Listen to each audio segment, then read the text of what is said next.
Chapter 1. Have I transcended to the beast realm? Wife, I beg you, spare Sui Chen. The pleading voice roused Lin Xiyue from her slumber as she slowly opened her eyes. Where am I? Furrowing her brow, Lin Xiyue surveyed the unfamiliar surroundings, still haunted by the lingering pain of being torn apart by a demon. How had she found herself in this new place? Could this be some cursed, fleeting moment before death? Just as Lin Xiyue pondered this, the door was forcefully kicked open, reducing the poor wooden barrier to splinters.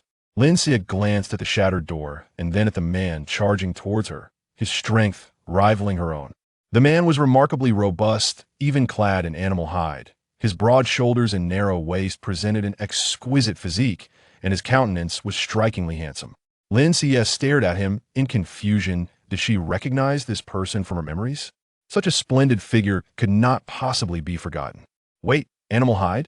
Before she could delve deeper into her thoughts, a flurry of images flashed before her eyes, causing no headache but leaving her somewhat dazed.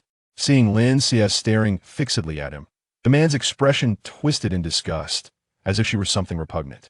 Wife, how long do you intend to make this ruckus? Sui Chen possesses ice-based powers and is most susceptible to dryness.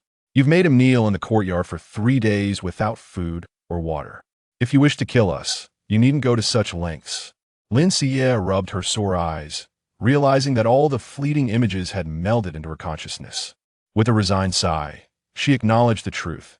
She had indeed transcended, entering a realm where females reigned and males were subservient. It was astonishing that such a bizarre fate had befallen her. Cursing silently, she turned her gaze back to the man, Jiang Moran, one of the 5 beast husbands of the original owner, who clearly despised her predecessor. What are you staring at? No matter how much you like us, we will never yield to you. You might as well give up. Lin Xiyue nearly spat out a mouthful of blood at his words. Though she had intended to call him narcissistic, she remembered that the original owner had indeed coveted these beast husbands, so she refrained from voicing her thoughts. Let's check on Sui Chen first, Lin Xiyue said with a serious demeanor. As she approached the door, she spotted a somewhat frail man kneeling in the courtyard, a massive stone slab resting on his back. It was midday, the hottest time of the year in the beast realm. Beads of sweat continuously rolled down Sui Chen's forehead, evaporating almost instantly. Lin Xiyue frowned according to Jiang Moran. Sui Chen had been kneeling for 3 days. Had he truly endured this punishment while bearing the heavy stone? The original owner was quite the tormentor. Had she been transported back to ancient times, she would surely have been a feared executioner. Wife, please forgive Sui Chen. As Lin Xiyue prepared to speak up and allow Sui Chen to rise, a trembling voice interrupted her. A timid-looking man gazed pleadingly at Lin Xiyue, but upon meeting her eyes, he quickly lowered his gaze, unable to hold her stare. All right, let him up. After being exposed for so long, he must be dehydrated. He should return to his room to rest and rehydrate. What? Jiang Moran appeared incredulous at Lin Xiyue's leniency towards Sui Chen. However, Lin Xiyue had no time to explain. She needed to return to her room and sort through the current situation. As she turned to go back, she noticed the splintered remnants of the door and glanced back at Jiang Moran. You broke my door, and you must take responsibility to repair it. Otherwise, I will be staying in your room tonight. At her words, Jiang Moran visibly flinched, terror etched across his face. Lin Xiyue felt justified. These beast husbands clearly held disdain for the original owner. Sui Chen had been punished by the original owner because he had rejected her advances, which had incited her wrath, leading to his kneeling in the sun as punishment. The added burden of the stone slab during his punishment was a tactic often employed by the original owner, and most of the beast husbands had experienced such penance. Having traversed from another world, Lin Xiyue was accustomed to facing numerous challenges. Though initially taken aback by her new reality, she quickly accepted it. According to the original owner's memories, she had lived in the Beast Emperor's city, where her father served as a general. In this world, females held the highest status, ranked by the strength of their mental powers. Fortunately, the original owner possessed a golden quality mental power. The mental powers of females are classified by the color of their crystals, ranked from highest to lowest: gold, red, green, and colorless. While colorless mental powers were deemed weak, they did not hinder one's existence. Conversely, higher-level mental powers granted greater strength, with legends suggesting they could even connect with the divine. The original owner was originally poised to become a saintess, as the previous saintess's powers had begun to wane, and she had accepted the original owner's ascension. However, upon awakening after this announcement, the original owner discovered her mental powers had vanished entirely, even weaker than those of the colorless grade. From that moment on, her temperament shifted dramatically, culminating in her inflicting wounds upon her own face with a bone knife. Her father, the beast, was heartbroken for his daughter, willing to procure anything she desired. These beast husbands had been taken during that time. Yet, as time passed, discontent grew, leading to the execution of the original owner's kin, with her own life exchanged by her father for theirs. The price was that the original owner could never return to Beast Emperor City. Rubbing her temples, Lin Xiyue resolved to seize this opportunity granted by fate. Surveying the room, though the furnishings were quite rudimentary, there was a mirror that resembled polished metal. It seemed this beast realm possessed a modicum of civilization. Approaching the mirror, Lin Xiyue was confronted by a ghastly red scar stretching from the corner of her left jaw to her right forehead. Hastily blocking the scar with her hand, she gazed into the mirror at the face that mirrored her own, causing her heart to tremble. In any era, no woman would neglect her appearance. The original owner's willingness to mar her own visage revealed deep-seated resentment. Lin Xiyue's gaze flickered. Perhaps the original owner's tragic fate held deeper secrets. Suddenly, a jarring sound echoed in her mind, interrupting Lin Xiyue's thoughts. "Host, welcome back." The voice was intermittent, yet Lin Xiyue recognized it as that of the system. This was the ability system she had awakened in the other world, and to her astonishment, it had followed her here. However, the system fell silent after a few brief sounds. Chapter 2. Relying on oneself rather than others. Lin Xiyue anxiously called out several times, but the system offered no further response. Accepting the silence, she turned her attention to the newfound energy within her body, which had previously been devoid of any abilities. To her surprise, she sensed a faint yet undeniable power. It seemed her healing abilities were now accessible, albeit diminished to a mere tenth of their original strength due to the system's confinement. Yet this was sufficient, for it indicated that her powers still held the potential for restoration. Gurgle, just as she relished this revelation, her stomach began to protest. In the beast realm, resources were scarce, and the primary sustenance for the beastmen came from hunting, predominantly a carnivorous diet. However, hunting was fraught with danger, as the forest harbored not only ordinary prey, but also mutated demons. Orcs typically consume only one meal a day, spending the remainder of their time resting to conserve energy. Lin Xiyue rubbed her empty stomach and stepped out of her room, hoping to find something edible in the kitchen. Upon exiting, Lin Xiyue spotted Jiang Moran chopping firewood in the yard, accompanied by the man who had just pleaded on her behalf. This man was Lin Xiyue, an orc of the Liu clan, and the only herbivorous orc among her husbands. Seeing Lin Xiyue emerge, Jiang Moran's reaction was intense, a palpable aura of hostility directed towards her, causing Lin Xiyue to clench her fists, ready for a confrontation. However, this animosity dissipated as quickly as it had arisen, and Jiang Moran turned to leap out of the yard, vanishing into the depths of the forest. Lin Xiyue glanced between Jiang Moran and Lin Xiyue, his body trembling uncontrollably. "Wife, my lady, are you hungry? The kitchen has some wild greens we gathered. Please make do with a little. I will hunt with Moran." With that, Lin Xiyue transformed back into his original form and hurried off in the direction Jiang Moran had taken. Lin Xiyue, witnessing this, felt a mix of exasperation and resignation.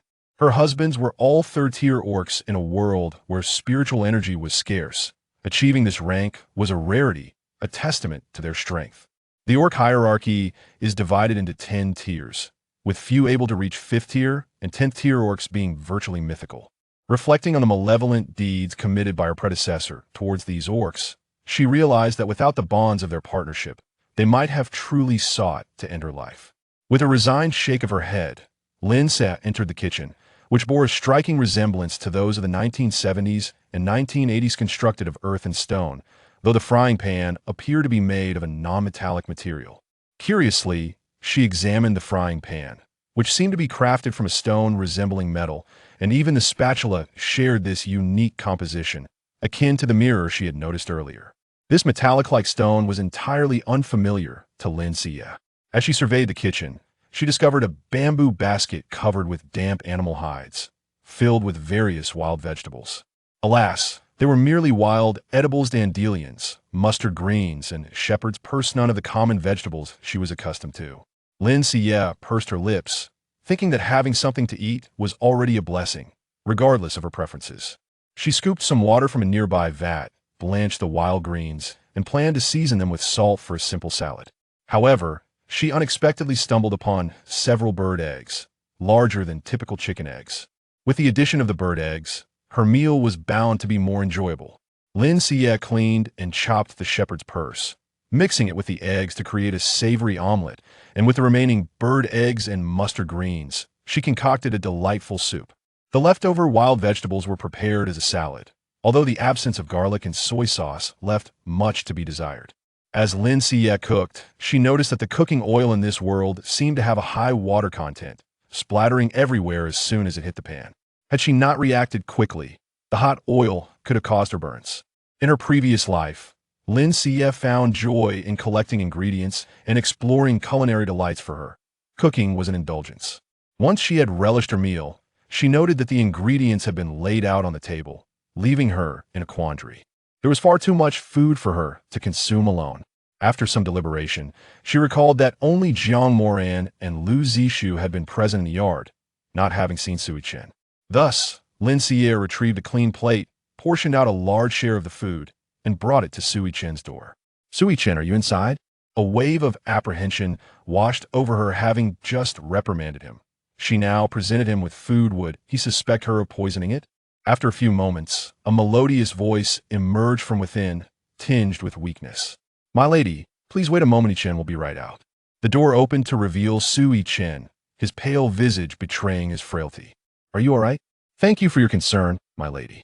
I am fine. May I ask what brings you here?" "I have come to bring you food." "Food?"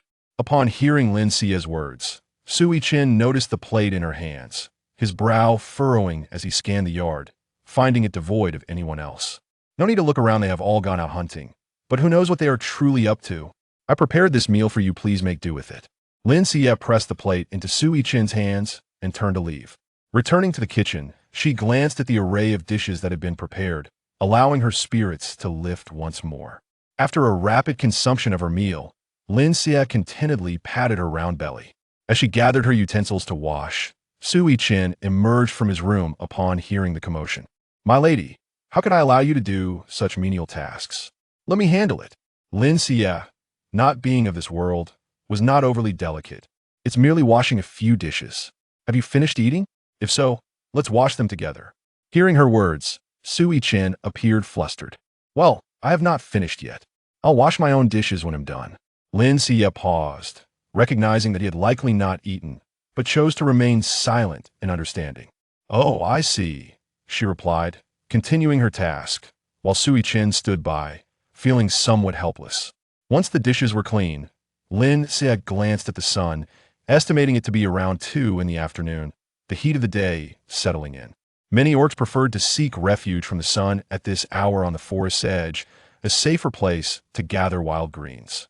Su Yunxi also planned to venture into the forest, gathering a few bamboo baskets tied together with vines. "I am going to the forest to collect food. Would you like to accompany me?" Chapter 3, Who Says Resources Are Scarce in the Beast World? Go to the forest?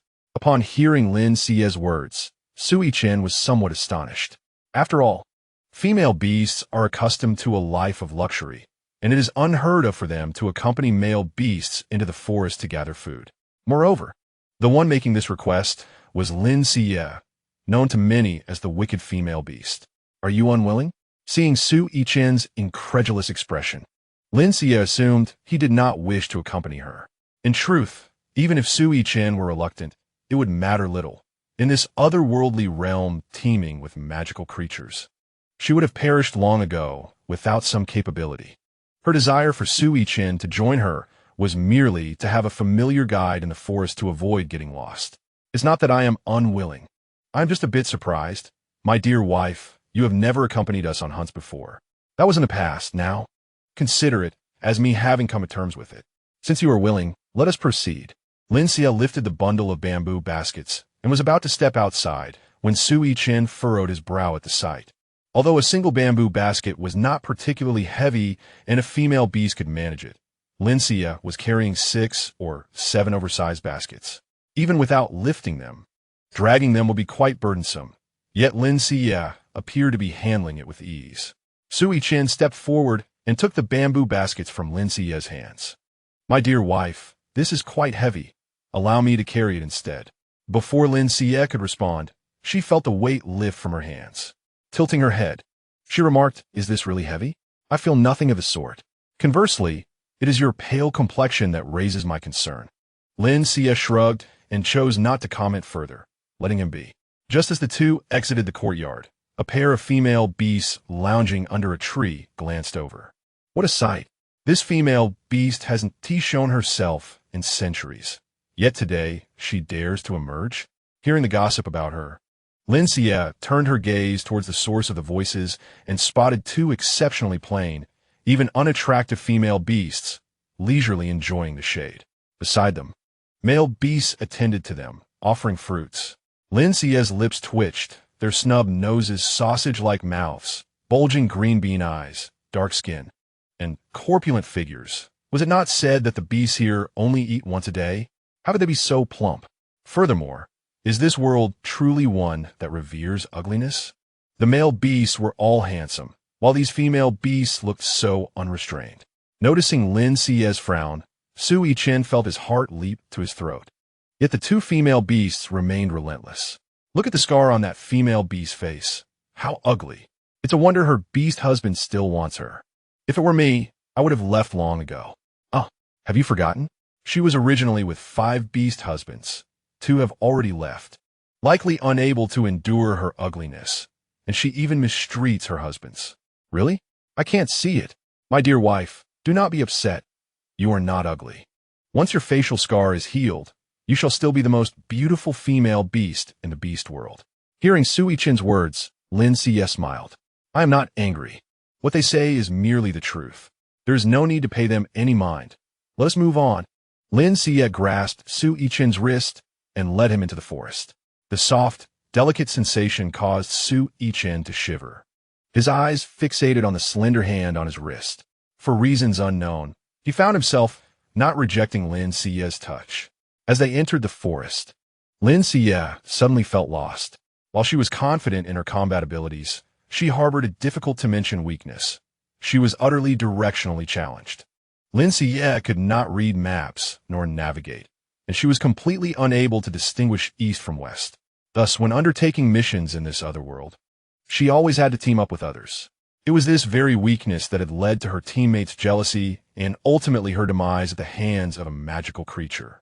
Wanting to ask Sui Chen for directions, she noticed he was intently staring at her wrist. Realizing her oversight, she quickly released her grip. How had she forgotten that her husbands were quite averse to her touch? Though she now possessed considerable skills, her powers had yet to fully recover. And in a confrontation with a third-tier beast, she stood no chance. I apologize. I only held your wrist because I saw you were not moving. I shall refrain from doing so in the future. Sui Chen stared at Lin Xiyue in shock, unable to believe she would apologize to him. However, upon hearing her vow to refrain in the future, a sense of inexplicable disappointment washed over him. There is no need for my dear wife to apologize. As your husband, it is my duty to heed your wishes. Seeing that Sui Chen bore no ill will, Lin Xiyue finally felt relieved. I cannot navigate well. Could you tell me where food is more plentiful? Upon hearing this, Sui Chen stepped ahead of Lin Xiyue. Please follow me, my dear wife. Following Sui Chen, the two swiftly arrived at a grassy area. I am a carnivorous beast, so my knowledge of plants is limited. However, I have seen Xiyue gather plants in such grassy patches, and there should be edible plants here. Lin Xiyue gazed blankly at the grassy expanse, failing to absorb Sui Chen's words, and then excitedly dashed into the greenery. As she observed the plants before her, Lin Xiyue rubbed her eyes in disbelief. Carrots, potatoes, cucumbers, tomatoes, chili peppers, eggplants. Almost all the plants in this patch were edible vegetables. Was it not said that resources were scarce in the beast world? What then is this? Lin Xiyue never expected such a bountiful harvest on her first exploration. She hurriedly called Su Yichen to help with the gathering. Upon seeing Lin Xiyue picking ripe tomatoes, eggplants, and chili peppers, Su Yichen quickly intervened. "My dear wife, these cannot be eaten." "Cannot be eaten? Why not?" "All male beasts possess ancestral memories. Brightly colored fruits like these are typically poisonous. For instance, this red pepper. There have been cases of people mistakenly consuming it, resulting in painful tongues and an inability to eat for an entire day." Lin Xiyue raised an eyebrow at this. If it merely caused a burning sensation, it indicated that the vegetables in this world were not so different from those in modern times. "Fear not, the ones I am gathering are all edible and non-toxic. If you do not believe me, I shall prepare a meal for you when we return." Su Yichen, while somewhat skeptical, conceded to Lin Xiyue's enthusiasm, thinking it rare for her to be in such good spirits. At worst, he could discard the food secretly when they returned.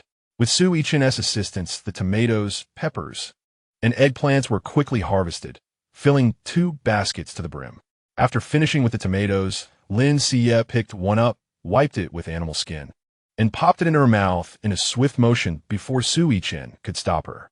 "My dear wife, you cannot eat that." Chapter 4: The Manifestation of Abilities. Seeing Su Yichen's anxious demeanor, Lin Xiyue felt a mischievous urge arise within her. She swayed slightly, placing a hand on her forehead, as if she were about to faint. Seeing this, Su Yichen discarded the bamboo basket in his hands and rushed over to catch Lin Xiyue. Yet, Lin Xiyue suddenly opened her eyes wide, playfully winking at Su Yichen, and quickly shoved a tomato into his mouth. No. He bit into the tomato with gusto, but quickly spat it out, yet the sweet flavor lingered in his mouth, leaving him momentarily stunned. "My dear wife, this red fruit, it tastes like this? Is it delicious?" Lin Xiyue took another bite, smiling at Su Yichen. "So this red fruit is indeed edible? Of course, you all waste nature's bounty. There are so many edible things. Yet you remain unaware." After finishing the tomato, Lin Xiyue began pulling up carrots, but these carrots were so thick that even she struggled to uproot them. After the incident with the tomato, Su Yichen realized that Lin Xiyue was not merely seeking amusement, but was genuinely gathering food, and he became serious. "My dear wife, allow me." With that, Su Yichen's hands transformed into sharp claws, and with a swift motion, the soil surrounding the carrot was effortlessly torn apart. Lin Xiyue had always been curious about the ability of humans to transform into animals. Upon witnessing Su Yichen's ability to partially beastify his body, her excitement surged beyond measure, prompting her to instinctively reach out and touch his furry paw. Feeling the softness beneath her fingers, Su Yichen looked at her in astonishment. "I apologize. I was merely too surprised and forgot that you dislike being touched." Noticing a hint of displeasure in Su Yichen's expression, Lin Xiyue quickly withdrew her hand. "It's not that. It's just that my wife previously remarked on how unappealing my beast form is, thus forbidding me from reverting to it. That is why I was taken aback." Realizing her transformation might have caused Su Yichen's unease, Lin Xiyue hastened to clarify, "I have changed significantly. I come to terms with many things now. I will improve from here on out. We must hurry to gather the vegetables, or it will soon be dark." Su Yichen chose not to press further on the matter. Lin Xiyue channeled all her focus into harvesting the vegetables. After filling a basket, she turned around excitedly, only to find that Su Yichen had vanished without a trace. Engrossed in her task, she had unwittingly wandered deep into the forest. With her poor sense of direction, Lin Xiyue was at a loss as to how to return, leaving her no choice but to call out for Su Yichen. At that moment, Su Yichen had just finished digging up potatoes and was about to call out to Lin Xiyue when he realized she was nowhere to be found. A wave of panic surged through him as he heard a faint cry in the distance. However, the distance was too great, and his human form's hearing wasn't particularly sharp. Thus, he transformed into his beast form and sprinted toward the sound. Lin Xiyue called out several times, only to discover that the thick trees of the forest acted as a natural sound barrier, muffling her voice. Left with no options, she relied on her knowledge of the vegetables she had just harvested to navigate her way back. Suddenly, an urgent warning from the system reverberated in her mind. "Host, danger!" Before she could relish the system's return, she sensed a murderous intent rushing towards her. Fortunately, Lin Xiyue reacted swiftly, rolling to the side to evade the attack. An arrow struck the ground where she had just been standing, the soil around it instantly turning black. It was poisoned. "Host, be careful. There is more than one assassin." The system's words tightened Lin Xiye's fists. She hadn't expected that even after distancing herself from the Beast Emperor city, there were still those who sought her life. The assassin, seeing that Lin Xiyue had evaded the first arrow, whistled sharply, and in an instant, numerous arrows rained down upon her. Despite her agility, dodging such a barrage was impossible. Gritting her teeth, Lin Xiyue resolved that unless she was struck dead by a single arrow, as long as she had breath left, her healing abilities could restore her. Just as she prepared to confront the assault, a massive silver wolf burst forth from the trees, placing itself protectively in front of her.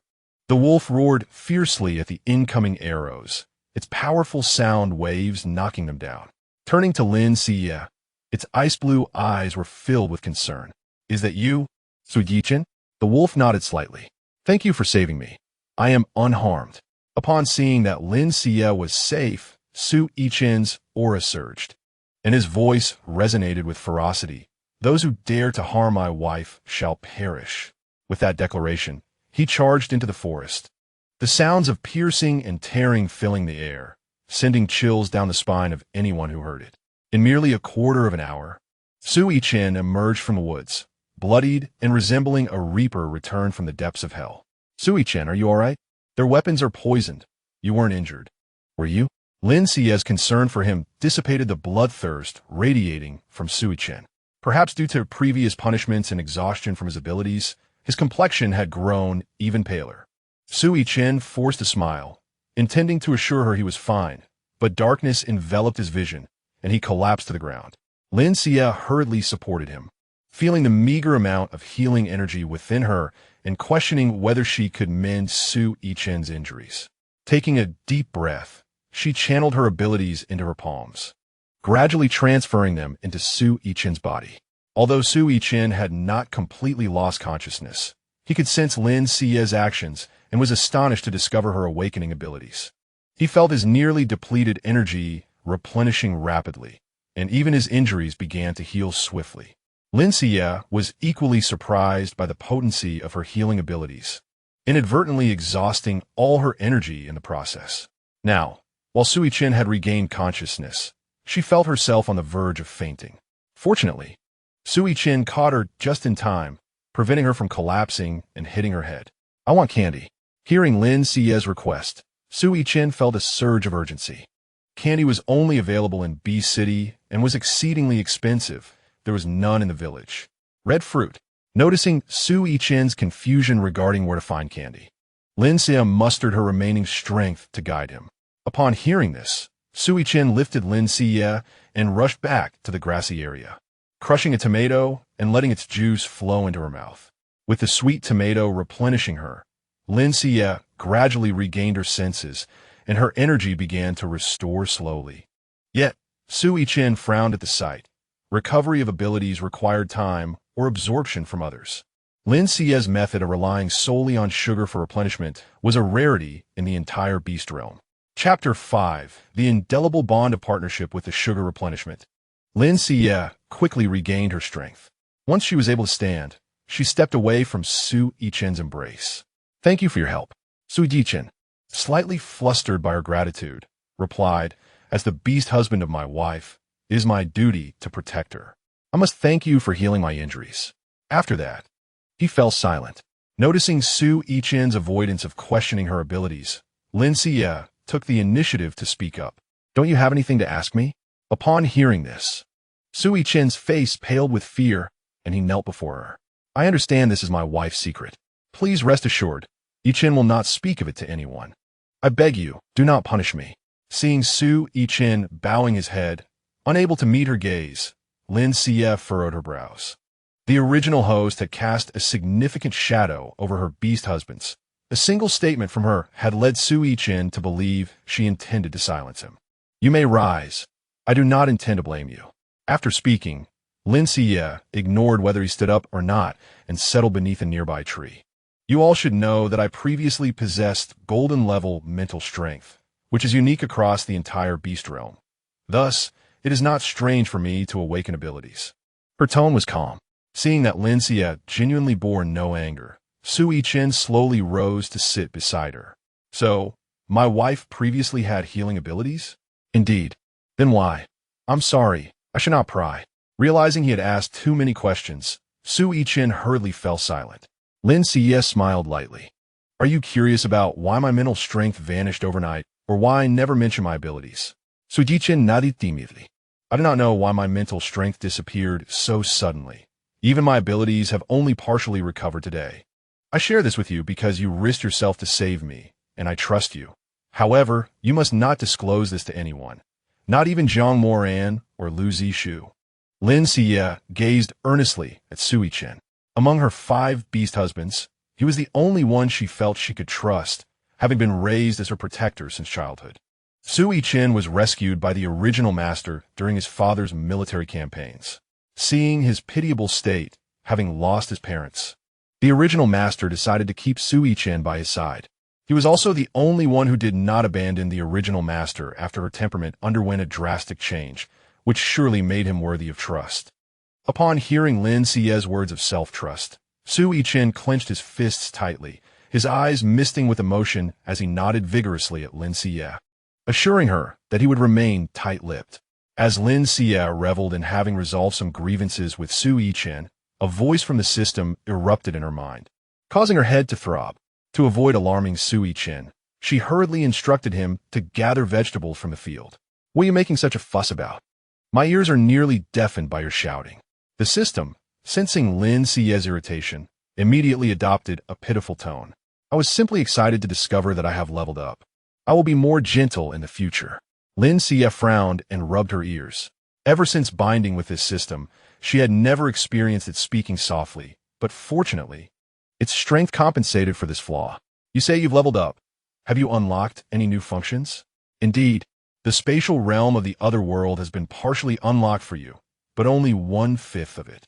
To fully access it, you will need to provide experience points for my further upgrades." "But where am I supposed to find you experience points?" "I just analyzed, and it seems that resolving conflicts with your beast husbands and enhancing their affections will yield experience points for me. For instance, as Sui Chen's fondness for you increased, I leveled up." Lin Xiyue was taken aback by the system's revelation. Since discovering that the system had accompanied her into this new world, she had contemplated dissolving the partner contract.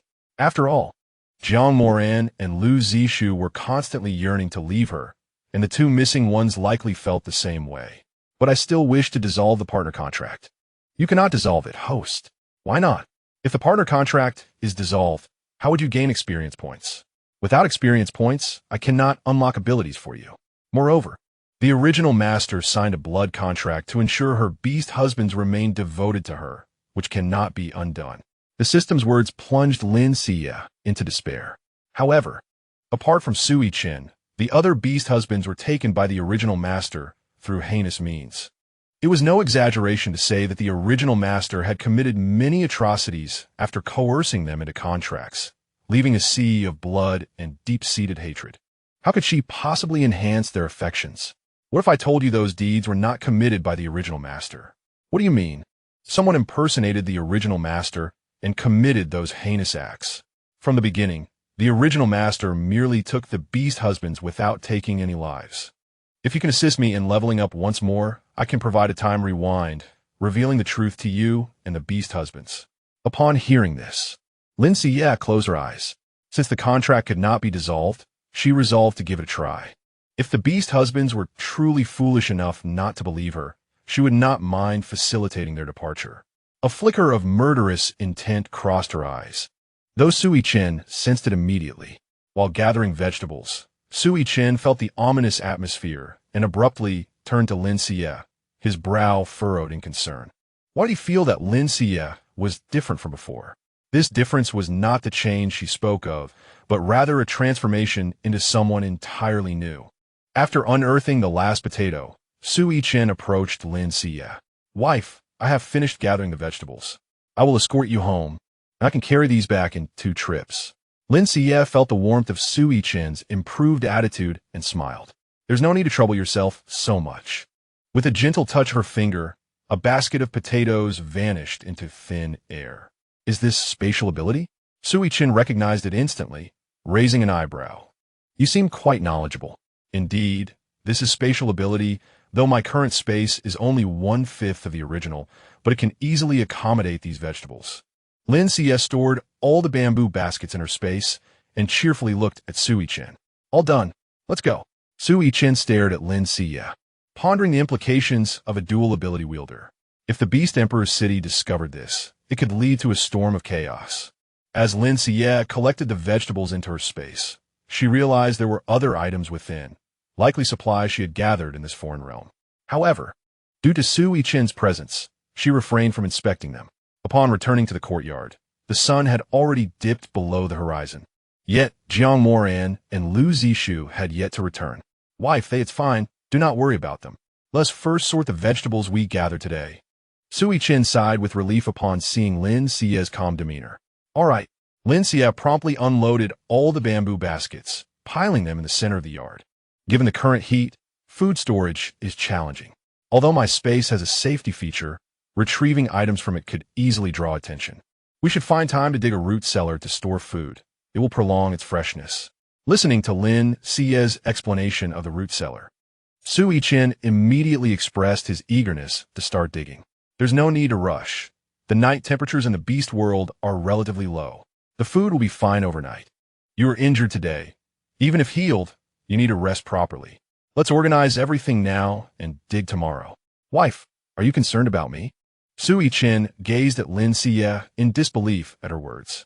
Lin Xiyue was focused on sorting the vegetables, unaware of Su Yichen's emotional shift.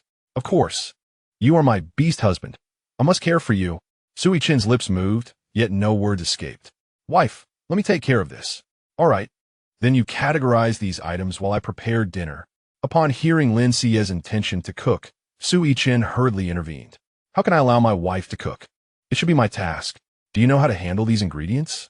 Su Yichen halted abruptly, embarrassment flooding his features. I don't know, but I can learn. Then I will teach you later. For now, focus on organizing the food. All right. Su Yichen's face broke into a radiant smile, one so dazzling it rivaled the sun. Lin Xiyue's heart skipped a beat, prompting her to turn away flustered. I will go prepare dinner now. When it's ready, I'll call you to eat. With that, Lin Xiyue dashed into the kitchen. How could someone smile so beautifully?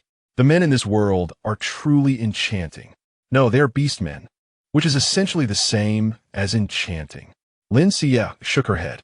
In this other world, she had not yet had the chance to experience the bittersweet complexities of love before the apocalypse struck.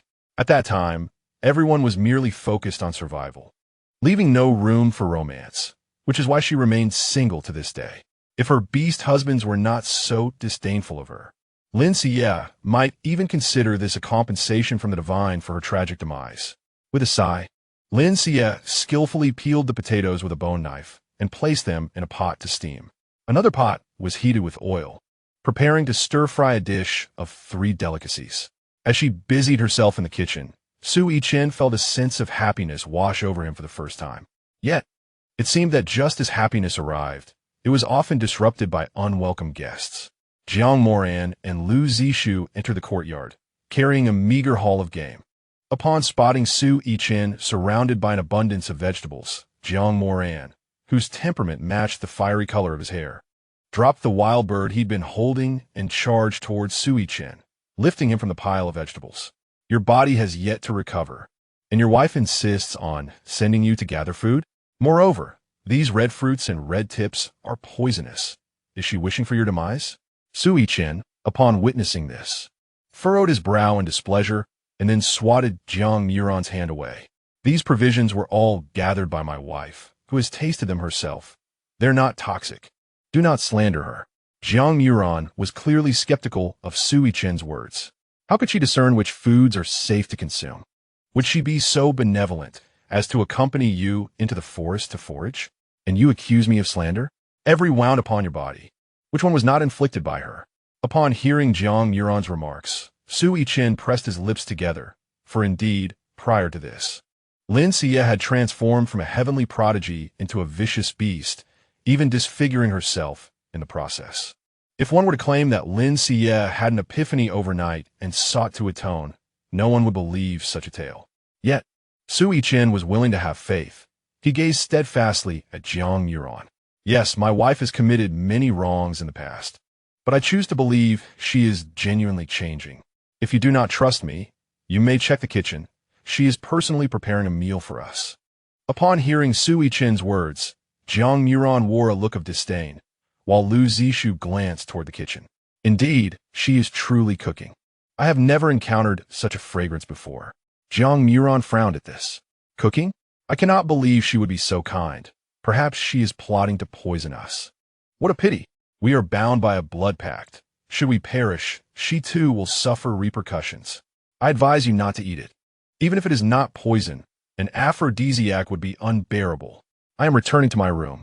With that, Jiang Muron strode away, shutting the door behind her and erecting a barrier. Lu Zishu, being a herbivorous beast man, had never encountered many of the plants Lin Xiyue and Sui Chen had brought back. He was indeed intrigued to study them, yet the memory of Lin Xiyue wielding a whip upon him made him shudder. Chen, here are the bird eggs I collected. Please pass them to my wife. I shall not partake in them. I will return to my room first. Observing that neither of them believed him, Sui Chen sighed helplessly. After all, Lin Xiyue's past transgressions made it exceedingly difficult to forgive. He gazed at the meager bowl of bird eggs and the wild bird carelessly discarded on the ground. It was evident that the two had feasted in the forest, returning with this paltry offering as an afterthought. Sui Chen deftly prepared the wild bird and carried the eggs into the room.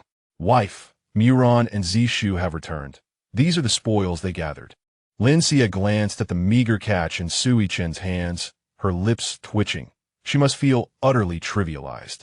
However, having something is better than nothing. The chicken can be made into spicy chicken, and the bones can be simmered for soup. What kind of creature is this? It resembles the chicken I previously consumed. This is the most common wild bird in the forest. It cannot fly and has no name. Since you say it resembles chicken, let's call it that. Since their relationship had softened, Sui Chen had been quite accommodating toward Lin Xiyue. Before long, a table laden with fragrant and visually appealing dishes emerged from the kitchen. Chapter 7. The addiction to spicy food. Lin Xiyue's culinary creations were entirely new to Sui Chen, leaving him awestruck. Fortunately, there were seasonings collected previously. Otherwise, this meal would have been devoid of flavor, merely salty. Huh? Wife, what is this? Sui Chen queried, lifting a bottle of soy sauce. Curiosity piqued as he tapped it lightly. Lin Xiyue felt her heart leap in her throat and quickly snatched it away. This is a seasoning used to enhance the aroma of food. I just devised it. It is a secret recipe. As she spoke, Lin Xiyue stored the soy sauce away and beckoned Sui Chen to sit and dine. I can join my wife for a meal? Lin Xiyue instinctively nodded, only to suddenly recall the stark hierarchy of the beast realm, where female beasts reign supreme, enjoying the care of their male counterparts without the need for exertion. Male beasts could only consume what was left by the females, let alone share a meal at the same table. It is permissible within our home. Such rigid customs need not apply. My word is law. If I say it is allowed, then it is. Lin Xiyue refrained from invoking notions of equality, as these traditions had persisted for millennia in the beast realm. The scarcity of females necessitated the dominance of females over males. Such disparities could not be resolved by mere platitudes of equality. Moreover, Lin Xiyue recognized her own limitations, capable only of governing her own actions, not those of others. Noticing Sui Chen still standing, Lin Xiyue reached out to guide him to sit and then offered him a pair of clean chopsticks. Allow me to introduce the dishes. This is spicy chicken, made from the fiery red tips that may cause mouth pain.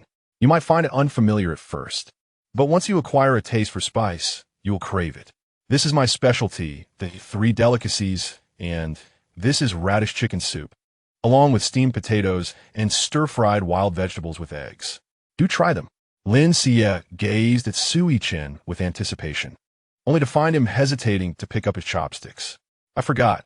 You are a carnivorous beast man, so perhaps you do not eat vegetables? That is not the case. Beastmen merely have preferences for certain foods, but they are omnivorous. I simply, as Sui Chen stammered. Lin Xiyue quickly realized that her earlier reticence regarding the soy sauce might have led him to suspect she had poisoned the meal. I see. You wish to wait for me to start eating first before you partake, correct?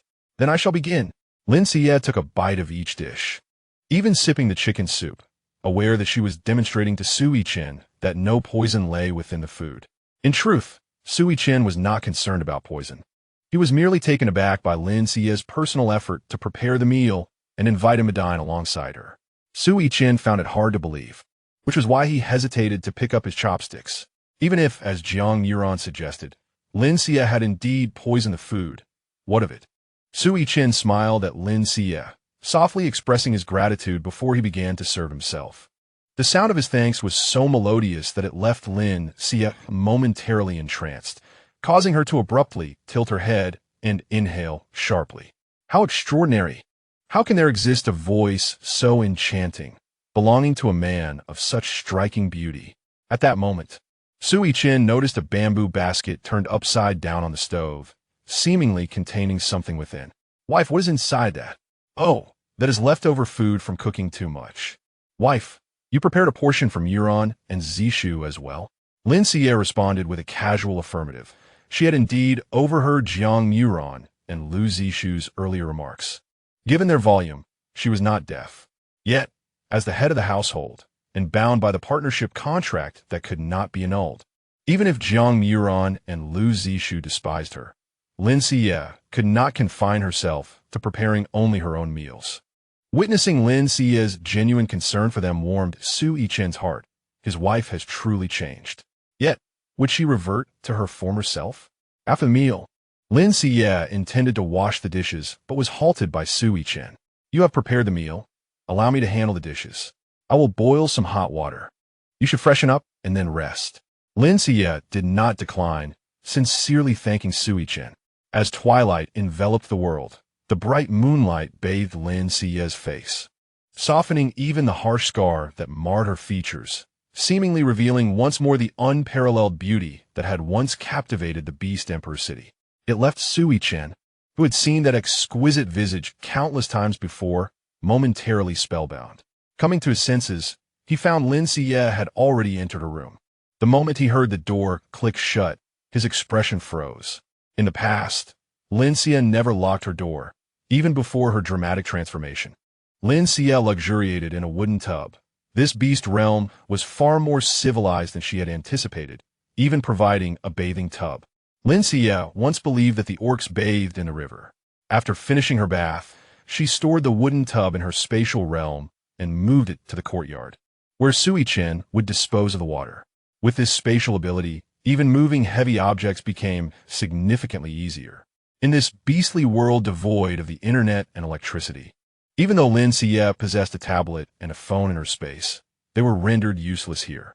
Lacking any nightlife, Lin Xiyue could only retire early. However, just as she fell asleep, she faintly heard sounds of fighting and roaring. Initially, she thought she was dreaming, reliving that stormy night when she was mauled by monstrous beasts, and she jolted awake. Yet, the sounds of combat and ferocious cries did not cease. Instead, they grew clearer. It dawned on Lin Xiyue that she must act swiftly and rushed out of her room. "Madam, do not come out." As soon as she heard the exclamation, she spotted a beast with a blue face and sharp fangs lunging towards her. Lin Xiyue sidestepped to evade the beast's attack. What in the world was this? Host, this is a monster, a common beast corrupted by demonic energy. These monsters are targeting you, and someone is controlling them. Damn it. Who did the original owner offend to provoke such a murderous intent against her? Upon noticing Lin Xiyue's peril, Sui Chen immediately positioned himself in front of her, unleashing a barrage of ice blades. With a single strike, he could cleave the monster in two. Jiang Moran and Lu Zishu were also engaged in their battles, one wielding fire and the other manipulating plants, ensuring that no monster could approach. However, these monsters seemed endless, continuously flooding into the courtyard, even breaching the walls. This is bad. They are depleting your abilities. Once your powers are exhausted, we will all be in danger. Lin Xiyue's current abilities were limited to healing and spatial storage. Even if she had time, facing such a multitude of monsters presented no chance of victory. The only solution was to find the one controlling the beasts and subdue them to resolve this crisis. Lin Xiyue narrowed her eyes and charged into the forest. Chapter 8. An attempted assassination at midnight. System, guide me in the direction of that person. Understood. The enemy's location has been marked. No sooner had the system's voice faded than Lin Xiyue spotted a humanoid icon not far away, with the distance clearly indicated. The monsters, originally targeting Lin Xiyue, redirected their charge towards her as she fled. "Madam, this is not good. Hurry and pursue," Sui Chen exclaimed, immediately transforming into his beast form and racing after Lin Xiyue. Lu Zishu instinctively wanted to follow, but hesitated as he glanced at Jiang Moran. Damn it! Does he not realize the gravity of the situation? Running into the forest? Jiang Moran was reluctant to rescue Lin Xiyue, yet if she were to come to harm, he would not survive either. With a clenched jaw, he cursed and followed suit. Aided by the system, Lin Xiyue heightened her speed to its utmost, yet the monsters still caught up. She drew a bone knife and plunged it into the throat of a monster lunging at her. But that moment of pause allowed others to close in. Fortunately, Sui Chen arrived just in time, unleashing a torrent of ice blades that annihilated the monsters. "Madam, thank goodness you are here. These monsters are being controlled. I know where that person is. Take me there quickly." Sui Chen nodded in response, allowing Lin Xiyue to mount his back as he swiftly ran towards her indicated location. It seemed that the individual sensed Lin Xiyue's approach, as countless monsters surged from all directions. Sui Chen, preoccupied with protecting Lin Xiyue, soon bore wounds. Just as a monster seized the opportunity to pounce on Lin Xiyue, it was struck by a fireball and instantly turned to ash. "Are you seeking death? Even if you wish to die, do not drag us down with you." Jiang Moran shouted angrily at Lin Xiyue.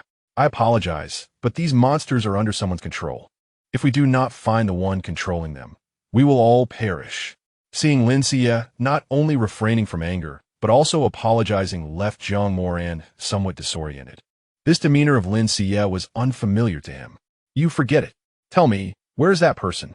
Whoever dares to harm me shall face a fate worse than death." Lin Xiyue smiled at this and leaped onto Sui Chen's back. "That person is fleeing. Pursue them swiftly." The powers in the beast world were diverse, and beast control techniques were not uncommon. Yet this individual seemed to possess abilities inferior to Sui Chen and the others, soon cornered by them. "Speak. Who sent you?" Standing atop Sui Chen's back, Lin Xiyue commanded with an air of authority, her voice exuding a regal quality that compelled obedience. The individual hesitated, then scoffed. "No wonder my master wants you eliminated. You deserve it. Want to know who sent me? Dream on." With that, he drew a bone knife and plunged it into his own throat, the brutality of the act startling even Lin Xiyue, who had risen from the dead. This person was a death servant. Even without self-termination, they could reveal nothing. Sui Chen set Lin Xiyue down, transforming back into human form, but staggered before collapsing. "Sui Chen." Lin Xiyue rushed to him, only to discover the severity of his injuries, each wound exuding tendrils of black mist. "There is no hope," Lu Zishu uttered despairingly. "What do you mean?" "This is a monster infected by demonic energy, which is contagious. If an orc is scratched or bitten, they will gradually succumb to the corruption of demonic energy. In a few days, or even hours, they could be controlled by it and transformed into beings more terrifying than monsters." "Sui Chen, there is no hope." Lin Xiyue frowned. This was reminiscent of the demonic creatures from the other realm, was it not? Was this not her area of expertise? "We must take Sui Chen back." "Madam, but do you intend to watch him become a monster? I have a way to save him. Take him back." Jiang Moran and Lu Zishu exchanged glances, uncertain and skeptical of Lin Xiyue's claim to have a solution for Sui Chen. After all, even the Holy Maiden could do nothing for orcs afflicted by demonic energy, forced to watch as they transformed into monsters and were subsequently killed. Yet neither Jiang Moran nor Lu Zishu could abandon Sui Chen to his fate. Jiang Moran hoisted the unconscious Sui Chen onto his back and dashed towards the courtyard, leaving Lin Xiyue and Lu Zishu to exchange awkward glances.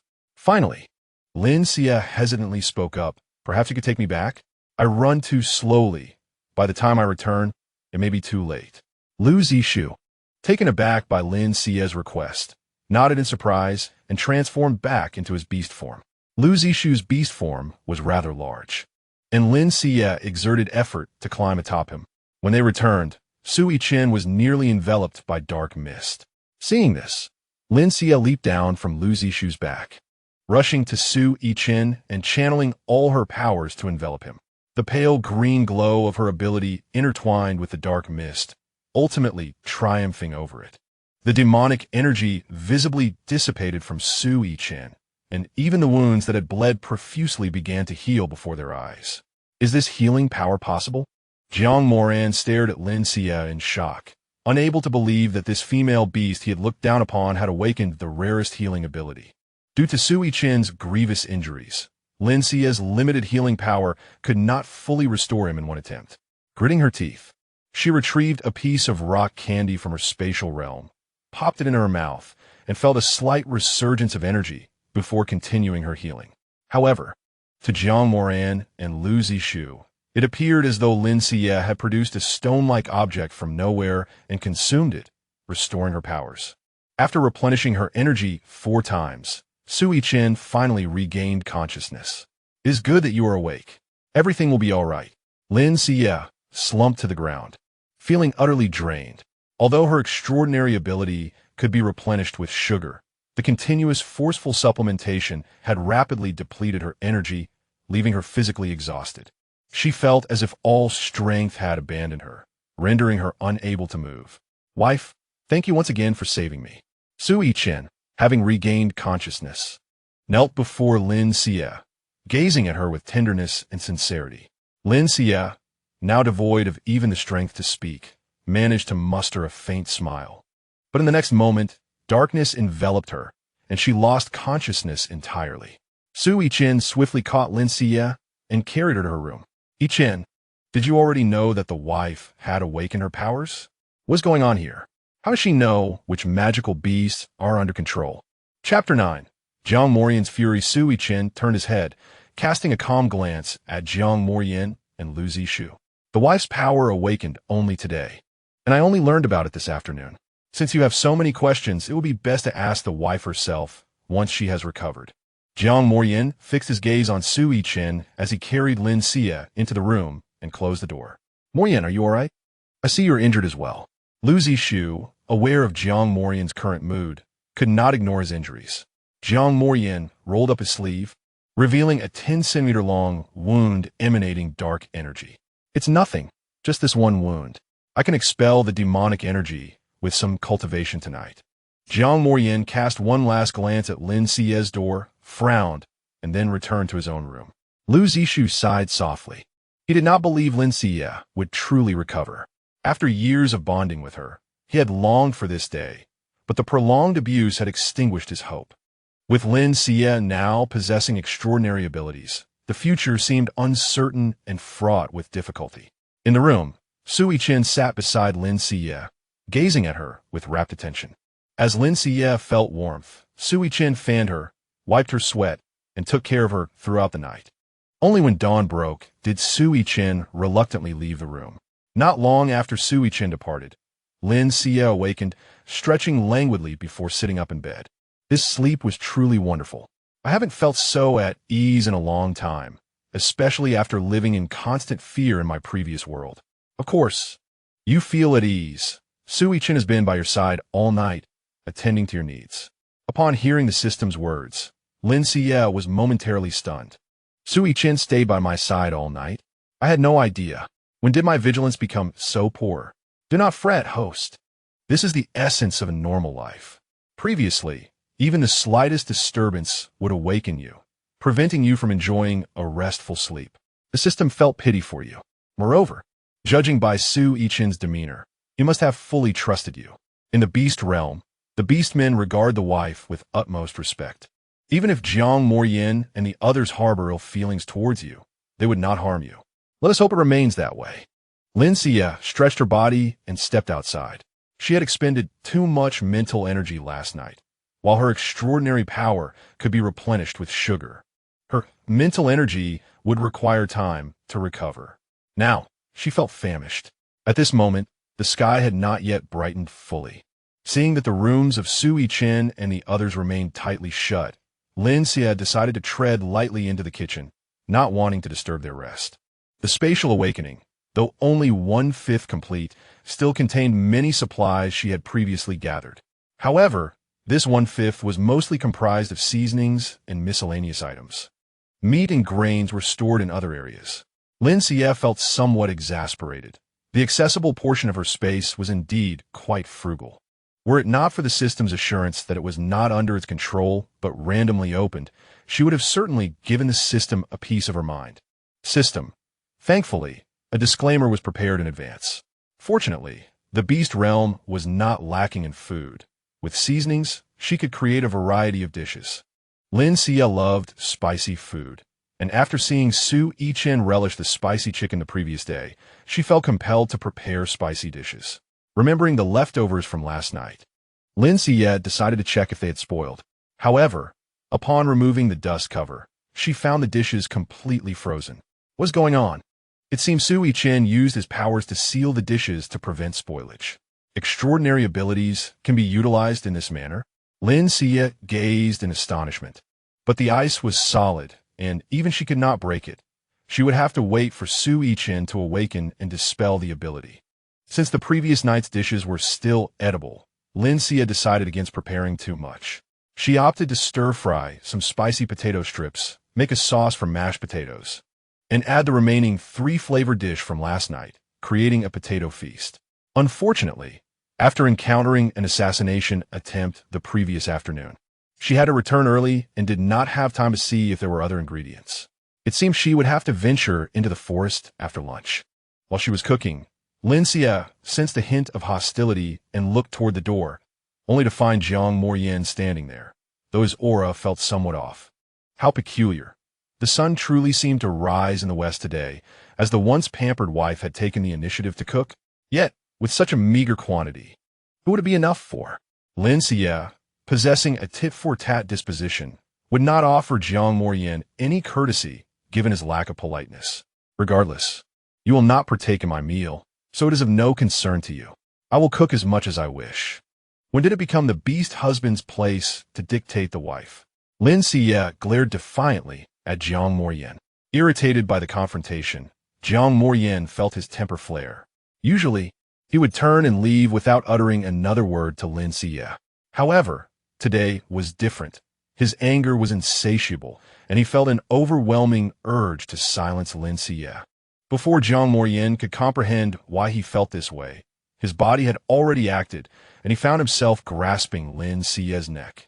The suddenness of Jiang Morian's action, coupled with the strength of his third-tier powers, rendered Lin Xiyue unable to evade. She could only struggle painfully against his arm. Host, it appears Jiang Morian is being controlled by demonic energy. Quickly use your powers to heal him. Lin Xiyue, disregarding the need to understand the situation, gathered her healing energy and directed it into Jiang Morian's body. Jiang Morian felt his previously tumultuous emotions calm instantly, and clarity returned to his gaze. Realizing he was indeed choking Lin Xiyue, he withdrew his hand in alarm. I didn't mean to. Lin Xiyue fell to the ground, gasping for breath. You were injured by a magical beast last night. Why didn't you say anything? Were you trying to endanger us all? Lin Xiyue's voice carried a hint of anger, causing Jiang Morian to feel a twinge of guilt. He hated Lin Xiyue. Had she not falsely accused him of misconduct, he would not have been forced into a bond with her, and could have remained the young master of the Fox clan. The reputation of the Fox clan was already poor, synonymous with seduction and fickleness. Following this incident, their standing plummeted even further, and the Beast Emperor City expelled all Fox clan beastmen. Jiang Morian's father had no choice but to lead his kin to remote areas in search of safety. Yet Lin Xiyue had orchestrated the spread of rumors, resulting in a significant decline in the Fox clan's population. Jiang Morian had indeed contemplated killing Lin Xiyue, but he had never intended to take action. Chapter 10. Did I allow you to leave? I never intended to harm you. I will leave now. Despair filled Jiang Morian's eyes as he suppressed his hatred, remaining by Lin Xiyue's side only due to the constraints of their bond. He clung to the hope that one day, Lin Xiyue would clarify the misunderstandings of the past and restore justice to the Fox clan. However, it appears that he can no longer wait. Wait a moment. Did I give you permission to leave? After regaining her composure, Lin Xiyue stood up and glared at Jiang Moran with a hint of anger. Seeing Lin Xiyue's relentless demeanor, Jiang Moran also felt a surge of irritation. What do you intend to do? Of course, I want to heal you. We have a blood contract. It's one thing for you to become a magical beast. But do you also wish to drag me down with you? Lin Xiyue shot Jiang Moran a fierce glare before taking her hand. Jiang Moran instinctively tried to withdraw her hand, but Lin Xiyue commanded, "Do not move.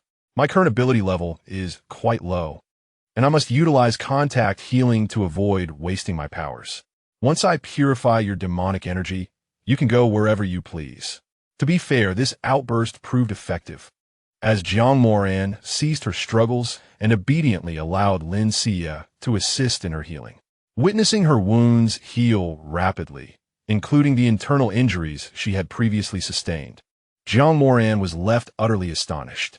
Given Lin Xiyue's current ability level, which barely reached half a tier and did not even attain the first tier, her healing prowess was remarkably potent.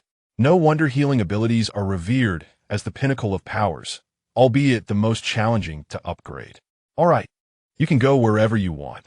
Just do not linger in front of me, for I do not wish to see you. Once she confirmed that the healing was complete, Lin Xiyue unhesitatingly released Jiang Moran's hand. Jiang Moran had intended to inquire how Lin Xiyue awakened her abilities, but upon hearing Lin Xiyue's words, her irritation flared. "Do you think I want to see you?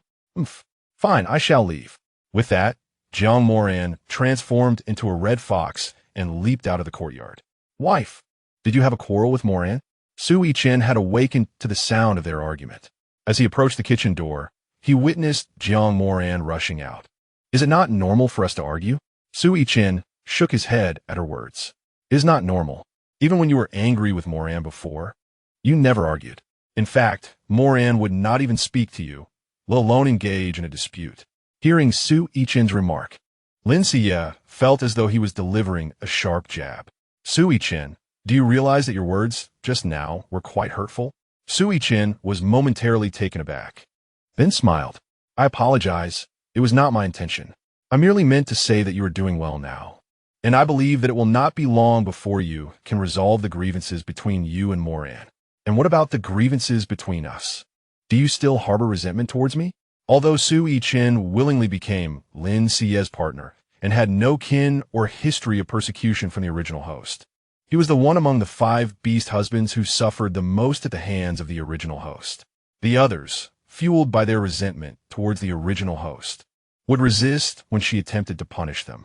The original host likely understood that if pushed to the brink, the other beast husbands could indeed retaliate fiercely. However, Sui Chen was different. He remained most obedient to the original host, yet this compliance came at the cost of harsher treatment. Lin Xiyue had discovered many of Sui Chen's old wounds during their first healing session. Upon hearing Lin Xiyue's statement, Sui Chen was momentarily stunned before shaking his head. "I do not harbor resentment, but I fear that you may revert to your former self." The profound sadness reflected in Sui Chen's icy blue eyes was heart-wrenching. "I will not return to my former self." "Very well." Lin Xiyue instructed Sui Chen to thaw the meals preserved in ice and reheat them, then serve them on the stone table in the courtyard. "Host, why do I feel that Sui Chen seems to have sensed that you are not the original host?" Lin Xiyue also sensed it, but decided to continue feigning ignorance since Sui Chen had not made it explicit. "It is quite pleasant to dine in the cool morning air of the beast realm, and it would be even better if there were no one watching." Lin Xiyue gazed at Jiang Moran, who was standing in the corner and staring at her, and sighed in resignation. Did this person not leave in anger? Why has she returned? Sui Chen placed a piece of chicken in Lin Xiyue's bowl and turned to glance at Jiang Moran, deliberately raising his voice. "Wife, why not invite Moran to eat with us? I only prepared enough for 2. There is nothing extra, and besides, what if I poison the food? I cannot bear that responsibility." Upon hearing Lin Xiyue's words, Jiang Moran hesitated, her feet frozen in place. Sui Chen could not help but chuckle at the sight, but he refrained from saying anything further. Jiang Moran, with her pride, would benefit from such a test of patience. Then Jiang Moran simply watched as Lin Xiyue and Sui Chen devoured the bountiful meal laid out before them. Jiang Moran felt her resentment reaching unprecedented heights. After the meal, taking advantage of the still cool temperature, Sui Chen intended to dig a cellar. While Lin Xiyue busied herself repairing the large hole in the courtyard wall created by the previous beast attack. At that moment, Lu Zixu emerged from the room. He had wished to avoid the conflict among the group and had remained hidden until the commotion outside subsided. Moran, are your injuries healed? Lu Zixu, possessing what abilities, was particularly sensitive to the world around him and was astonished to find that Jiang Moran's demonic energy had vanished. Yes, my wife helped me purify it. Wife. Lu Zixu looked at Lin Xiyue's back in surprise, his expression complex. Let's go outside. Jiang Moran pulled Lu Zixu out of the courtyard.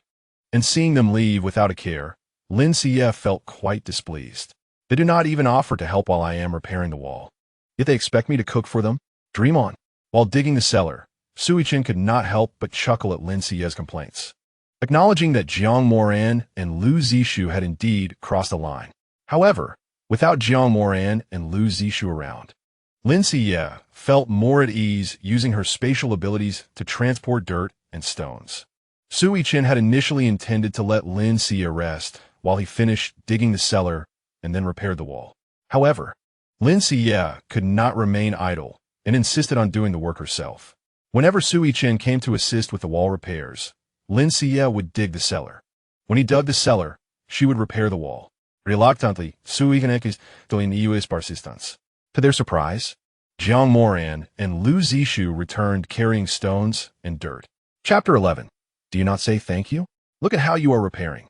Let me do it. Jiang Moran set down the stones and then pushed Lin Xiyue aside to begin mending the wall. Lin Xiyue had no desire to ponder why Jiang Moran was helping, but having assistance was certainly better than none.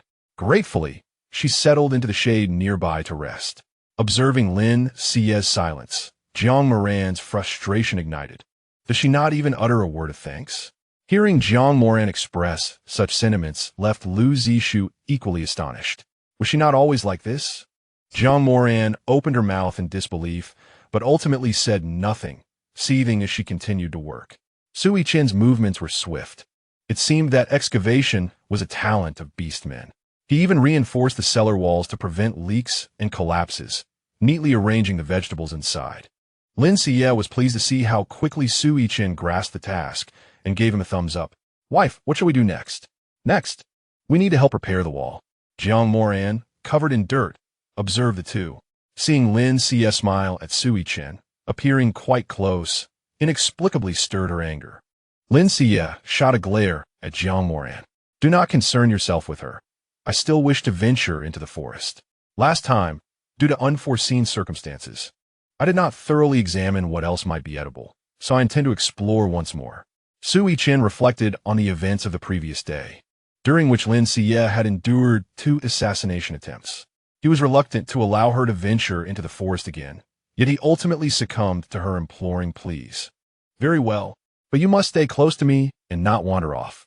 Absolutely. I promise not to stray.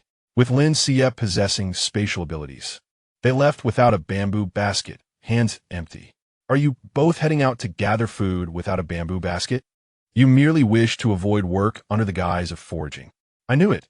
My dear wife, you are both lazy and gluttonous. How could you possibly take the initiative to gather food? Lin Xiyue bristled at Jiang Moran's incessant jabs, feeling quite displeased. I don't require your concern. If I return to find you have not repaired the courtyard wall, you shall have no dinner tonight, and I will not permit you to hunt. After delivering this ultimatum, Lin Xiyue patted Sui Chen, and the two departed. Observing their childlike demeanor, a smile never left Sui Chen's lips. However, he cast a worried glance at Lin Xiyue, hoping that the essence of his beloved wife would not fade away. Wait, before they reached their destination, Lin Xiyue spotted something edible and instructed Sui Chen to halt. It was a vast patch of wild onions, accompanied by some wild garlic, essential ingredients for cooking. My dear wife, these plants smell foul. Can they truly be consumed? Of course. It is precisely their pungent aroma that eliminates the fishy scent of meat. They are indispensable for culinary endeavors. All right, I trust you, my wife. With a swift motion, Su Yichen severed the entire patch of wild onions, demonstrating efficiency superior to that of a harvesting machine. After placing the wild onions and garlic into the spatial realm, Lin Xiyue continued to discover an abundance of vegetables, transforming the forest into an enormous garden filled with every variety of produce. Yet, a vegetarian diet felt too monotonous. Meat was essential. My dear wife, while I can hunt, it is perilous. Perhaps I should go after lunch when you remain at home. Lin Xiyue recognized that her current abilities were somewhat burdensome, yet she felt guilty about Su Yichen's meat-loving nature being confined to a vegetarian meal. Sensing her concern for him, Su Yichen felt warmth in his heart, just as he was about to speak when Jiang Moran interjected. Since you wish to eat meat, you should hunt. I will protect my wife. Jiang Moran stood beside Lin Xiyue with a mischievous grin, his eyes glinting with ulterior motives. What brings you here? Has the courtyard wall been repaired? Zishu is handling it. He possesses what abilities and can control plants to assist. It will be done swiftly. Lin Xiyue scoffed. Realizing this meant Zizu was left to toil alone, taking advantage of the diligent. Zizu, please speak up for me. That is acceptable, but you must take good care of my wife and ensure she encounters no further danger. Rest assured, my wife healed my wounds and prevented my corruption. I shall not repay kindness with malice. Jiang Moran emphasized his last words, causing Lin Xiyue to furrow her brow, uncertain of his true intentions. Nevertheless, with the bond of their partnership, she doubted he would dare harm her. Su Yichen, please exercise caution while hunting and avoid injury. In response, Su Yichen offered Lin Xiyue shooting his might. All my old wounds have been healed by you, my dear wife. I shall not be hindered in using my abilities. You need not worry. After Su Yichen departed, Lin Xiyue and Jiang Moran exchanged no further words, acutely aware of the animosity Jiang harbored towards her, and thus she sought to avoid conflict. However, if Jiang were to provoke her, the situation would change. As Lin Xiyue traversed the forest periphery in search of edible vegetables, Jiang Moran followed closely, neither too far nor too near. Eventually, Lin Xiyue stumbled upon a small river. Is there a river here? Is it unusual to find a river in the forest? The water at home is drawn from here. How could you forget? Lin Xiyue paused momentarily, then frowned at Jiang Moran. I am a female beast. I have never paid attention to such matters. How would I know? Jiang Moran, seeing Lin Xiyue's irritation, immediately raised his hands in surrender. With a glare at Jiang Moran, Lin Xiyue approached the riverbank, hoping to catch some shrimp. To her surprise, the water quality was exceptional. Not only shrimp, but schools of fish swam freely. Elated, Lin Xiyue preferred fish and shellfish over meat. She first collected some freshwater clams and tossed them onto the shore before shifting her focus to the fish and shrimp. Perhaps these creatures had never experienced predation, for they were unafraid. As Lin Xiyue attempted to catch fish with her bare hands, she easily captured a dozen lively fish. Pleased with her catch, she planned to return ashore, but the stones were unexpectedly slippery. Despite her caution, Lin Xiyue lost her footing and fell backward into the deeper waters. Unfortunately, although she was skilled in many areas, swimming was not one of them. As Lin Xiyue floundered in the river, Jiang Moran observed from the shore with disdain. Lin Xiyue, cease your charade. You're a cat beast man. How could you not know how to swim? There is no one here to fall for your tricks. Seeing Lin Xiyue call for help while struggling to surface, Jiang Moran's eyes filled with contempt. It was just as it had been before. Innocent yet falsely accused by Lin Xiyue, who had coerced him into a partnership using the lives of his kin. Could she truly intend to slander him again, claiming he had pushed her into the river? Yet, as he watched her continue to sink, he began to doubt her ability to swim. Just as Jiang Moran hesitated about whether to jump in and rescue her, a figure leaped into the water and pulled Lin Xiyue to safety. Fortunately, she had not lost consciousness and coughed out the water she had inhaled, suffering no serious harm. Is this how you care for my wife? Su Yichen glared at Jiang Moran, who, momentarily stunned, soon realized the gravity of the situation. Lin Xiyue, are you attempting to frame me again? You fell into the river on your own. I did not touch you. Hearing Jiang Moran's stubborn denial, Lin Xiyue wiped the water from her face and confronted him, delivering a sharp slap. Yes, I may have wronged you in the past. I do not wish to make excuses. A mistake is a mistake. However, you clearly saw me call for help while you coldly watched me sink. How are you any different from me? I initially intended to make amends for my previous errors, but now I regret it. You may go wherever you please. As for our blood pact, I refuse to believe there is no way to dissolve it. I wish to sever our partnership. Lin Xiyue's tear-filled eyes left Jiang Moran speechless, his lips moving in disbelief. You truly cannot swim? You know well who I am. Would I jest with my life?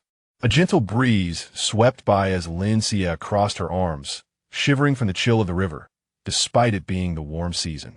Observing her discomfort, Jiang Moran felt no satisfaction from his earlier intentions, but instead, a pang of guilt. My wife, you are soaked through. Hurry back to change your clothes. It would be unfortunate if you fell ill. Lin Xiyue nodded, tapping her fingers on the fish and shrimp she had just caught, summoning them into her spatial realm. Spatial abilities? You possess dual abilities? Is it necessary for me to explain myself to you? Lin Xiyue shot Jiang Moran a cold glare, leaving him speechless. Sui Chen enveloped Lin Xiyue in his arms and swiftly swam back to the courtyard. Indeed, Lin Xiyue felt indifferent about the situation. She did not wish for Sui Chen to hold her so tightly. However, Sui Chen was quite insistent, concerned that Lin Xiyue would catch a chill and fall ill. Upon hearing this, Lin Xiyue pondered for a moment. In the beast realm, female beasts were typically pampered, and it was quite possible that a mere breeze could indeed lead to illness. She was merely a soul inhabiting this body, not a complete person who had traversed time. Even if she possessed supernatural abilities for healing, falling ill would still be uncomfortable. Upon returning to the room, Sui Chen wrapped Lin Xiyue in a hide blanket and hurried to the kitchen to boil water. Lu Zishu was still repairing the last section of the courtyard wall when he saw Sui Chen carrying Lin Xiyue, drenched, back inside. He was puzzled until he noticed Jiang Moran returning with a dejected expression. Moran, what is the matter? What happened? The mistress fell into the water. I thought she could swim, so I didn't save her. I had no idea she couldn't swim. She can't swim? Isn't she a cat-type beast man? Don't cats swim? Jiang Moran shook his head. I don't know. Perhaps female beasts don't have a beast form, so they can't swim. Jiang Moran glanced at Lin Xiyue's door and then saw Sui Chen boiling water, so he walked into the kitchen. Let me boil the water. I have fire abilities and can do it quickly. Seeing Jiang Moran offer help, Sui Chen stepped away from the stove. Jiang Moran conjured a fireball and placed it on the water's surface, and within seconds, the water began to boil. All right, I'll go pour water for the mistress. No, I'll do it. Sui Chen declined Jiang Moran's offer, taking the bucket of water into Lin Xiyue's room. Lin Xiyue was soaking in the bucket. Although the water was pleasantly warm, she felt increasingly cold, her heart heavy with grievance. The original owner had made mistakes, yet she was not the original owner. Those matters were not her doing. Why should she be the one to clean up this mess? However, she could not reveal the truth. Who would believe in her time travel? The beastmen were superstitious. If they thought she was a demon and burned her, wouldn't that be even more unjust? The more Lin Xiyue thought about it, the more wronged she felt, and tears streamed down her face like pearls slipping from a broken string. Host, the system understands your grievances, but this is your only chance to survive. I know, but I feel miserable. It's clearly not my fault. Yet I must bear the consequences. Rest assured, while I cannot predict the future, I can sense that you will surely endure hardship before achieving sweetness in life. Upon hearing this, Lin Xiyue rubbed her sore nose. I'm fine now. Venting helps. After all, the original owner deceived so many people. It's normal for Jiang Moran not to trust me now. I will live well. Lin Xiyue emerged from the wooden tub and searched the chest where the original owner kept her clothes, discovering a plethora of exquisitely crafted garments. Although she did not recognize many of the fabrics, she could tell by touch that they were of considerable value. At the bottom of the chest, she found a hidden compartment containing a hide bag filled with crystals of various colors. Lin Xiyue shook her head helplessly, even while being pursued and fleeing for her life. The original owner still carried such expensive clothes and currency, truly valuing wealth over life. Nevertheless, despite her verbal disdain, Lin Xiyue collected the crystals into her space. They were the sole currency of the beast realm. A single golden crystal could equal 100 red crystals, and so forth. The lowest grade colorless crystal could purchase at least 100 pounds of rice or 300 pounds of meat. This bag of crystals would ensure Lin Xiyue's comfort for a lifetime. She chose a simple hide skirt to wear, leaving the other clothes in the cabinet for now. Upon exiting the room, Lin Xiyue saw Jiang Moryin standing at the door. Has the mistress finished washing? I'll go pour water. Lin Xiyue responded with a faint acknowledgement and did not engage further, turning to enter the kitchen. Is a mistress hungry again? What would you like to eat? Indeed, she felt a bit hungry. It was mealtime, and cooking was in order. Mealtime? Seeing Su Yichen's puzzled expression, Lin Xiyue realized that beastmen typically ate just one meal a day. She hoped she had not exposed herself. Chapter 13. The proud fox beast. Seeing Lin Xiyue's flustered demeanor, Su Yichen quickly spoke up. I'm hungry too, but I can't cook like the mistress used to. Could you teach me? Noticing Su Yichen standing at the stove, looking bewildered at the vegetables Lin Xiyue had gathered, she felt relieved. She knew Su Yichen was trying to divert the topic because he saw her struggle. Sure, but first you need to identify these vegetables. Lin Xiyue patiently taught Su Yichen one by one, and he diligently took notes. Jiang Moryin observed their interaction from the courtyard, clenching his fists silently. Because Su Yichen had hunted a giant wild bird, Lin Xiyue decided to treat it as chicken meat, even though she was unfamiliar with it. Originally, the wild bird would have been tough like turkey, but to her surprise, the dish turned out exceptionally tender. The bird had a lot of fat, and the oil extracted was akin to lard, yet it carried a fragrant aroma. Lin Xiyue prepared a feast of earth oven chicken, crispy fried eggplant boxes, stir-fried chicken giblets, oyster sauce lettuce, and potato pancakes, filling the stone table. Though the kitchen was spacious and had a dining table, it felt somewhat stuffy. However, as it was midday, with the sun blazing down, dining outside would risk becoming parched.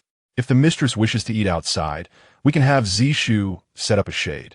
Hearing that Zishu would be called to build a shade, Lin Xiyue felt embarrassed to say so, as her relationship with Jiang Moryin and Zishu remained quite strained.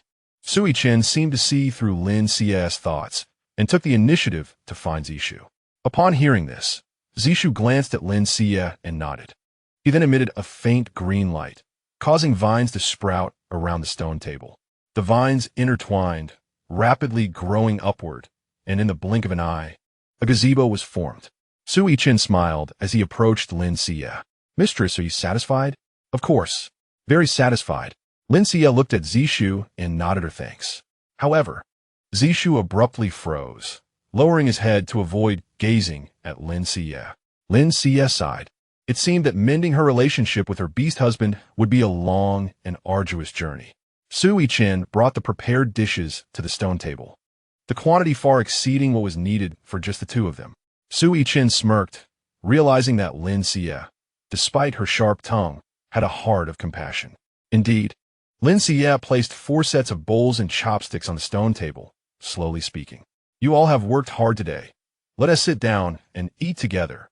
Upon hearing Lin Xiyue's words, Jiang Moryin and Zishu were taken aback, with Zishu hesitating to speak. Mistress, don't worry. I haven't tea poison the food, and one tea do so. It may sound like a lie when I say I will change this situation. It's natural for you to doubt me. However, time will reveal my sincerity. I will make amends, and, though I do not know how to dissolve the blood contract, I will seek a way to restore your freedom. So let us eat first. With that, Lin Xiyue began to serve the dishes into her bowl. Mistress, I will not leave. I will stay by your side. I believe in you. Su Yichen was the first to speak, bowing to Lin Xiyue before sitting beside her. Mistress, eat more meat. Seeing this, Jiang Moryin and Zishu exchanged glances, with Jiang Moryin being the first to take a seat. Zishu followed, sitting across from Lin Xiyue. Zishu's wood-type abilities allowed him to discern whether any toxins were present in the food. After sniffing each dish, he found no toxins, although many vegetables were unfamiliar to him. He frowned, staring at Lin Xiyue. Could it be that the mistress had truly changed? How could that be? Jiang Moryin, however, did not share Zishu's caution and merely kept his eyes fixed on Lin Xiyue, mirroring her every move in selecting dishes. Lin Xiyue paid no mind to the commotion and continued to indulge in her meal. Noticing that Lin Xiyue did not spare him a glance, Jiang Moran felt a surge of irritation and popped a fried eggplant into his mouth. Wait, the flavor. Jiang Moran's eyes widened in astonishment as he devoured several more fried eggplants before he could help but exclaim, "Delicious! How can it be so delightful?" Realizing that the meal had been prepared by Lin Xiyue, he quickly covered his mouth, aware that his praise inadvertently complimented her. Lin Xiyue merely glanced at him with indifference before rolling her eyes and muttering about his excessive surprise, then resumed her meal. Feeling his pride wounded, Jiang Moran banged his chopsticks on the table and declared, "I'm done," before storming back to his room. Such a fragile pride, Lin Xiyue thought, bemused, while Sui Chen chuckled helplessly. Moran is just like that, so prideful. No matter, let us enjoy our meal. Zishu, what do you think of the food? Lu Zishu, who had initially intended to maintain a low profile, was unexpectedly called upon by Sui Chen and instinctively glanced at Lin Xiyue. Lin Xiyue, with her large, expectant eyes, looked back at him. It's very delicious. I don't recognize many of the vegetables. You're truly impressive, wifey." After saying this, Lu Zishu hurriedly buried his head in his bowl. "As long as it suits your palate." A few dishes contain chili peppers, the red ones, which may be a bit spicy at first, but once you get accustomed to it, it becomes incredibly flavorful. Lu Zishu looked at Lin Xiyue, bewildered, realizing that the discomfort he felt while eating chicken innards was due to the peppers. Generally, beasts do not waste food, even consuming the blood of their prey entirely, but the innards are notoriously unclean. Even when cleaned, they retain a foul odor, whether roasted or boiled. Yet, Lin Xiyue's preparation had no trace of such odor. Could it be that the chili peppers had eradicated the unpleasant scent? Observing Lu Zishu's fascination while he ate, Lin Xiyue smiled. "If you're curious about these vegetables, I can teach you how to distinguish them." Upon hearing Lin Xiyue's offer, Lu Zishu looked up at her with wide eyes. "What's wrong? Did I say something wrong?" "Wifey, knowledge is different from practical skills. Sharing practical skills is not a concern, but in the beast world, knowledge is highly valued, traditionally reserved for the high-ranking males and females. We understand your esteemed status in the Beast Emperor city, but can you truly impart this knowledge to us?" Sujichen patiently explained, and Lin Xiyue realized why she had been so earnest when teaching him about vegetables earlier. What is the harm? The purpose of knowledge is to enhance life, not to serve as a symbol of status. That would be too narrow-minded. Chapter 14. Scarcity of Spiritual Energy. Difficulties in cultivation. Sui Chen and Lu Zishu were taken aback by Lin Xiyue's words. She was once the most revered female in Beast Emperor City, second only to the saintess, possessing vast knowledge. Yet, even after her fall from grace, she had never considered sharing her wisdom. "All right, thank you, wifey." Lu Zishu lowered his gaze and expressed his gratitude. He needed to learn about plants, especially since his tribe, despite being overlooked by Lin Xiyue, had not suffered her wrath. The deer tribe excelled in agriculture, a rare skill in the beast world, amassing considerable wealth. However, Lin Xiyue had ruthlessly seized many crystals and food from them, imposing annual tributes that forced the tribe to toil ceaselessly, leading to countless deaths from exhaustion and illness until her expulsion from the Beast Emperor city halted the tributes. If he could acquire more knowledge from Lin Xiyue to share with his tribe, perhaps the deer tribe could swiftly regain its former prosperity. After the meal, Lin Xiyue stifled yawns repeatedly. In her previous life, in another world, she had never experienced such leisurely living. Although she still faced threats from hostile forces, it was far better than her former existence. Her sense of crisis had significantly diminished, and after satisfying her hunger, all she wanted was to sleep. Seeing her drowsiness, Sujungsi smiled affectionately. "Wifey, if you're tired, go take a nap. We will clean up the rest." Lin Xiyue drowsily nodded and retreated to her room, locking the door before collapsing onto her bed. Locking the door? Wifey actually locked the door? Lu Zishu gazed in astonishment at Lin Xiyue's door. "Ichen, you've been by wifey's side these past few days. Why has she suddenly changed like this?" "I don't know." She said she had an epiphany, but I suspect it's more complicated than that. Regardless, as long as she remains like this, it's fine. Lu Zishu fell silent. Unlike Sujichen, who was an orphan without family. Lin Xiyue had hundreds of tribe members to care for, and he knew he must leave. After tidying up the kitchen, Jiang Moran stormed in, fuming at the empty space. Wait, where's the food? That was supposed to be for 4 people. Did you all eat it? Seeing Jiang Moran's distress, Sudichen shrugged helplessly. We assumed you wouldn't eat, and we couldn't waste food, so we finished your portion as well. Who knew you would regret it? Jiang Moran glared at Lin Xiyue, who sheepishly lowered his gaze. Setting aside their grievances, there was no denying that Lin Xiyue's cooking was exquisite, and even Lin Xiyue had forgotten their feud, consumed by the deliciousness of the meal. Fine, you all enjoy it. I hope you choke, Jiang Moran grumbled, rubbing his stomach as he prepared to leave, only to be halted by Sui Chen, who tossed him a large chicken leg. This is from wifey. It was meant for dinner, but since you're hungry, you can have it now. The leg of the giant bird was robust, comparable to a pig's hind leg. Holding the bird leg, Jiang Moran huffed with a hint of pride. Now that's more like it. But if you eat it, you'll have to hunt later. Jiang Moran froze at the thought of having to provide food for Lin Xiyue, brimming with reluctance. I understand. After eating her cooking, I will hunt. I won't owe her anything.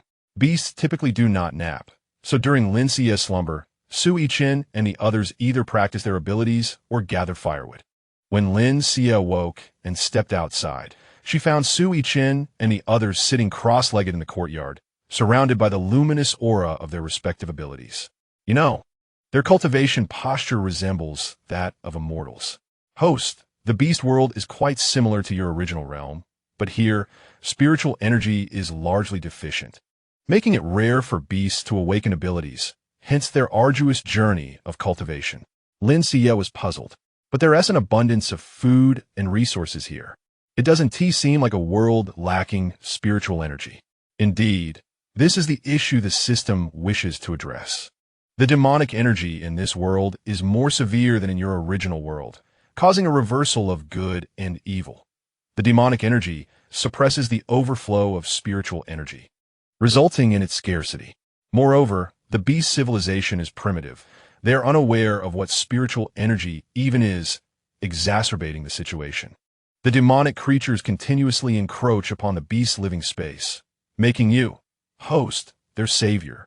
Seeing the system extolling her, Lin Xiyue quickly waved her hands. No, I have no desire to be any savior. Surviving and living well is enough for me. Let someone else take on that role. Wifey, who are you talking to? Startled by Sui Chen's voice, Lin Xiyue froze and offered an awkward smile. No, I'm merely speaking to myself. Oh, has my wife awakened?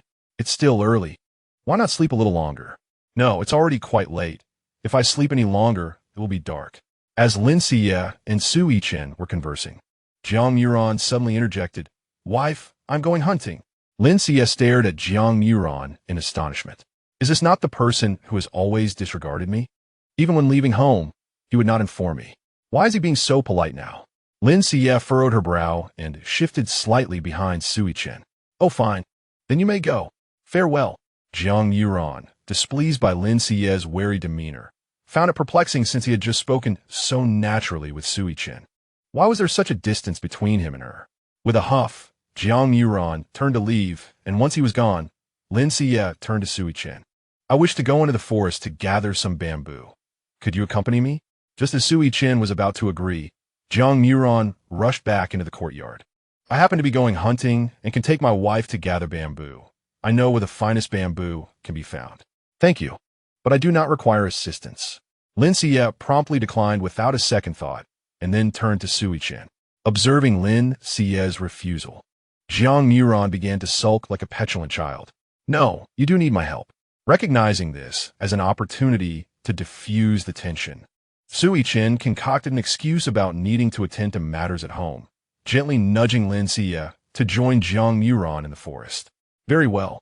Upon hearing Lin Xiyue finally acquiesce, Jiang Muran transformed into his beast form, a splendidly colored fire fox, its fiery red fur shimmering in the sunlight. Jiang Muran proudly raised his head, recalling how Lin Xiyue had once adored his luxurious fur. Out of concern for damaging it, Lin Xiyue had never scolded Jiang Muran. Chapter 15. The discovery of rice, however, Jiang Muron had never transformed in front of Lin Xiyue, having only done so before their bond was formed. To mention, this was Jiang Muron's first transformation into beast form since their union. With his head held high, Jiang Muron thought to himself that this would surely mesmerize Lin Xiyue. He had already planned how to respond should she express her admiration. Yet, when he turned to glance at Lin Xiyue, he found her covering her eyes. Her expression, one of disdain. What is that expression? Jiang Muron's temper flared instantly. Upon hearing his inquiry, Lin Xiyue was equally incensed. Dear God, could you please check the time?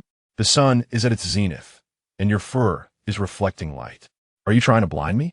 Do you believe I would report you for attempted harm against my wife? You.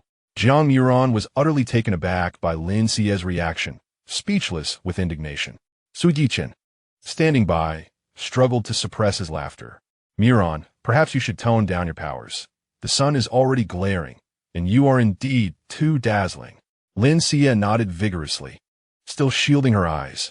Realizing his plan had been thwarted, Jiang Muron begrudgingly retracted his luminous aura. Yet, even without it, his fiery red fur remained remarkably striking. To Lin Xiyue, he was akin to a peacock displaying its feathers, excessively vain, and thus she remained unimpressed, devoid of any praise. You are too tall.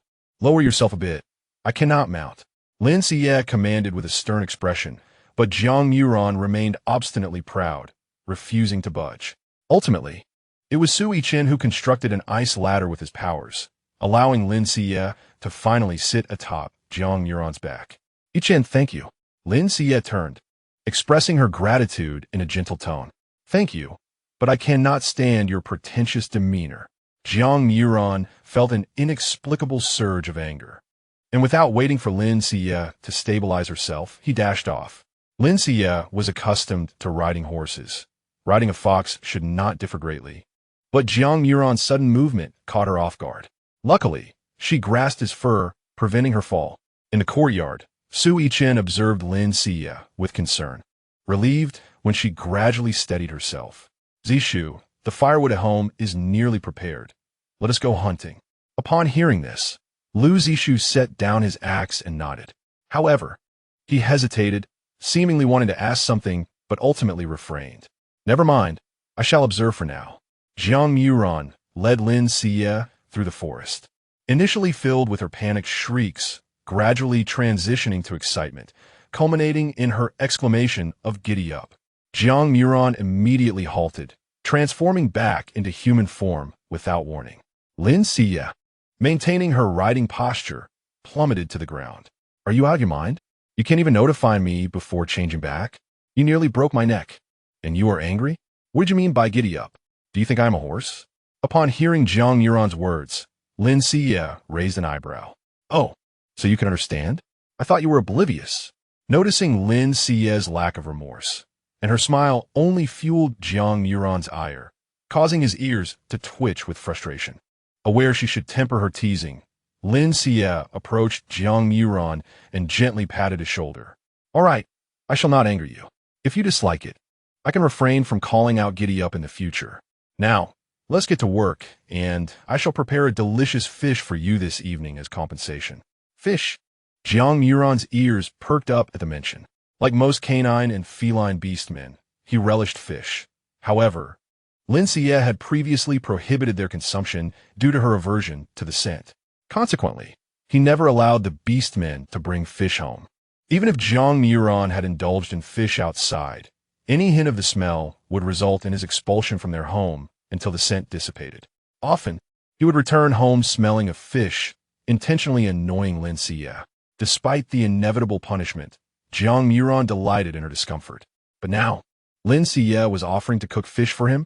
Wife, you previously would not allow us to eat fish, and you yourself would become nauseous at the mere scent. What has changed? As Lin Xiyue selected bamboo, she was momentarily taken aback by Jiang Muron's question and turned to meet his piercing gaze. I have changed, and so have my tastes. Is that not permissible? Whether you eat fish or not is of no consequence. I shall eat. Why would I refuse? Jiang Muron huffed, then began cutting bamboo. Seeing Jiang Muron abandon his fixation on her previous aversion to fish, Lin Xiyue exhaled in relief. She was well aware of the original owner's preferences, but recognized that she could not entirely adopt them as her own. Lin Xiyue could only attempt to compensate when the beastmen noticed any discrepancies. Nearby, Jiang Muran observed Lin Xiyue's earlier reaction closely. Lin Xiyue instructed Jiang Muran to cut the bamboo at the joints, retaining the sealed and to store in her space. Once they returned and processed it into bamboo tubes, she could confidently place her seasonings inside, eliminating the need for clandestine retrieval during cooking and avoiding the risk of being discovered. Last time, Sui Chen was quite surprised to find a soy sauce bottle, and she wished to avoid suspicion. Rice, I have detected the presence of rice nearby, the system exclaimed excitedly. Upon hearing this, Lin Xiyue was equally thrilled. With rice, they could have rice to eat and no longer rely on potatoes as a staple. Jiang Moran, I have discovered food. Follow me. Lin Xiyue called out to Jiang Moran and dashed towards the direction indicated by the system. Jiang Moran frowned at her impetuousness, silently cursing her capriciousness before chasing after her. Perhaps due to the burgeoning upgrade of her abilities, Lin Xiyue was unaware that her speed had increased, and even Jiang Moran had to exert himself to keep up. Chapter 16. The Endless Assassination. Jiang Moran followed closely behind Lin Xiyue, a shadow of doubt flickering in his mind. After running for a little over 10 minutes, Lin Xiyue beheld a vast expanse of rice. However, in this beastly world, the rice was not cultivated in flooded fields, but rather on dry land. Although puzzled, Lin Xiyue inspected the plants and confirmed they were indeed rice. This beastly realm was wondrous. The rice could thrive in ordinary soil despite its high water requirements. Could it be drought-resistant rice? Observing the yield, it likely wasn't. Perhaps the peculiar soil of this realm, combined with the relatively rich spiritual energy in the vicinity, nurtured such rice. Lin Xiyue shrugged. She was not a researcher, whatever type of rice it was, as long as she could enjoy a meal of rice. That was all that mattered. Eager to rush into the rice field, she was halted by Jiang Moran, who grasped her arm. We are now deep within the forest, and the likelihood of encountering magical beasts has significantly increased. We cannot linger here. Upon hearing Jiang Moran's warning, Lin Xiyue glanced around and recognized that the flora here was entirely different from that at the forest's edge. Lost in thoughts of consuming rice, she had not noticed they had ventured so far into the forest. However, her desire for rice persisted. Lin Xiyue hesitated, looking at Jiang Moran. He blinked, momentarily taken aback, then grumbled in annoyance and released her hand. I will handle harvesting the rice. You quickly store in your space, and we must leave at once. All right, thank you. Jiang Moran, Lin Xiyue exclaimed, her face lighting up with joy. Jiang Moran's ears turned slightly red, and he let out a haughty snort, but refrained from retorting.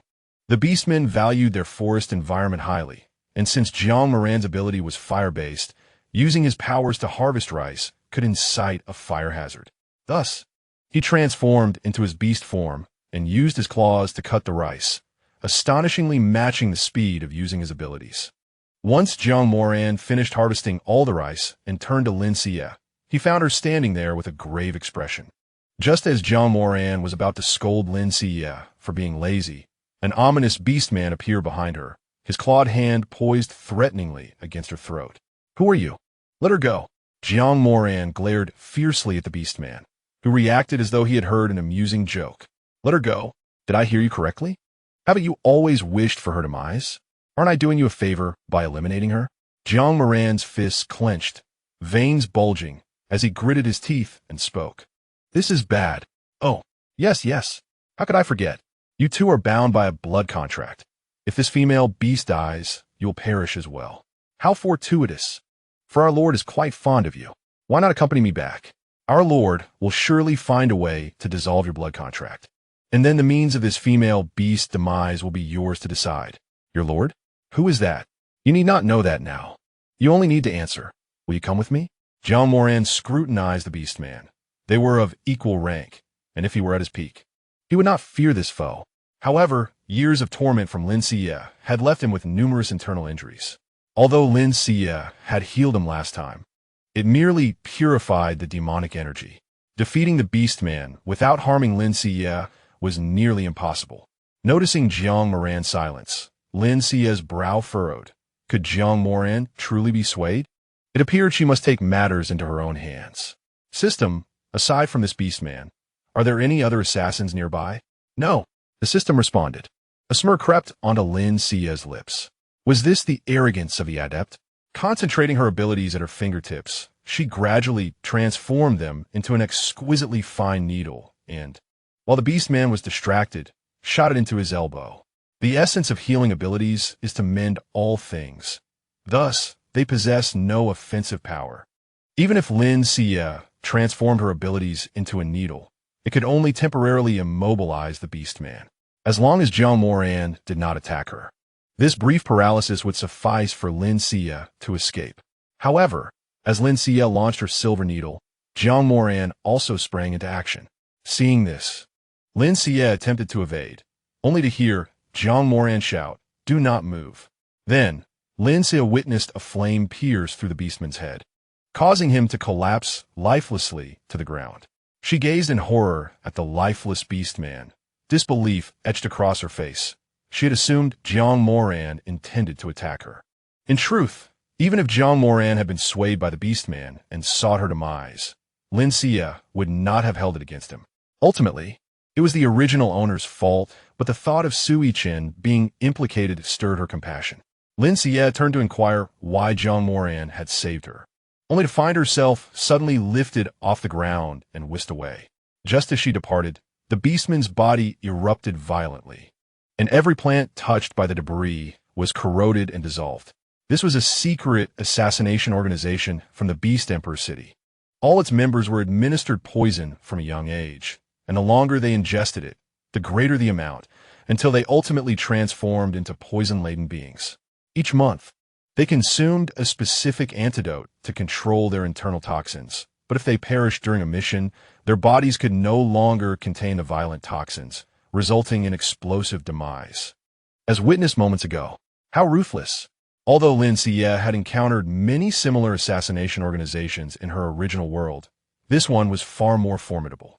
Who is the leader of this organization? Jiang Moran shook his head. I do not know. Jiang Moran was poised to reprimand Lin Xiyue for her lack of caution. Having been captured, but upon turning, he found Lin Xiyue gazing at him with wide, innocent eyes, so close in proximity.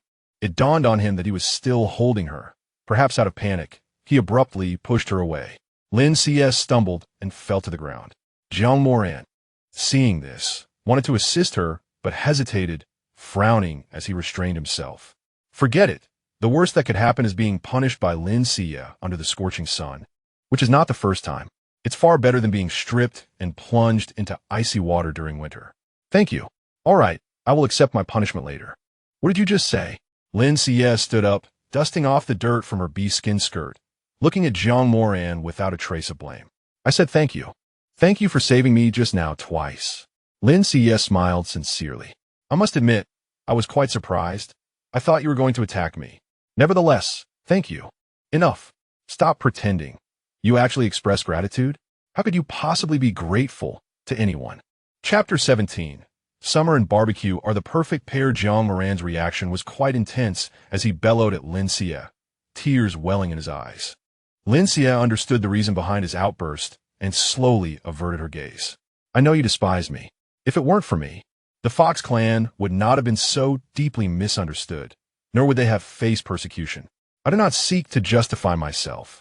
Wrong is wrong. I have said I wish to atone, and that is not mere rhetoric. However, I am currently struggling to protect myself, and I do not know how to help clear the Fox clan's name. I am truly sorry. Upon hearing the long-awaited apology, Jiang Moran stood frozen in place. However, rather than feeling joy, she was engulfed by sorrow. Jiang Moran murmured intermittently, venting the resentment within her heart, while Lin Xiyue silently listened beside her. Some wounds cannot be soothed by a mere apology. Although Lin Xiyue was not the original owner of this body, she was willing to compensate on behalf of the original owner, as if paying rent for this vessel. After venting her emotions, Jiang Moran gradually calmed down and furrowed her brow at Lin Xiyue. Even if you apologize, I shall not forgive you. Given the chance, I will still dissolve our partner contract. All right, Lin Xiyue readily agreed. Yet Jiang Moran felt a twinge of discomfort at her quick acceptance. You were so obstinate before. Why are you so easily agreeable now? Have you found a new love and wish to rid yourself of us? Lin Xiyue, upon hearing this, looked at Jiang Moran in disbelief, unable to comprehend the thoughts occupying her mind.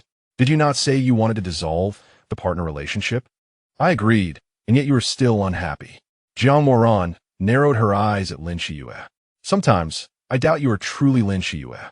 Your essence is undeniably her, yet your temperament has drastically changed. Hearing this, Lin Xiyue shrugged in resignation. Just consider me possessed. Now, did you not mention that this place is dangerous? We should return swiftly. Not wishing to pry further, Jiang Moran suppressed her animosity toward Lin Xiyue. Yet, upon transforming into her beast form, she slightly lowered her body. Lin Xiyue, amused by this, climbed onto Jiang Moran's back. As she watched Jiang Moran run steadily forward, she sighed deeply. Beasts are indeed simple. A single heartfelt apology can alleviate much of their inner pain. This realization only deepened Lin Xiyue's own discomfort, leaving her with the sole option of making amends. Upon returning to the courtyard, Sui Chen and Lu Zishu had already returned from their hunt, bringing back a substantial catch, including a wild boar weighing over 100 pounds, along with numerous wild birds and rabbits. Knowing Lin Xiyue's prowess in preparing dishes involving offal, Sui Chen refrained from discarding the entrails, opting to clean and soak them in water following her previous methods. Seeing their bountiful haul, Lin Xiyue gave Sui Chen a thumbs up, showering him with praise. Host, this is their normal hunting yield. Previously, they only caught a single wild chicken all day, clearly toying with you. Lin Xiyue rolled her eyes, fully aware of the situation, but choosing not to call out, as the beastman's resentment toward the original owner had resulted in their mercy of not allowing her to starve. With ample space in the storage, as meat is not as easily preserved as root vegetables, Lin Xiyue waited for Sui Chen to butcher the game before placing it in storage. With wild boar, wild chicken, and plenty of bamboo available, Lin Xiyue suddenly conceived an idea. Why not have a barbecue tonight? Summer is perfect for barbecues. Upon hearing Lin Xiyue's plan for barbecue that evening, Jiang Moran wrinkled her nose in disdain. Barbecue? Is that not just roasted meat? What is so delightful about it? Lin Xiyue shot an incredulous glance at Jiang Moran.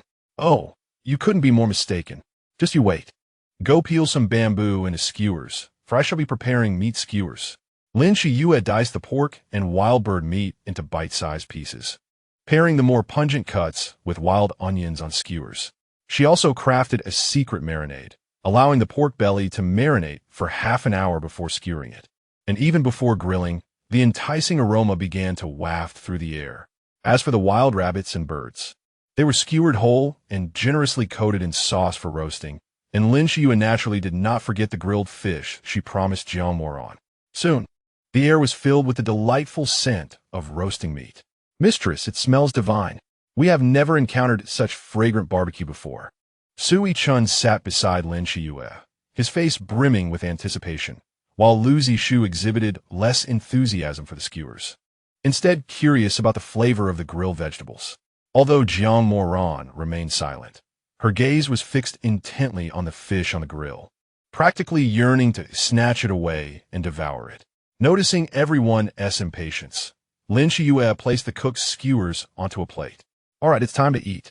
Get a try.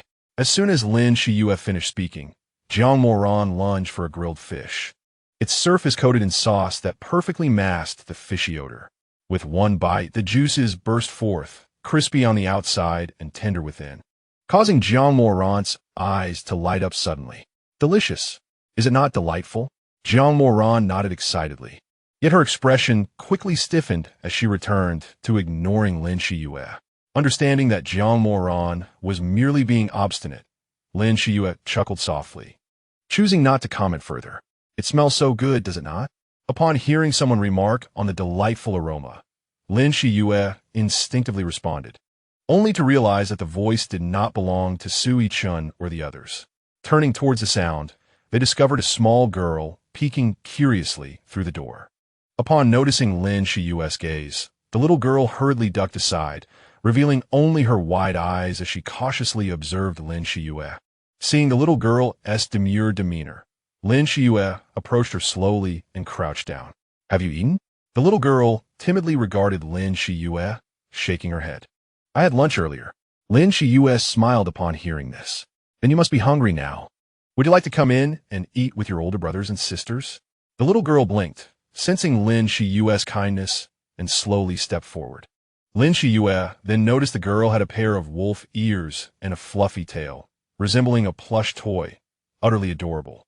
Lin Xiyue longed to embrace the little girl, but fearing she might frighten her, she restrained herself.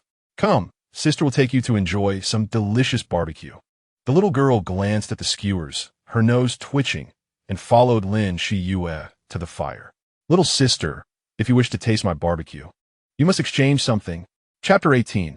Let us exchange you. Lin Xiyue grinned at the little girl, resembling a mischievous trickster. The little girl blinked her watery eyes at Lin Xiyue. "But I have nothing to exchange." "No matter, you can simply exchange yourself." "Me?" The little girl looked at Lin Xiyue with a puzzled expression, tilting her head in confusion. "Yes, may I touch your face and ears? You are simply too adorable." Gazing at the petite figure, Lin Xiyue felt her heart melt.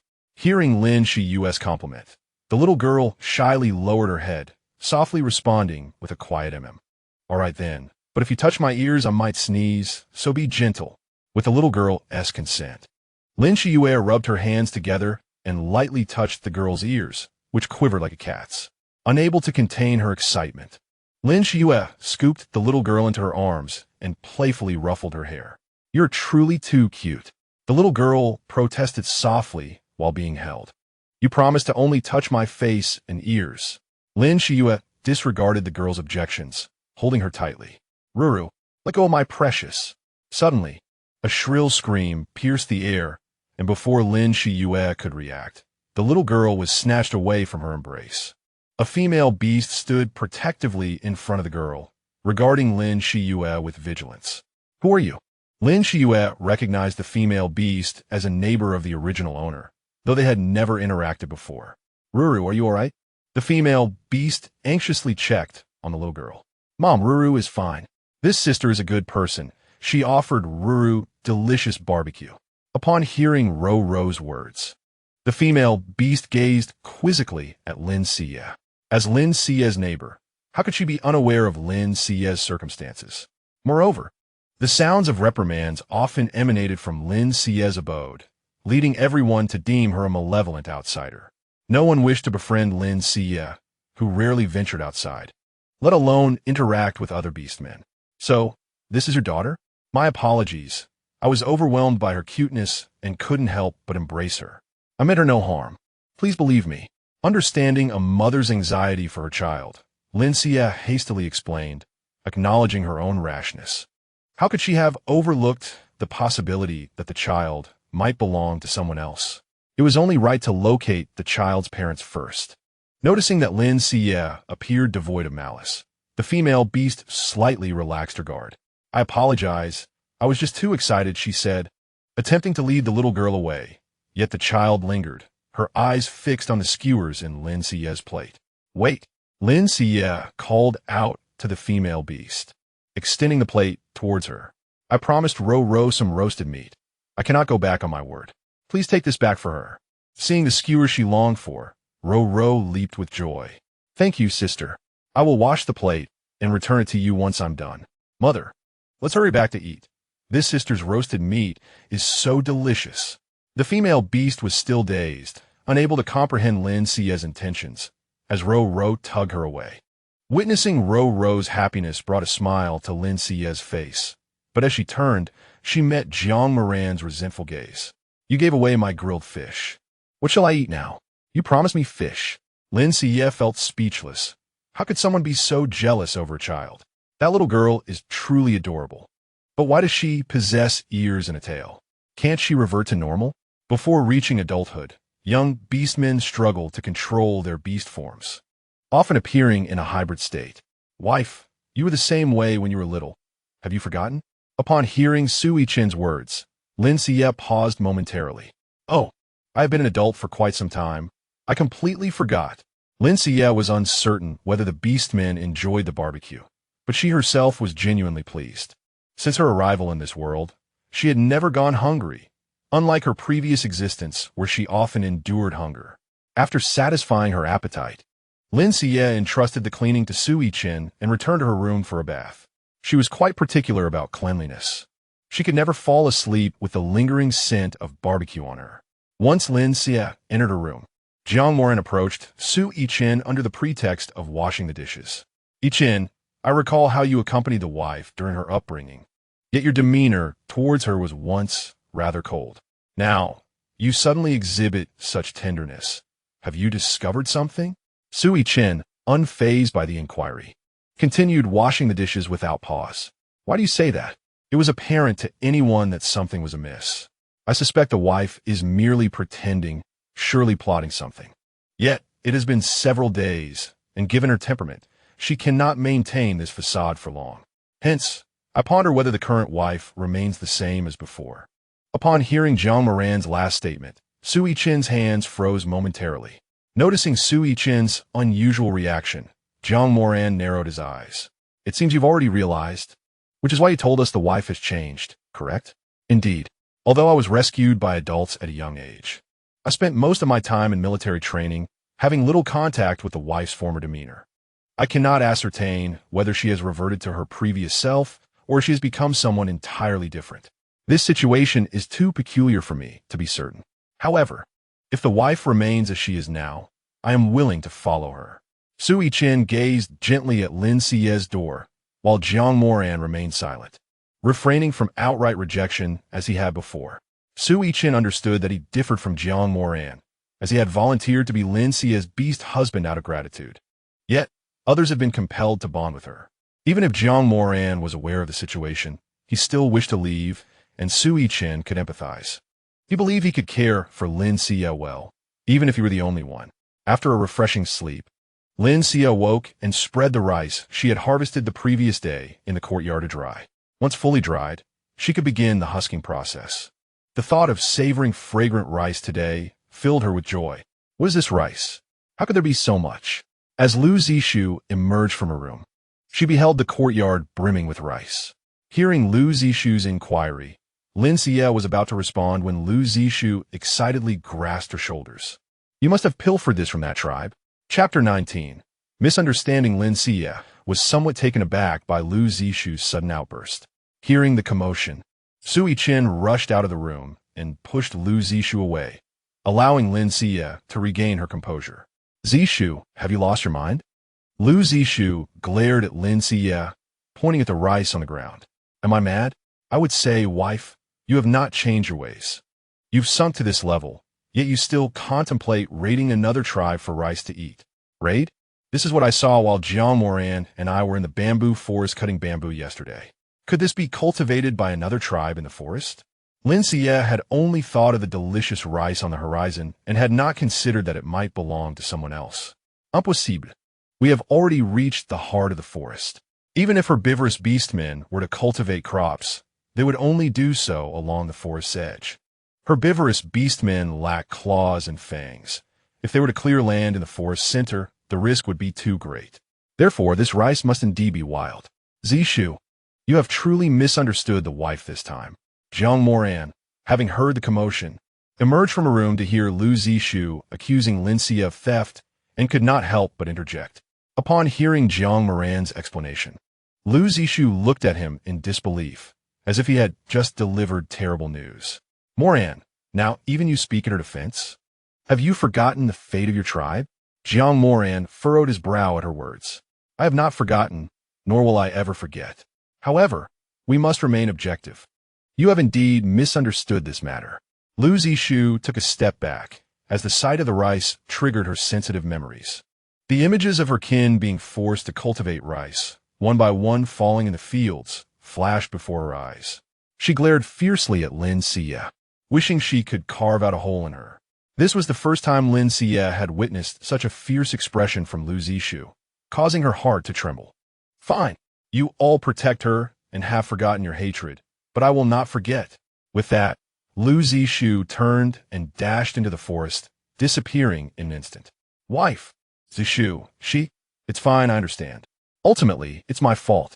Jiang Moran, you have a good relationship with Lu Zishu. Please check on her and ensure nothing happens. Jiang Moran paused upon hearing Lin Xiyue's words. Wife, you do not blame Zishu. Lin Xiyue shook her head, urging Jiang Moran to hurry after her. She certainly bore no resentment towards Lu Zishu, nor did she feel guilty, for she was not the instigator. Yet, Lin Xiyue felt a headache coming on. Aside from Sui Chen, the other 4 beastmen had kin who had perished at the hands of the original owner. Such deep-seated enmity made it difficult, not to mention the challenge of preventing them from harming her. Noting Lin Xiyue's furrowed brow, Sui Chen brought a basin of warm water to the stone table in the courtyard. Wife, allow me to assist you in washing your face. Lin Xiyue was momentarily taken aback by the words, then hastily waved her hand. No, I can manage on my own. Didn't you say you used to do this as well? No, in the past, it was always the mistress who took care of herself. Serving the mistress is the duty of a beast husband, but previously I was somewhat reluctant. However, things are different now. I am willing to serve the mistress. Sui Chen gazed deeply at Lin Xiyue, his eyes filled with affection, as if he wished to envelop her entirely within his sight. Feeling shy, Lin Xiyue lowered her head and hurriedly washed her face and rinsed her mouth. What a coincidence! Before, it was you who were unwilling to serve me, and now it has turned into my reluctance for you to serve. After completing her morning routine, Sui Chen stood steadfastly beside Lin Xiyue, eagerly taking over any task she attempted, demonstrating meticulous attention to detail. It was not until Lin Xiyue entered the kitchen that she could no longer endure. Stop. I prefer to cook for myself. You just keep an eye on the rice and ensure it dries completely before threshing.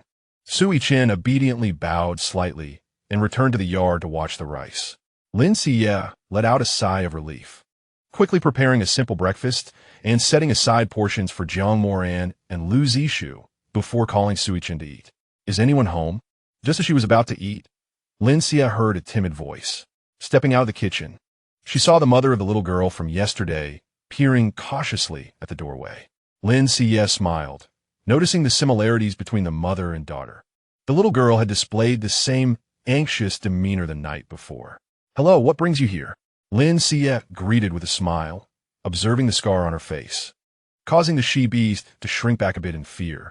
This is your plate, filled with the bubbles fruit my beast husband gathered from hunting and foraging. Consider it an exchange for your roasted meat. The she-beast thrust the plate into Lin Xiyue's hands, casting a fearful glance at her. Thank you. But where is your little one? Lin Xiyue's voice was melodious, which eased the she-beast's tension somewhat. My little one is ill and cannot go outside. I must return to care for her. Goodbye. After saying this, the she-beast hurried away. Hearing of the little girl's illness worried Lin Xiyue, yet she hesitated to follow, fearing it might cause trouble due to her poor reputation. Lin Xiyue sighed. After all, there was a shaman in the tribe, and the beastmen typically sought the shaman's help when unwell. Given the she-beast's value, the shaman would surely provide serious treatment. Upon returning, Lin Xiyue found Sui Chen not only refraining from eating, but also standing by the dining table. Why aren't you eating? The mistress is not yet dined. How can I, as your beast husband, indulge alone? Lin Xiyue blinked in exasperation, realizing she needed to slowly acclimate to the dynamics of their relationship. Why did you take so long to converse? That she-beast mentioned her little one, Ro, was sick, so I asked a few questions. Is that so? Then it seems Ro may be in grave danger. Why do you say that? Lin Xiyue looked anxiously at Sui Chen. She-beasts are inherently fragile. Not all she-beasts awaken their abilities like you.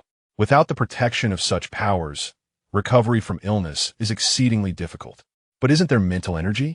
The primary function of mental energy is communication with deities. It offers no benefits for physical health. But there are shamans. Noticing Lin Xiyue's furrowed brow, Sui Chen understood her concern for the little girl. Mistress, I am not being pessimistic. This is simply the truth. The shamans from smaller tribes cannot compare to those from larger tribes. Minor ailments may be manageable, but in severe cases, survival becomes uncertain. Lin Xiyue's heart sank at his words. Sui Chen, noticing her distress, gently placed a fried egg in her bowl. If you truly care, Let us visit after we finish our meal. Chapter 20. The discovery of abilities. Lin Xiyue looked gratefully at Sui Chen and thanked him. After finishing their meal, Lin Xiyue hurried to the little girl's yard. The gate was open, but the yard was empty. Is anyone home? Lin Xiyue called out, but received no response. So she ventured into the yard. At that moment, she heard the desperate voice of the she-beast. Shaman, is there truly no way? Roro was fine yesterday and ate plenty of roasted meat. You even said she was well. How could she suddenly become so serious? It may be a case of temporary improvement. The she-beast's health has always been fragile. Roro was born weak and has always been prone to illness. It is a miracle she has lived this long. Upon hearing this, Lin Xiyue rushed into the house, where the beastmen inside were taken aback at her sudden entrance. The she-beast wiped her tears and rose from beside Roro's bed. Miss Lin, I apologize, but we have matters to attend to today and cannot entertain you. Please leave. I can treat Roro, Lin Xiyue declared without further ado. Hearing her words, the beastmen in the room, aside from Sui Chen, were skeptical. The tribe knew Lin Xiyue hailed from a larger tribe, but even if she was a female from there, in the beast world, females were pampered and lacked medical knowledge. Yet, Roro's mother believed. The she-beast rushed to Lin Xiyue, gripping her hands in excitement. Miss Lin, you come from the great tribe. You must know much. I believe in you. Please save Roro. A mother, when there is even a glimmer of hope, will strive to save her child. Lin Xiyue helped the she-beast to her feet and spoke firmly. Rest assured, I will do my utmost. Approaching Roro, Lin Xiyue, though unfamiliar with diagnosing or herbal medicine, possessed healing abilities. Pretending to check her pulse, she placed her fingers on Roro's frail wrist, and in an instant, she understood the cause of Roro's weakness. Did you consume any poisonous fruits or herbs while pregnant with Roro? The she-beast paused at Lin Xiyue's question. No. Did you eat anything mildly toxic? Perhaps something that caused a tingling sensation? The she-beast thought for a moment and seemed to recall something. Indeed. I love a certain red fruit that initially tingles in the mouth but feels delightful when swallowed. I wonder if it has anything to do with this? Bring it to me. Upon hearing this, the she-beast immediately sent her beast husband to fetch the fruit. As soon as it was presented to Lin Xiyue, the system began to alert her. Danger. Host, this fruit is toxic. The toxin in this fruit poses little danger to adult males, but is highly detrimental to she-beasts. If an adult she-beast consumes this fruit, the toxin accumulates in the bloodstream, showing no signs of poisoning until pregnancy, when the trace toxins are absorbed by the fetus. If it is a male cub, there is no issue, but if it is a female cub, she typically does not survive past 10 years.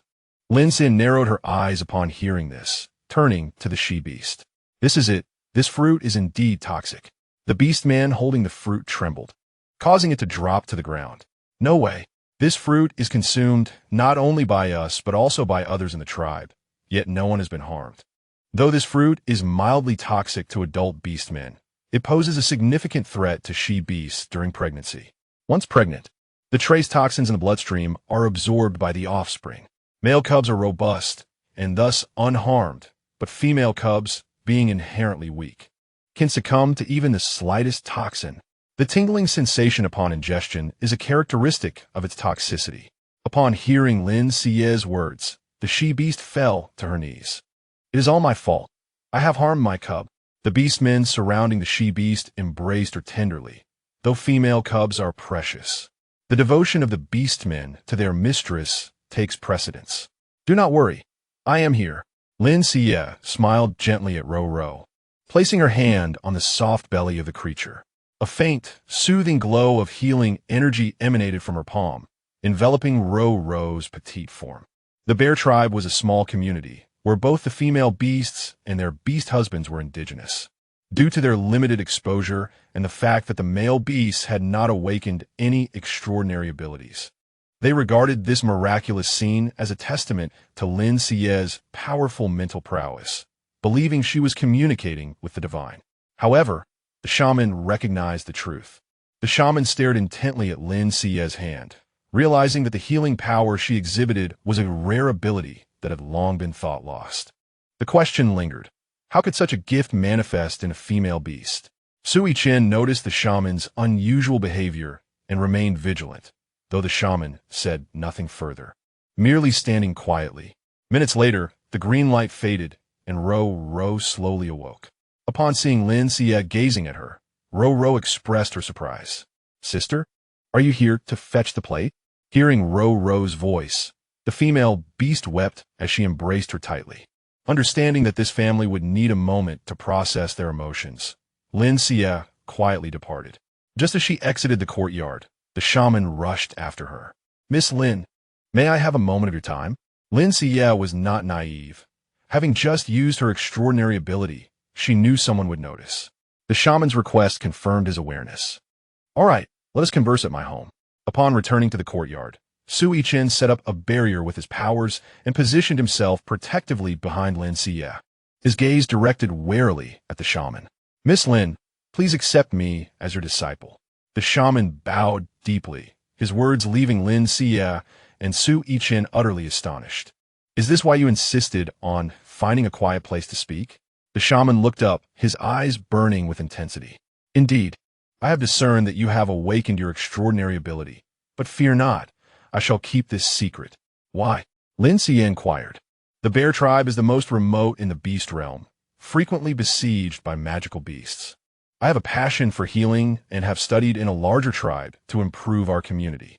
With your presence, Miss Lin, our tribe will undoubtedly benefit, and I will safeguard your secret. I understand that it is exceedingly rare for a female beast to awaken an extraordinary ability, especially a healing one. Surely, your journey here has a part in that, and I am not so foolish." Lin Xiyue raised an eyebrow in surprise at the shaman's clarity of thought, realizing that such wisdom could exist even in a small tribe. Although he misjudged her reason for fleeing, she replied, "Very well, I accept your proposal." Although Lin Xiyue was not well-versed in pulse diagnosis or many treatment methods, she was equipped with a system. With the system at her disposal, there was nothing she could not accomplish. "Thank you for your kind words, host," the system replied. Lin Xiyue arranged for the shaman to come and learn for an hour each afternoon. "Thank you, master. I forgot to introduce myself. My name is Xiao." "Xiao? Just one character?" "Indeed. Only those from larger tribes or noble families possess surnames. Our small tribe does not." Xiao expressed his frustration, revealing that his desire to master healing was rooted in a wish to elevate the tribe's status. The rating of a tribe depended on the number of female beasts and the skill level of its shamans. Every 3 years, there was a competition among shamans. This year marked the third, and Xiao aspired a place in the top 30, which would allow the bear tribe to ascend in rank. While this would not grant surnames to the tribe's beasts, it would significantly enhance their status and resources, and most importantly, they would receive the blessing of the saintess. Xiao did not disclose these aspirations to Lin Xiyue, who was already aware. Lin Xiyue merely wished to elevate the tribe's healing standards, reducing the incidence of death from illness and injury. After bidding farewell to Xiao, Lin Xi's stomach protested, prompting her to smile at Sui Chen. "Shall we prepare a meal?" "Of course."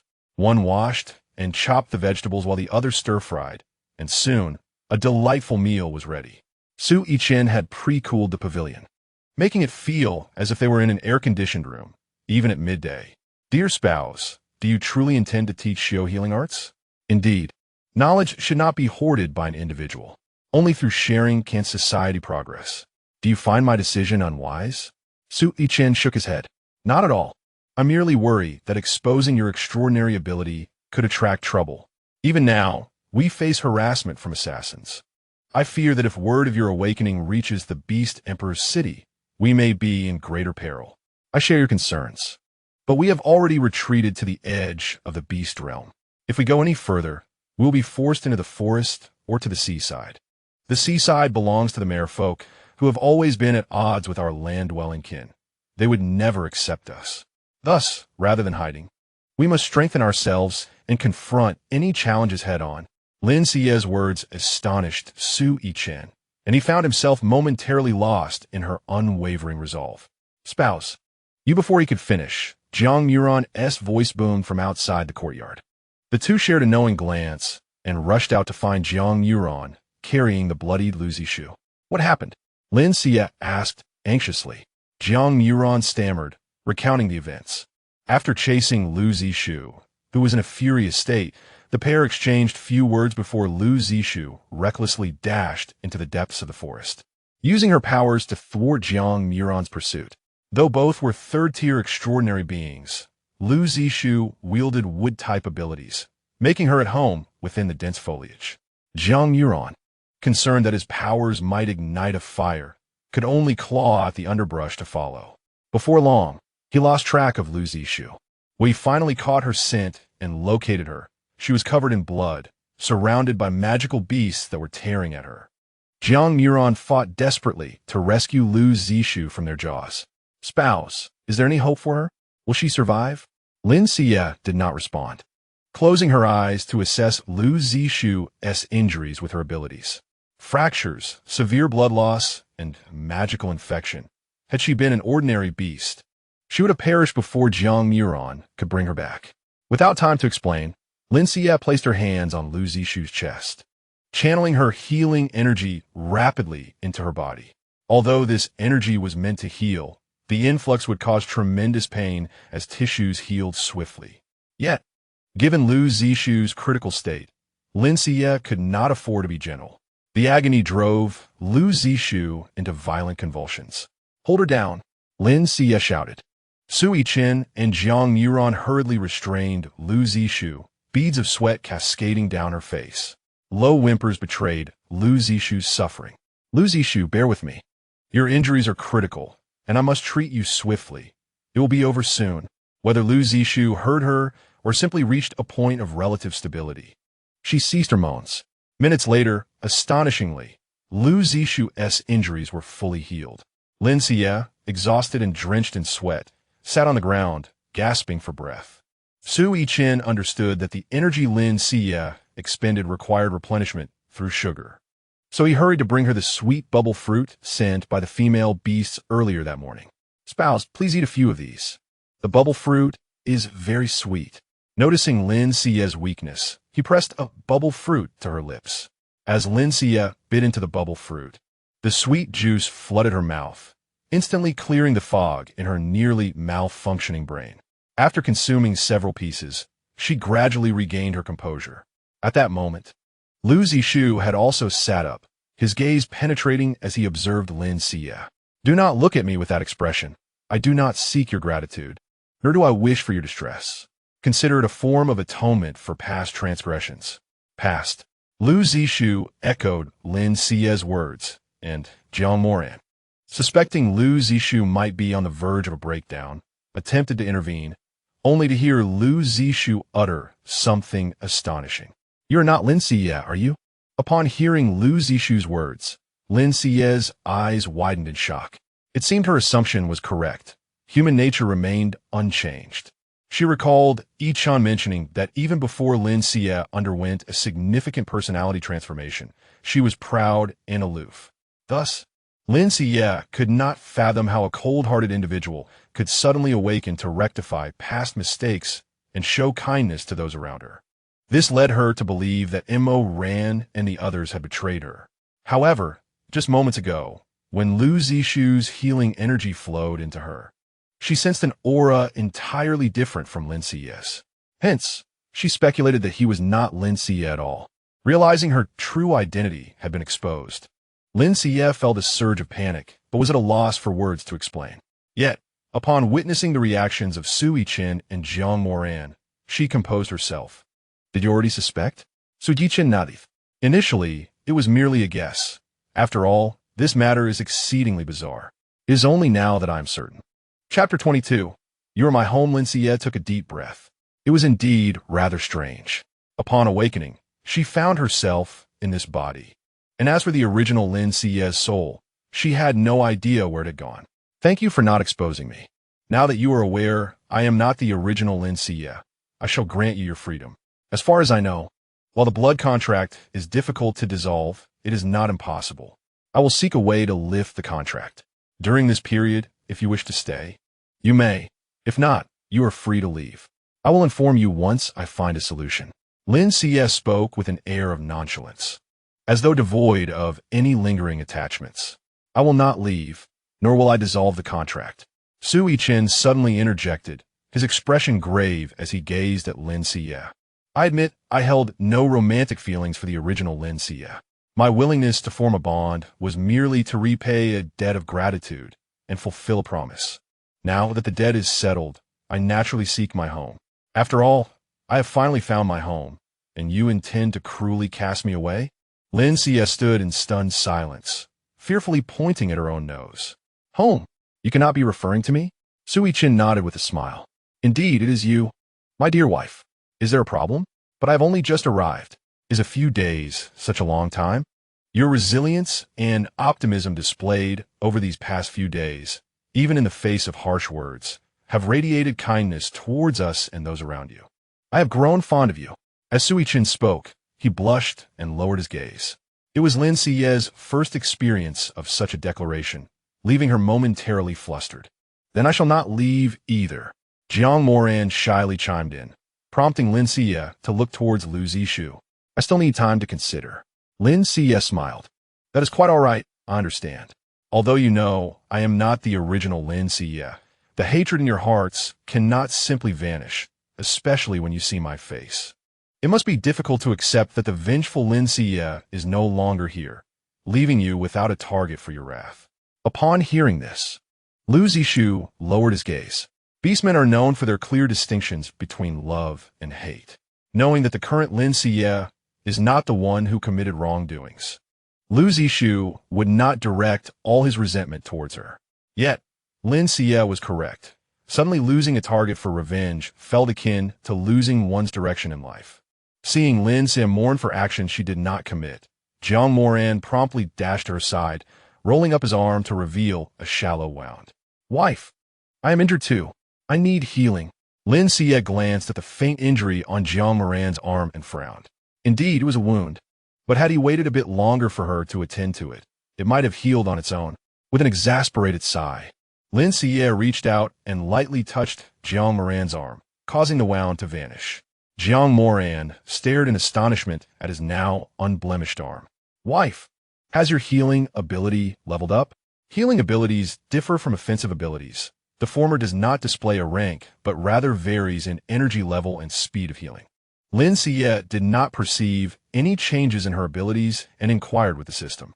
Congratulations, host. Your healing ability has now advanced to level 1. Only level 1. Do not underestimate the power of this level. As long as the injuries do not threaten life, they can be healed in an instant. Once your abilities level up further, even the dead could be revived. Is the healing ability in this beast world truly so powerful? Indeed, it is. Lin Xiyue pursed her lips. All right then. After expending half the day's energy, I am quite hungry. Let's eat. Rising, Lin Xiyue made her way to the stone table and sat down. Sui Chen and Jiang Moran followed closely behind, but remained standing at the table. Sit down. Why are you both standing? Until the wife grants permission, we cannot sit. Lin Xiyue regarded them with confusion. But did you not sit down directly the last 2 times? Previously, we believed you were the original Lin Xiyue, and thus felt no respect. Now it is different. What is different? Everything should be the same as before. Please sit. Upon her prompting, Jiang Moran happily took a seat, while Sui Chen remained beside Lin Xiyue. Lu Zixue, will you join us for a meal? Lin Xiyue tentatively suggested, considering that Lu Zixue might be the one struggling the most to accept this change. Lu Zixue's eyes flickered, slowly walking to the pavilion. May I still join you for a meal? Of course. Lu Zixue lowered his head, taking a seat, and only then did Lin Xiyue begin to eat. By the way, dear wife, we still do not know your name. Lin Xiyue stuffed a meatball into her mouth, shrugging helplessly. Coincidentally, I'm also called Lin Xiyue, and I resemble the original Lin Xiyue closely. Perhaps it is due to our shared name and likeness that I found myself in this body. Then why did you enter this body? I was betrayed by companions. Perhaps my death was too tragic, or perhaps I was too unwilling to accept my fate, leading the deity to take pity on me and grant me a second chance at life. Upon hearing Lin Xiyue's words, the 3 fell silent, gazing at her with sympathy. Oh, do not look at me with such eyes. In any case, I have been granted an opportunity to live again, and I am quite happy. Wife, who is it that caused your demise? I shall take vengeance for you. Jiang Moran exclaimed angrily, slamming his palm on the table, causing it to shudder. They have all perished. Before my death, I dragged them all down into the abyss. Lin Xiyue spoke truthfully. Before her demise, she had used her powers to ensnare all those who had betrayed her, leading everyone, herself included, to meet their end at the hands of the demonic creatures. That was Lin Xiyue. Even if it meant mutual destruction, she would ensure that those who harmed her would not escape unscathed. This meal was enjoyable for everyone except Lin Xiyue. Noticing his gloomy demeanor, Lin Xiyue hesitated before speaking. Lin Xiyue, have you ever considered the possibility that the original Lin Xiyue was also betrayed?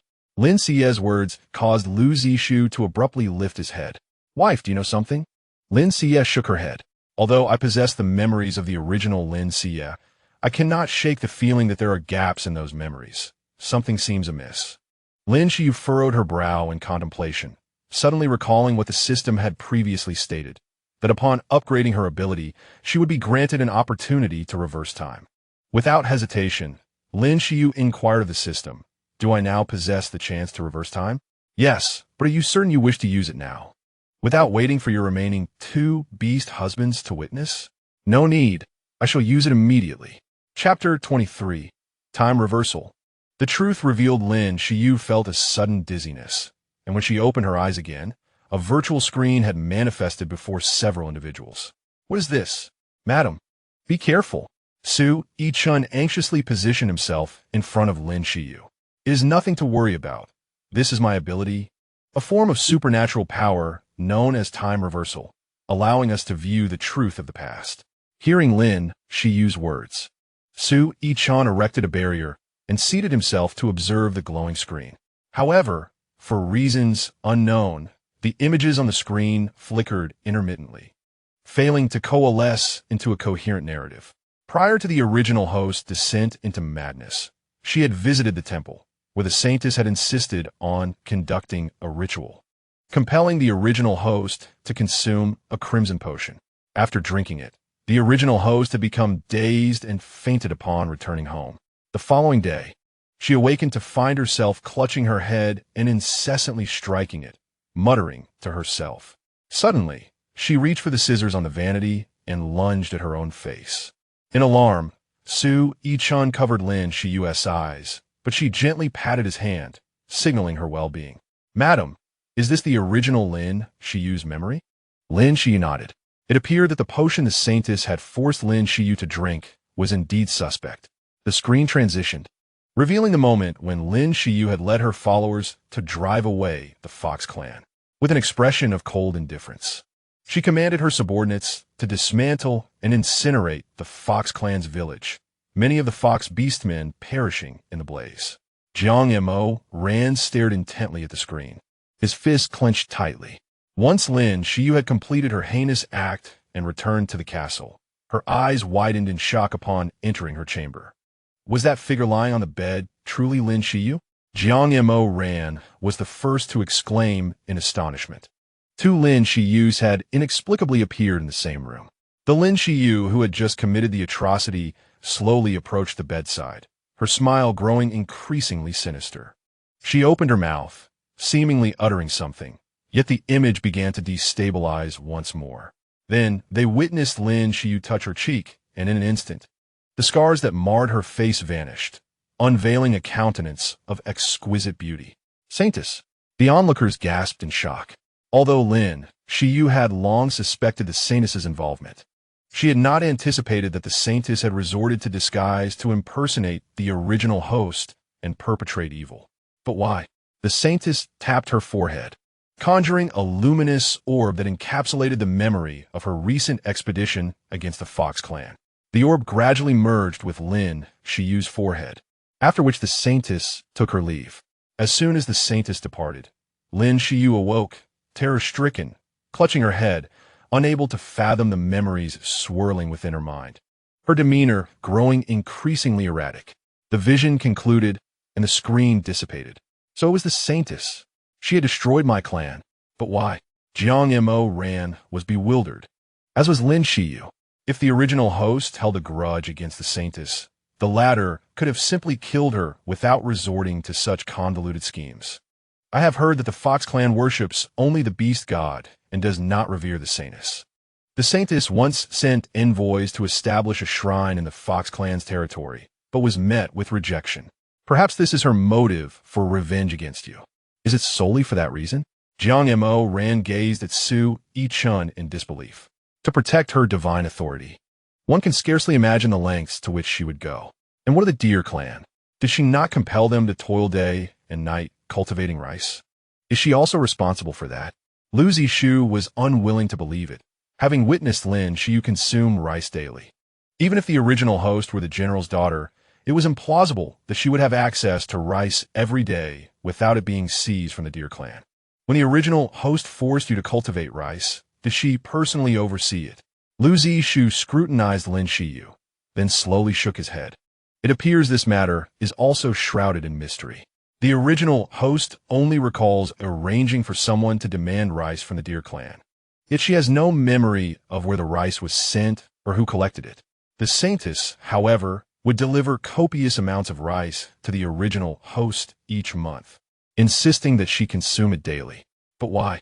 We, the Deer clan, worship the saintess. We offer fresh rice daily. And therein lies the crux. Rice is exceptionally rare due to its limited cultivation, making it a precious commodity in the beast realm. The saintess cherishes rice. She likely refrained from coercing you to cultivate it previously to maintain her image. Now that she has a scapegoat in the original host, she fears nothing. Upon hearing Lin Xiyue's words, Lu Zixu laughed bitterly, his heart heavy with despair. So this is how it is. Our Deer clan, attuned to nature and skilled in agriculture, has been rendered a fault. Lin Xiyue felt a pang of sympathy at Lu Zixu's words. This is not your fault. It is the saintess's insatiable greed. Such a person is unworthy of the title of saintess, deserving of worship by the masses. I shall go and slay her now. Lu Zixu rose in agitation, but was restrained by Lin Xiyue. If you return alone, you will be walking into your own demise. The saintess possesses formidable mental prowess. Though she lacks supernatural abilities, her mental strength alone can subjugate others. You cannot defeat her. Indeed, the saintess's primary source of power derives from the faith of countless beasts. To eradicate her, one must dismantle the belief that the beastmen have in her. But that is exceedingly difficult. Lu Zixu sank despondently to the ground, while Lin Xiyue crouched beside him. Is it truly so difficult? One must understand that faith is easily swayed. In these trying times, those who can provide for others will earn their devotion. Lin Xiyue smiled, and Lu Zixu inexplicably found comfort in her expression. Madam, I apologize for my previous actions. Lin Xiyue reached out and patted Lu Zixu's shoulder. It is of no consequence. Ignorance is no sin. We were all unaware of the truth, thus misjudging others. But now that the misunderstanding has been clarified, let us move forward. Once everyone had calmed their spirits, Lin Xiyue returned to her chamber to rest. System. Today, as time reversal only involved Jiang Mo Ran and Lu Zixu. Are there not two other beast husbands? Their situations are akin to that of Jiang Mo Ran. But the circumstance of your fourth beast husband is somewhat different. What do you mean? Your fourth beast husband is the young master of the Black Panther clan. At that time, he already had a beloved mate. The original host, in her desire for possession, employed various means to win his affection. He is the only beast husband with whom the original host had a bonding relationship. However, after their union, the original host's temperament changed drastically, and she abandoned the panther beast to the beast arena for the amusement of nobles, subjecting him to repeated torment until he was left on the brink of death. While escorting the original host to this location, they encountered a tide of magical beasts. In a bid to protect herself, the original host pushed her fourth beast husband away, and he is now missing. Chapter 24. Mutual market. Such a fate is directly attributable to the original host. The saintess bears no responsibility. Lin Xiyue felt as though the world had crumbled around her.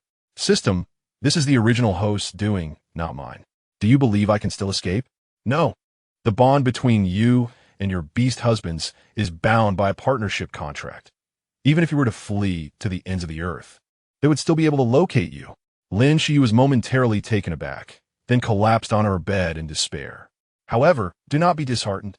You have already resolved the conflicts with your 3 beast husbands. They will protect you, and due to the system upgrade, random tasks will soon appear. Completing these tasks will yield substantial rewards, and the system has high hopes for you.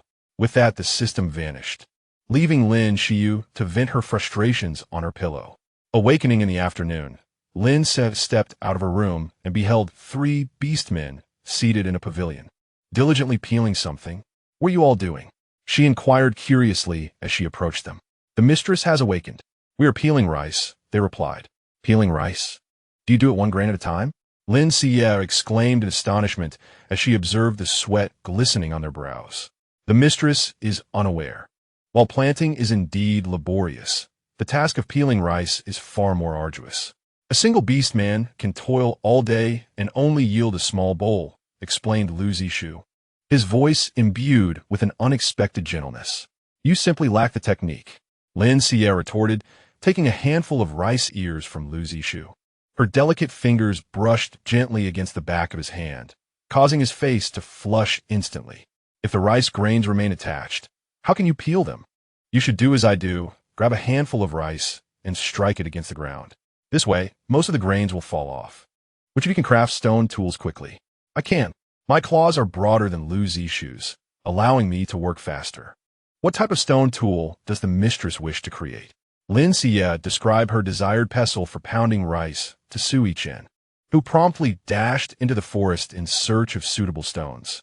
Lin Xiyue initially intended to assist Jiang Mai and Lin Xiyue with the peeling, but Jiang Mai adamantly refused to let her engage in such labor, pushing her into the pavilion instead.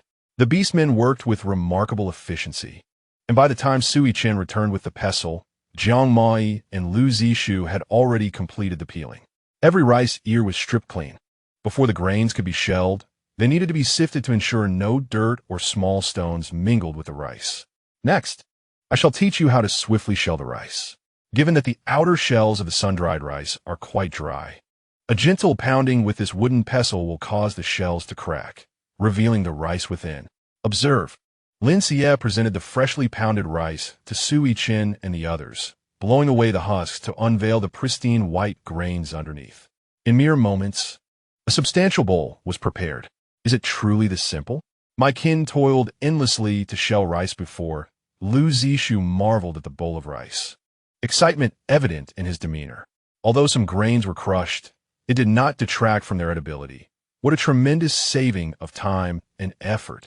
Lin Xiyue smiled. Indeed, this method of pounding rice may result in some crushed grains, yet it is far less labor-intensive than your manual peeling. Jiang Mai, having grasped the technique, eagerly seized the pestle from Lin Xiyue's hands to begin pounding rice. While the beastmen primarily relied on hunting for sustenance, they held agriculture in high regard. Regrettably, their rudimentary skills hindered its development. Now that they had discovered the ease of shelling rice, all 3 clamored to participate in the task. Lin Xiyue sat in the pavilion, indulging in bubble fruit, while watching the trio revel in their newfound activity. It was noteworthy that in ancient times, rice pounding was considered a task only fit for the guilty. Now, it was fervently sought after by these 3 formidable beastmen. By the end of the afternoon, they had completely shelled the rice, filling 3 entire beast hide bags. This will suffice for the mistress for quite some time. Now that we possess such a swift method of shelling, during the next market, we can purchase rice with husks and shell it ourselves, which will be far cheaper than buying pre-shelled rice. Market? What is that? Lin Xiyue inquired, her curiosity piqued as she looked at Xiyue. Just as he was about to ask if she was unaware, he remembered that the current mistress was not the same as before. It is a gathering place provided by towns of medium size and above for surrounding tribesmen to exchange goods or food. If one wishes to set up a stall, they need only pay a rental fee for the space. No additional charges apply. So it's like a market. When does this market take place? Is it far from us? The next market is in 4 days, approximately 50 miles from our tribe, in Yen City. Would the mistress like to attend? Lin Xiyue nodded eagerly. Having spent so long in the beast realm, her days have been filled with eating and sleeping, with the occasional venture into the forest for food. Now, she was eager to embark on new activities. Ding! Congratulations to the host for triggering a hidden task. Earn 30 colorless crystal coins at the market. Rewards can be viewed upon task completion. Lin Xiyue's smile froze instantly. Wait, I didn't intend to set up a stall. Initially, she had planned to indulge in shopping. Having inherited a stash of crystal coins from the original owner, she considered herself a minor heiress now. Yet, the sudden imposition of a task to earn money left her bewildered. She slumped slightly, casting a forlorn glance at Sui-Chen. What is the most profitable item to sell at the market? She asked. Sui-Chen blinked in surprise at Lin Xiyue's abrupt shift in mood. Does the mistress wish to set up a stall? Lin Xiyue weakly nodded. For the beastmen, the most valuable commodities were salt, sugar, rice, and herbs. While meat and pelts could also fetch a good price, they were typically traded for goods. To earn crystal coins, the former items were preferable. Lin Xiyue regarded Sui-Chen with curiosity. How did you know I wanted to earn crystal coins? A gentle smile graced Sui-Chen's lips as he replied. The mistress was just elated at the prospect of visiting the market, yet became disheartened, presumably due to the lack of crystal coins. However, fret not. Items at the market can be exchanged, so even without crystal coins, one can still make purchases. Lin Xiyue shook her head. No, I still wish to set up a stall. It's just salt and sugar. How hard can that be? Hard. Jiang Mai and Lu Zishu exchanged astonished glances at Lin Xiyue's declaration. What? Is it difficult? Where do you usually source your salt and sugar? Lin Xiyue questioned. Her expression one of trepidation. In the beast realm, only the merfolk could produce salt, and all inland salt was acquired from them. Chapter 25. The Adorable Little Deer. Lin Xiyue was not surprised by this, as even in modern times, seawater is the primary source of salt. Recollecting her arrival, she remembered the coarse salt in the kitchen, so rough that it needed to be crushed before cooking. Moreover, the yellowish hue of the salt suggested it was of inferior quality, likely due to the underdeveloped salt production techniques in the beast realm. Such impure salt, if consumed over a long period, could lead to various health issues. Therefore, after awakening her spatial abilities, she had not used the beast realm's salt again. While seawater is indeed the most common method of salt production, it is not the sole source. Lin Xiyue turned to Sui-Chen, her words capturing the attention of Jiang Mai and Lu Zishu. The three exchanged glances, seemingly on the verge of saying something, yet suppressing their words. Lin Xiyue felt puzzled. Was salt production truly that challenging in the beast realm? Hesitantly, she spoke. What is it? Did I say something incorrect? Why does everyone seem hesitant to speak? It's nothing. The mistress is correct.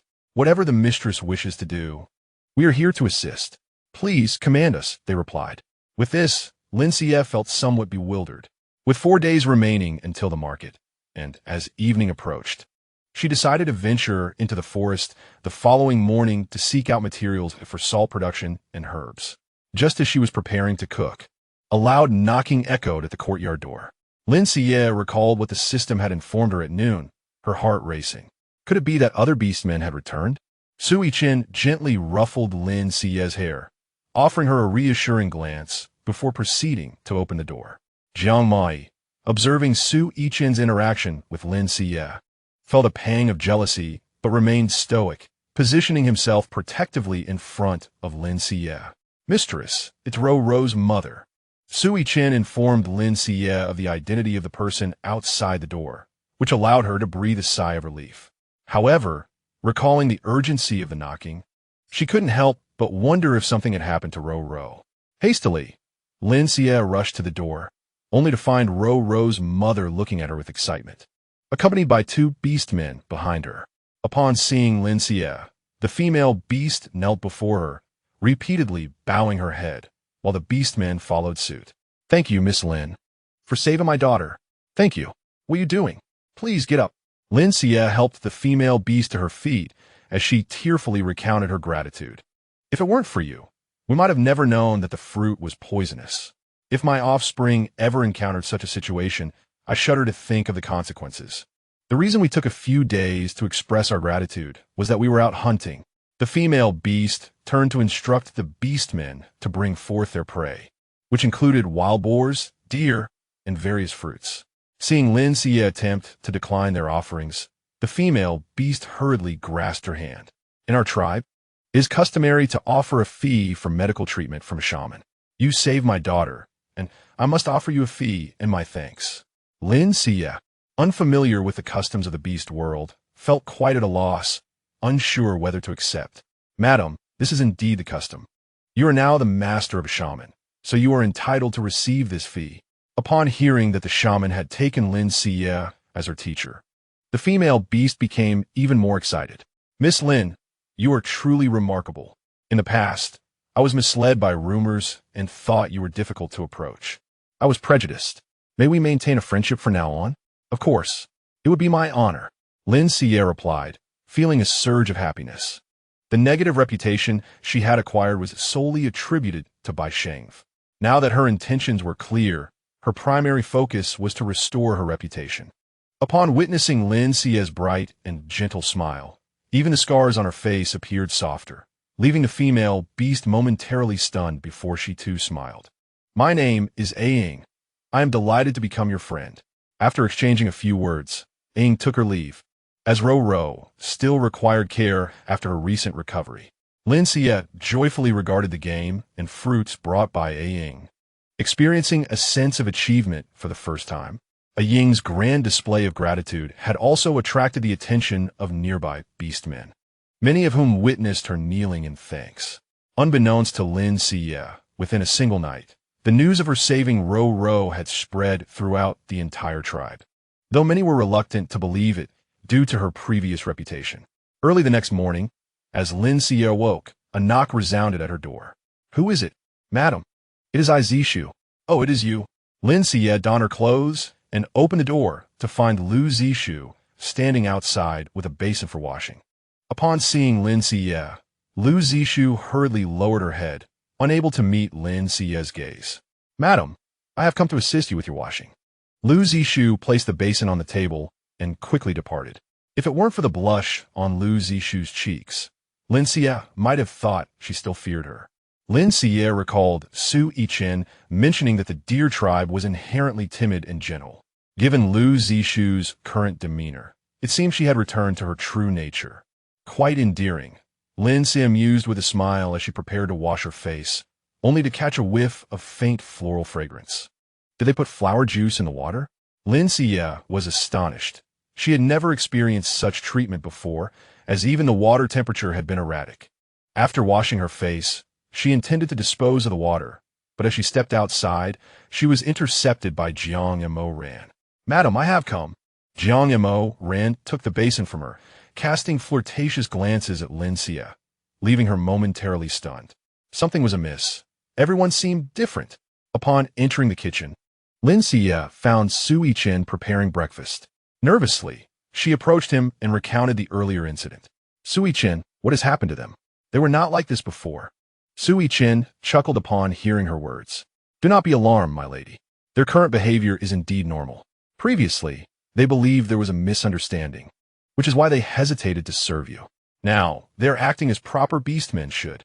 Lin Xiyue gazed at Su Yichen in horror, her mind conjuring images of herself surrounded by several handsome men vying for her affection. Shaking her head, she dismissed the thoughts.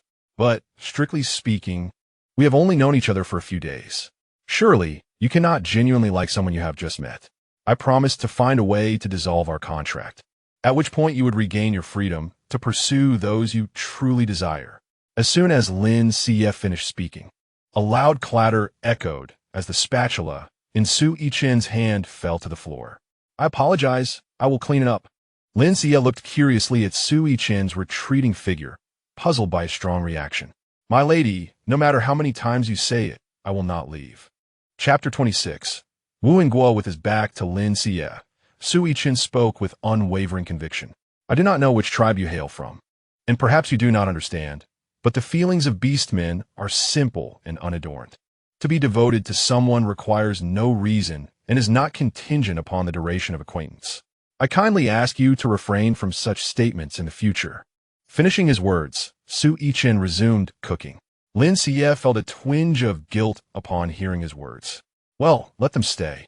She had already stated that if they wished to remain, she would not drive them away. After breakfast, Lin Xiyue prepared to venture into the forest to search for rock salt and other items. Just as she was about to step outside, Xiao rushed in. Master, I heard that a Ing came to thank you yesterday. Now that this matter is spread, I'm truly happy for you. Noticing the bamboo basket in Lin Xiyue's hand, Xiao inquired, are you going out? To the forest? Yes, I intend to gather some items and collect herbs to sell when the market opens. Then I shall accompany you. You? Xiao nodded resolutely. This is an opportunity to learn from my master how to identify herbs, and I cannot afford to miss it. Lin Xiyue contemplated for a moment. This indeed presented a valuable teaching opportunity, so she agreed. However, Sui Chen and the others were noticeably displeased, casting wary glances at Xiao. Though Xiao possessed only first-level abilities, with Lin Xiyue present, Sui Chen and the others would not dare to act against him. Xiao haughtily huffed at Sui Chen and the others. This boy is definitely harboring ill intentions towards my lady. I must teach him a lesson. Jiang Mo Ran, known for his fiery temper, immediately flared up at Xiao's provocation. Enough! Xiao is now my lady's apprentice. If you go over and attack him for no reason, my lady might be upset with you, and we will not come to your aid. Upon hearing Sui Chen's words, Jiang Mo Ran managed to suppress his anger. In truth, Lin Xiyue's knowledge of medicinal herbs was quite limited, but compared to Xiao, she was still significantly more knowledgeable. Furthermore, with the system aiding her, her efficiency in identifying herbs was greatly enhanced. Host, this is Wuhengua, known for its remarkable efficacy in scar removal. You may wish to try it out. Upon hearing that it could eliminate scars, Lin Xiyue instantly felt invigorated. She had thought that the scars on her face would only fade after her healing ability was upgraded. However, upgrading her healing ability was exceedingly difficult, and who knew when she would be able to smooth her scars. Now that she had found a herb capable of scar removal, Lin Xiyue was determined to give it a try. After gathering all the Wuhengua into her basket, Xiao curiously picked one up to examine. Master, is this also a type of herb? Indeed, this is Wuhengua. Its juice can help smooth out scars. Upon hearing Lin Xiyue's explanation, Xiao gazed at her scarred cheeks. Even with her scars, one could still faintly perceive her beauty. If her scars were truly removed, she would undoubtedly be an extraordinarily beautiful female beast. Then I shall help my master gather more.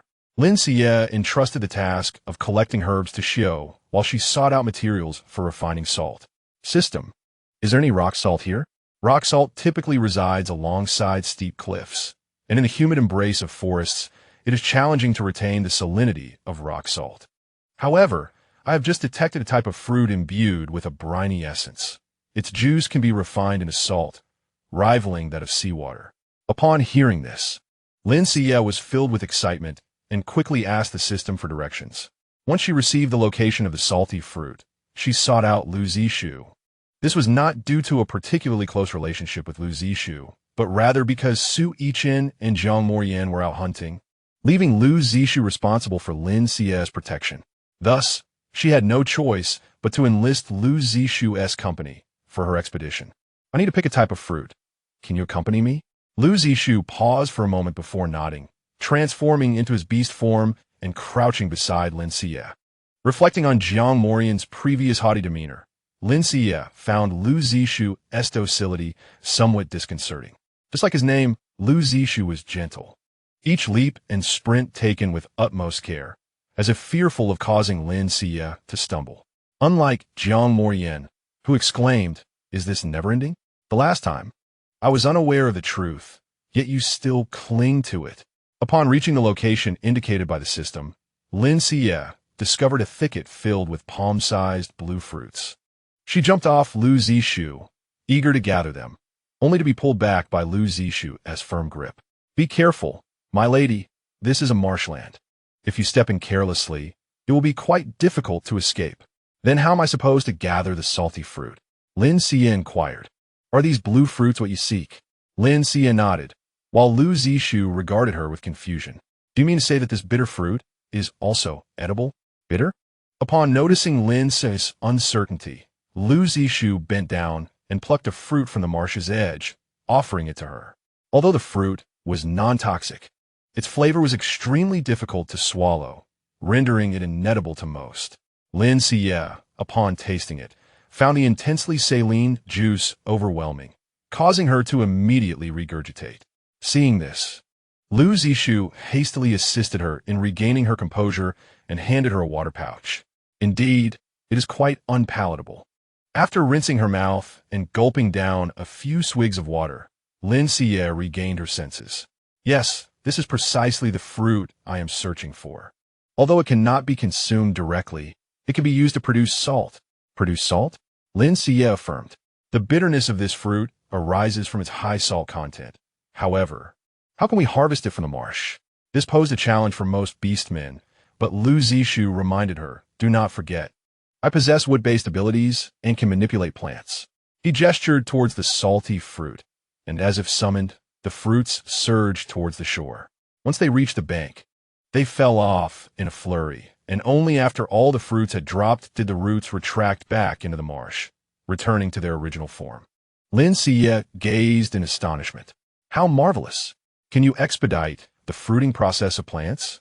I can, but I am limited to controlling the fruiting of no more than 3 plants. My powers are insufficient.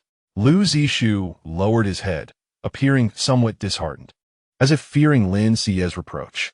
She understood, recognizing that if his wood-based abilities were truly that formidable, the Liu clan would not toil so arduously to cultivate grains. It's all right. What you have accomplished is impressive. If I were to gather them one by one, who knows how long it would take? Come, let's collect the fruits. Excitedly, Lin Xiyue retrieved a bamboo basket from her spatial realm and began placing the salty fruits within. With Xiao not present, she stashed the salty fruits into her space. On their way back, Lin Xiyue also stumbled upon beets, which provided the perfect ingredient for sugar production. Upon returning to the courtyard, Lin Xiyue promptly dismissed Xiao and began extracting the gathered salty fruits and beets from her spatial realm. The process of producing salt from the salty fruits was relatively straightforward. Only the pulp contained the salty flavor. By placing the pulp into a pot, adding water, boiling it, and then straining it several times, the task was accomplished. The more intricate endeavor was sugar production. In this era, lacking sulfur dioxide and lime water made isolating pure, dry sugar granules quite challenging. However, even with limited materials, creating syrup and sugar blocks remained feasible. The beets she had gathered came in red and white varieties. The red beets could only produce brown sugar, and filtering out the pigment proved to be a daunting task. Conversely, the white beets could be experimented with using a muddy water method to precipitate pigments and impurities, possibly yielding white sugar.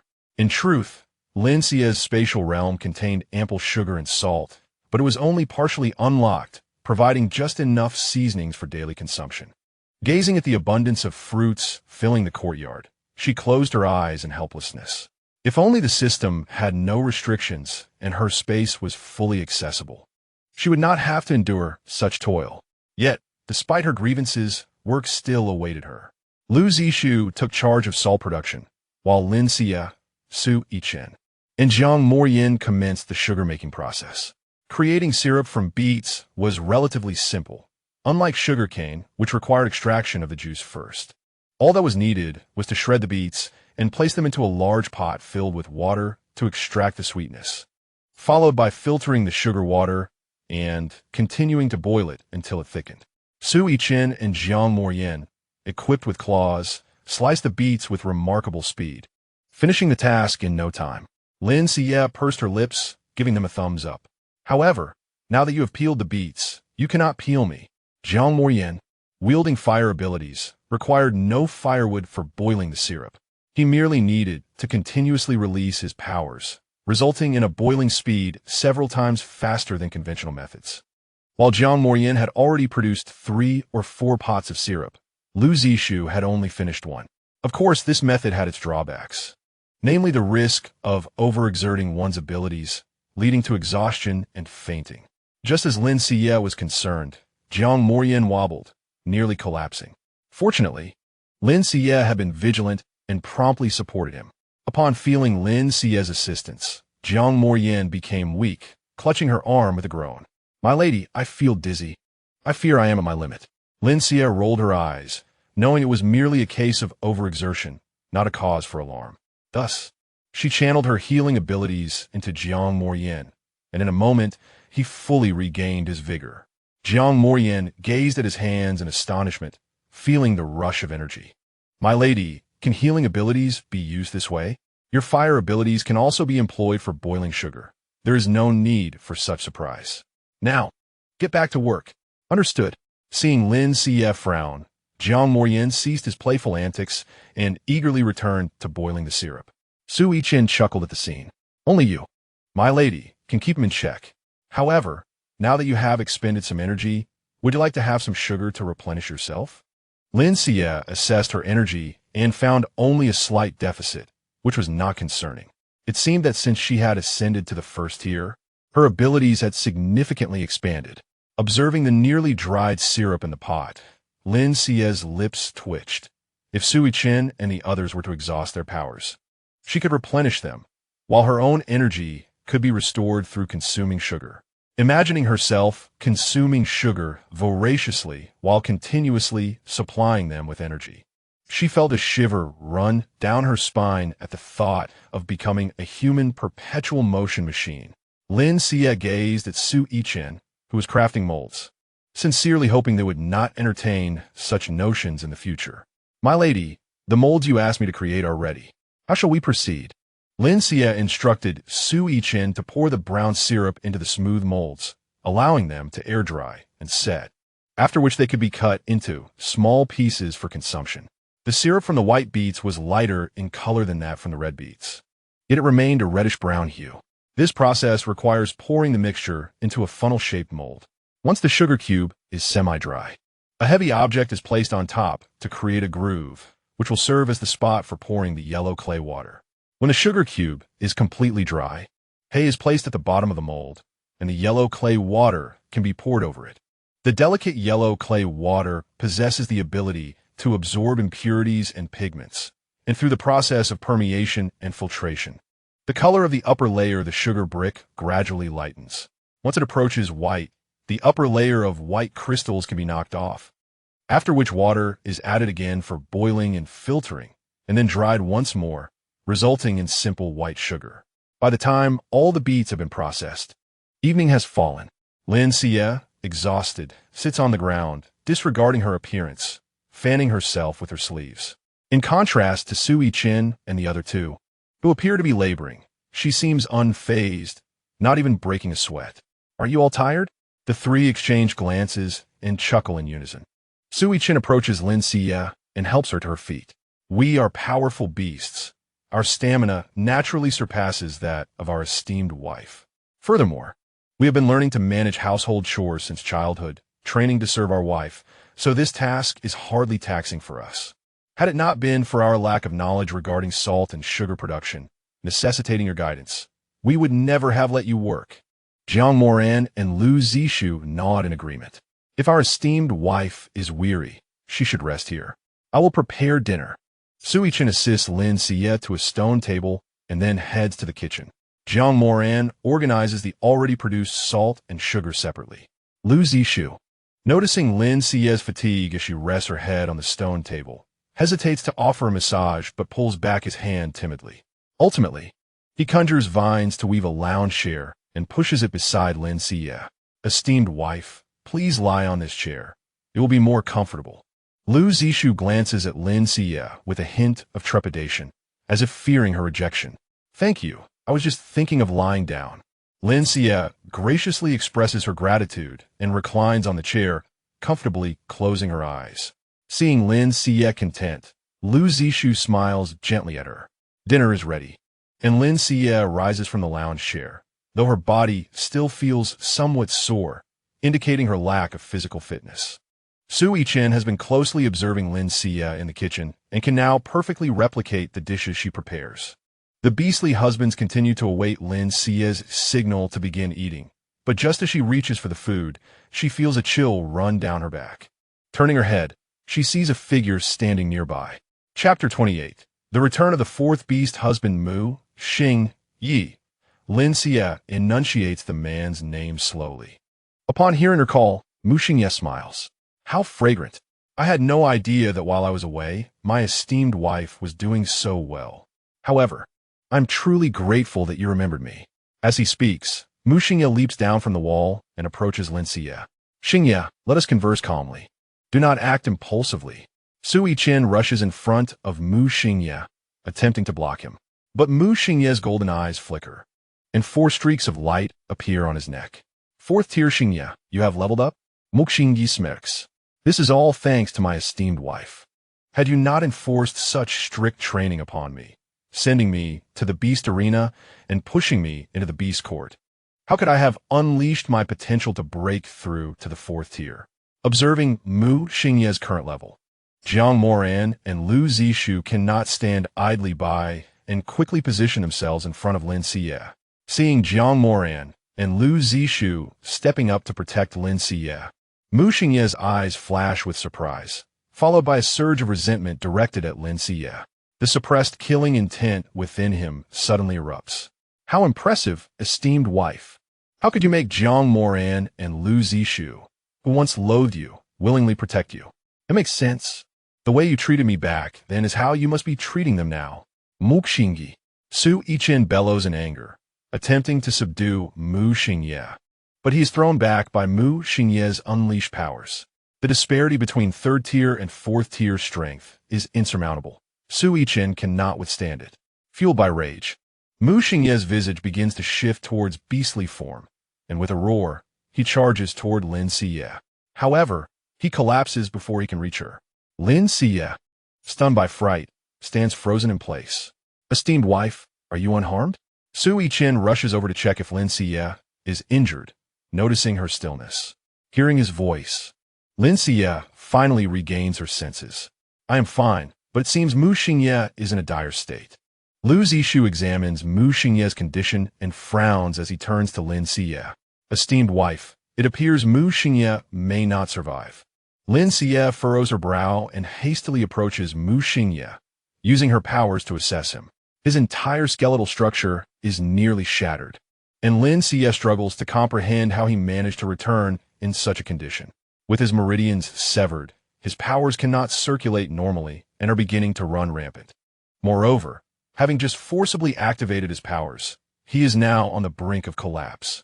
Had it not been for the robust physique of the Black Panther and the suppression of his 4th tier abilities, Mu Xingye would likely have perished already.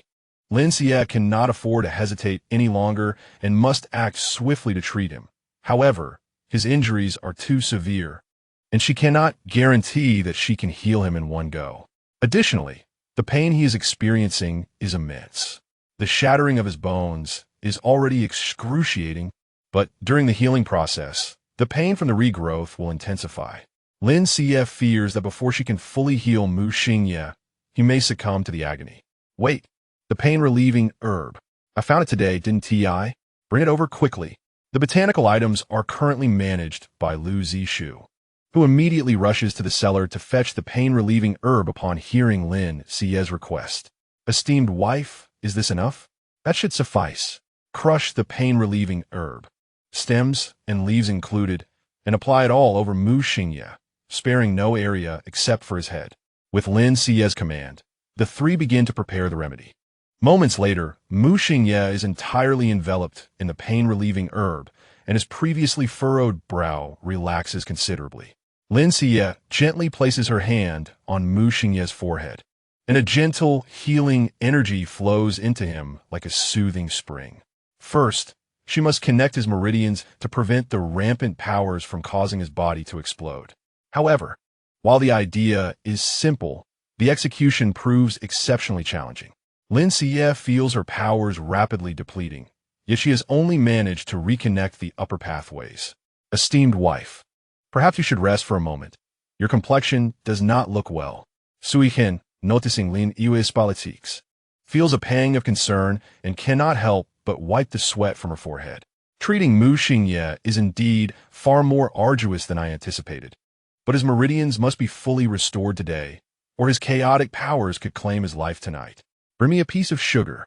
Sui Chen, aware that Lin Xiyue may need sugar at any moment, retrieves a piece of white sugar from his pocket and brings it to her lips. After consuming the sugar, Lin Xiyue feels somewhat revitalized. Gritting her teeth, she presses on. After consuming sugar 3 times, Lin Xiyue finally manages to reconnect Mu Xingye's meridians. but she lacks the strength to mend his shattered bones. 3 rounds of energy accumulation is my limit. It seems I will have to wait until tomorrow to continue treating Mu Xingye. For now, let the pain-relieving herb remain applied. Having said that, Lin Xiyue attempts to leave. But seeing her struggle to stand, Su Yichen swiftly sweeps her into his arms. He lays her on the bed and then brings the food into the room. Esteemed wife, you haven't eaten dinner and have expended so much energy. May I feed you something? Upon hearing Su Yichen's insistence on feeding her, Lin Xiyue was startled into a sitting position on the bed. I am perfectly fine. I can eat by myself, she declared hastily. However, Su Yichen, with a firm demeanor, brought the tender chicken leg to her lips. Faced with his serious expression, Lin Xiyue had no choice but to obediently open her mouth. The two shared a silent meal, consuming a substantial amount together. I am full, Lin Xiyue said softly, fearing that Su Yichen might respond with, You haven't eaten enough. Continue. All right. Then I shall take it away, Su Yichen replied, as if he could see through her thoughts, offering a gentle smile. Wait, Lin Xiyue called out as he prepared to rise. You're injured too. Allow me to tend to your wounds. With that, she placed her hand on Su Yichen's wrist, her warm healing energy working to mend his injuries. Thankfully, the wounds were not severe and soon healed. Lin Xiyue smiled at Su Yichen, who wished to return the smile, but found it difficult to lift the corners of his mouth. Suddenly, Su Yichen pulled Lin Xiyue into his embrace, his body trembling slightly. Wife, do you have any idea how frightened I was just now? Had it not been for Xingye's serious injury, the 3 of us would have been no match for him. It was my inadequacy. Understanding Su Yichen's fear, Lin Xiyue gently patted his back. I am fine. Heaven has been quite merciful to me. Su Yichen nodded at her words, expressing gratitude to the beast god. Chapter 29, Even paralyzed.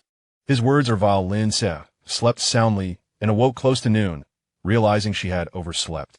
The beast men, aware of her exhaustion, refrained from waking her.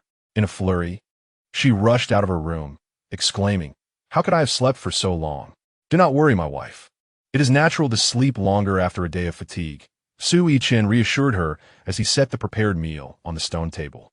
You must be hungry. Please, come and eat. Upon hearing the mention of food, Lin Xiyue indeed felt hunger, but as she sat down, she noticed that Jiang Moyin and Lu Zishu were absent. Where are Jiang Moyin and Lu Zishu? Why are they not here? They are in Xingye's room, Su Yichen replied, a hint of embarrassment in his voice. Yes, he has awakened, but due to his inability to move and the regression of his abilities to the 2nd tier, he's been quite vocal in his complaints. Concerned about disturbing your rest, we set up a soundproof barrier, and Moyin and Zishu are attending to him. Hearing that Mu Xingye's abilities had regressed, Lin Xiyue frowned. She had anticipated some decline, yet the extent was beyond her expectations. After hastily consuming a few bites of food, she decided to check on Mu Xingye, as she felt uneasy leaving him unattended while still injured. I will accompany you, but please be aware that Xingye's words can be quite harsh, Su Yichen cautioned. What do I have to be angry about? He is not insulting me, Lin Xiyue replied, prompting Su Yichen to momentarily pause. That has seemed to be a valid point. As they entered the room, they found Jiang Moyin and Lu Zishu standing with displeased expressions, glaring at Mu Xingye. Upon noticing Lin Xiyue's arrival, they quickly donned smiles. What is the matter? Why do you both look so grim? Lin Xiyue inquired. Jiang Moyin, visibly agitated, reported, Wife, we have been berated by the one who is bedridden all morning, receiving insults directed at our ancestors and beyond. The worst part is he is unable to retaliate, which makes it unbearable. Lu Zishu nodded in agreement, clearly equally affected.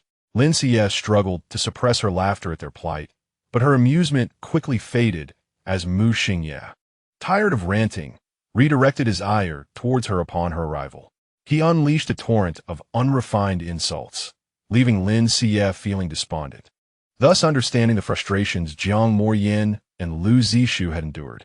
Mu Xingye, be silent. Do you believe I will render you mute? Lin Xiyue shouted in exasperation, her outburst proving effective, though it only silenced Mu Xingye for a brief moment. Am I not already subjecting myself to enough torment? If silence is what you desire, I am unbothered. Why can't I move? Why have my powers reverted to the second tier? Are you behind this? Lin Xiyue rolled her eyes. Brother, have you lost your senses in your fury? Are you not aware of your own condition? Had I not spent half the day reconnecting your meridians, you'd be dead by now, and yet you dare to shout at me. Upon realizing that Lin Xiyue had been the one to heal him, Mu Xingye gazed at her in disbelief, only to quickly revert to his resentful demeanor. You, a disfigured wretch, can heal? Do you think I'm still the naive little leopard from years past? Hearing Mu Xingye's scorn, Su Yichen and the others gasped in shock. Though Lin Xiyue had changed, no female beast would remain indifferent to her appearance. Mu Xingye had struck a nerve. Lin Xiyue's teeth ground together in irritation. Very well, if you're not afraid, then bring it on. As Mu Xingye prepared to question her words, he suddenly noticed the green light emanating from Lin Xiyue's hands. Healing energy. How could you, before he could finish, a surge of pain shot through his body. What are you doing? Mu Xingye growled through clenched teeth. I am healing you. Can you not tell? Lin Xiyue replied with a sweet smile, though it appeared somewhat unsettling from Mu Xingye's perspective. Does healing hurt this much? Of course. You are simply ignorant. When bones are healing, intense pain occurs, and my healing will expedite the process, intensifying the agony. Surely, you can endure? Lin Xiyue grinned mischievously at Mu Xingye, while Jiang Morian shivered slightly beside them. This sensation feels eerily familiar. Lin Xiyue had intended to heal Mu Xingye in one go, merely expending a few energy units, but his taunts had irked her deeply. Lin Xiyue was no saint. If he displeased her, she would retaliate. Consequently, after feeling her energy deplete by half, she ceased her efforts. My energy is nearly exhausted. I will stop here for today. Once I recover my abilities, I shall continue. Upon hearing Lin Xiyue's abrupt halt, Mu Xingye was taken aback, realizing he could only move his right forearm and hand. Wait, you spent all this time treating me, and I can only move half an arm? Are you playing with me? Lin Xiyue shrugged in response. If that is how you perceive it, then so be it. I shall not argue. Rest well, farewell. With a wave to Mu Xingye, she exited the room, leaving him to continue his tirade. You vile female beast, once I recover, I will ensure your demise. Lin Xiyue merely rubbed her ears nonchalantly. My wife, would you like some candy? Lin Xiyue waved her hand dismissively. No need. I have only used up less than half of my energy and will recover shortly. There is no need for candy. The mutual market opens in 3 days. We must prepare items for our stall. In the beast world, the culinary skills of the beastmen were often lacking due to a scarcity of spices to mask the meat's gamey flavor. Lin Xiyue planned to gather some spices to sell at the mutual market, as rarity enhances value. Only the uncommon items can fetch a good price. Thus, Lin Xiyue had no intention of healing Mu Xingye completely at once, as she wished to avoid any disruptions to her tasks. However, he still required someone to stay home and care for him, prompting Lin Xiyue to leave Jiang Morian behind. Why must it be me? Jiang Morian protested. Because you two share a common language. Upon hearing Lin Xiyue's words, Su Yichen and Lu Zixu could not help but burst into laughter. Jiang Morian, with a dark expression, glanced at the two, but due to Lin Xiyue's arrangement, he had no choice but to comply. Mu Xingye, this is all your fault. Chapter 30. I adore my current wife system. Activate resource search mode. Resource search mode activated. A flowering, prickly ash tree detected 180 meters ahead. Lin Xiyue raised an eyebrow at the announcement and ran in the direction indicated by the system, soon discovering a prickly ash tree that stood as tall as 2 people. Wife, this tree is quite an unpleasant smell. Is it an edible plant? This is prickly ash. While it cannot be consumed directly, it can be used as a seasoning to enhance the flavor of dishes. Then I shall pick some. Lu Zixu, holding a bamboo basket, approached the tree to collect prickly ash, but was stopped by Lin Xiyue. Wait, we shouldn't pick it. There is space in our backyard. I want to transplant this prickly ash tree there. Its scent can also ward off mosquitoes, which is quite beneficial. Su Yichen and Lu Zixu naturally had no objections to Lin Xiyue's words. Then, wife, please step back. I will extract this prickly ash tree. Lin Xiyue took a few steps back and observed as Lu Zixu crouched down, hands delving into the soil, with green energy flowing into the tree. The prickly ash tree seemed to respond to his control, effortlessly emerging from the ground, roots intact. Is your space large enough, wife?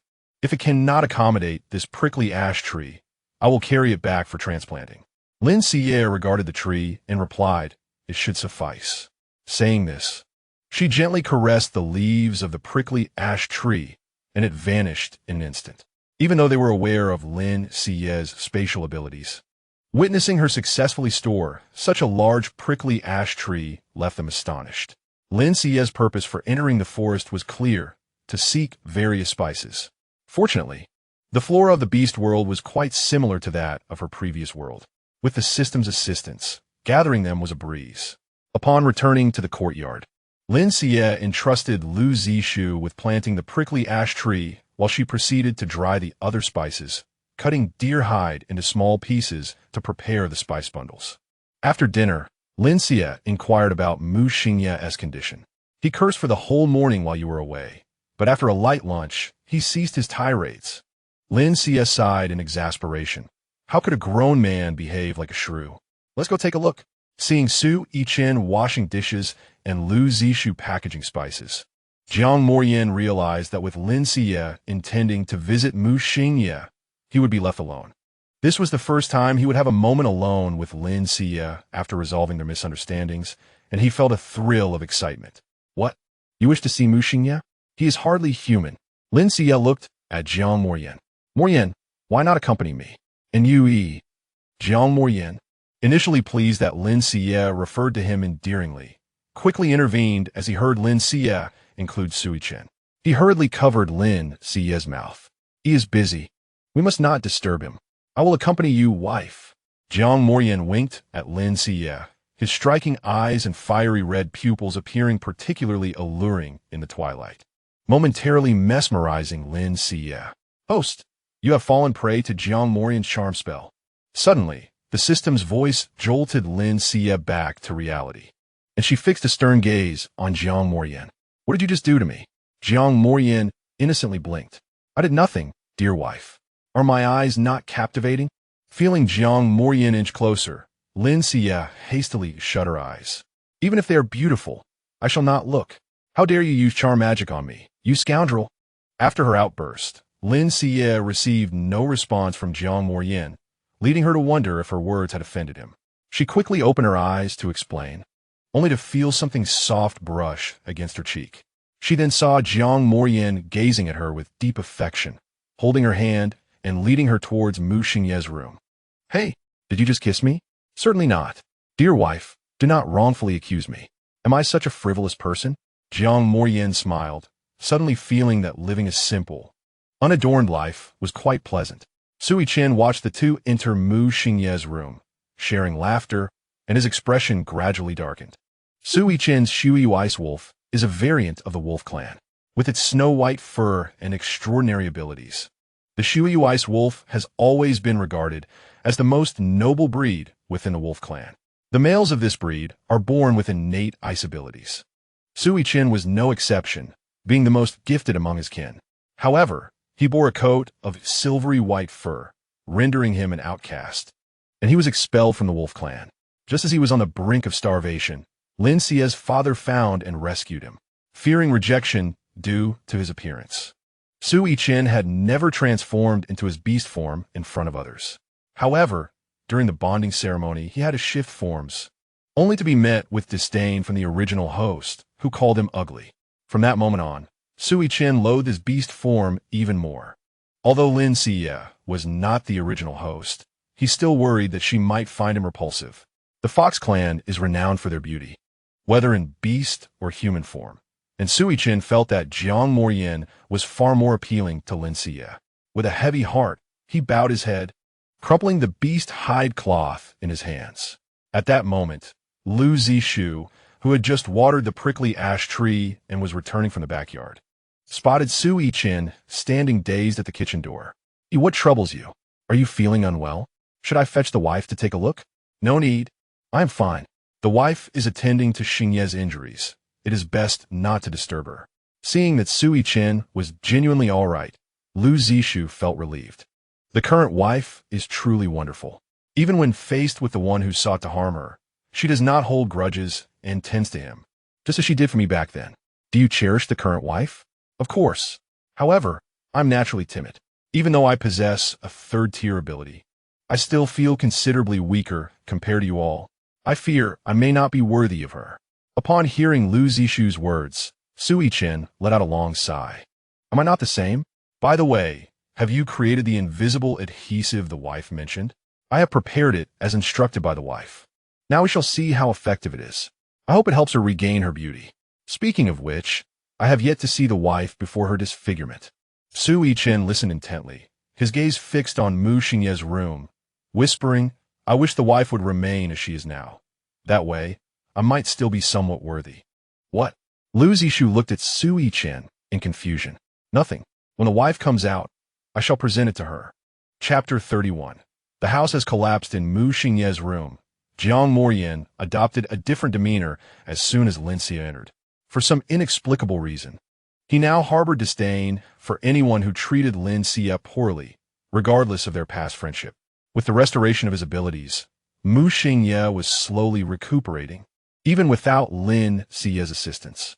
However, his recovery was rather sluggish, and he was still unable to sit up. Lin Xiyue remained silent, directly approaching Mu Xingye to channel her healing energy into him. Ugh, could he not be so rough? I could be gentle, but do you not wish to recover sooner? Lin Xiyue did not even glance at Mu Xingye, focusing solely on her healing efforts, this time targeting his left arm, as he regained movement in both arms. Mu Xingye shot Lin Xiyue a cold look, surprisingly refraining from cursing. However, just as Lin Xiyue was about to rise and leave, Mu Xingye seized her wrist. Xingye, what do you intend to do? Jiang Mo ran, upon witnessing the situation, rushed over and placed himself between the two individuals. Do not be anxious. I merely wish to converse with the mistress, as I am quite curious about her recent transformation. Lin Xiyue cast a glance at Jiang Mo ran, signaling him to remain calm. What do you wish to discuss? I simply wish to inquire what scheme the mistress is devising this time. My thoughts do not weigh as heavily as hers, and if I do not clarify, I fear I may be cast aside once more. Then you are merely overthinking. I have no such intentions at present. Am I to construct a coliseum in the tribe merely to torment you? You. Lin Xiyue broke free from Mu Xingye's grasp and smiled at him. Focus on your recovery. I shall not seek you out unless necessary. So rest assured.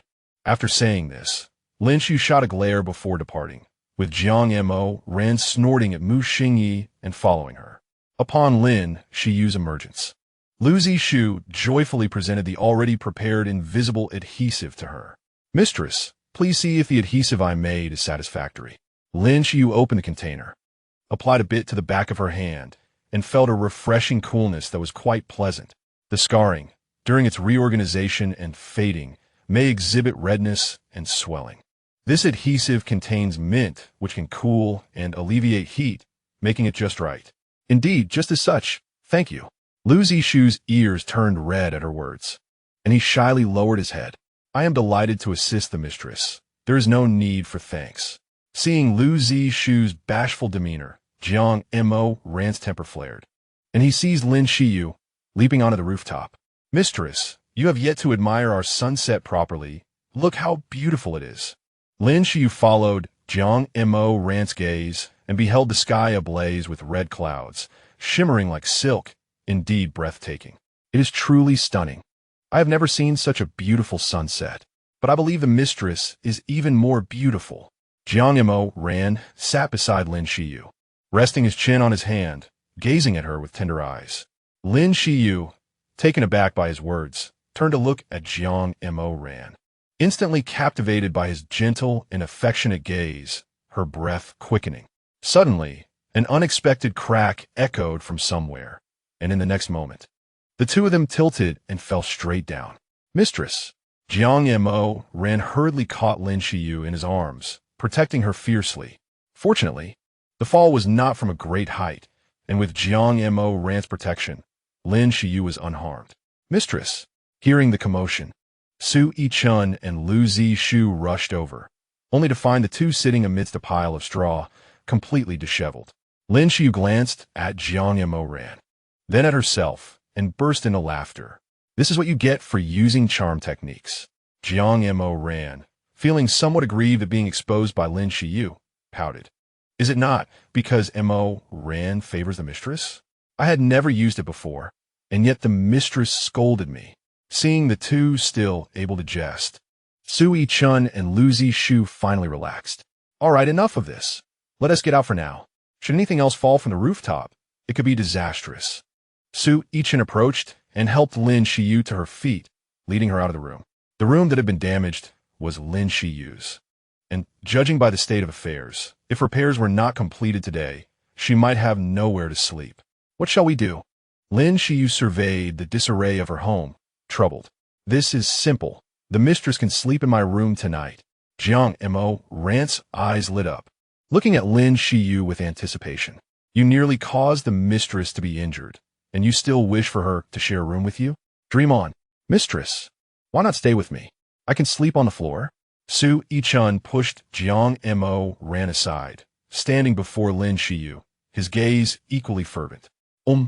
My room is also available for the mistress. Lu Zishu timidly interjected, glancing at Lin Xiyue with a shy expression. The three pairs of eyes were like searchlights, making it difficult for Lin Xiyue to avert her gaze. I will go to neither of your rooms. I will stay in my own. I cannot sleep in a different bed. Jiang Mo ran. Since this is your fault, you must repair it before bedtime. Otherwise, you shall go without food. Seeing Lin Xiyue refuse to choose anyone, Su Yichun turned and returned to the kitchen, while Lu Zishu also retreated, leaving Jiang Mo ran alone. Gazing pitifully at Lin Xiyue felt speechless, finally understanding the plight of emperors facing concubines vying for favor. If not handled well, it could lead to chaos. The houses in the tribe were constructed of yellow clay, with roofs made of wooden frames covered in straw, resulting in poor stability. In the event of heavy winds or storms, they could even collapse. Observing Jiang Mo ran repairing the roof, Lin Xiyue began to contemplate the idea of rebuilding her house. What is the mistress thinking? Su Yichun, bringing the prepared meals to the stone table, immediately noticed Lin Xiyue's contemplative demeanor. Indeed, you understand me well. I am considering rebuilding the house. Rebuild? Lin Xiyue nodded. Of course. These next few days will be busy. We can wait until the market is over before starting the construction. After all, our courtyard is spacious, and we can build a new house behind the old one. Once the new house is completed, we could dismantle the old one, freeing up space in the front courtyard for planting vegetables and such. Very well. The mistress shall dictate the course of action. Mistress, I have finished the repairs. Please check if it is satisfactory. Jiang Mo ran approached Lin Xiyue, his face smudged with dirt. Upon seeing him, Lin Xiyue couldn't help but smile. Look at you, you're filthy. Go wash up. Lin Xiyue looked at Jiang Mo ran with disdain, but he leaned in, rubbing his head against her hand. The mistress is also quite dirty now. Let's wash together. Chapter 32. The difficult choice among three with that. Jiang Mo ran took Lin Xiyue to wash her face. Su Yichun, witnessing Jiang Mo ran whisk Lin Xiyue away, instantly darkened his expression. That sly fox is truly beguiling, always clinging to the mistress. Indeed, Su Yichun cast a peculiar glance at Lu Zishu, who wore a similarly indignant expression. With the decision made to build a new house, Lin Xiyue resolved to construct a wooden dwelling. The Beast Emperor City, nestled against the Beast Emperor Mountain, was comprised of stone structures, while the Bayer tribe, flanked by forests, possessed an abundance of timber, making wooden houses the most suitable and expedient choice. Thus, in the following days, Lin Xiyue and her companions became increasingly busy, preparing goods for the market, gathering suitable timber, and tending to Mu Xingye's injuries at night. Each time Lin Xiyue visited to heal Mu Xingye, she appeared utterly fatigued. Regardless of his provocations, she offered no response. On the day of the market, Lin Xiyue excitedly exited her room, only to find Su Yichun and the others embroiled in a dispute. What is going on? What are you arguing about? Upon hearing Lin Xiyue's voice, the three immediately gathered around her. Mistress, it takes nearly an hour to travel from the tribe to Yancheng. How shall we decide who will carry you? Lin Xiyue was momentarily taken aback, realizing that they were quarreling over this matter. Oh, I truly did not know that. During my absence, this ugly creature has become the coveted prize among you. Have you all so easily succumbed to her charm? I advise you to tread carefully, lest you face my wrath. Mu Xingye's injuries had healed, and his abilities had returned to the third tier. However, due to severe internal injuries, he required time to recuperate. Achieving the fourth tier would still take some time. Mu Xingye had anticipated that his words would instill caution in the three, but instead, he was met with hostile glares. You know nothing. Do not speak carelessly. Precisely, you are utterly clueless. So, mistress, who will you ultimately choose? The conversation shifted back to Lin Xiyue's choice, and she felt that if she did not make a decision soon, she might miss the market entirely. Upon returning to her chamber, Lin Xiyue crafted 3 wooden sticks, each inscribed with the names of 3 individuals. These sticks bear your names, and I shall place them into this bamboo tube and shake it. Whosoever stick falls out shall be the chosen one. Is that not fair? Madam, you can write. Jiang Moran gazed at Lin Xiyue with admiration as he observed the characters upon the wooden sticks. Is it so strange to be able to write? The written word is governed by the saintess. Apart from the teachings imparted by the temple personnel during their annual missions, the orcs seldom come into contact with such knowledge. Upon hearing Su Yichen's explanation, Lin Xiyue experienced a moment of clarity. It seemed the saintess was quite adept at manipulating the thoughts of the orc populace. Written language? Do not deceive me. Do you think that a few scrawls suffice as writing? Lin Xiyue rolled her eyes in irritation at Mu Xingye's constant opposition. As the bamboo tube was shaken, a stick quickly fell out. Madam, who is it? The 3 approached eagerly. Su Yichen. Lin Xiyue turned to Su Yichen, who appeared momentarily taken aback, before a smile broke upon his face. Jiang Moran and Lu Zixu, seeing this, felt disappointed. Yet they understood they must abide by the outcome of the draw. Su Yichen immediately transformed into his beast form, a majestic silver wolf standing before Lin Xiyue. Although she had previously seen Su Yichen's beast form, it was never in such a calm setting, and she had never had the opportunity to truly appreciate it as she did now. Noticing Lin Xiyue staring at him, Su Yichen suddenly recalled the original owner of his form had remarked upon his lack of attractiveness, causing him to lower his head in dismay. Madam, you are so beautiful. What? At Lin Xiyue's words, Su Yichen looked up abruptly, his ice blue eyes sparkling like the morning star. I said, I have never seen such a brilliantly colored wolf. It is truly stunning. Su Yichen's fur shone with a luster that, even without the glow of extraordinary powers, sparkled in the morning sun as if embedded with the cosmos itself. Is it really that beautiful? Indeed, like the stars.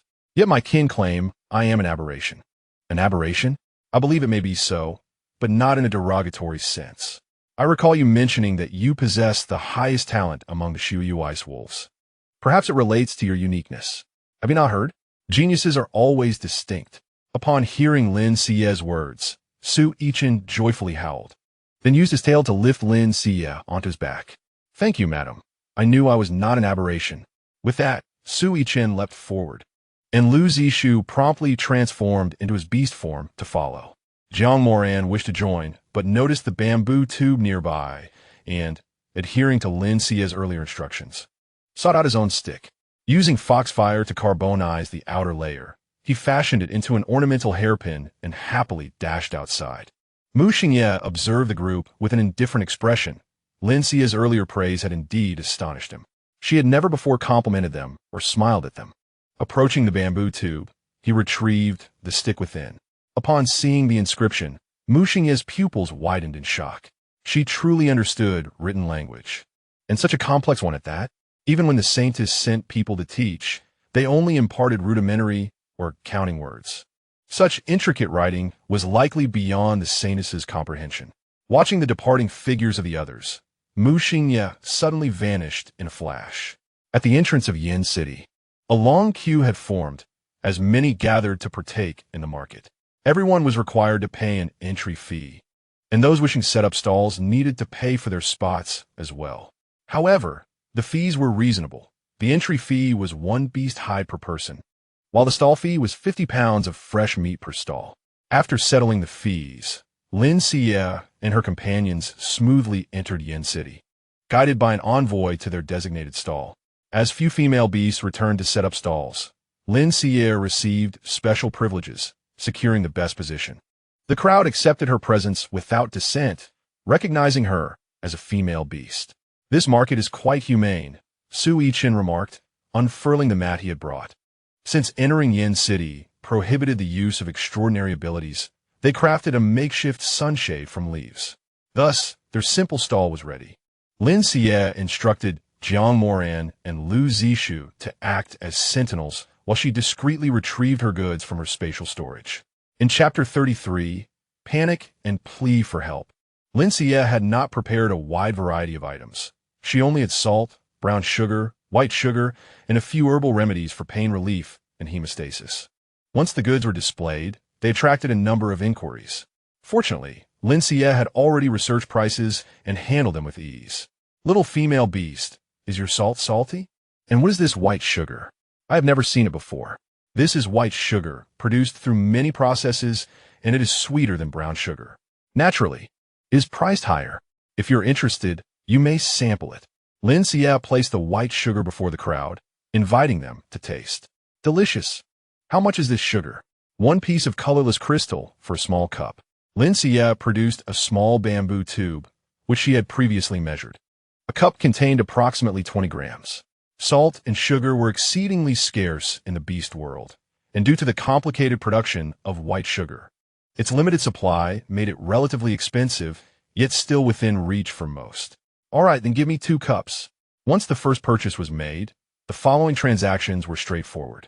The salt and brown sugar Lin Xiyue sold were slightly cheaper than those found in the city's granaries, and the patrons, not lacking in common sense, knew how to make their selections.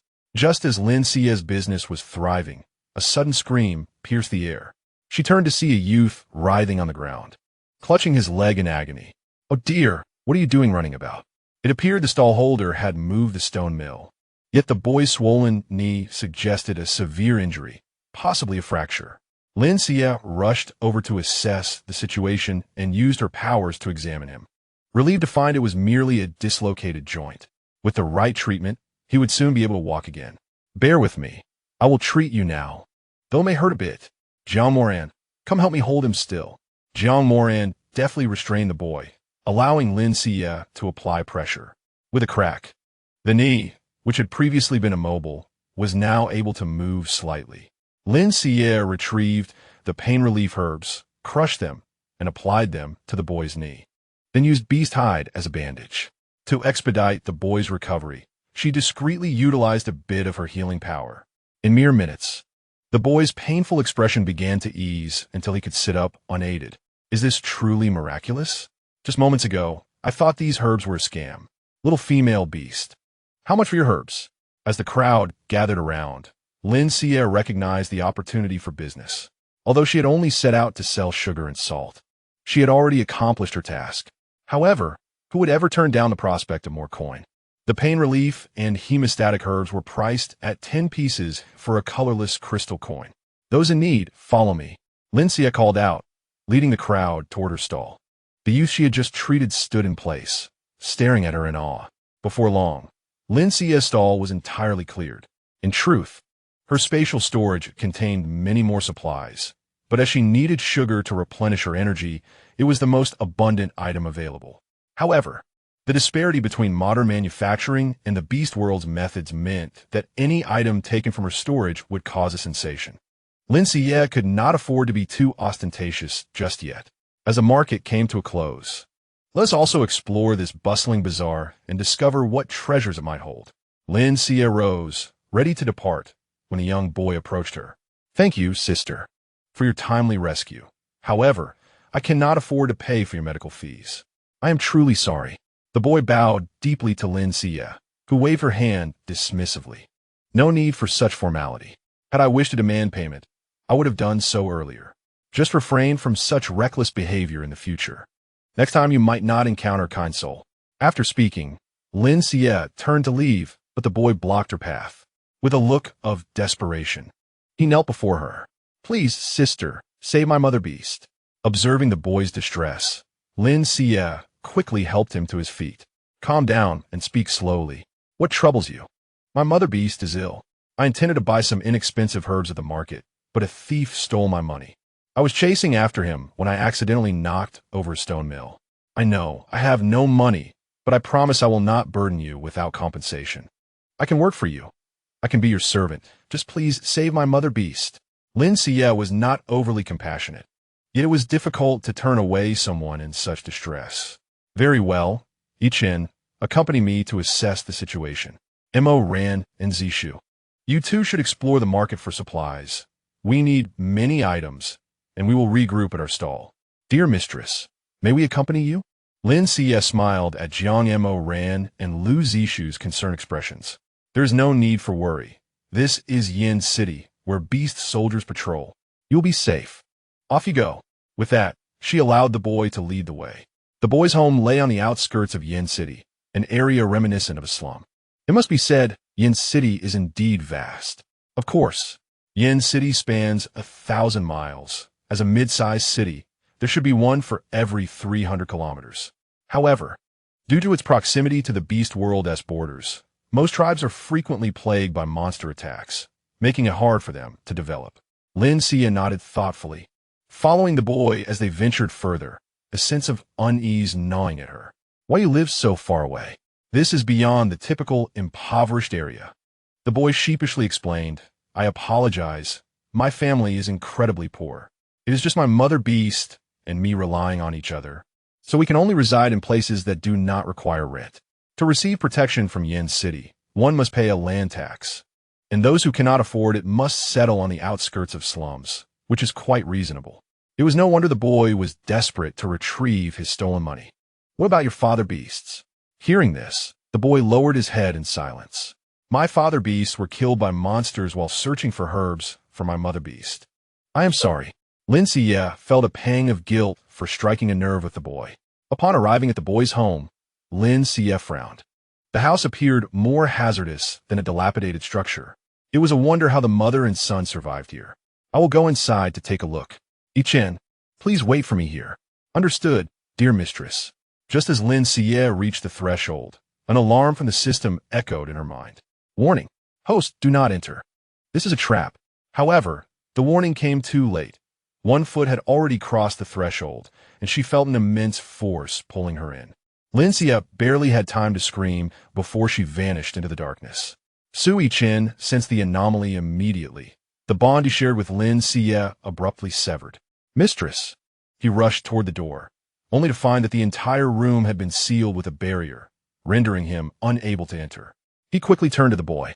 What have you done? The boy stared blankly at the room, seemingly in shock. What did you do? Under Su Yichen's repeated demands, the boy finally regained his senses and knelt down. Soda. I only wanted to save my mother beast. They told me that if I did not bring that female beast, my mother beast would die. Soda. They? Su Yichen's eyes turned crimson with fury as he transformed into his beast form and charged at the barrier. However, the barrier was too powerful, even with all his abilities. He could not break it.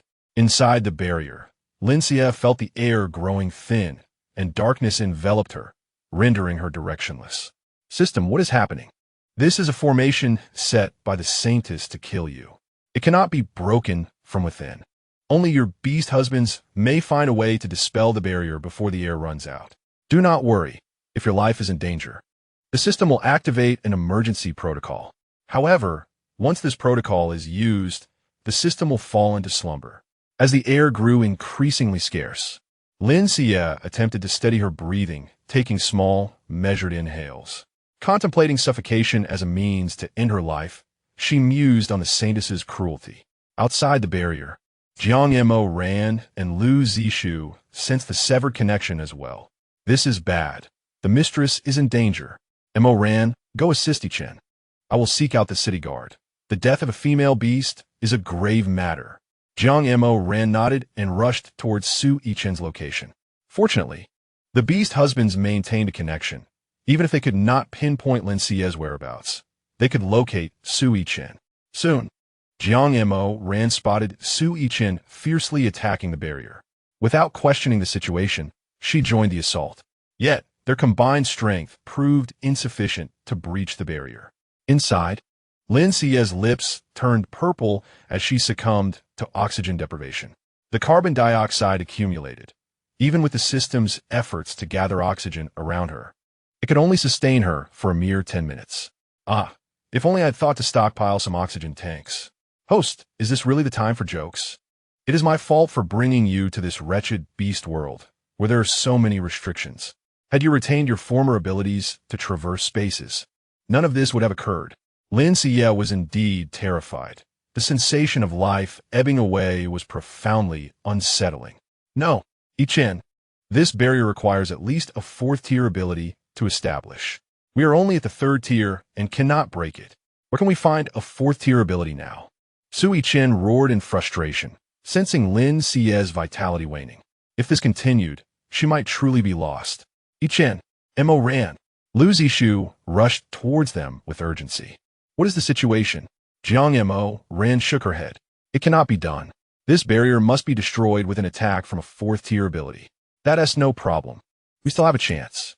I just alerted the bee soldiers, and they contacted the city lord, who is on his way. The city lord is a 5th-tier ability user. He will surely rescue our mistress. Upon hearing Lu Zixu's words, the two immediately knelt before the city lord upon his arrival. Please, my lord, save our mistress. The city lord frowned and approached the barrier. With a single strike of his palm, the barrier shattered, revealing the dilapidated hut within, now strewn with debris. Lin Xiyue, suspended in midair, had slipped into unconsciousness. As the barrier collapsed, she plummeted to the ground. Mistress! Su Yichen rushed forward, eager to catch her, but Lu Zixu, unable to reach her in time, utilized his powers to extend vines, catching Lin Xiyue. Seeing her face turn a shade of blue, Su Yichen felt as though his heart was gripped tightly. He shook Lin Xiyue fervently. Mistress, please wake up. You must wake up. Yet, no matter how he shook her, Lin Xiyue remained unresponsive. Wife, I can sense that our covenant has not been severed. You must still be alive. If you awaken, I shall comply with any request you make. If you were to die, I would have no desire to live. My beloved wife, I implore you to awaken. Su Yicheng buried his head in Lin Xiyue's bosom, icy tears cascading down her neck, slipping down to the ground and crystallizing into a delicate ice flower. I do not wish for anyone to be buried alongside me. That is too terrifying. Suddenly, a faint voice broke the silence, causing Su Yicheng to look up in disbelief at Lin Xiyue. Her complexion was gradually regaining its rosy hue, though she remained frail. Lin Xiyue managed to muster a faint smile. I apologize for alarming you all. Fortunately, you arrived in time, otherwise I would have truly perished. Upon seeing that Lin Xiyue was all right, several strong men wept openly, prompting Lin Xiyue to furrow her brow. But what of my mother beast? Where's my mother beast? Suddenly, a piercing scream drew everyone's attention. The boy who had led Lin Xiyue here was questioning the dilapidated house incessantly. How dare you speak? Jiang Moran rushed before the boy and delivered a heavy blow, sending him crashing into a tree, blood spurting from his mouth. Enough, Morn. He was also coerced. Lin Xiyue struggled to rise, halting Jiang Moran's impulsive actions, then turned to the boy. Your mother beast may have already. Lin Xiyue's words trailed off as she gazed in a particular direction, causing the boy to rush frantically forward. There, amidst the ruins, lay a frail female beast, 3 deep gashes visible on her chest, blood long dried, indicating that she had been dead for some time. This cannot be. They promised that if I obeyed, they would spare my mother beast. Why? Lin Xiyue sighed. Many do not understand that those who threaten you with your loved ones to compel you into wrongdoing cannot be trusted. At that moment, the Lord of Yin City approached and bowed to Lin Xiyue. I sincerely apologize for the danger that befell your esteemed female beast within my jurisdiction. It is my dereliction of duty. I shall agree to any conditions you propose, and I will locate and eliminate those who cause this chaos. Chapter 35, My Beloved Wife. You are beautiful. Upon hearing this, Lin Xiyue glanced at the boy, prompting the Lord to speak immediately. Guards, take this young beast man to the Yin City dungeon. Upon hearing that the boy would be punished, Lin Xiyue quickly intervened. My lord, that is not my intention. I wish to spare this child. He acted to save his mother, and now that she has been harmed, he has already faced his punishment. The Lord, perhaps taken aback by Lin Xiyue's defense of the boy, paused for a moment. Very well, since you have spoken, I shall raise no objections. I will arrange for compensation. I hope you will accept it. Lin Xiyue did not desire any compensation, nor did she wish to divulge her home address to outsiders. Just as she was about to decline, she was halted by Su Yicheng. Since the Lord is so considerate, we shall accept. Su Yicheng then provided the tribe's address to the Lord and led Lin Xiyue away. Yicheng, why did you give our address to that Lord?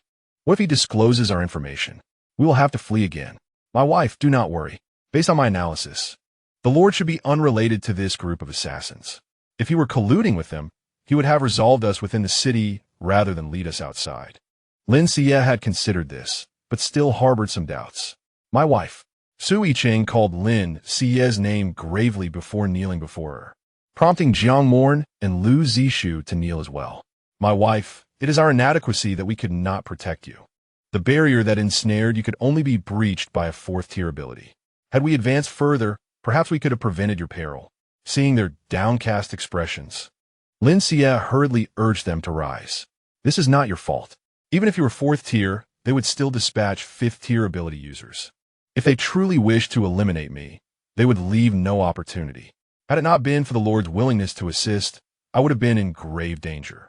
It is truly despicable. We have fled so far, yet why does the Beast Emperor City still refuse to spare you? Perhaps they understand that one must eradicate the roots of the problem. Let us return. I do not wish to linger here. Noticing Lin Xiyue's reluctance, Jiang Morn immediately transformed into beast form, attempting to invite Su Yicheng to ride on his back. However, before he could speak, Su Yicheng had already wrapped his wolf tail around Lin Xiyue, placing her on his back. Yicheng, you are too selfish. You carried me here. It is only fair that I carry you back. Yet, Su Yicheng disregarded Jiang Morn's protests and dashed forward. Suddenly, Lin Xiyue felt a shadow dart overhead, disappearing in the blink of an eye. She had grown accustomed to riding on the backs of her beastly husbands, and with Su Yicheng's speed, they returned to the courtyard in under 40 minutes. Mu Xingye was basking in the sun when he saw them return and began to mock them. Did you attend a market or have a wrestling match? You all look so disheveled. Lin Xiyue ignored him, asking Su Yicheng to prepare bathwater before entering the house. Mu Xingye had intended to provoke Lin Xiyue to spark a conflict, but she paid him no mind. Clenching his fists in frustration, Mu Xingye thought, cursed be it. Had I known, I would not have allowed her to treat me. I might as well have perished. Now I owe her a favor and have lost my chance to act. Just as Mu Xingye was seething, a figure stood before him. As Mu Xingye looked up, a fist came crashing down, knocking him to the ground. Jiang Morn, what madness is this? I simply find you displeasing. As the husband of the wife, where were you when she was in peril? How dare you stand here and speak with such indifference? Hearing Jiang Morn's words, Mu Xingye burst into laughter. You mean to say, the wife encountered assassins again? What good fortune! Had I known, I would have gone to watch the spectacle. Infuriated by Mu Xingye's unkind words, Jiang Morn rushed forward to confront him. Enough! Lin Xiyue shouted from the doorway. Morn, there is no need to engage with him. Mu Xingye, if you wish to remain here, then mind your tongue. If you do not wish to stay or see me, you are free to leave. Once I find a way to dissolve the blood pact, I will inform you, to spare you the agony of my presence and me the annoyance of yours. Leave? Why should I leave? I never said I wanted to dissolve our bond. I am your beast husband, and I shall not depart. If you still consider yourself the husband of the wife, then you ought to conduct yourself as such. You resent the actions of the wife. But grievances should be settled with the rightful parties. Those matters mourn enough. Come help me bathe. Bathe? Very well. Jiang Morn, initially intent on revealing Lin Xiyue's past, was sidetracked by her request for assistance. Upon entering the room, he found Lin Xiyue preparing to undress for a bath, but before she could, she placed a beast hide over his eyes. My wife, what is this? How can I assist you with my eyes covered? I do not require your assistance. I merely wished to prevent you from speaking out of turn, which is why I summoned you. Lin Xiyue guided Jiang Morn to a nearby stool, ensuring he did not peek before settling into the wooden tub. My wife, you are clearly not the original Lin Xiyue. Those actions were not yours. Why do you not tell Mu Xingye? Lin Xiyue leaned against the edge of the tub with a sigh. It is indeed not my doing. Yet the unfortunate fate of Mu Xingye is undeniably a consequence of the original owner's actions. now that the time for reversal has elapsed. Who would believe me when I state that I am Lin Xiyue? I believe it. Jiang Moran immediately straightened his posture in affirmation. Enough. Allow me some time to ponder this matter. Lin Xiyue rose from the wooden tub, the splashing water instantly invigorating Jiang Moran, and his fox ears appeared in an instant. Without the support of his ears, the beast's skin slipped from his eyes, etching into Jiang Moran's memory the sight of Lin Xiyue emerging from her bath. Wife, you are truly beautiful. Am I beautiful? Lin Xiyue turned her head, somewhat puzzled, only to find Jiang Moran blushing furiously, his eyes fixed on her without a blink. Who told you to remove your blindfold? You scoundrel! Lin Xiyue shouted, promptly throwing Jiang Moran out of the room, slamming the door shut. Jiang Moran could only scratch at the door pitifully. In the courtyard, Mu Xingye furrowed his brow at the scene. Chapter 36. Building a new house. This she-beast used to long for our favor. So why the sudden change? During dinner, Jiang Moran was punished with the task of building a house, as he had been caught stealing glances at Lin Xiyue while she bathed. It was not intentional. Why must I be punished? Lin Xiyue found herself in an awkward predicament for the first time. She did not wish to punish Jiang Moran. She simply could not bear to look him in the eye, so she sent him off to work. After dinner, Sui Chen urged Lin Xiyue to return to her room and rest. Wife, you were startled today. You should rest a while. We will handle the house. Lin Xiyue, feeling indeed fatigued, handed her meticulously designed blueprint to Sui Chen before retreating to her chamber for rest. Is this the blueprint drawn by the wife? You are truly remarkable. Lu Zishu gazed at the plans in astonishment. Zishu, I sense that our wife has the potential to change the beast world. We must protect her well. Lu Zishu nodded. Though he did not share Sui Chen's sentiments, he recognized Lin Xiyue as the most impressive wife he had ever encountered. Not for any other reason than that Lin Xiyue was his wife. Lu Zishu would give his all. Sui Chen established soundproof and protective barriers around Lin Xiyue's room before joining Lu Zishu in the backyard. Protective barriers, who were they meant to guard against? Mu Xingye scoffed before leaving the courtyard.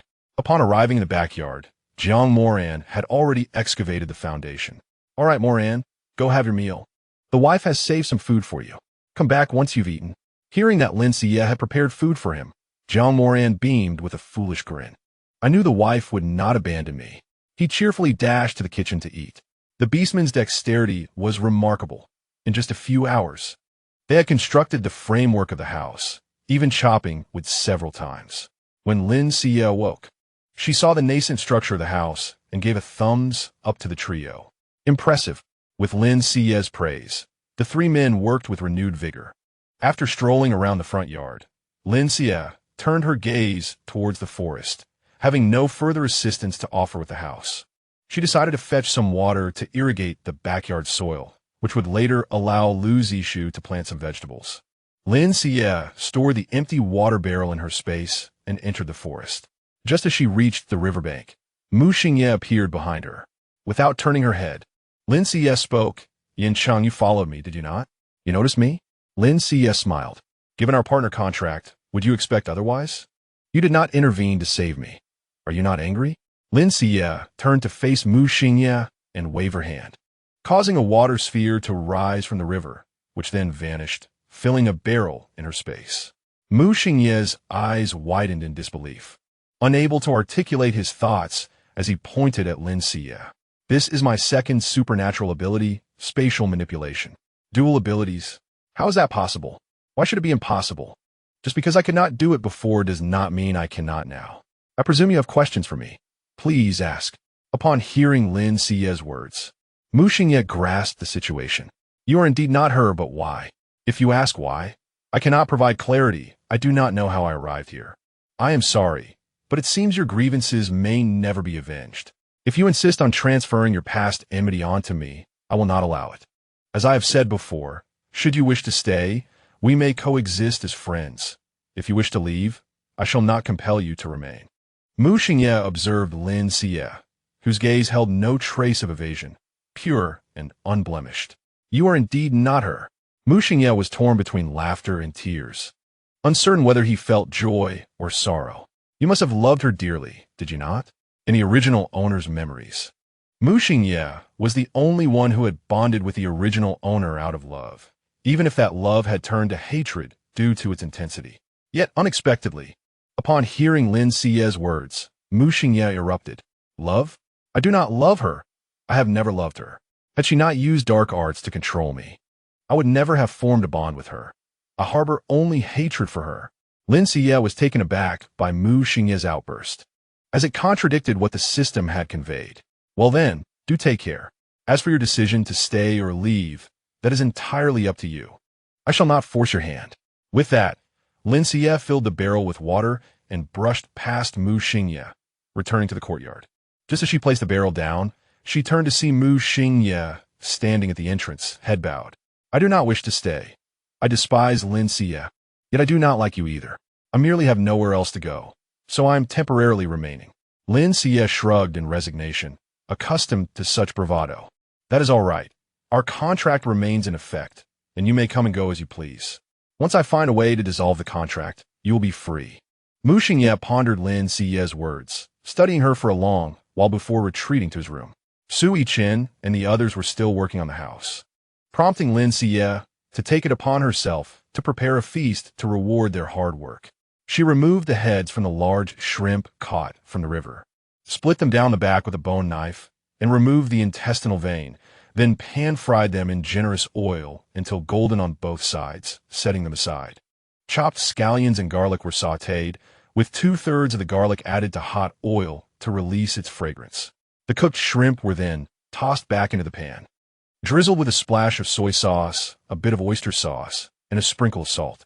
The remaining garlic and scallions were quickly stir-fried before serving, topped with sesame seeds, completing the garlic shrimp dish. Lin Xiyue also prepared stuffed bell peppers, sweet and sour eggs, caramelized sweet potatoes, teriyaki chicken thighs, pork rib and radish soup, and steamed rice. The rice in the beast realm resembled brown rice, coarser in texture but still sweet in flavor. As Lin Xiyue inhaled the delightful aroma of the rice, she mused about when her space might upgrade, unlocking the stored supplies. That warehouse was brimming with rice flour and oil. With such provisions, she would not need to worry about hunger for decades to come.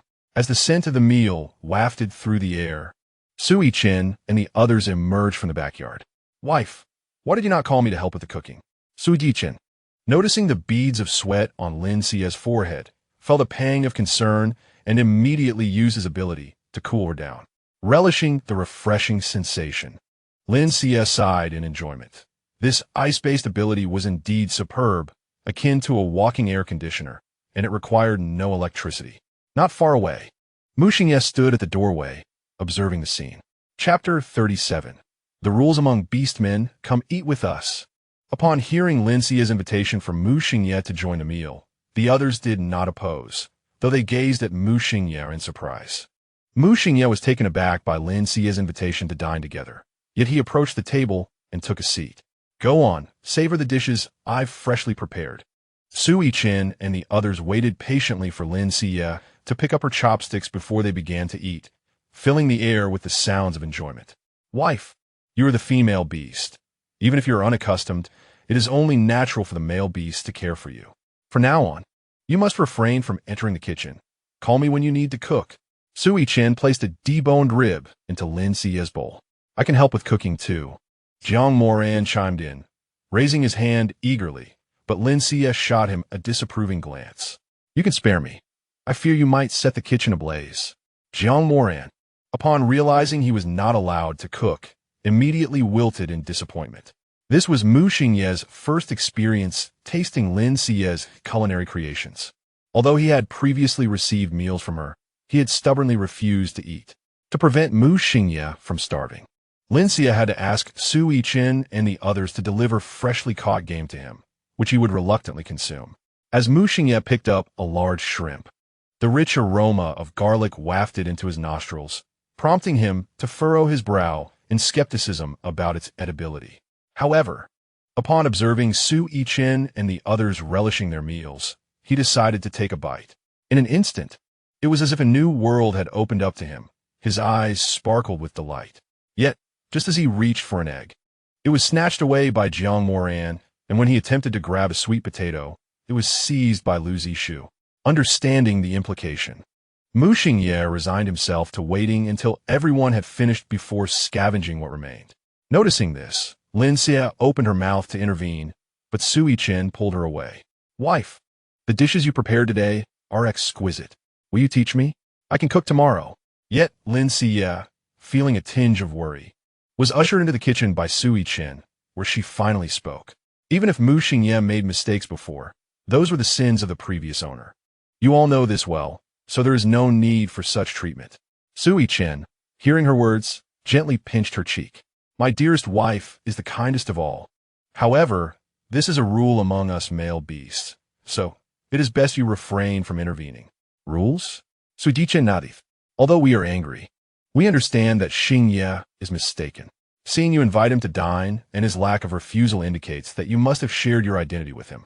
If he wishes to stay and care for you, he must abide by the customs of our kind. Previously, we despised the original owner, so we never competed for favor. But now, the situation has changed. Although Xingye was the first to bond with the original Lin Xiyue, that was a different matter altogether. By current standards, he is a latecomer and must adhere to the elders' rule of sharing food. You eat first, and only after we have finished can he partake. Lin Xiyue was aware that among male beasts, there existed a hierarchy. The closer one was to the top, the more favor he received from the wife, and thus the greater share of food he would enjoy.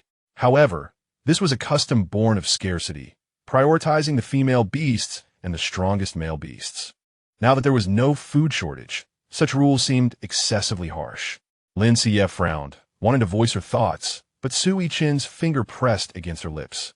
I understand your concerns, dear wife. Rest assured, we are mindful of our actions. Even when Moran and Zishu have offended you, they will unite against external threats when you are in danger. Yet Xingye remained indifferent, even mocking you. He deserves this punishment. Realizing that they were all aware of the situation, Lin Xiyue felt a twinge of guilt. Su Yishen, sensing her vulnerability, embranget her genti. Wife, the reason we cherish you is your gentle heart and kindness.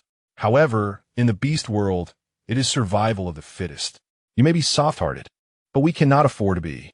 We must ensure your safety. Such occurrences will never be allowed again. Lin Xiyue could feel Su Yichen's body trembling slightly, indicating that the day's events had unsettled him as well. Rarely, she wrapped her arms around him, softly patting his back. It's all right. I will be more cautious from now on. Su Yichen nodded, holding her even tighter. Hey, enough of that.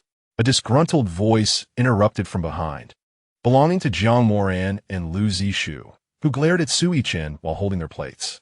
Caught in the act, Lin Xiyue's face flushed crimson, and she buried her head in Su Yichen's chest. Setting down their plates, Jiang Moran could no longer contain himself and physically separated the pair. Yichen, even if the wife favors you the most, you cannot monopolize her affection. She is not solely yours. Su Yichen, seeing Lin Xiyue being pulled away by Jiang Moran, immediately felt displeased. You just said the wife favors me the most. Naturally, I am of utmost importance. Is it a problem for her to be closer to me? You. Jiang Moran was momentarily at a loss for words, while Lu Zishu's eyes darted around, leading him to step in front of Lin Xiyue. Wife, your face needs ointment. Let Zishu help you apply it. Lin Xiyue readily agreed, following Lu Zishu out of the room. At this moment, Lin Xiyue found herself in agreement with Su Yichen. Let the male beasts handle their matters according to the customs of their world. She truly was not adept at managing disputes over affection. Upon returning to her room, Lin Xiyue retrieved some adhesive from her vanity, but noticed Lu Zishu standing at the doorway, seemingly apprehensive. Glancing around the room, she remembered that Lu Zishu had endured much torment at the hands of the original owner, which likely left him with some trauma. Let us go to the courtyard to apply the ointment. It's still light outside. With a smile, she stood up to leave, but Lu Zishu stepped inside. Zishu is fine. Let us just do it here. It's more convenient. Lin Xiyue said nothing, quietly sitting and closing her eyes, awaiting Lu Zishu to apply the ointment. Previously, Lin Xiyue had either done it herself or had Su Yichen assist her. This was the first time Lu Zishu had such close contact with her. As he gazed at her delicate, fair cheeks, her petite nose, and her long, feather-like eyelashes, Lin Xiyue's heart raced uncontrollably. He was unsure how he managed to finish applying the ointment, but by the end his own cheeks felt flushed. Observing her still prominent scar in the mirror, Lin Xiyue sighed, pondering when it would completely fade away. Chapter 38. The Injured Beastman. Wife, you need not worry. You will recover swiftly. Upon hearing Lin Xiyue's comforting words, Lin Xiyue turned her head and smiled, prompting him to blush as he hurriedly exited. What was that about? Clearly, he was just shy. Noting the system's amusement, Lin Xiyue rolled her eyes. By the way, you completed your task today. Where's my reward? Isn't that why I'm here? Hearing a chime, Lin Xiyue felt something enter her mind. Congratulations, host, you have acquired the Complete Medical Compendium. Complete Medical Compendium? What use is that? Lin Xiyue expressed her disbelief. Trust the system. It will prove useful in the future. With a resigned sigh, Lin Xiyue accepted it. After all, it was a gift. And in a world where injuries were common, it was certainly better than having nothing. The next day, Lin Xiyue learned that Sui Chen was heading into the forest to hunt. Wanting to accompany him, she was met with a firm refusal. Why not? Lin Xiyue frowned at Sui Chen, who found her displeasure endearing. You were so frightened yesterday. It is best for you to rest at home. Besides, we now know the plants you identified. We'll gather them for you. Lin Xiyue understood Sui Chen's stubborn nature. Once he decided on something, it was futile to argue. All right, could you assist me in gathering some Wahenkeo? My supply of Wahenkeo is nearly depleted. Sui Chen nodded in agreement and took Jiang Moyin to hunt. Jiang Moyin was quite disgruntled about being dragged along. This was the first time Lin Xiyue was alone at home with Lin Xiyue, feeling somewhat anxious. He could only wait for Lin Xiyue's instructions. Lin Xiyue asked Lin Xiyue to bring a rough stone slab and then moved a wooden basin to wash the potatoes and sweet potatoes clean, grinding them into a paste with the stone slab. What was the wife planning to do? To make starch. Starch, what is that? Lin Xiyue paused, contemplating. It is a versatile food ingredient primarily used in cooking. Lin Xiyue nodded in partial understanding. Although he had never seen starch, he trusted that Lin Xiyue, being well-versed, had her reasons for doing so. Thus, Lin Xiyue also fetched a wooden basin and stone slab to grind the paste alongside Lin Xiyue. Lin Xiyue did not intend to sell it, so she only made enough for herself. After grinding 2 basins of paste from both the potatoes and sweet potatoes, she stopped. Next came the filtering. The residue could be scattered in the backyard soil as fertilizer. Following Lin Xiyue's instructions, they filtered the paste from both sides and waited for it to settle. By the way, it seems I haven't seen Mu Xing yet. Where is he? Lin Xiyue shook his head. I haven't seen him leave. Perhaps he is still in his room, but I do not know why he hasn't come out. Lin Xiyue rolled her eyes in exasperation. What else could it be? He wants to stay behind without doing any work. Thus, Lin Xiyue prepared to knock on the door. But just as she reached Mu Xingye's room, she heard a thud at the door, as if something had fallen to the ground. The walls of Lin Xiyue's courtyard were constructed of stone and earth, and the door was wooden, if it were closed. One would not be able to see what was happening outside. Lin Xiyue also heard the noise, and, seeing Lin Xiyue about to open the door, quickly called out to her, Mistress, don't open the door. At that moment, someone suddenly grabbed Lin Xiyue's arm, startling her as she turned to find it was Mu Xingye, who had been hiding in his room. I will open the door. Mu Xingye cautiously approached the main entrance and opened the door crack. Mistress, someone is injured. Upon hearing this, Lin Xiyue hurried outside and indeed saw an orc, bloodied, lying at the doorstep. Judging by the orc's appearance, he seemed to have been on his way to the tribe, but collapsed from exhaustion right in front of her door. Mistress, should I go call Xio over? Lin Xiyue reached out to check the orc's pulse, noticing it was faint. He might not last until Xio arrives. We need to lend a hand and carry him into the yard, after which you can go call Xio. After bringing the orc into the yard, Lin Xiyue inquired about him. This orc must have been injured while hunting in the forest. Do you know whose family he belongs to? Both Lin Xiyue and Mu Xingye shook their heads. We haven't been here long and haven't had much contact with the tribe, so I don't know who he is. Lin Xiyue then turned to Mu Xingye. Don't look at me. I just returned a couple of days ago. Lin Xiyue pouted. Let's save him first. Lin Xiyue used her healing power to quickly stop the bleeding from the orc's wounds, then instructed Mu Xingye to fetch red dates and brown sugar to boil water and feed it to the orc. The rest would wait for Xiyue to return a handle. Before long, Lin Xiyue returned with Xiyue, who immediately recognized the orc. Chief, how did the chief end up here? Lin Xiyue, who was drinking water, instantly spat it out. What, this is the chief? Lin Xiyue had always imagined the chief to be an older, more imposing orc. Unexpectedly, this young orc, seemingly in his early 20s, turned out to be the chief of the bear tribe. However, being an ability user of the second tier at such a young age was quite impressive. I have already stopped the bleeding. He is no longer in danger of losing his life, but due to excessive blood loss, he is temporarily unconscious. Thank you, Master. I see that the chief has multiple fractures. Moving him carelessly might cause further injury. Can we temporarily keep him here until... No. Before Lin Xiyue could say anything, Lin Xiyue and Mu Xingye simultaneously objected. Although you are the mistress's disciple, she is still a female beast. Do you think it is appropriate to let a strange male beast stay with us? He should be handed over to his mate to take back. But the chief is not mated. Upon hearing Xiyue mention that the chief was not mated, Lin Xiyue and Mu Xingye became even less inclined to agree. That makes it even more unacceptable.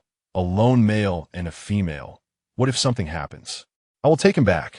After saying that, Mu Xingye hefted the chief onto his shoulder, and Lin Xiyue and Xiyue, being close, could hear the crack of broken bones, sending shivers down their spines. Wait, I should treat him again. I fear he might die on the way back. Lin Xiyue transferred some healing energy to the chief. Noticing his complexion improved slightly before allowing Mu Xingye to accompany Xiyue in taking the chief home. Mu Xingye returned very quickly, almost within 10 minutes. Lin Xiyue looked at him in confusion. How did you come back so quickly? I just tossed him into the yard and returned. Does it really take long? Lin Xiyue. Chapter 39, I am in dire need of money. It doesn't take long. I only hope the chief's body can withstand such turmoil. Sui Chen and Jiang Morian were remarkably efficient in their hunting, returning before lunchtime, looking at the mound of game and another similarly large pile of vegetables. Lin Xiyue pursed her lips. You all clearly did not put in much effort during your hunt, did you? Hearing Lin Xiyue's words, Sui Chen and the others instinctively lowered their heads. It was not like this before. This is the current mistress. Lin Xiyue sighed, feeling an inexplicable pang of sympathy for the original owner. Lin Xiyue stuffed a wild rabbit into Mu Xingye's arms. Since we have decided to stay for the time being, we must work. Otherwise, we shall have no food. With that, Lin Xiyue began sorting the vegetables. Mu Xingye looked at the game in his hands, then glanced at Sui Chen and Jiang Morian, who both moved aside to give him room. Seeing Mu Xingye sit down to join Sui Chen and the others in processing the game, Lin Xiyue felt a bit more at ease. After taking some vegetables, Lin Xiyue entrusted the sorting task to Lin Xiyue and headed to the kitchen to prepare the meal. At that moment, she suddenly heard someone knocking at the door. Lin Xiyue emerged from her room to see Sui Chen already standing and walking to the door. Due to the distance, Lin Xiyue could not discern who was outside. She only saw Sui Chen say something and then nod towards the person outside, who seemed to leave. Who was it? It was someone sent by the Lord of Yinqing. Delivering compensation. Lin Xiyue curiously peeked out and saw a large array of items lined up along the courtyard wall.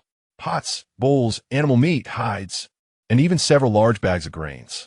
Lin Xiyue blinked in bewilderment. Isn't this a bit too much? Not too much. Female beasts are not allowed to be harmed. If anything were to happen to the mistress within the jurisdiction of Yinqing, the Lord would likely lose his position. Fine, since it is a gift, we should accept it. Let us move everything inside first, and I will organize it later. All right, the messenger just mentioned that we can come and go from Yinqing at any time, and the Lord will assign someone to protect us, ensuring that the previous incident will not occur again. Hearing this, Lin Xiyue shrugged. Let's skip that. I have already taken a glance at Yinqing and found nothing that requires frequent purchases, aside from setting up stalls during the trade fair to earn some crystal stones. There is no need to go otherwise. Hearing Lin Xiyue mention wanting to earn crystal stones, Sui Chen hesitated to speak. Mistress, are you in dire need of money? Indeed. Who would ever find money to be insufficient? Furthermore, it should be noted that the crystal stones serve purposes beyond mere ornamentation. The higher the quality of the crystal, the more potent the spiritual energy contained within, which can be harnessed to enhance one's abilities. Although Sui Chen had heard of using crystal stones to amplify one's powers, no one seemed to know the precise method to do so.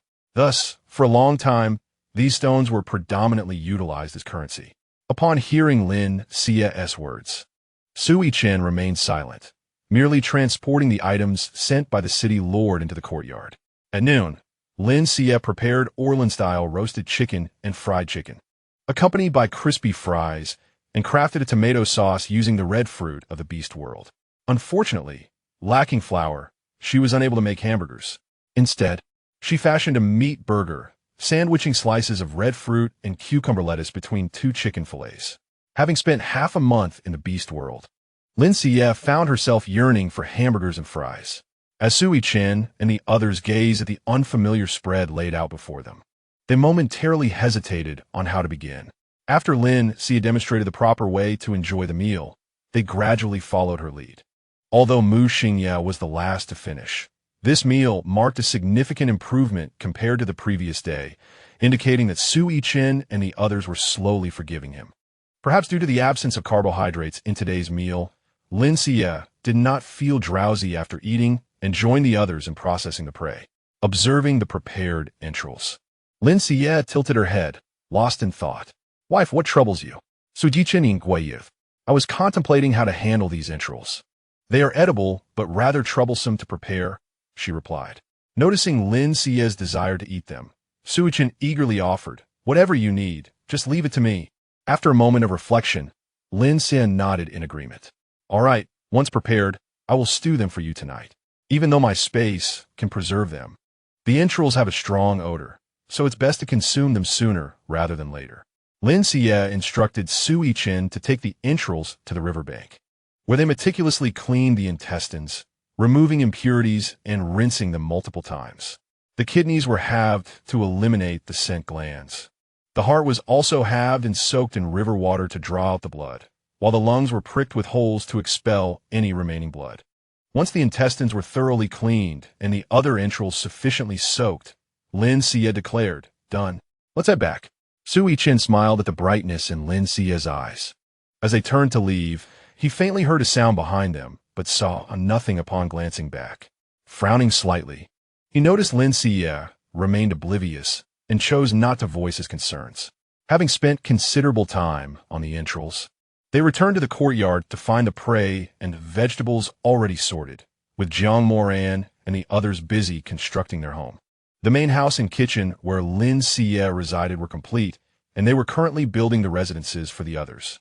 The Beastmen's houses were simpler and smaller than Lin Xiyue's, allowing for quicker construction, expected to be finished by the next day, enabling a move-in soon after. Lin Xiyue stored the prey in her space to prevent spoilage and placed the vegetables in the cellar before entering the kitchen to prepare the entrails. After blanching all the entrails to remove impurities and adding scallions and ginger for flavor, she boiled the intestines until cooked, then removed them. She tossed in the previously gathered spices along with sugar and dark soy sauce, continuing to simmer. Seeing Lin Xiyue remove the intestines, Sui Chen expressed confusion. Wife, why not cook them together? She explained, the best way to enjoy intestines is to stir-fry them, so we only need to boil them until cooked. Sui Chen nodded, though still somewhat perplexed. They, too, consumed raw food and entrails, but the females often rejected them due to their odor, thus never partaking. As Lin Xiyue prepared the entrails, the previously foul smell transformed into an enticing aroma, prompting Sui Chen to silently take note. In the future, when they hunted wild boars or deer, he would process the entrails as Lin Xiyue had taught him. Wife, I have something for you, he announced. Lin Xiyue paused her cooking, turning to face him as he produced a leather pouch from his bosom, placing it in her hands. What is this? She inquired. Open it and see for yourself, he encouraged. Upon opening the pouch, Lin Xiyue's eyes widened in astonishment. Though the pouch contained only 15 crystal stones, they were all of the highest grade, golden crystals. This equated to 1,500 red crystals or 150,000 green crystals. The value in colorless crystals was beyond her comprehension.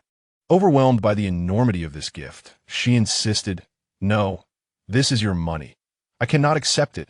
She attempted to return the pouch to Sui Chen. Why not? Did you not mention needing money? He queried. It's not that. I understand your circumstances, and saving this much must have been arduous. Thus, I cannot take it. How about this? If I find myself in need in the future, I will ask you then.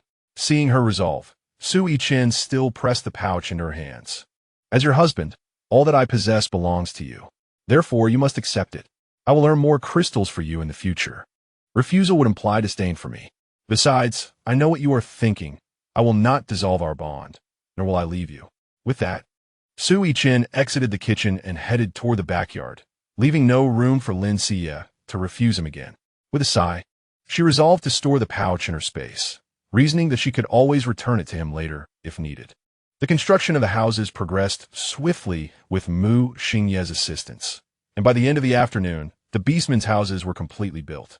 Lin Xiyue presented the stewed entrails at the table alongside stir-fried intestines and fragrant rice. Everyone enjoyed the meal heartily, though it left their neighbor, eyeing, quite envious. Having just recovered, she had not visited Lin Xiyue for some time and was immediately drawn in by the irresistible aroma of the meat. Mother, it smells wonderful.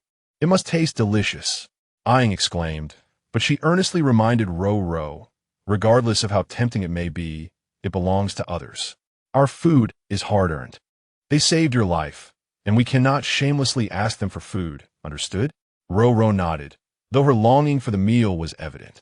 Observing her sister's desire, Eyeing's husband could not bear it. Wife, how about I trade some bubble fruit for a bit of food for them? Ro has just fully recovered and should have something nutritious to eat. After considering it, Eyeing agreed, as food exchanges were common in the tribe. But she requested her husband to bring back a larger portion. Just as Lin Xiyue was halfway through her meal, she heard a knock at the door. Who could it be at this hour? She mused aloud. Do not worry. I will check, Jiang Moran said as he stood to open the door. Upon seeing the visitor, he turned to Lin Xiyue and informed her it is the husband of the female beast next door, seeking to trade bubble fruit for some food. Upon hearing Eyeing's name, Lin Xiyue approached the door and confirmed it was indeed Eyeing's husband. The beast man set down a bamboo basket filled to the brim with grapes. The grapes of the beast world differed from those in Lin Xiyue's previous realm. They were larger and sweeter. After tasting them once before, she had been unable to forget them. However, she had been too preoccupied to seek them out recently. Miss Lin, I apologize for the intrusion.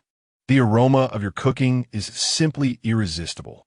We couldn't help but want to trade for a little food, just enough for one person, he explained. Certainly, I happen to have extra today, though I must warn you that the stewed meat is made from entrails. I'm unsure if Eyeing will find it palatable. That will be fine. Eyeing is a good female beast and not particularly picky. Thank you, Miss Lin, he responded gratefully. Lin Xiyue instructed Jiang Modan to take the bubble fruit, while she went to the kitchen to pour the remaining stew into a large wooden bowl. She also wrapped some rice in clean leaves and brought that out as well. Is this all for me? If so, I will go back and fetch some fruits to bring. Upon seeing Lin Xiyue carrying a large basin, the beast man felt a bit shy, wanting to return to gather more food. No need. Just tell me where you picked these bubble fruits. Does Miss Lin also enjoy eating them? These bubble fruits are quite resilient and bear abundant fruit. I can pick some for you next time I go hunting. No, I need quite a bit, so I'll have my beast husband gather them. Just tell me where they are. Eyeing's beast husband informed Jiang Modan of the bubble fruit's location. The male beasts often hunted in the forest, and as long as they had a general idea of where to look, they could easily find it. Then, he happily returned with the stew Lin Xiyue had provided. Upon seeing her husband return, Eyeing was astonished by the large basin of stew. Why so much? Her husband scratched his head, feeling a bit embarrassed. They just gave this much. I noticed Miss Lin likes fruits, so I will bring some every time I hunt. Eyeing nodded in agreement. Observing that Lin Xiyue's stew consisted primarily of innards that other beastmen would typically reject, she found it surprisingly devoid of any unpleasant odor, with a delightful flavor that lingered on the palate. Seeing Eyeing and Ruru relish their meal, the male beasts could only swallow their saliva in envy. Although they were tempted, witnessing their wives and offspring enjoying their food brought them joy as well. Eyeing and Ruru had small appetites, becoming full after eating half. Since rice was precious, Eyeing decided to save half for porridge the next day and had the remaining stew portioned out among the beastmen. Aang never indulged alone. Although this was not enough to satiate the beastmen, she would still share any delicious food with them. This is also why, despite being of colorless spiritual energy, Aang could still earn the unwavering devotion of her beast husbands. After the meal, Lin Xiyue began to wash the bubble fruits, carefully detaching and cleaning each one. "Mistress, your skin is delicate. Let me wash instead," Lin Xiyue said, now comfortably conversing with Lin Xiyue. "All right, just lay the dishes flat in that bamboo tray. Cover it with another bamboo tray and set on the rack to dry." "Drying it? Aren't you going to eat?" "I will eat, but in a different way." Lin Xiyue looked at Lin Xiyue, sensing that she would always bring them delightful surprises. "What does the mistress intend to do? Brew wine?" "Wine? What is that?" Seeing Lin Xiyue's confusion about wine, Lin Xiyue realized that in this beast realm, there was likely no such drink. It is a product fermented from fruits or grains. A beverage that can be somewhat stimulating and may cause dizziness and flushed faces if consumed in excess. "What you describe sounds very much like the divine water sold in the Beast Emperor's city." "Divine water?" Lin Xiyue nodded. "This divine water is only available at the temple, sold in limited quantities under specific circumstances. However, I have heard that many places have recently received the Saintess's approval to sell divine water." Chapter 41. Submission of Assets. Lin Xiyue furrowed her brow at this, thinking she ought to see what kind of divine water the saint has created when the opportunity arose. After cleaning all the bubble fruits, Lin Xiyue set aside a large bowl for Lin Xiyue's room, while the rest were placed in the bamboo tray to drain.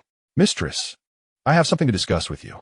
Lin Xiyue glanced around, noticing everyone was busy, and took out a leather pouch from his sleeve. "Mistress, this is for you. It is all my savings." Lin Xiyue looked at the leather pouch in her hand, feeling that this scene was somewhat familiar. "Why are you giving me money?" "I am your beast husband." "I apologize, mistress. I am not eloquent like Chen, nor as warm and likable as Moden. I am the most inconspicuous among your beast husbands. But I want you to know that I intend to stay. I do not wish to leave you, so naturally, my savings should be entrusted to you." Lin Xiyue looked earnestly at Lin Xiyue, his round deer eyes showing a hint of vulnerability, making it difficult for Lin Xiyue to refuse. "All right. I thought you were the most honest. I didn't expect you to be the most cunning. Mistress, I also have something for you." Lin Xiyue stared in disbelief at Jiang Moden, who suddenly popped up. "You aren't giving me crystal stones too, are you?" "Indeed," Jiang Moden exclaimed, hurrying back to his room and returning with a wooden box, placing it before Lin Xiyue. With trembling hands, Lin Xiyue opened the box to reveal it filled with red crystal stones, numbering in the hundreds. Fearing the brilliance might dazzle her, she quickly closed the box. According to the original owner's memories, Jiang Moden was the wealthiest among her beast husbands.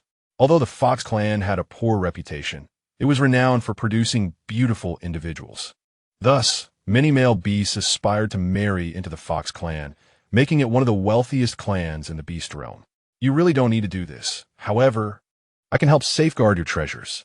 Whenever you need money, just let me know." "Yes, mistress, we have our own ways of earning. Once I make money, I will hand it over to you for safekeeping," Jiang Moden replied casually, dragging Lin Xiyue out of the room. Lin Xiyue gazed at the crystals on the table, engulfed in deep self-reproach. It appears that the ability to refuse money from others only proves that the offer was insufficient. If the offer were substantial enough, even knowing one should not accept it, one would still be blinded by greed. In a moment of impulse, Lin Xiyue grabbed a handful of crystal stones, greedily pressing them against her face, revealing a blissful smile. The scent of money was truly intoxicating. The system, witnessing Lin Xiyue's entranced demeanor, felt speechless. This host of hers was a money fanatic in another world. Even with the apocalypse upon them, rendering all currency worthless, Lin Xiyue remained obsessed with collecting wealth. She even designated a specific area in her space solely for storing the riches she had gathered. "Host, your face." The system attempted to rouse Lin Xiyue, but suddenly noticed that the scar on her face was shimmering faintly. "What is wrong with my face?" Lin Xiyue questioned, puzzled, as she approached the mirror and saw the scar glowing. Once the light faded, the scar had indeed diminished somewhat, and the red crystals in her hand had also lost some of their color, turning a shade of pink. "Host, your face was scratched by the crystal." Upon hearing the system's words, Lin Xiyue examined her face closely and confirmed that there was indeed a tiny cut. Could it be that to absorb the spiritual energy of the crystals, one must break the skin and allow the crystals to merge with blood? To test her theory, Lin Xiyue took a crystal and gently scratched the scar.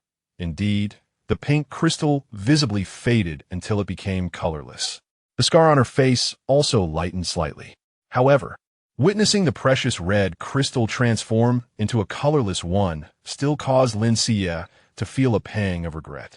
Colored crystals were already quite rare, which explained why so few in the beast realm practice cultivation using their spiritual energy.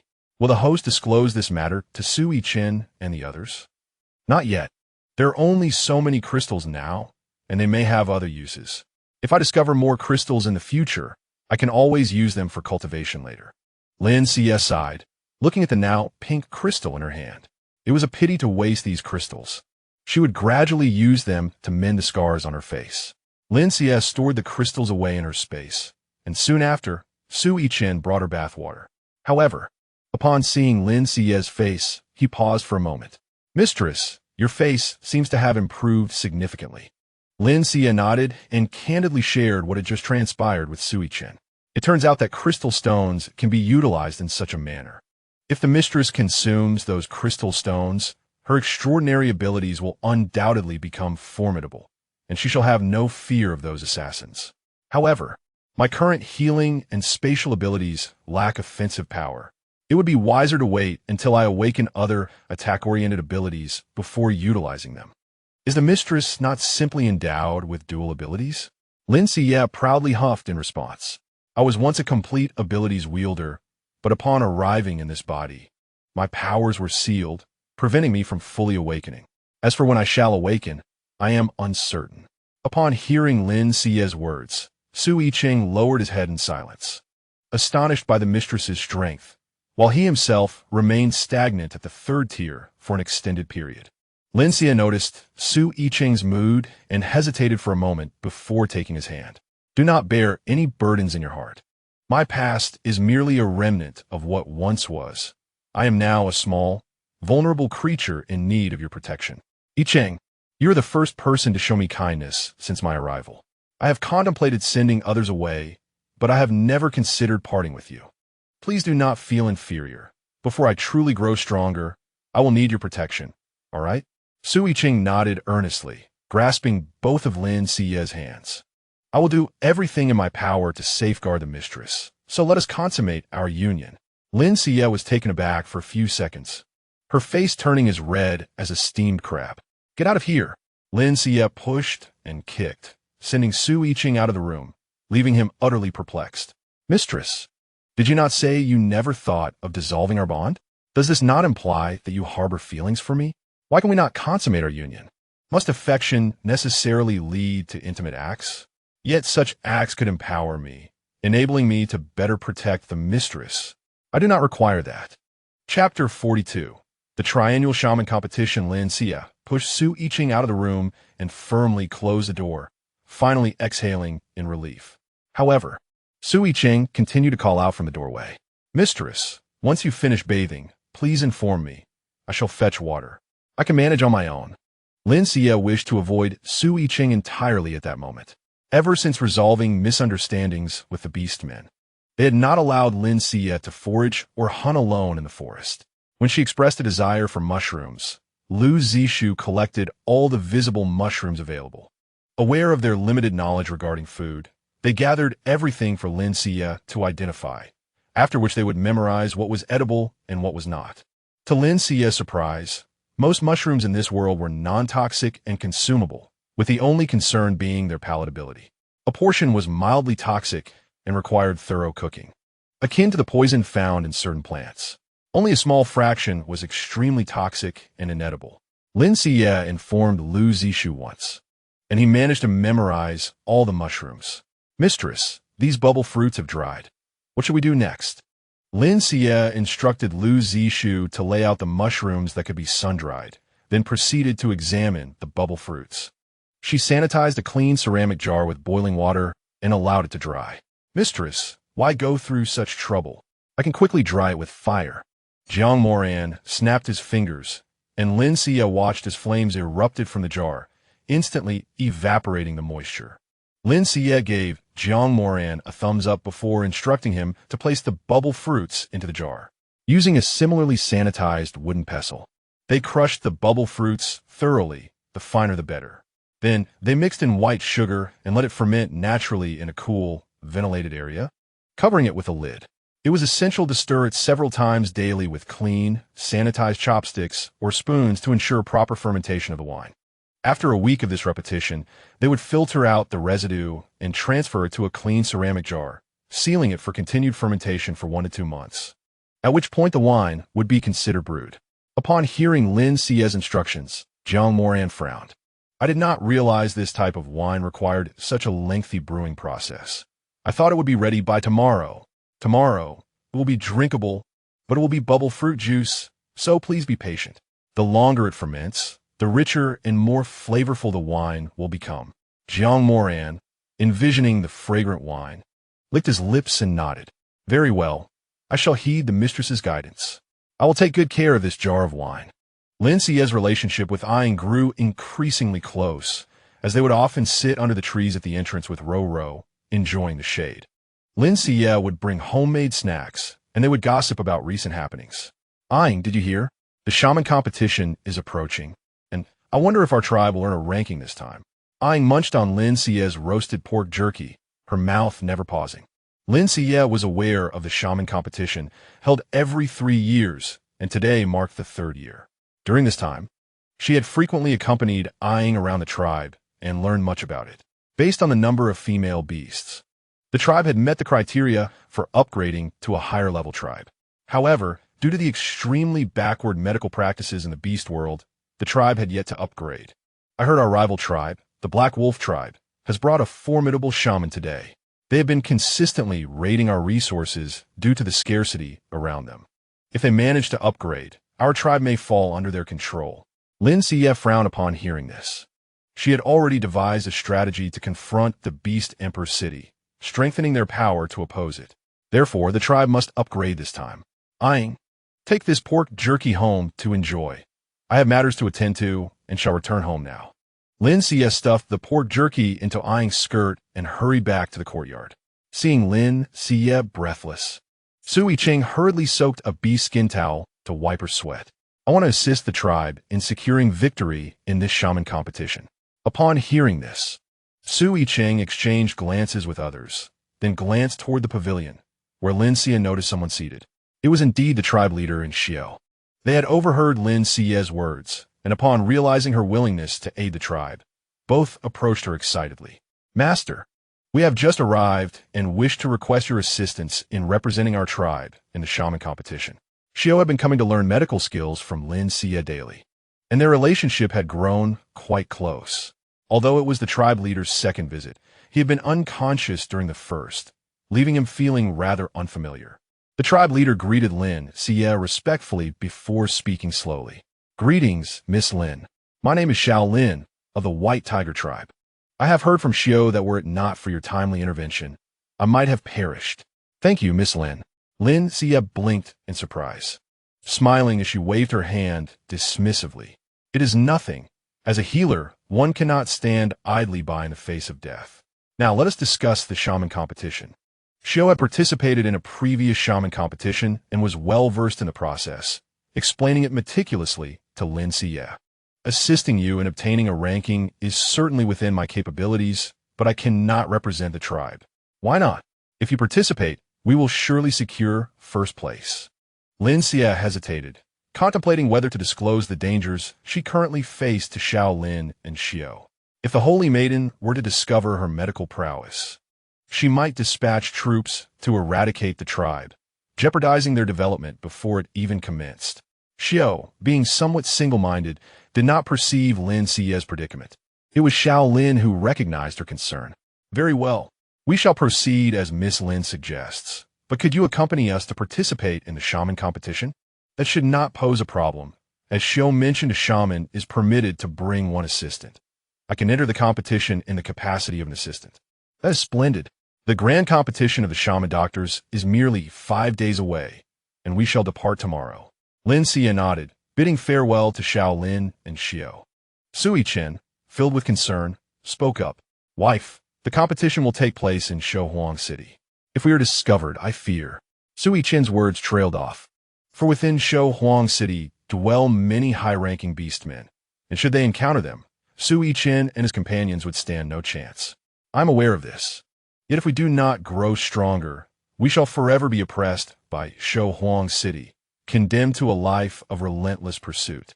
Thus, it is imperative that we not only strengthen ourselves, but also establish a formidable tribe.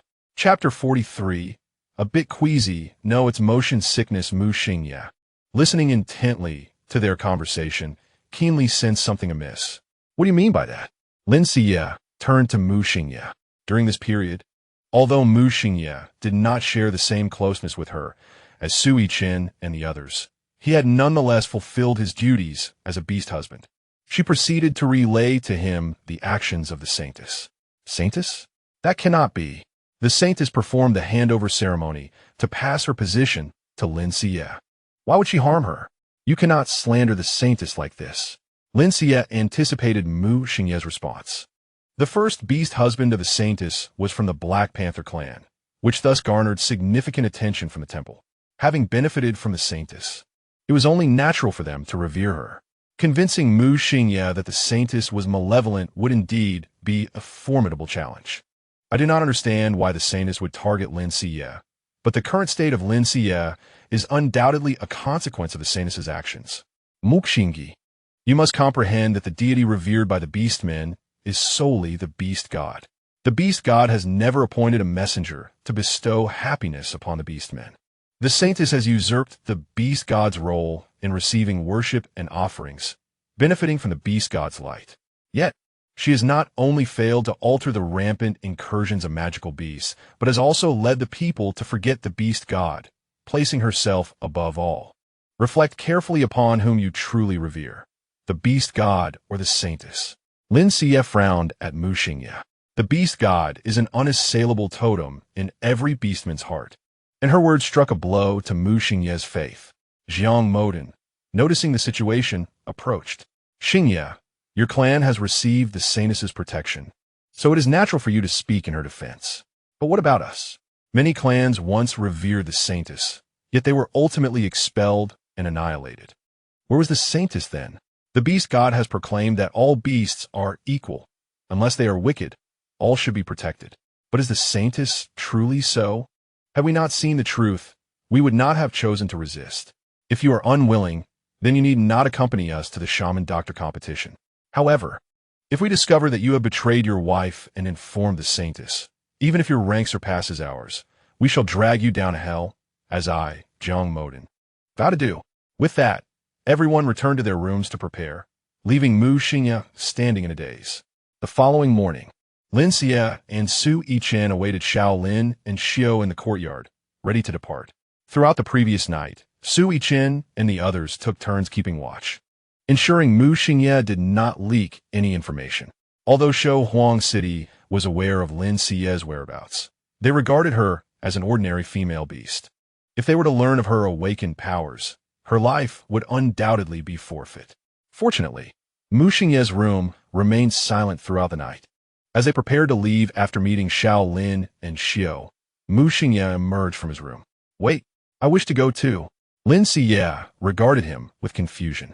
You? I do not trust your words, yet I still revere the beast god. Thus, I must witness the truth of your claims. If what you say is true, I shall persuade my clan to cease following the saintess. But if it is false, Mu Xingye approached Lin Xiyue, whispering, if it is false, even if you are not the original Lin Xiyue, I shall kill you for your disrespect towards the temple. Lin Xiyue raised an eyebrow. Understanding why the system had advised her to wait until all the beast husbands were gathered before employing the time reversal, Mu Xingye was a staunch follower of the saintess. Agreed. You shall not be disappointed. Lin Xiyue glanced at Mu Xingye before turning to mount Xiyue's back, only to be ensnared by a tail. Wife, last time in Yin City, you allowed Xiyue to carry you. This time it is my turn. Jiang Moden looked at Lin Xiyue with a pitiful expression, making it hard for her to refuse. She could only turn to Xiyue. Let Moden carry me this time. Suijichin yentli nadith. But once Lin Xiyue averted her gaze, his expression turned fierce as he glared at Jiang Moden. Lu Zishu glanced back at his short tail, envious of their long tails. Xiao Lin, observing Lin Xiyue's interactions with her beast husbands, couldn't help but comment, "Miss Lin, your bond with your beast husbands is truly remarkable." With that, Xiao Lin transformed into a magnificent white tiger, the royal symbol emblazoned upon his head, his size towering over Su Yichen and the others. Lin Xiyue, having a weakness for fluffy creatures, was mesmerized to see such a majestic beast so vividly before her. Noticing her gaze, Xiao Lin smirked and said, "If you tire of your current companions, I could serve as your steed. My fur is thicker and more suitable for a female beast." Seeing Xiao Lin so brazenly vying for her attention, Jiang Moden growled at him. "This is my wife. Do not harbor any ill intentions towards her." Acknowledging Jiang Moden's evident hostility, Xiao Lin finally withdrew his gaze and bounded away. In the beast realm, tribes are categorized into 3 tiers: primary, intermediate, and advanced. Ascending further leads to cities, which are similarly graded. However, there exists only one city bestowed with the title of Shouhuang City within the entire beast realm. Shouhuang City determines the number and classification of cities, while advanced cities dictate the hierarchy of tribes. Only advanced cities can host the shaman doctor competition. The nearest advanced city to the Badr tribe is the Sun City, over 1,000 kilometers away from the tribe. Even the swiftest of male beasts would require 2 days to traverse this distance, and with a female beast like Lin Xiyue accompanying them, the journey would undoubtedly be prolonged.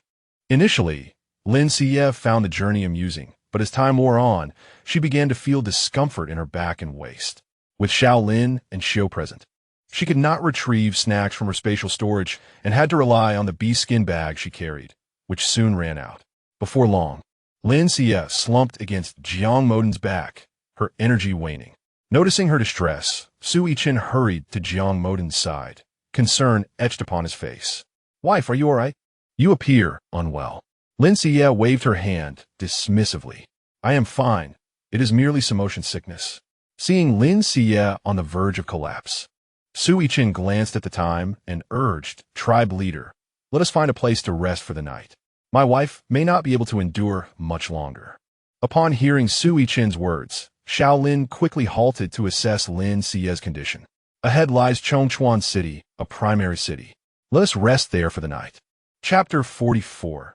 Sun City. The Shaman Doctor competition commences, although Chongchuan City is classified as a city.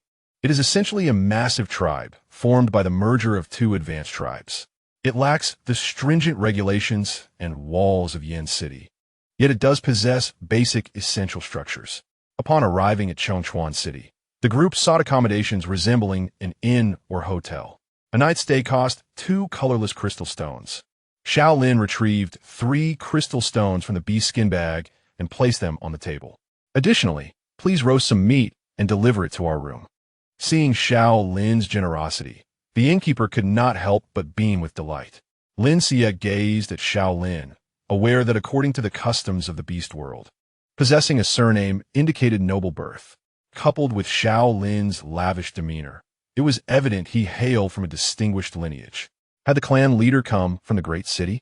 During their meal, Lin Xiyue could not suppress her curiosity, as her current circumstances were peculiar, necessitating a deeper understanding of those around her.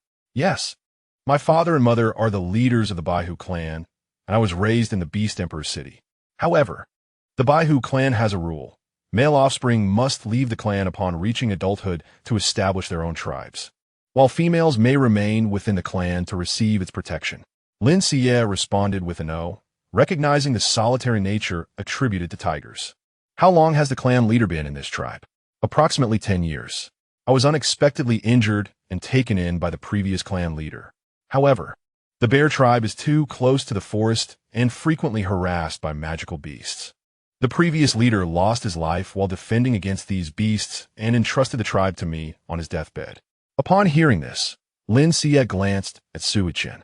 Xiao Lin had been in the bear tribe for 10 years, suggesting he left the Beast Emperor City before the original owner's drastic character change, indicating no ties to the city now. After dinner, Everyone returned to their rooms to rest. Lin Xiyue's assigned room was a typical partner's chamber consisting of a spacious area with several small bedrooms partitioned off. It was ideal for separate sleeping, though the bedrooms lacked wooden doors. Sui Chen prepared the largest bedroom and urged Lin Xiyue to rest quickly.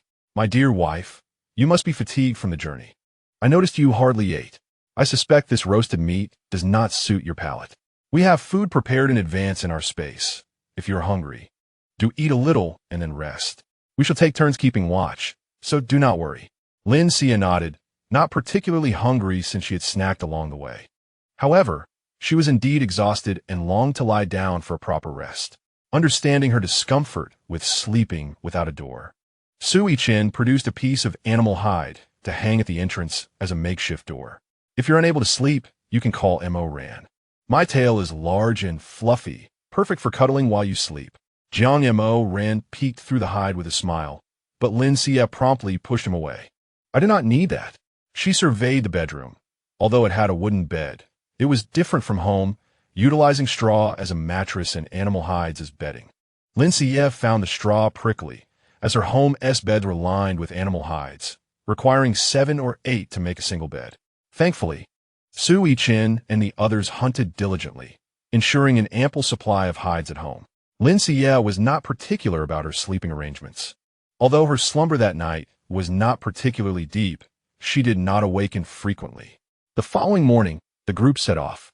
Perhaps due to their origins in the Beast Emperor city, Lin Xiyue did not anticipate any trouble regarding her participation in the shaman medical competition, and their journey to the Sun City was quite smooth. Currently, there were only 3 advanced cities on the entire Beast World continent, all established around the Beast Emperor city, yet still at a considerable distance from it. Upon entering the jurisdiction of Sun City, Lin Xiyue took out a mask from her space and donned it to avoid being recognized and drawing unwanted attention. Jiang Mo Ran, noticing the mask, curiously poked it. "My dear wife, what is this strange item?" "This is called a mask. It has many uses, but primarily serves to conceal the face. I worry that someone associated with the Holy Maiden may recognize me." "That makes sense. Perhaps you should share some with us, as we might also be recognized." Lin Xiyue pondered this, and, finding it reasonable, produced a few more masks to distribute among Sui Chen and the others. The resources in her space were not yet fully unlocked, and this mask was one of the few she had discovered on a shelf in the corner. So she needed to conserve them. As both Sui Chen and Jiang Mo Ran were carnivorous beastmen with exceptionally keen senses, they noticed their sense of smell diminished significantly once they wore the masks. "My dear wife, I seem to have lost the ability to smell," Jiang Mo Ran said, sniffing comically. Lin Xiyue considered that since the mask was merely to prevent recognition and not for disease prevention, she used a bone knife to cut a small opening for their noses. With the openings made, both men felt their sense of smell return. As Lin Xiyue was an assistant, she needed to accompany Xiyue to register. Generally, shamans were male, and the recording Beastman expressed some confusion upon seeing a female participant. However, he ultimately assumed she was a female being capricious and wanting to partake in the fun, so he said nothing further and warmly wished her enjoyment. Lin Xiyue twitched her lips. The beast world indeed displayed an unlimited tolerance towards female beasts. The shaman medical competition consisted of 3 rounds. The first round involved identifying herbs, and only the top 10 would advance to the next round. Simply qualifying for the second round granted the tribe an upgrade opportunity. The second round tested herbal formulation, with the top 5 entering the final round, which involved clinical treatment. Should the top 3 tribes have a sufficient number of females, they could directly ascend to advanced tribes. This was also why clan leaders accompanied their shamans to the competition, primarily to verify the tribe's numbers. "Miss Lin, we believe with you here. Attaining first place is within reach, but should we not maintain a low profile? This decision ultimately rests with you. Since merely placing in the top 3 allows for the upgrade to an advanced tribe, we need not strive for first place. It draws too much attention. Let's aim for third place. Having come this far, if we do not return with the upgrade, it would be a significant loss." Lin Xiyue glanced at Shaolin, a mischievous smile gracing her lips. Though the mask concealed much of her expression, her bright eyes left Xiao Lin momentarily dazed. Very well. We shall proceed as Miss Lin suggests. A total of 235 participants entered the shaman medical competition. Observing the bustling crowd, Lin suddenly felt she had overstated her confidence. Sensing her unease, the system interjected to reassure her. Rest easy, host. I am here. Moreover, you possess the buff of a master physician, so there will be no issues.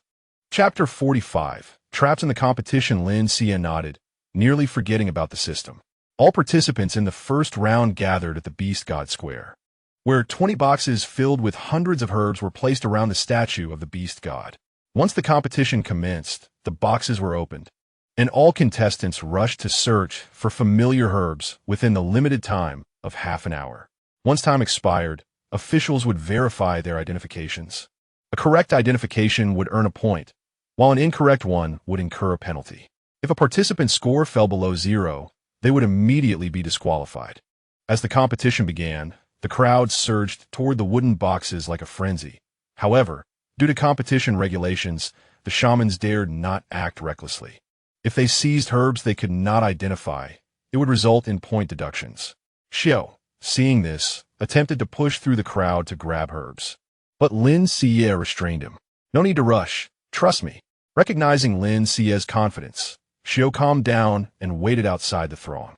Yet Lin Xiyue noticed that she was not the only one with such a plan.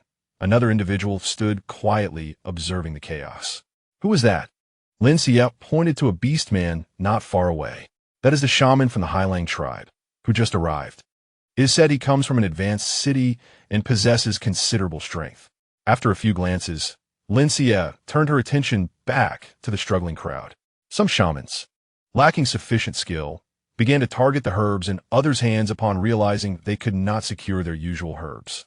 In an instant, many were embroiled in scuffles, blood splattering everywhere.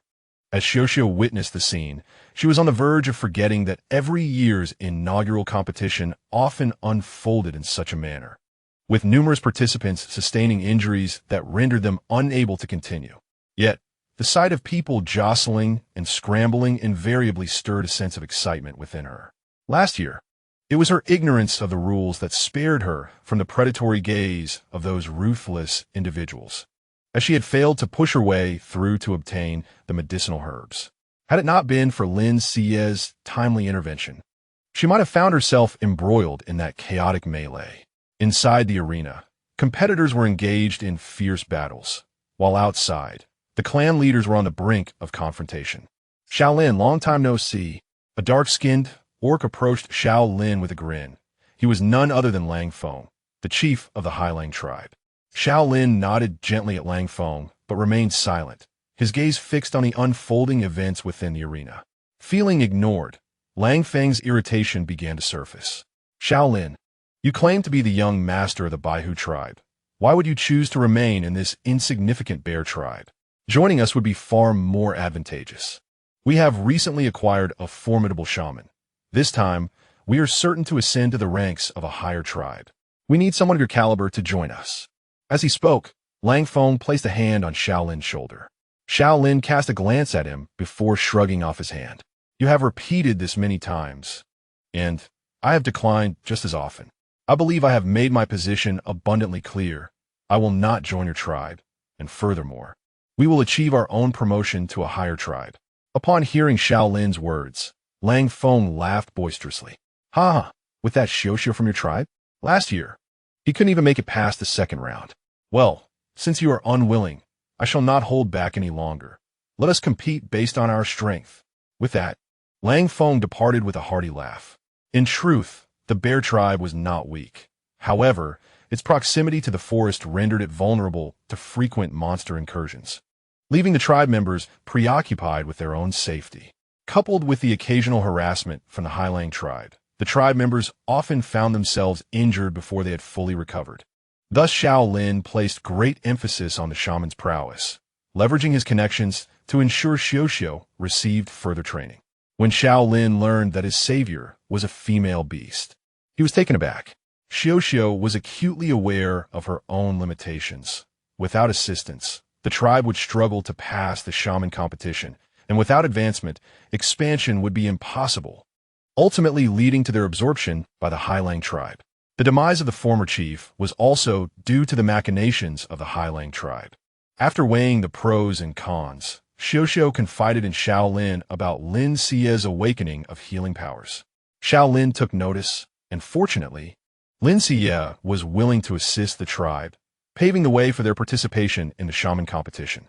Within the arena, over 50 participants had already withdrawn due to injuries, while most of the remaining contenders had acquired medicinal herbs. All right, bring over all the herbs from the boxes. All of them. Xiao was taken aback as she looked at Lin Xiyue. She knew Lin Xiyue was knowledgeable about herbs, but she hadn't anticipated her familiarity with so many. Yes, all of them. Without further inquiry, Xiao complied with Lin Xiyue's instructions and gathered the herbs from the nearest box. After reviewing the contents, Lin Xiyue realized that even without the aid of a system, she recognized these herbs due to her mastery of medicinal skills. With only about 20 varieties remaining in the box, Lin Xiyue requested Xiao to fetch herbs from the other boxes as a precaution. After identifying approximately 60 types, they finally ceased their efforts. Meanwhile, the Highlang tribe shaman was collecting herbs that had fallen during the scuffle. He was quite astute. The skill levels of the tribe shamans were roughly comparable, and as long as one could progress to the second round, it sufficed. Lin Xiyue chose not to dwell on this, for the competition time had arrived. An orc clad in ceremonial garb began checking the participants against a sheepskin ledger. Soon, some were disqualified for scoring negative points, while most scored only a few points. Achieving 20 points was already considered impressive. Before long, the evaluators reached Lin Xiyue and Xiao. Lin Xiyue, donning a mask and slightly bowing her head, would have gone unrecognized by anyone unfamiliar with her. The evaluators were taken aback to see a female beast participating, but upon noticing Xiao beside Lin Xiyue, they quickly deduced that she was likely a capricious female seeking to join in the fun. Consequently, the evaluators merely nodded politely at Lin Xiyue before inquiring Xiao about the herbs before them. Fortunately, Lin Xiyue had previously informed Xiao of each herb's name. Although Xiao had not awakened any special abilities, her excellent memory allowed her to excel, making only one mistake and losing a point while answering correctly on all others. The evaluators were astonished to see how many herbs Xiao was able to identify. Undoubtedly, the bear tribe would emerge as the frontrunner in the first round. Suddenly, Lin Xiyue sensed a malevolent gaze upon her. Following the sensation, she discovered it was the Highlang tribe's shaman watching her intently. When the Highlang tribe's shaman took his turn, he too scored an impressive 55 points. Upon announcing the results, the shaman shot Lin Xiyue a sinister grin that sent a chill down her spine. Chapter 46.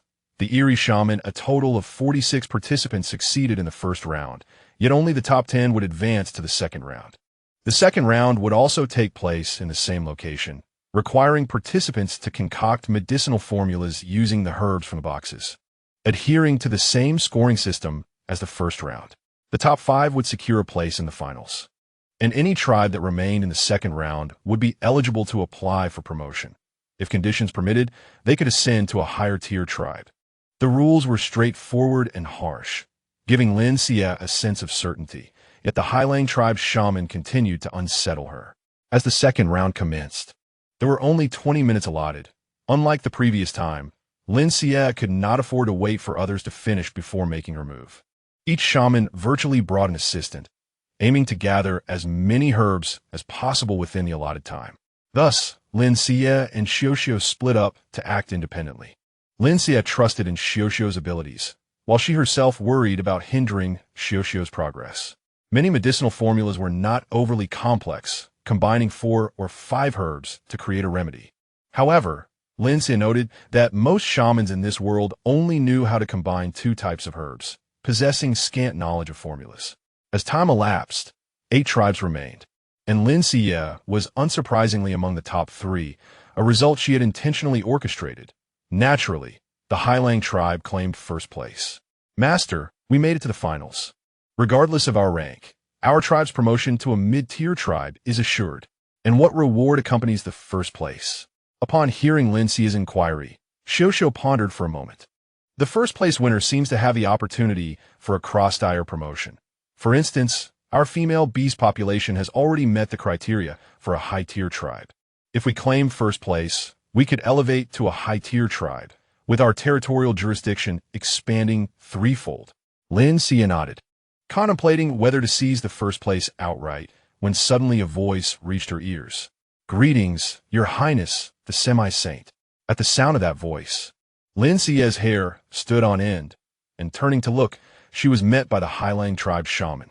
Although this shaman was a male beast, he was notably slender and clad in a hood made of black dog fur, concealing his entire form except for a protruding mouth that gave him an eerie appearance. Noticing Lin Xiyue's wary expression, the Highlang shaman chuckled. "There is no need for alarm, Your Highness. I'm not here to serve you at this moment. In fact, we may very well be on the same side." Lin Xiyue narrowed her eyes. "What do you mean by that?"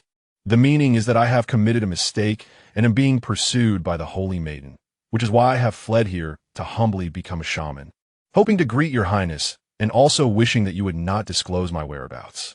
In return, I shall keep your location a secret as well. How can you convince me that what you say is true?"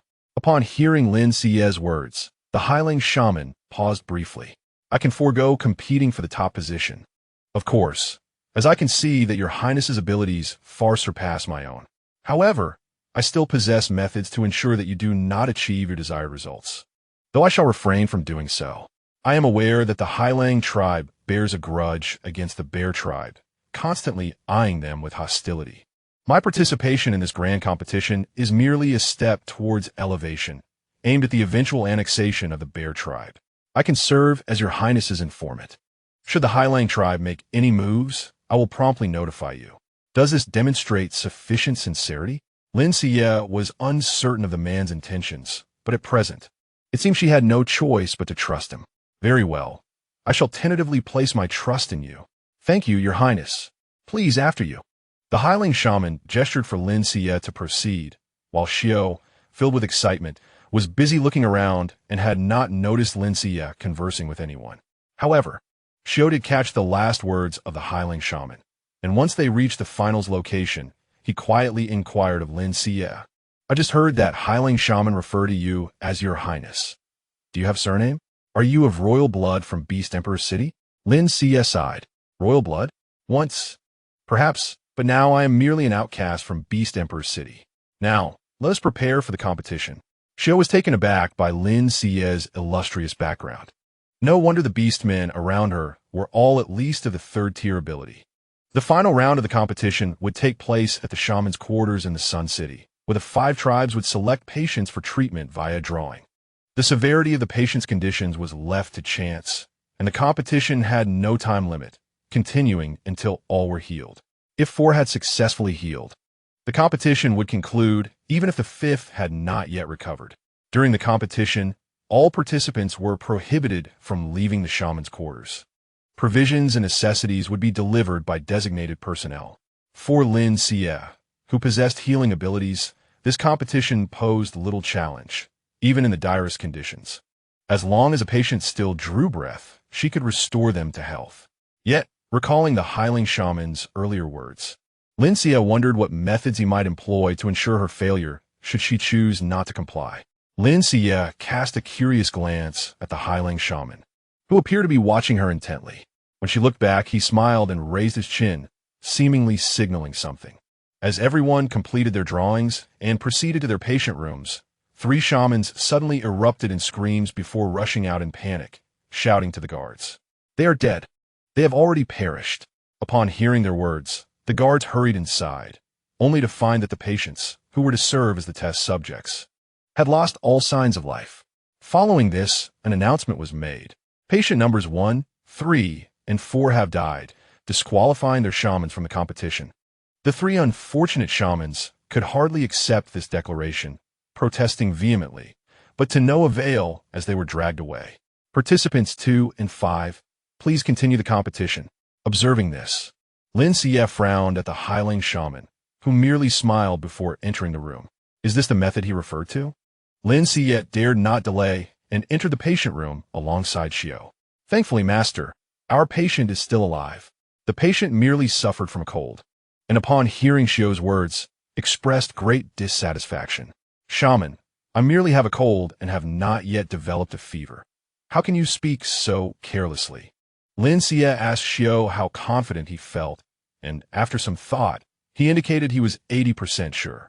Colds are the most common ailment in the beast world. Typically, as long as one does not develop a high fever, they will recover naturally even without a shaman's intervention.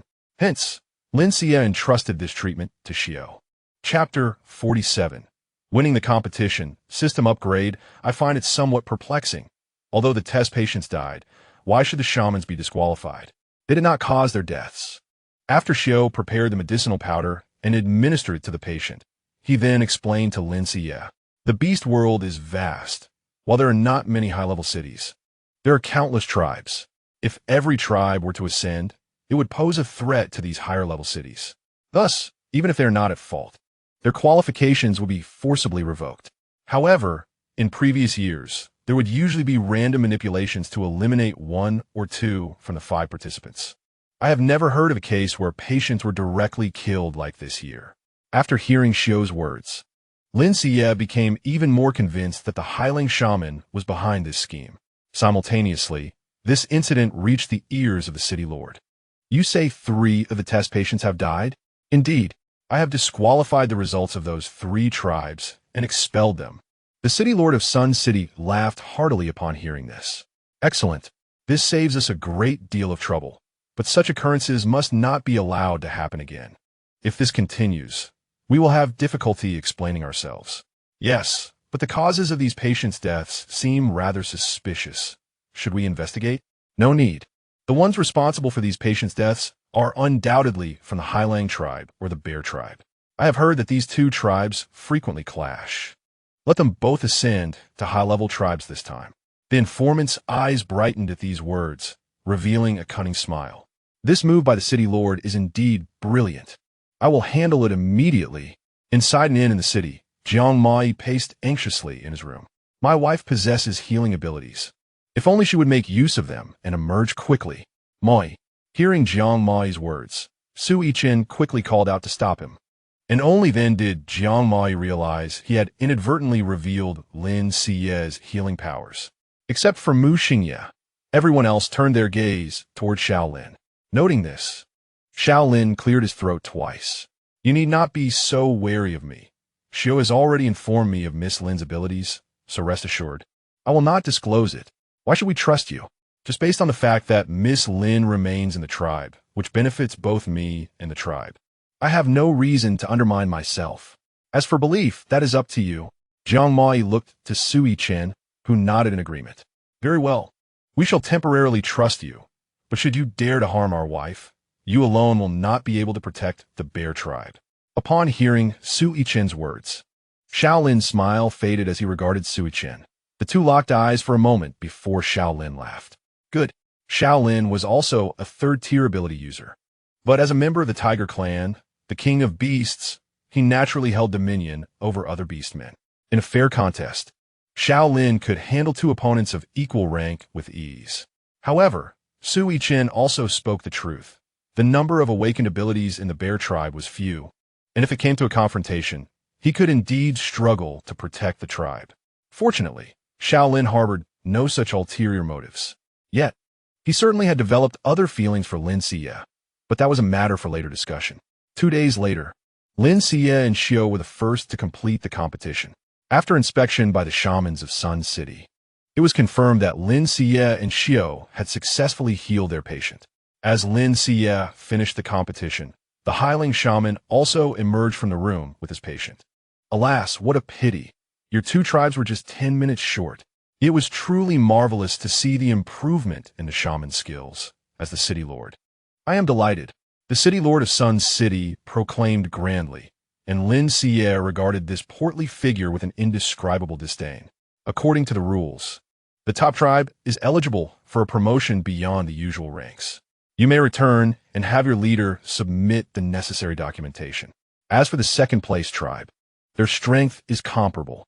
Given the limited number of high-ranking tribes, I am making an exception and allowing both of your tribes to ascend to high-ranking status. Now, go back and prepare your materials. After delivering this decree, the Lord of the Sun City departed with his entourage. This lord, with his rotund visage, resembled a creature of the swine. Your Highness' guess is nearly correct. This lord is, in fact, a hippopotamus. The hireling Wuji interjected unexpectedly, startling Lin Xiyue. He offered a slight bow and whispered, "Do not forget our collaboration," before taking his leave. Lin Xiyue furrowed her brow, not daring to delay, and hurried back to the inn. Shaolin had already received notice and was busy submitting the documents. Sui Chen and others waited at the inn's entrance. And upon Lin Xiyue's arrival, Jiang Morian rushed forward to embrace her. "Wife, Morian has missed you dearly." Lin Xiyue, caught in Jiang Morian's exuberant grip, was spun around and squeezed until she gasped for air. All right, I can hardly breathe." Upon hearing this, Jiang Morian promptly released her and led her into the inn. Sui Chen, vexed at being overshadowed by Jiang Morian, seized Lin Xiyue's other hand, while only Lu Zishu trailed behind, dejected at the emptiness of his own hands. Xiu observed the interaction between Lin Xiyue and her beastly companions, his gaze flickering slightly as he pursed his lips and retreated to his own chamber. Inside, a warm bath awaited Lin Xiyue, prepared by Sui Chen, who knew of her fondness for cleanliness. All the furs and towels were freshly purchased. Lin Xiyue was taken aback by Sui Chen's attentiveness and, in gratitude, embraced him before retreating to bathe. Sui Chen stood frozen, momentarily taken aback by her gesture. As Lin Xiyue settled into the wooden tub, closing her eyes in comfort, the system within her mind erupted with excitement. "Host, level up." Startled, Lin Xiyue sat upright, massaging her temples in discomfort. "Did I not say not to be so startling?" "Apologies," the system forgot, but this time it is truly splendid news. The system has leveled up twice, and the host can now choose the abilities to enhance. Choose freely? Indeed. With that, a luminous screen appeared before Lin Xiyue, presenting only healing and spatial abilities. Why are there still only these two abilities? What my other powers? At your current level, it is insufficient to unlock additional abilities. With a sigh, Lin Xiyue decided to enhance each of the two abilities by one level. The upgrade in healing did not yield immediate sensations, yet the expansion of her spatial realm was plainly evident. Now, the space was twice as large as before, featuring not only a resource area, but also a small section for cultivation. Due to this upgrade, Lin Xiyue could now enter and exit her space freely, providing her with a means of escape in times of danger, thus enhancing her survival prospects. Chapter 48. The Conspiracy of the Hireling Tribe. Upon finishing her bath, Lin Xiyue emerged to find Sui Chen and the others frozen in place. Confused, she inquired, "Is there something I missed in my washing? This one lacks mirrors, so I cannot see." "No, my wife. Has your ability leveled up?"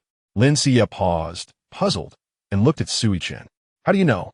"Because, my wife, your face." Sui Chen hastily brought a basin of water for her to see. Lin Xiyue discovered two crisscrossed heart-shaped marks on her cheekbones.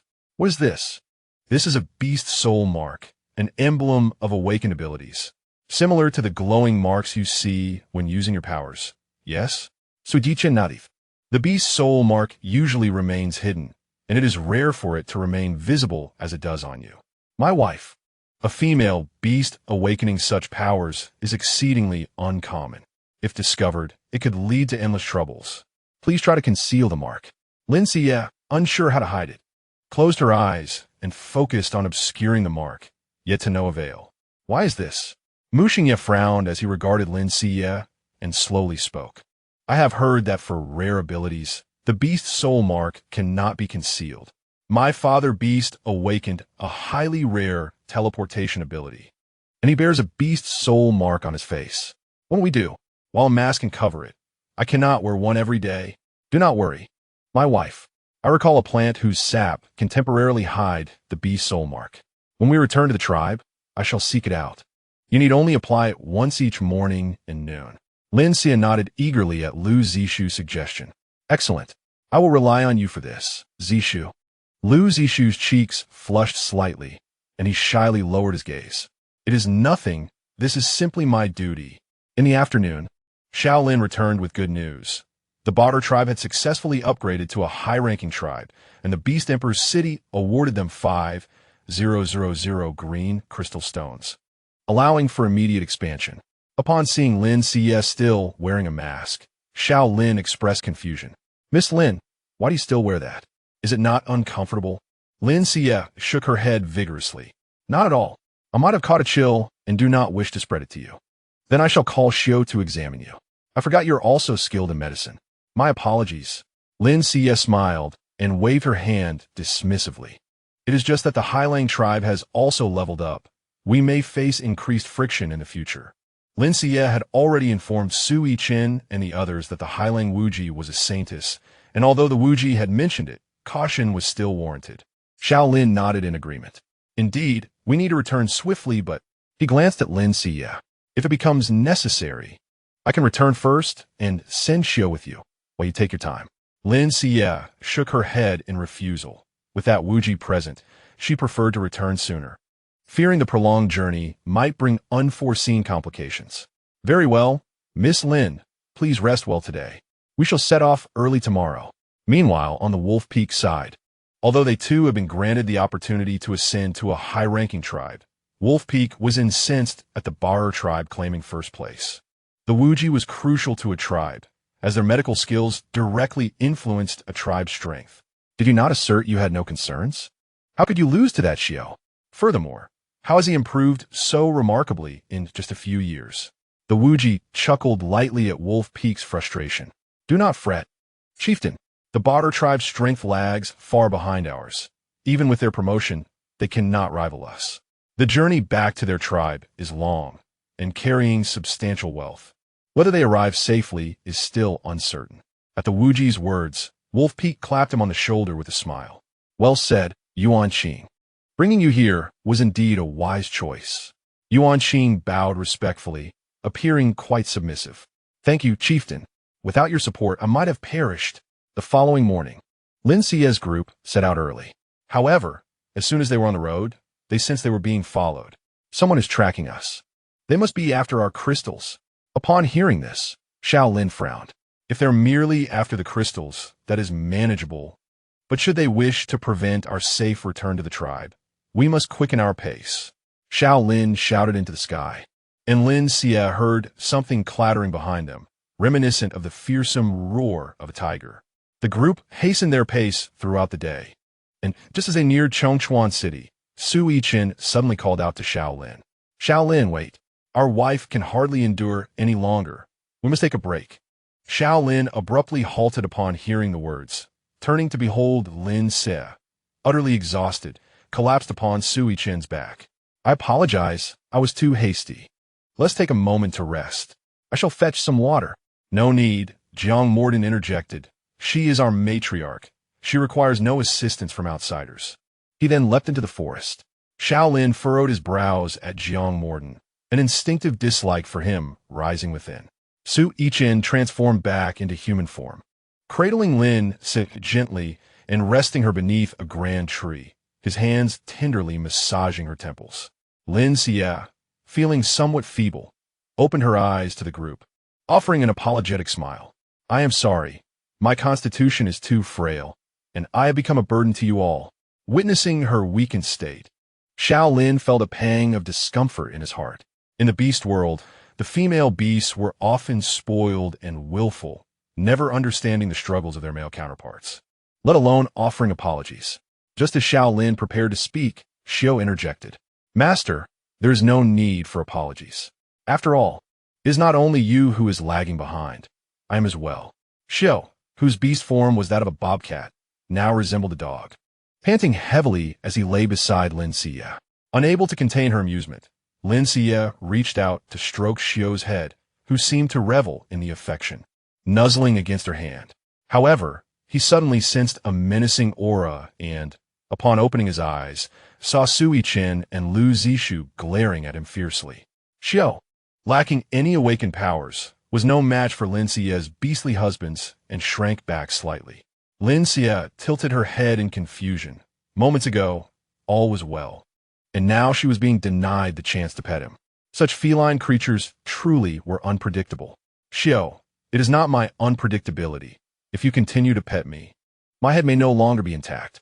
Before long, Jiang Morden returned cheerily, carrying a water pouch, But just as he opened his mouth to speak, two beastmen leapt down from the tree above Lin Xiyue. Chapter 49. I do not wish to move either. Matriarch, be careful, Jiang Morden exclaimed, rushing to scoop Lin Xiyue into his arms and roll her to safety. Sui Chen swiftly unleashed two ice blades, cleaving the would-be assailants in half. Xiao Lin let out a thunderous roar that echoed throughout the forest, and Lin Xiyue felt the ground tremble beneath them. Who dares? Show yourselves. Xiao Lin initially assumed the attackers were from the Black Wolf tribe, only to discover they were strangers. Which tribe do you hail from? The leader inquired. You need not know our tribe. Though you may possess third-tier abilities, you can see we are numerous. Should a battle ensue, can you guarantee that the female beast will remain unharmed? Therefore, surrender the female beast and the crystal stones, and we shall allow you to leave.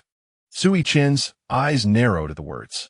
Dare to lay a hand on my matriarch, and you shall court death. With that, Sui Chen transformed into his beast form and charged at the foes, only to realize the number of attackers far exceeded his expectations. This was certainly more than one tribe. Lin Xiyue's offensive capabilities were somewhat weaker compared to Sui Chen and Jiang Morden, so he remained by Lin Xiyue's side to protect her. Mu Xingye remained an aloof observer. He would not act unless provoked, yet he would not hold back against any who dared to challenge him. Xiu's strength fell short of that of ordinary beastmen, but his agility allowed him to leap swiftly to Lin Xiyue's side. With two third-tier abilities guarding her, she appeared relatively safe. Yet gradually, Xiu noticed an issue. Hey, your name is Mu Xingye, right? Why are you not protecting your matriarch? It seems that only that doe is guarding her. You are not fulfilling your duties as a beast husband. Mu Xingye shot a sidelong glance at Xiu, frowning. This is my concern. You have no right to meddle. Seeing that Mu Xingye ignored him, Xiu grew bolder. Since you are the beast husband of Miss Lin, you ought to serve her well. She is truly remarkable. Although she is a female beast, she has awakened powers, and she is beautiful, kind-hearted, and gentle. If only I could find such a matriarch. I would wake up smiling from my dreams. At Xiu's words, Mu Xingye finally regarded him properly. Are you suggesting you have feelings for my matriarch? Indeed. I admire Miss Lin. What of it? If you do not cherish her, why not step aside? Xiu gazed at Mu Xingye expectantly, uncertain whether it was due to the bond of their mate contract or something else. Mu Xingye, surprisingly, seemed slightly irked. He ignored Xiu and turned his attention back to Lin Xiyue. Despite the might of third-tier abilities, they eventually faced depletion. Their assailants, intent on keeping them in the forest, charged recklessly at Sui Chen and the others. Mu Xingye furrowed his brow and rushed to Lin Xiyue's side. Lin Xiyue looked at him, puzzled, and in the next moment, she felt her body lighten. Mu Xingye, what are you doing? Seeing this, Lin Xiyue attempted to entangle Mu Xingye with vines, only for them to be severed by Mu Xingye's sharp claws. Staying here will only lead to our demise. I shall take the matriarch to safety. You must resolve this quickly and regroup with me. With that, Mu Xingye whisked Lin Xiyue away. Lin Xiyue, unable to keep pace with Mu Xingye, Krito informed Suichen. Lin Xiyue, cradled in Mu Xingye's arms, gazed at him with confusion. What are you looking at me for? I am pondering how you could be so benevolent as to save me. Do you intend to find a place to abandon me? Lin Xiyue spoke calmly. Prompten Mu Xingye to frown. If I truly wish to abandon you, would you still be so composed? Because I have no power to resist. Lin Xiyue shrugged. Mu Xingye glanced back, realizing no one was pursuing them, then leapt onto a tree, gently placing Lin Xiyue down. She looked at the towering height of the trees, marveling at their grandeur. Are you planning to leave me here? Who said I would abandon you? Then what else could it mean? Do you think I'm such a heartless person in your eyes? Who can say? You. Mu Xingye had not intended to abandon Lin Xiyue, but now found himself contemplating it. I assure you, had I wanted to leave you, I would have. Watch out. Before Mu Xingye could finish his sentence, Lin Xiyue panicked and pushed him aside, an arrow whizzing past his ear. However, Lin Xiyue inadvertently caused Mu Xingye to tumble from the tree. Fortunately, he transformed into a black panther just before hitting the ground, landing gracefully. As Lin Xiyue looked down at Mu Xingye, he happened to gaze back up at her. I did not do that on purpose. There was an assassin. Mu Xingye rolled his eyes. Stay put and do not move. With that, Mu Xingye dashed into the woods, and soon the sounds of battle echoed back. Lin Xiyue could only grimace. She wished to act, but from such a height, a fall would surely leave her in a sorry state. After some time, the forest around her fell eerily silent. Lin Xiyue had a foreboding sense that someone would soon emerge to abduct her. Alas, her fears materialized as she spotted a shadow and suddenly felt herself being lifted off the ground. Muxingyi, help! Someone is taking me. Lin Xiyue struggled and shouted. Do not scream. If you do, I will break your neck. The beast man who had seized Lin Xiyue yelled angrily at her, but in the next instant, a bolt of lightning pierced through his chest. Who do you think you can threaten? Mu Xingye stood in shock, staring at the lifeless beast man, while Lin Xiyue hurriedly ran behind him. Seeing her terrified expression, Mu Xingye furrowed his brow. Did I not instruct you to remain still? Lin Xiyue widened her eyes in disbelief, pointing at herself. Good sir, do you think I wanted to move? It was this person who captured me. Mu Xingye cleared his throat awkwardly. We must hasten our departure. We are not only pursued by the tribesmen, but also by the assassins who had previously chased you. They are from the Shu Hongqing, the domain of the Beast Emperor, and the Holy Maiden's faction. Lin Xiyue glanced at Mu Xingye, who, unusually, did not refute her. Regardless of who they are, we must leave at once. Mu Xingye transformed into his beast form, signaling for Lin Xiyue to mount him. And then he sprinted forward with fervor. In the forest, Su Yichen and his companions also pursued the direction Mu Xingye had taken. But their progress was hindered by constant harassment from the beastmen. Once we are out of the forest, we should be safe. Mu Xingye spoke suddenly to Lin Xiyue. But the next moment, he collapsed to the ground. Mu Xingye, what has happened to you? Lin Xiyue disregarded her pain and rushed to Mu Xingye's side, who was slowly reverting to his human form. It was then that she noticed a dark wound on his thigh. This is poison. Is it from the recent injury?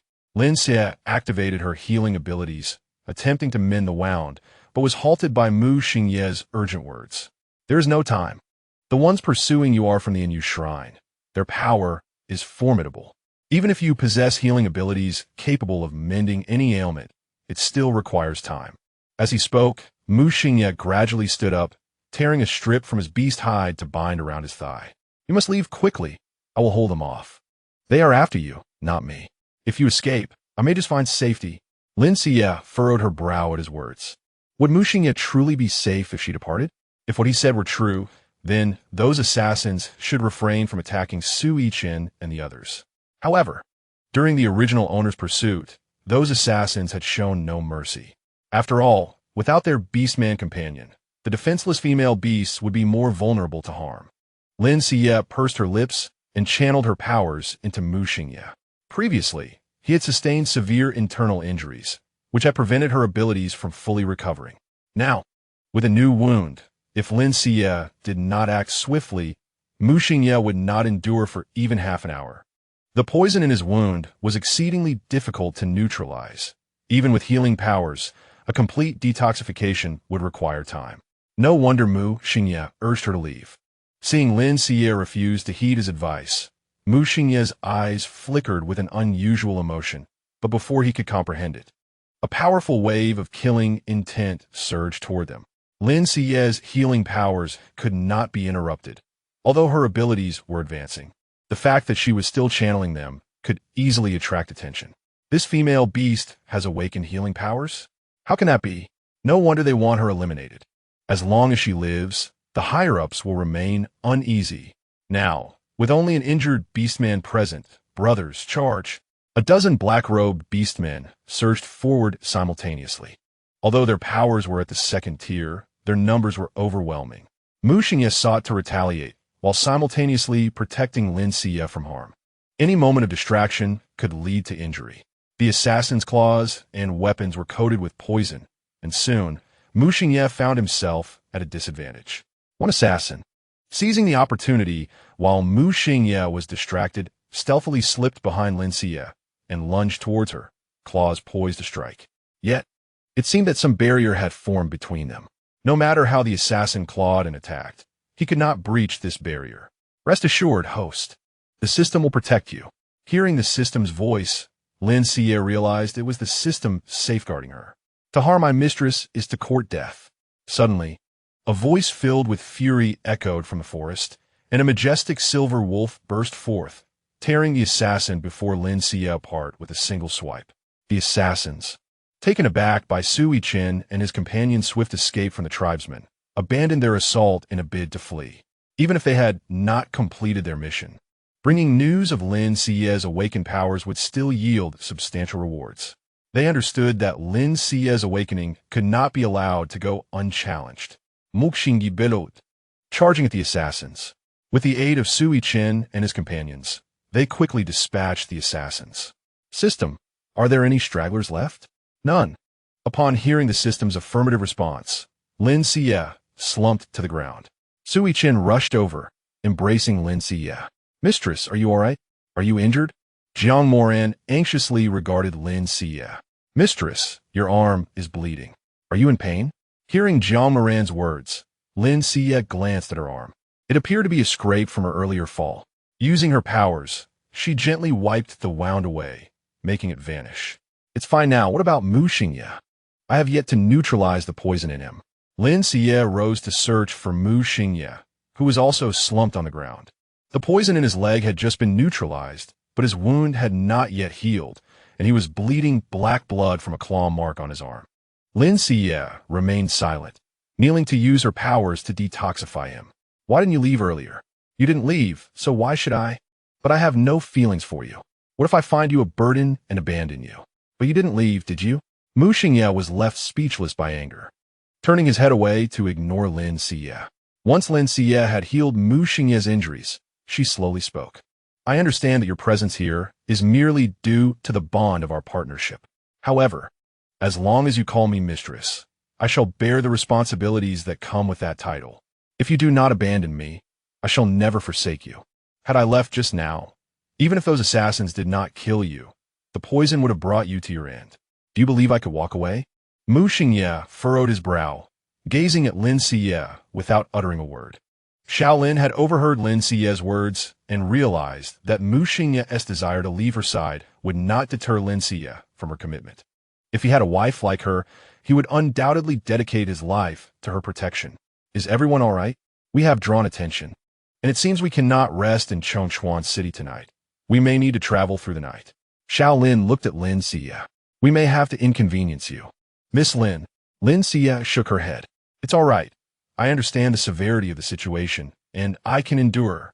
Though she spoke thus, Lin Xiyue had only sat for a moment before collapsing onto Sui Chen's back, visibly exhausted.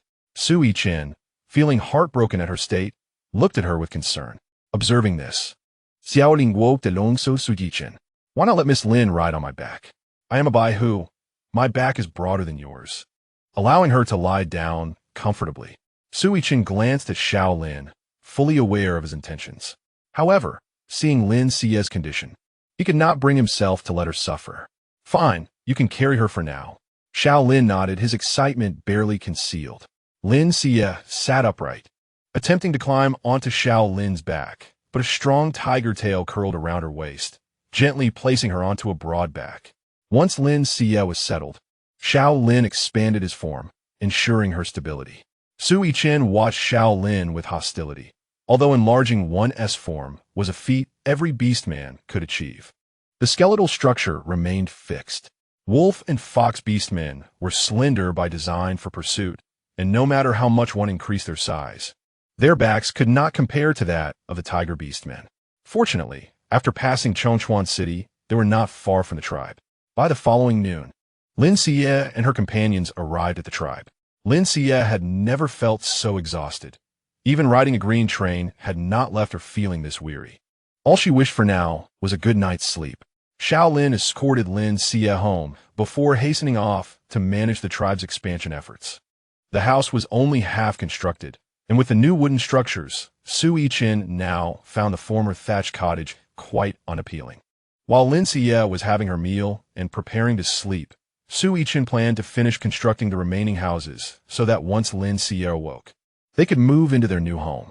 The beasts, accustomed to high-intensity labor, despite having traveled the entire night, were still in good spirits. Jiang Moshuan and Lin Xiyue joined in the construction, but the trio was surprised to find Mu Xingye also coming to lend a hand. The matron had advised that although Mu Xingye's injuries had healed, the internal injuries resulting from the previous severed meridians could not be completely cured, and his abilities had not fully returned, thus he needed to rest. Seeing Sui Chen preventing him from working made Mu Xingye somewhat disgruntled. The matron had also mentioned that as long as the partner contract was not dissolved, he was the matron's beast husband and would contribute. The wood supply is running low. I will go chop some. With that, Mu Xingye leaped into the forest. Jiang Mashuan observed the easily accessible courtyard walls and fell into deep contemplation. It seemed necessary to raise the height of the walls. If one could jump in and out so easily, it would be better not to have them at all. Lin Xiyue nodded in agreement. Ying, aware of Lin Xiyue's return and the news of the tribe's upgrade to a higher rank, initially intended to visit her.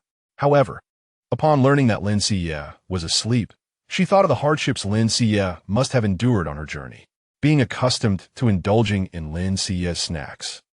Ying felt a twinge of guilt and instructed her beast husbands to hunt more prey to present to Lin Xiyue.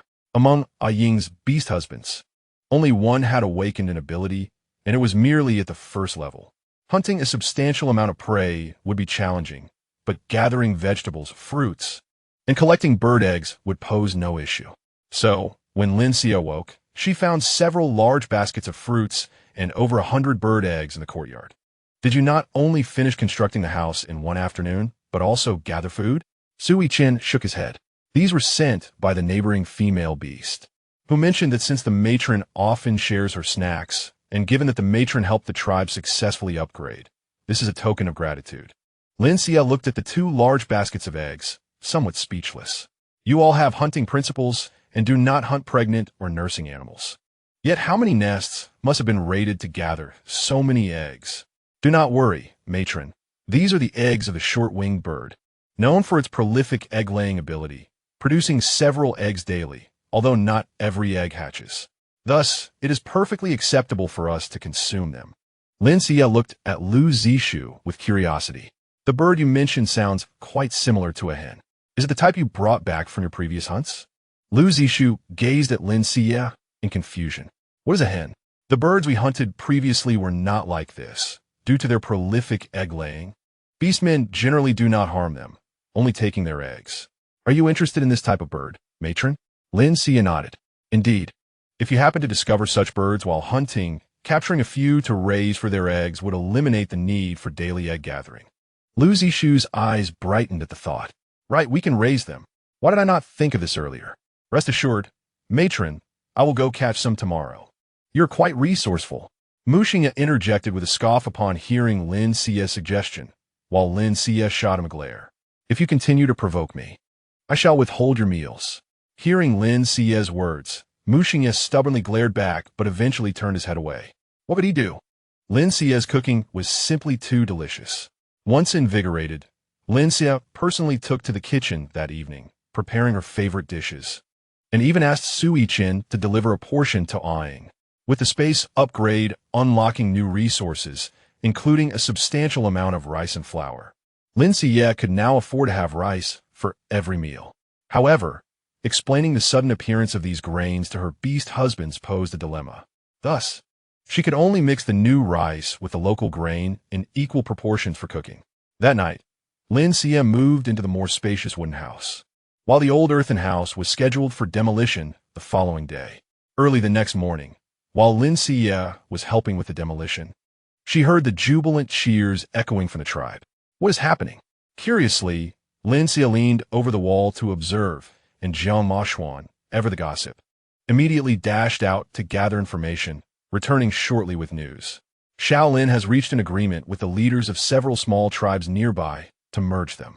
Those small tribes, having few members, have long desired to ally with us, but at the time, we were merely a primary tribe. Accepting them would have necessitated territorial expansion, violating the rules. Now, we can finally expand our territory legitimately. Lin Xiyue was pleased to hear this. The stronger the tribe became, the safer she felt. The newly arrived beastmen were all quite amiable, and due to shared interests, they quickly formed a cohesive community. Yet, Lin Xiyue felt a lingering unease, as if something foreboding was on the horizon. One morning, unexpectedly, Xiao Lin came to visit Lin Xiyue, appearing troubled, which set Lin Xiyue on edge. What is the matter? Lang Feng has arrived, and he brought a female beast with him. A female beast? What are they planning? They claim to propose peace. That female beast is his sister and is to be offered to me as a wife. Lin Xiyue stared at Xiao Lin in shock. Didn't they say that female beasts hold high status? Why would they offer one? Lang Feng is not genuinely kind-hearted. This Lang Xu, relying on her status as the sister of the Black Wolf tribe's leader, is very arrogant and looks down upon the male beast pursuing her. However, Lang Feng stated that Lang Xu has taken a liking to me, and if I were to agree to mate with her, the two tribes would become allies, and there would be no further conflict. What are your thoughts? Lin Xiyue inquired seriously. I thought you would suggest that it is a good plan and urge me to agree. I would never counsel you that way. Choosing a partner is a lifelong commitment. One must find someone they genuinely like, and the other party must also be worthy of your affections. Otherwise, forcing a union will only lead to suffering. Upon hearing Lin Xiyue's words, Xiao Lin's eyes softened. I truly did not misjudge you. Chapter 52. Lang Xu is dead? What? Lin Xiyue tilted her head in confusion. Observing this, Xiao Lin wished to express his thoughts, but was interrupted by Jiang Moshuan's interjection. I also concur with the matroness opinion. If you are uninterested, simply decline. Discussing this with my wife is unnecessary. It is your private matter, and we cannot assist. Lin Xiyue nodded. Indeed, this is clearly your personal affair, Chief. I can only voice my opinion, and I believe Lang Feng does not genuinely wish for reconciliation. I have an inkling he is harboring ulterior motives. Where are they now? They are resting in my house. Lang Feng has returned, leaving only Lang Xu behind. I think it is best to send this Lang Xu back. Keeping her in the tribe will surely lead to trouble. Xiao Lin nodded, now fully committed to following Lin Xiyue's advice. All right, I will have someone escort Lang Xu back immediately. After Xiao Lin departed, Lin Xiyue felt a wave of unease wash over her. Noticing her distress, Su Yichen hurried over to support her. Matron, have you not recovered from your recent exhaustion? Perhaps you should rest some more. Lin Xiyue nodded, intending to return to her room when she suddenly heard Xiao shouting as he ran over. What happened? Master, it's terrible. That Lang Xu has died. What? Lin Xiyue exclaimed, quickly following Xiao outside, with Su Yichen and the others trailing behind. They all rushed to Xiao Lin's courtyard, where they found a female beast lying in the center, her mouth oozing black blood, evidently poisoned. Upon Lin Xiyue's arrival, Xiao Lin anxiously began to explain. It was not me. Before I sought your counsel, she was perfectly fine, yet upon my return, she has met this fate. We can also attest that when the patriarch was absent from the courtyard, we overheard that she-beast disparaging our dilapidation, and then there was silence. Subsequently, the patriarch returned. We still have faith in his character, for he would never lay a hand on the she-beast. Xiao Lin appeared anxious, casting a glance at Lin Xiyue, seemingly awaiting her assurance. I trust you. I know you would not act thus. Let me take a look. Lin Xiyue approached the she-beast, cautiously employing her abilities to swiftly examine her, discovering that she had been poisoned for quite some time, likely having ingested the toxin before arriving at the tribe. However, if this was a scheme to frame Xiao Lin and incite conflict between tribes, then the she-beast had indeed been excessively ruthless towards herself. This leads to a plausible explanation. The poison was administered by Lang Feng, aimed at providing a justifiable pretext to attack the tribe. Lin Xiyue had long anticipated that the Highlang tribe would be restless, yet she did not expect them to act so swiftly. It seemed Lang Feng had noticed Xiao Lin uniting several tribes and sought to exploit the moment of disarray. Lin Xiyue instructed Xiao Lin to disperse the onlookers and shared her suspicions with him. I had the same thought. Before departing, Lang Feng mentioned he would visit the she-beast in the afternoon to deliver food, clearly intending to stir trouble. Thus, we must prepare for a counterattack. If Lang Feng can be so cruel to his own sister, he will undoubtedly be harsher towards outsiders. If they are determined to harm us, we must find a way to eliminate this threat. Suddenly, a voice of dissent emerged, causing Lin Xiyue to frown and turn. The objector was Mu Xingye. Why not? The Holy Maiden has decreed that conflicts between tribes are strictly forbidden. According to regulations, this matter should be reported to the nearest temple. The Holy Maiden will advocate for us. Seeing Mu Xingye's unwavering trust in the Holy Maiden, Lin Xiyue was at a loss for words. Very well. We shall proceed as you suggest. The nearest temple is in Yin City. You act swiftly and report to the temple. Upon hearing Lin Xiyue's agreement, Mu Xingye was taken aback, yet pleased that she had concurred with his viewpoint, hastily transforming into his beast form and darting towards Yin City. Once Mu Xingye departed, Lin Xiyue spoke again. Now, we must inform the entire tribe and prepare for battle.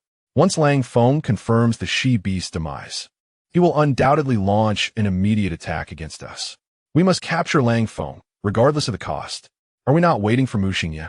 Lin Xiyue's lips curled into a cold smile at this remark. The temple? The Holy Maiden? They will not concern themselves with us. They would rather see us engage in fierce conflict, ideally resulting in mutual destruction. Although I do not hold much faith in the Holy Maiden. Why? There is no time to explain.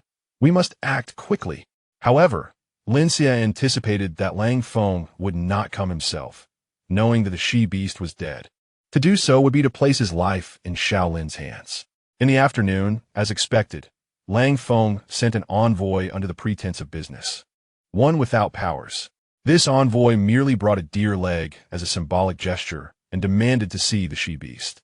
See the she-beast? She is about to become our tribe's matriarch. How could a mere envoy like you be granted an audience? Though Lin Xiyue wore a mask that obscured her face, her eyes alone revealed her beauty. Upon realizing that the speaker was a she-beast, the envoy softened his demeanor. I am aware that the she-beast is to wed your tribe's patriarch, yet she is also our patriarch's sister. He fears she may be uncomfortable here. I am to inquire if she has any needs so that we may send them tomorrow. No need. Whatever the she-beast requires, our tribe possesses, and the patriarch will make the necessary preparations. You may leave the offering and depart. Seeing that Lin Xiyue was unwilling to allow him to see the she-beast, the envoy narrowed his eyes, confirming his suspicions that something was amiss. He smiled. This she-beast's refusal to let me see the she-beast indicates that she may have met with an unfortunate fate. Is this your attitude towards reconciliation? If you are unwilling, you may return the she-beast to our tribe. Is this not excessive? The murder of a she-beast is a capital offense. As the envoy's true nature was revealed, Lin Xiyue's gaze grew icy. It seems it is you who harbors ulterior motives. We have said nothing, yet you presume the she-beast is dead. You must have known she would perish, did you not? Claiming to deliver food, you merely wished to ascertain her fate. As his intentions were exposed, the envoy faltered momentarily, attempting to retreat, only to find two beastmen behind him. What do you intend to do? If I do not return, the patriarch will undoubtedly send someone to attack you. Surely, you do not wish to provoke a war. Lin Xiyue's eyes glinted with a cold light as she replied, eliminate him. No sooner had she spoken than Jiang Yuran unleashed a fireball, instantly incinerating the envoy into charred remains. Xiao, witnessing from the side, was taken aback and hesitantly spoke. Did he not claim that if he did not return, the Highlang tribe would certainly attack? Chapter 53. If I survive, let me be your beast husband. Lin Xiyue regarded Xiao. Do you believe that by letting him return, we will avoid war? A person capable of poisoning his own sister has no credibility. What of the patriarch? The patriarch has assembled the forces and even sent someone to gather information. Should there be any movements from the Highlang tribe, we will act immediately. That is acceptable. The wolf tribe favors nocturnal ambushes, so let the patriarch remain vigilant against a potential night raid by the Highlang tribe. Xiao nodded and hastily transformed into his beast form to notify Shaolin. Lin Xiyue placed a hand on her chest, the feeling of unease lingering. She sensed that further developments were imminent. Throughout the afternoon, aside from the envoy sent by Lang Feng seeking accountability, there were no signs of an impending attack. Yet, Lin Xiyue understood the calm before the storm, and Shaolin was equally aware. Sure enough, that night, the Highlang tribe's beastmen launched an assault. Fortunately, Shaolin had prepared well and repelled wave after wave of enemies. However, the wolf tribe excelled in tactics of harassment and delay, without cutting off their rear. The continuous disturbances would wear down everyone's resolve. After contemplating, Xiao Lin led a group to flank the attackers, while Sui Chen and Jiang Yuran were tasked with guarding the remaining members of the tribe. Xiao Lin's strategy proved effective, as the number of Highlang tribe members harassing them diminished significantly in the latter half of the night. Just as dawn broke, they thought they had achieved victory. Yet reports arrived stating that Xiao Lin was surrounded by the Highlang tribe and requested reinforcements. Although Lang Feng was only of second-tier strength, the Highlang tribe's overall combat prowess surpassed that of the Barer tribe. Regardless of the circumstances, Xiao Lin must not perish in battle. I will accompany Muran to rescue Xiao Lin. Xingye has yet to return. Zishu, you stay to ensure the safety of the matriarch. If anything were to happen, take her and flee. We will rendezvous with you. Lu Zishu nodded, fully aware of his responsibility, and quickly transformed to find Lin Xiyue. Lin Xiyue, having spent the entire night restless, hurriedly inquired about the situation upon Lu Zishu's return. What? How many guards remain in the tribe? About 20. This is bad. It seems a diversion. Quickly, gather all the she-beasts in the tribe. I fear the Highlang tribe may take advantage of our absence to launch a surprise attack.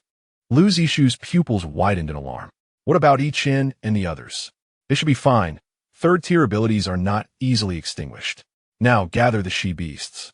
It would be best for them to come to our courtyard. We have a cellar where we can hide in case of emergency. All right, I will inform them right away. No, you stay and protect the master. I will go notify them. Upon hearing Lin Xiyue's analysis, Xiao hurried to the center of the tribe and rang the alarm bell. At that moment, Mu Xingye returned, and upon seeing his dejected expression, Lin Xiyue sighed. Is it true that the temple has reported and asked you to wait for news? Mu Xingye, still in his beast form, weakly nodded. Did the people from the temple say that there is currently no conflict and that they will report it only when war breaks out? Mu Xingye looked at Lin Xiyue in shock and transformed back into his human form. How do you know this? This is a common excuse to avoid responsibility. By the time we really engage in battle, there will be no time or life left to report. Wake up! Lin Xiyue scolded Mu Xingye before turning her gaze to Lu Zishu. Now that Mu Xingye has returned, you must quickly find Yi Chen and inform him of the ambush, urging them to return for defense. Lu Zishu glanced worriedly at Mu Xingye, his meaning clear. It's fine. Mu Xingye will protect me. You must hurry. Lu Zishu nodded and immediately shifted into his beast form, dashing out of the tribe. I will protect you. You are quite confident. Lin Xiyue shot a glare at Mu Xingye. This is not the time for banter. At this moment, Xiao arrived with the remaining female beasts to Lin Xiyue's courtyard. Something terrible has happened. Wolf Fong has led an attack on the tribe. Lin Xiyue's heart sank. Her fears had indeed come to pass. Quickly, get all the female beasts and cubs into the cellar. Lin Xiyue stood at the cellar's entrance, watching Xiao command the remaining male beasts. Xiao, hurry inside. Lin Xiyue called out anxiously. Xiao glanced back at Lin Xiyue, gave a brief instruction to the remaining warriors, and approached her. Master, you must go inside and hide. What about you? The cellar is large. Everyone can fit in. Xiao shook his head. Xiyue, I know I have not awakened any special abilities, and my medical skills are inferior to yours. I'm just an ordinary male beast, unworthy of you, so I dare not wish for anything. However, if Wolfong breaks in and finds no one, he will surely turn the tribe upside down. The cellar will soon be discovered. I will delay them with the others. Once the tribe leader returns with reinforcements, you'll be safe. Just give me a chance to prove myself. If I survive, will you consider making me your beast husband? Lin Xiyue looked at Xiao, her eyes blurring with tears. Fearing that Lin Xiyue would refuse him, Xiao pushed her into the cellar without waiting for a response. Once Mu Xingye also entered the cellar, Xiao covered the entrance and roared, charging towards the enemy with the remaining warriors. Soon, sounds of battle and cries echoed from outside, growing ever closer. Mu Xingye wanted to go out and assess the situation, but was firmly held back by Lin Xiyue. Don't go out. We cannot let Xiao's sacrifice be in vain. Your wounds have not yet healed. What if you are besieged? Lin Xiyue was not afraid of battle, but she was terrified of losing those she cared about. Seeing Lin Xiyue tremble, Mu Xingye felt a pang of sorrow. All right, I won't go out. You can rest assured. I will protect you. Lin Xiyue nodded, but suddenly a moan echoed from the cellar. A pregnant female beast, frightened, was about to give birth. Lin Xiyue wiped her tears and hurried to the side of the female beast, placing a piece of beast skin in her mouth. Bite down on this, and do not make a sound. Then follow my rhythm and push with all your strength. You will be fine, trust me. Aang also came to the female beast's side. Lulu, don't worry. Miss Lin is very capable. Just hold my hand. Lulu looked at Aang in panic and nodded. All right, push.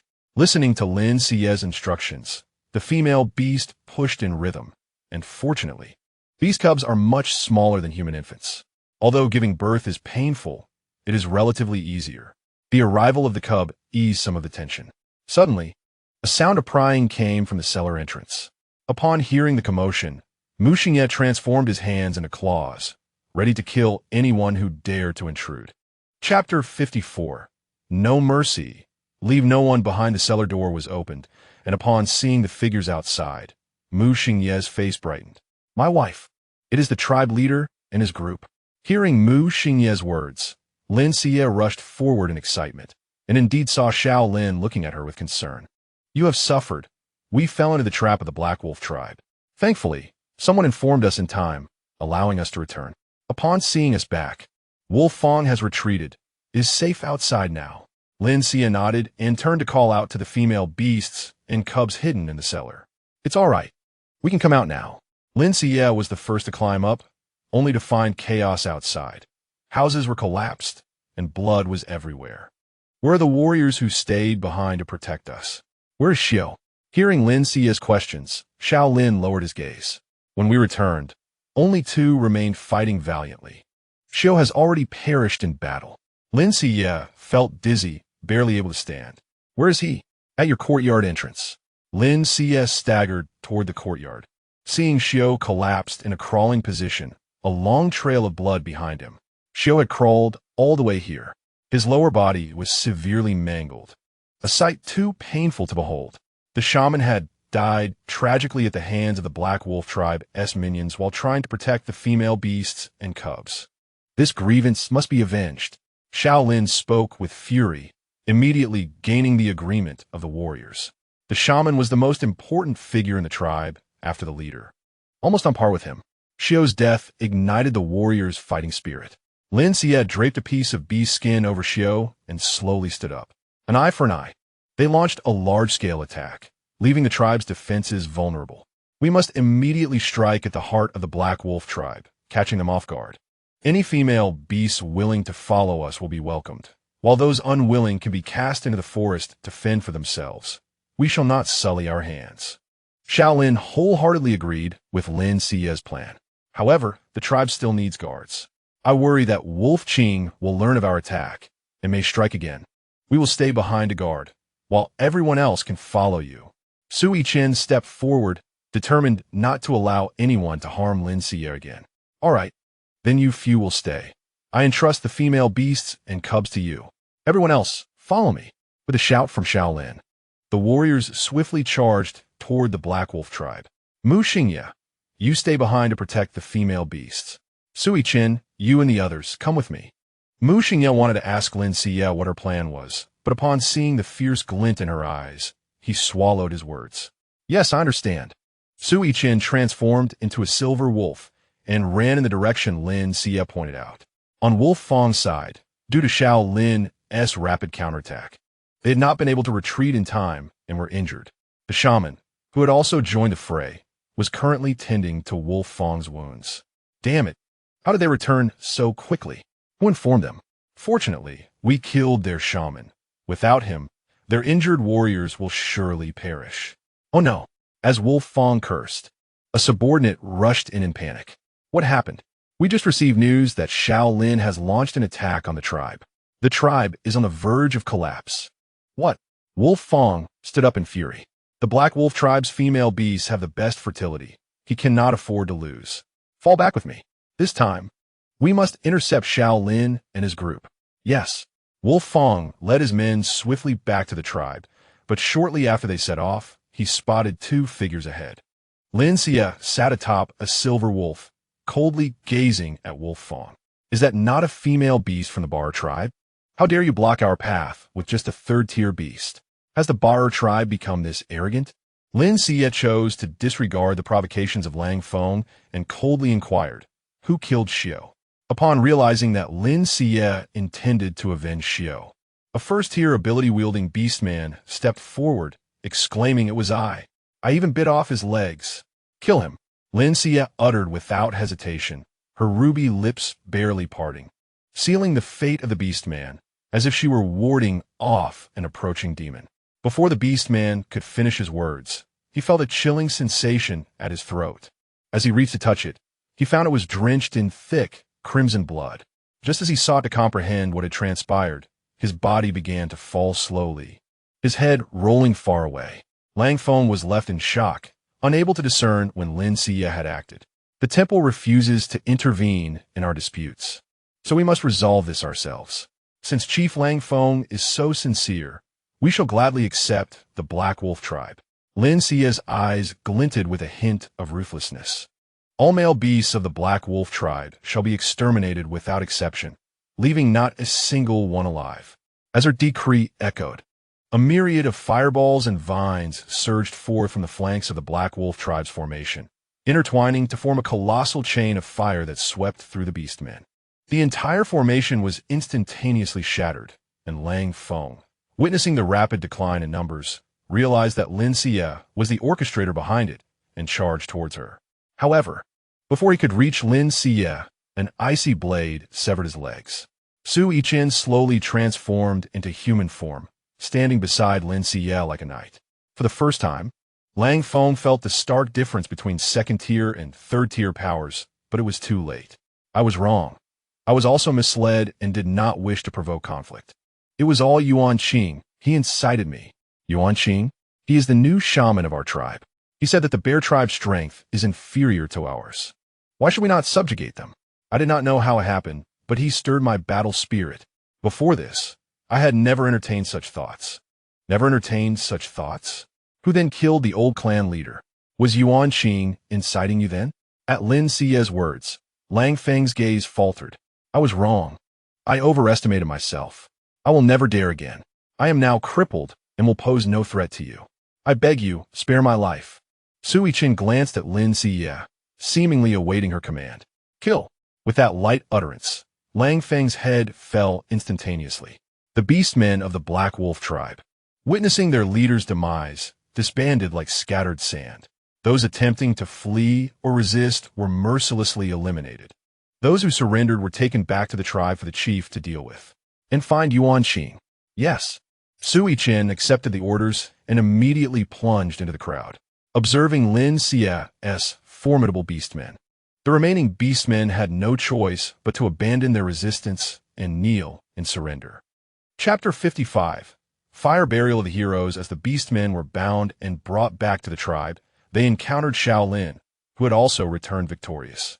Upon seeing the members of the Black Wolf tribe trailing behind Lin Xiyue, Shaolin grasped the situation immediately. The ambition of the Black Wolf tribe had provoked conflict. Even if the male beasts were willing to submit, Shaolin dared not accept them. I have a plan. We can brand all unbonded male beasts with slave marks to make them slaves.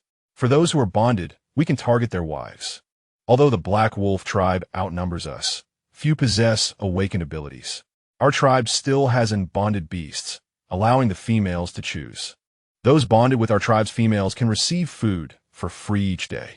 As for food collection, let those slaves hunt, as long as their wives keep them in check. They won't dare to rebel. Excellent idea. I will set it in motion. Lin Xiyue watched as the corpses of the fallen tribesmen were meticulously arranged together. Although she had avenged her kin, those who had perished could never return. Mistress, Yuan Qing has escaped. What? Lin Xiyue furrowed her brow at Lin Xiyue, who explained that the vines used to bind the beastmen were enhanced with abilities and could not be broken. How could Yuan Qing still manage to flee? Yuan Qing's ability is quite sinister. I've never seen it before. I sensed something was amiss with the binding vines and went to investigate, only to discover them like this. Lin Xiyue presented the darkened, purplish vines to Lin Xiyue. This appears to be some form of dark ability, Mu Xingye remarked as he observed the vine. It must be the Dark Moon Temple behind this. Lin Xiyue sighed. She recalled the Dark Moon Temple's original master, rumored to be an organization opposing the saints. But no one knew who established it. Forget it. The Dark Moon Temple is notoriously elusive. Once someone escapes, they become impossible to track. We need not pursue them. The priority now is to restore order within the tribe. The battle had also left numerous beastmen injured, with Xiyue gone. Lin Xiyue could no longer conceal her medical knowledge and was forced to reveal it. Over the next few days, Lin Xiyue dedicated herself to treating the beastmen, but only within her own yard. Some beastmen were severely injured, and it was likely they would need to use their abilities, so Lin Xiyue sought to remain discreet. The females of the Black Wolf tribe also successfully bonded with the males of the Bear tribe, and those captured who had formed bonds became much more docile. As for the two tribes' arrangements, Shaolin and Lin Xiyue decided to disperse the members of both tribes to prevent the Black Wolf tribe from congregating, thereby mitigating the risk of them harboring ulterior motives over time. The conflict between the two tribes had a deterrent effect, and now and then, some wandering beastmen without tribes sought refuge, which Shaolin would vet before accepting them into the tribe. The Bear tribe had become the most powerful tribe within a radius of several hundred kilometers. Given the current scale of the Bear tribe, it was now akin to a budding city. Has there been any news from the temple? Lin Xiyue approached Mu Xingye, who nodded, his expression revealing a loss of faith in the temple.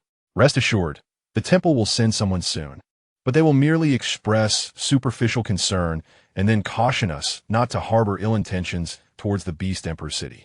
Mu Xingye frowned at Lin Xiyue. Her words did not sound like comfort, but rather a warning. At that moment, Shaolin approached Lin Xiyue, inquiring about what should be done with the fallen beastmen. What do you usually do? Typically, we leave them in the forest to be devoured by wild beasts. It has always been the custom. However, I find it unreasonable. They are heroes who protected the tribe and should not be treated this way. Lin Xiyue nodded in agreement. Indeed, they should not be discarded like this. How about a fire burial? A fire burial? Shaolin looked at Lin Xiyue in confusion. We would burn their remains, collect the ashes, and place them in wooden boxes or jars, then find a suitable resting place to bury them and erect a monument, allowing for annual commemorations. As Shaolin listened, tears began to well in his eyes. That is a good idea. This way, if we miss them, we can pay our respects. We shall proceed as Miss Lin suggests. Shaolin rubbed his eyes. I have one more matter to discuss. What is it? With Xiu's passing, the tribe cannot be without a shaman. Miss Lin's medical skills are exceptional. Without you, the injured beastmen would surely perish. Therefore, Miss Lin, we ask you to become our tribe's shaman. Lin Xiyue stared at Shaolin in astonishment. Me? Indeed. Apart from you, I truly cannot think of anyone else suitable for this role. Lin Xiyue lowered her head in a moment of hesitation, given her precarious situation if she accepted the role of shaman. The Beast Emperor city might see the tribe as a thorn in their side, endangering not just herself but the entire tribe as well. Sui Qing noticed that Lin Xiyue neither rejected nor accepted his words, understanding her reservations. He gently patted her back, reassuring her that she need not worry excessively. Simply express whether she wishes to become the shaman, and he would exert every effort to protect her. Jiang Moyan, Lu Zishu, and even Mu Xingye stood beside Lin Xiyue, and with the support of her beastly husbands, she felt a warmth enveloping her heart. All right, I shall give it a try.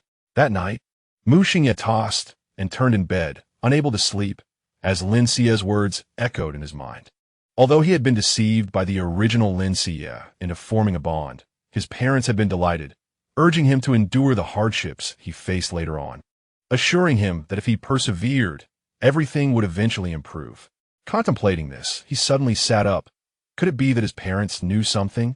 Upon reflection, although they revered the saintess, their admiration seemed more professional than heartfelt. After some deliberation, Mu Xingye resolved to send a message back to his parents. He exited his room, found a leaf, and crafted it into a bird. After infusing it with his unique abilities, the bird flapped its wings and soared into the air. This was a distinctive method of communication in the Mu family.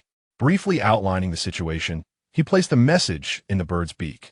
Following his instructions, The bird darted away like an arrow towards the Beast Emperor city. I should receive a reply the day after tomorrow. I hope all is well at home. The following day, as Lin Xiyue had anticipated, representatives from the temple indeed arrived. The temple permitted Shaolin to take control of the territory of the Black Wolf tribe, but forbade any expansion of influence. Every word was laced with veiled threats. Chapter 56. Does a shaman in the beast world have KPIs? Shaolin relayed this news to Lin Xiyue, who responded with a cold chuckle. Shaolin, do you truly worship the temple and the saintess? I only revere the beast god, and it seems the saintess harbors intentions of usurping his position. Why should we be afraid? If they forbid us from expanding openly, we shall do so clandestinely. Shaolin chuckled in agreement before departing Lin Xiyue's courtyard. Just as he left, Aang excitedly rushed into Lin Xiyue's courtyard. Xiyue, I've heard you're now our tribe's shaman. Aang was elated, having witnessed Lin Xiyue's medical skills firsthand. She was confident that as long as Lin Xiyue was present, no beast would perish. Lin Xiyue nodded and smiled at Aang. Indeed, my clinic officially opens today. You are welcome to support it. Aang chuckled at her words, but added a note of caution. However, I must remind you that your previous reputation was rather poor. People might be hesitant to seek your treatment due to past rumors. While that may not be an issue, each tribe shaman has responsibilities. If the tribe's mortality rate exceeds 70% this year, the shaman will face penalties. Lin Xiyue was taken aback. Being a doctor in the beast world came with KPIs? No one had informed her of this before. Had she known, perhaps she would have refrained from stepping into this murky water. Observing Lin Xiyue's bewilderment, Aang laughed heartily. Fear not, for you have saved my ro and often treat me to delightful delicacies. I have already devised a plan for you. Aang clapped her hands, and her beastly husband began to wail outside the door. Shaman, great Shaman Lin, please save me. I've lost so much blood, and I have a wife and young ones to care for. I cannot die. Before Lin Xiyue could react to Aang's husband's lament, Aang joined in the chorus. Xiyue, I know the lives of male beasts are deemed cheap, but I have only 3 husbands. If I lose one, what will happen to Ro and me? I know you have a kind heart. Please treat my husband. I beg you. The commotion attracted many beasts, all of whom had just learned that Lin Xiyue had become the new shaman of the tribe. Previously, Lin Xiyue had treated others discreetly. So few knew of her medical expertise, let alone her awakening of special abilities. Female beasts typically relied on others for every need, lacking any practical skills, especially in medicine. Even when Lin Xiyue assisted in delivering young in the cellar, the beast believed it to be an innate ability of female beasts, doubting that Lin Xiyue could truly excel as a shaman. Some speculated that the tribe leader had taken a liking to Lin Xiyue and granted her this title to curry favor. Now that someone sought her assistance, a crowd gathered at Lin Xiyue's door, eager to witness the spectacle. Lin Xiyue grimaced slightly, urging Aang to bring her husband inside. Upon entering, Lin Xiyue immediately noticed a gaping 30-centimeter wound on Aang's husband's arm, blood gushing forth. She quickly understood the urgency of the situation, but knew that tending to the wound was of paramount importance before inquiring about the cause. Hurriedly, she dashed back to her room for hemostatic powder, only to be blocked at the door by Lin Xiyue.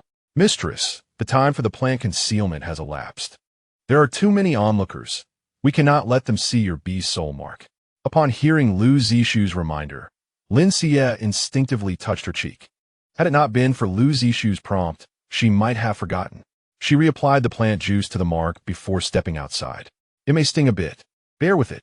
With that, Lin Xiyue sprinkled the powder onto the beastman's arm. The hemostatic powder she prepared was remarkably pure, and its effectiveness rivaled that of her healing abilities. In a matter of moments, the beastman's wound ceased to bleed. Lin Xiyue retrieved a fruit, the one she had previously used for disinfection, and handed it to the beastman. My powder contains disinfecting herbs, but you must also consume this juice fruit. It has antiseptic properties. Eat one daily until the wound scabs over. You may search for this fruit in the forest, purchase it for me, or trade for it with food. Both Aang and her husband stood in stunned silence at Lin Xiyue's words. Aang learned during this incident that Lin Xiyue had awakened her healing powers, and it was no wonder Lin Xiyue could cure Ro of poison.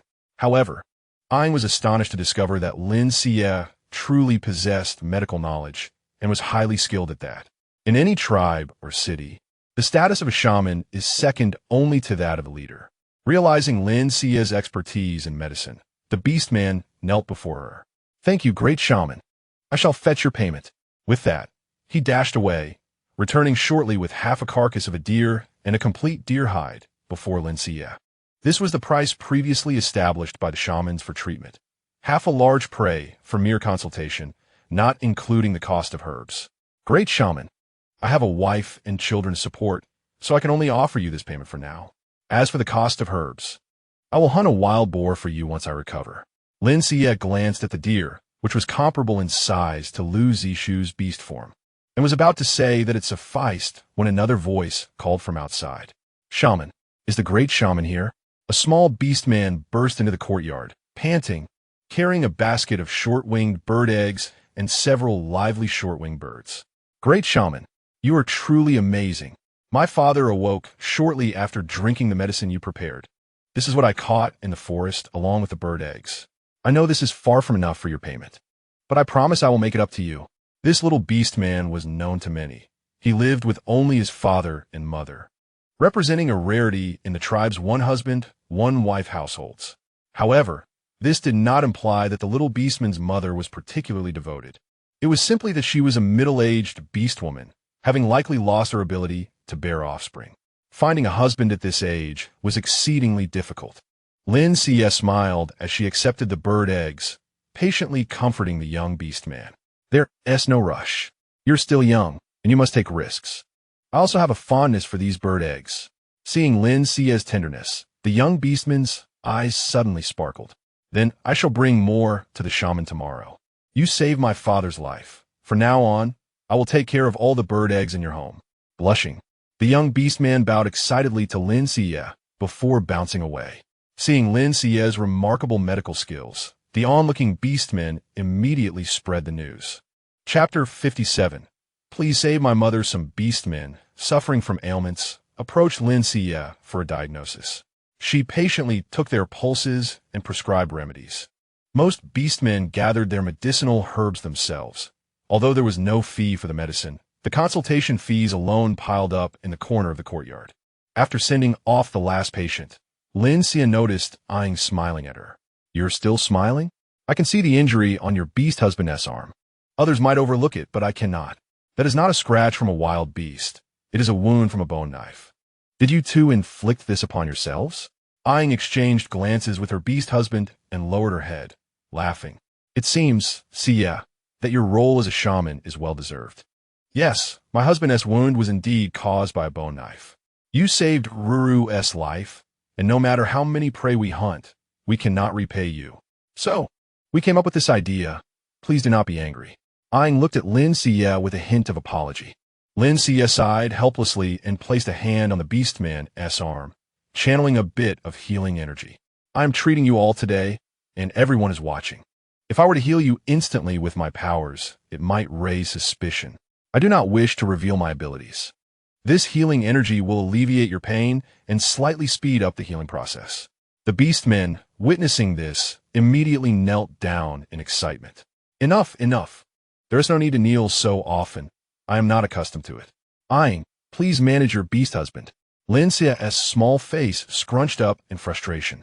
But Aang suddenly burst into laughter, dispelling the previously somber atmosphere with joy. Suddenly, a loud thud interrupted the merriment. Lin Xiyue turned to see Mu Xingye trembling as he gazed at the flying birds. Aang bid Lin Xiyue farewell and left, while Lin Xiyue approached Mu Xingye. "What is wrong? My mother beast is ill and may not have much time left." Lin Xiyue frowned upon hearing this. "Then you should hurry back and check on her." "I can't. I have been exiled along with my wife, and exiled beastmen cannot return to the Beast Emperor's city." Lin Xiyue opened her mouth, softly uttering an apology. "This is not your wife's fault. Both my father and mother are in the Beast Emperor's city. The Saintess has always held our Black Panther tribe in high regard. She will surely not ignore this. I will speak to the temple." Lin Xiyue nodded. "All right, then hurry along. Don't worry, everything will be fine." After Mu Xingye left, Sui Chen spoke up. "Wife, do you think the Saintess will treat Xingye's mother beast?" "She will not. Lin Xiyue replied with certainty. Not only will she not, but I fear she may even place the blame for Mu Xingye's mother beast's illness upon me. What should we do? Setting aside the fact that I am not the original Lin Xiyue and that this has nothing to do with me. Simply because I'm still Mu Xingye's beast wife, I cannot stand by and watch. When Mu Xingye returns, I will have him tell me about his mother beast's condition. Perhaps I'll find a way to help. Sui Chen watched Lin Xiyue, feeling an indescribable emotion. He sensed that she was growing stronger. Now that Lin Xiyue had taken on the role of shaman, she dedicated herself wholeheartedly. In just one afternoon, she prepared over 100 packets of hemostatic powder, along with pain-relieving and blood-replenishing soups. In a world fraught with danger, injuries were common among beastmen, making these remedies essential. With great determination, Lin Xiyue prepared ample medicine packets, eagerly awaiting wounded individuals to arrive. However, several days passed without a single use of the healing supplies. Only a few beastmen sought her help for minor ailments, most of which could be resolved with adequate rest. Lin Xiyue pouted, realizing that unless one sought trouble, beastmen tended to be relatively cautious. This was of little consequence. If they remained unused, she could sell them. During the next trading event, she was confident that her medicine packets would be in high demand, thanks to Lin Xiyue's reputation as a shaman. Even without Sui Chen and the others going out to hunt, their home was still filled with plenty of prey. In a daze, Sui Chen and the others felt as if they were being supported by Lin Xiyue, and surprisingly, this sensation was rather pleasant. Disfigured, following Lin Xiyue's requests, gathered numerous herbs to plant in the backyard, but the production of salt and sugar had ceased. With an ample supply of salt and sugar in their space, along with an excess of rice and flour, Lin Xiyue had no intention of making things harder for herself. However, Lin Xiyue had other plans. The yield of sweet potatoes and potatoes in the beast world was abundant. Each time, Disfigured ventured out to gather Lin Xiyue's favorite fruits and vegetables, he would bring back some potatoes and sweet potatoes. The cellar was now stacked high, and if they sprouted, they would become inedible. Lin Xiyue intended to keep only a small portion and convert the rest into starch, which could later be used to create noodles and other delicacies, adding variety to their meals. Jiang Moran, noticing Lin Xiyue seemingly engrossed in a new undertaking, hurried over. Wife, what do you need me to do? I want to make noodles. There are too many sweet potatoes and potatoes that need to be used up, or else they will become toxic when they sprout. They can become toxic? Can they be deadly? If consumed in excess, yes. Jiang Moran gasped in shock. I'll go bring the potatoes up. Seeing that there was work to be done, Sui Chen and Disfigured, both feeling rather idle, also came over to assist. Following Lin Xiyue's instructions, they washed the potatoes and sweet potatoes thoroughly before cutting them into small pieces. Lin Xiyue crafted a simple manual mixer using a bone knife and a stone mortar. By placing the potatoes inside and continuously turning the handle, the potatoes were mashed. While it couldn't compare to a blender, it worked quite well, quickly turning most of the sweet potatoes and potatoes into a paste. Then, using the starch-making method Lin Xiyue had previously taught them, they filtered and dried the mixture repeatedly to obtain clean blocks of starch. A portion of the starch was stored in the space for cooking, while the remainder was mixed with an appropriate amount of water to create a thick paste. Next, they boiled water over a high flame, ladling the paste into a large hold strainer. The paste would cook when it fell into the boiling water, and, after being removed and dried, it would become noodles. Jiang Moran became an unfeeling drying machine, looking utterly despondent. Had I known, I wouldn't have said anything. By the way, it's been several days since Xingye went to the temple. Why hasn't he returned? He wouldn't have sneakily gone back to the Beast Emperor's city, would he? In truth, Lin Xiyue was also worried, but there was nothing she could do at the moment. As Lin Xiyue stored the completely dried noodles in her space and prepared to cook some for a sour and spicy noodle dish, she heard someone knock at the door. Wife, I'll open it. Sui Chen blocked Lin Xiyue and opened the courtyard door, revealing Mu Xingye, who walked in with a lost expression. Upon seeing Lin Xiyue, he dropped to his knees. Please, wife, save my mother beast. Chapter 58. Oh no, my period has arrived. Upon hearing this, Lin Xiyue hurriedly helped Mu Xingye to his feet. Do you know the specifics of your mother beast's illness? I need to know what she is suffering from in order to treat her. I know. Mu Xingye wiped away his tears and conveyed the details of her condition to Lin Xiyue. She immediately prepared a prescription, infusing her healing energy into the herbs. Although this method was not as effective as direct healing, it would still yield significant results. I have written clear instructions on how to use these herbs. If you follow my directions, there will be no problem. Mu Xingye gazed at the herbs in his hand, pursing his lips. Wife, let us set aside trivial matters for now. Can your flying bird carry these herbs back? Mu Xingye nodded, fastening the herb pouch to the bird's body and infusing it with his extraordinary ability, causing the bird to vanish in an instant. Lin Xiyue watched in astonishment.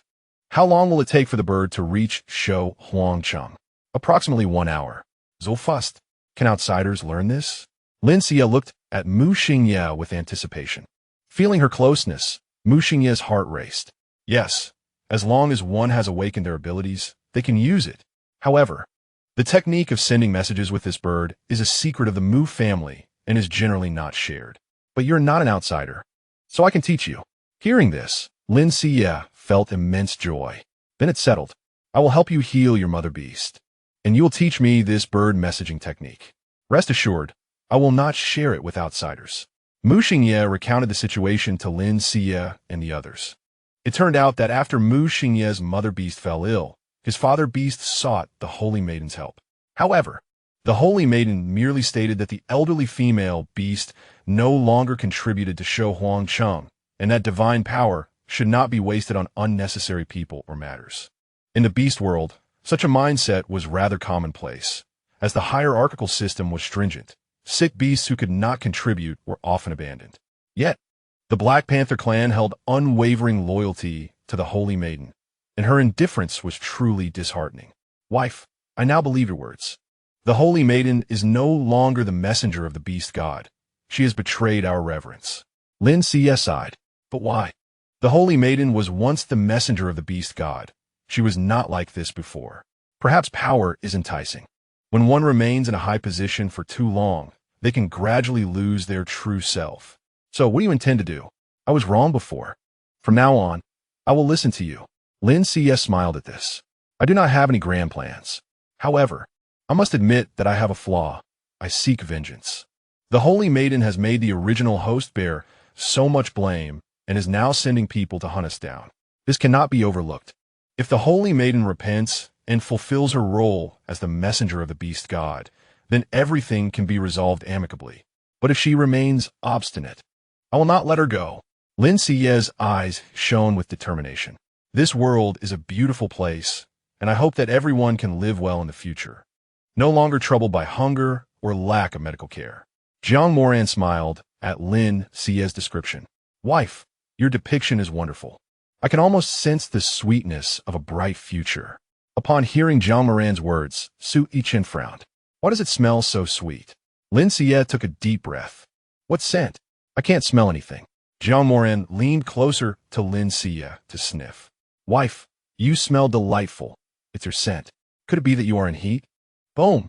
Lin Xiyue felt as if struck by lightning, the pain rising in her lower abdomen, signaling that her monthly cycle had indeed arrived. She understood what it meant for a beast person to be in heat, and stiffly turned to face her beast husbands. Indeed, their gazes grew increasingly fervent. I have something to attend to. I will return to my room. With that, Lin Xiyue dashed off. Wife, you are bleeding. You must not engage in vigorous activity. Jiang Moran called out anxiously, but Lin Xiyue had already slipped into her room. I must go hunt. My wife is in heat and needs nourishment. I will also look for some ronghua. Once my wife recovers, she may bear fox cubs. Upon hearing Jiang Moran's intentions, Su Yichen immediately exuded a killing aura. What do you think you're doing? Are you challenging me? Jiang Moran, sensing Su Yichen's hostility, quickly leaped back, arching his body like a startled cat. Do not be overly confident. Given your wife's current condition, she may not even desire to conceive. Even if she does, it may not be with you. After saying this, Su Yichen headed to the kitchen, recalling that when a general's wife was in heat, the general would prepare a sweet soup for her, which was said to alleviate the discomfort during that time. Jiang Moran immediately recognized Su Yichen's intentions, muttering a curse under his breath and transforming before leaping into the forest.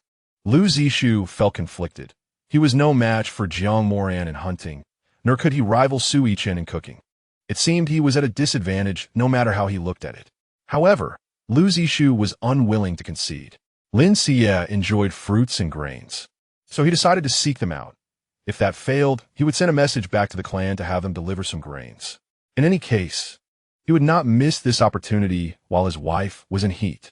Seeing the determination in everyone's expressions, Lin Xiyue felt somewhat bewildered. Clenching his fists, he thought, I'm not swayed. The Black Panther is devoted and loyal. I do not harbor feelings for the current Lin Xiyue, and I will not seek to please her. Absolutely not. With a cold snort, Lin Xiyue lifted his chin and prepared to return to his room, but at that moment, someone knocked on the door. Opening the door, he found Shaolin. Upon seeing Lin Xiyue, Shaolin's keen nose detected something unusual. Xiyue, are you in heat? But why would you be? Could it be that Miss Lin is in heat? Hearing Shaolin's words, Lin Xiyue's face turned crimson. You are the one in heat. Your entire family is in heat. My wife is tired and sleeping. Do not disturb her. In a fit of insecurity, Lin Xiyue shouted and slammed the door shut. Shaolin looked at the closed door in confusion. Yet he indeed caught a whiff of Lin Xiyue's scent, which was distinct from that of a female beast. While female beasts in heat emitted a sweet scent, male beasts had a rather pungent odor. Typically, male beasts did not go into heat unless a female in their household was in heat, as the pheromones would stimulate them. Confirming that Lin Xiyue was indeed in her heat cycle, Shaolin felt a surge of excitement, but was quickly dampened by reality. I am not her beast husband.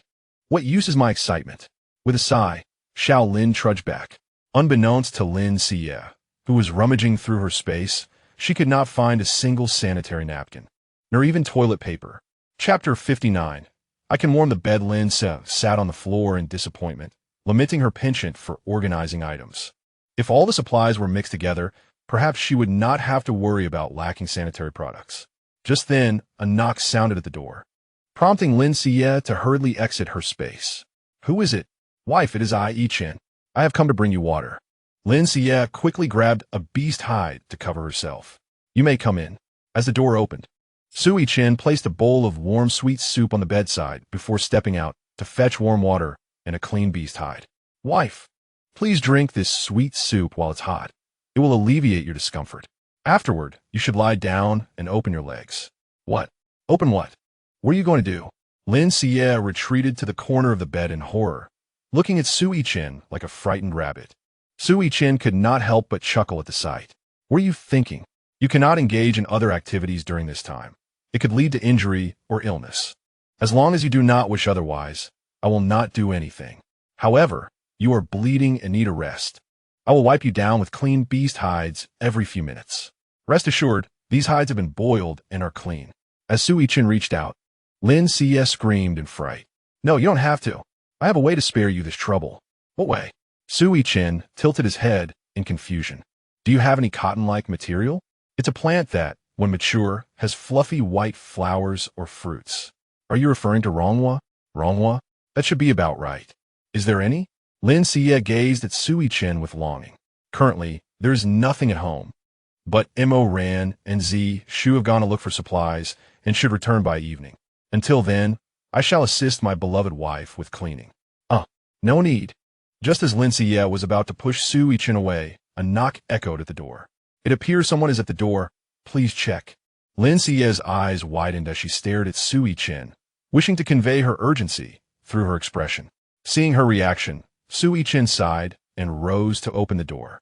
It was Shaolin, standing at the entrance with a basket of fluffy flowers. I heard that Miss Lin is in heat.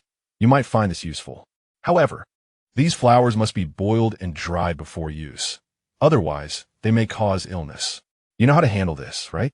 Sui Chen, upon hearing this, did not accept the flowers but instead regarded Shaolin with suspicion. How did you know our beloved wife is in heat? Do not be so tense. I was here just a while ago to discuss the tribe's development with Miss Lin. It was Lin Xiyue who opened the door, and I detected his pheromones and made a guess. Surprised that it was Lin Xiyue's heat that led to this conclusion, Sui Chen pondered. Isn't Lin Xiyue indifferent to my wife? Very well, I shall accept these on behalf of my wife. She cannot go out recently, So please inform the tribe to refrain from disturbing her. Understood. I will make the necessary arrangements. Sui Chen took the fluffy flowers and closed the door. The thought of not being able to care for Lin Xiyue filled Xiao Lin with disappointment. Who was at the door? Lin Xiyue inquired. It was the clan leader. He brought the fluffy flowers. Please check if they are suitable.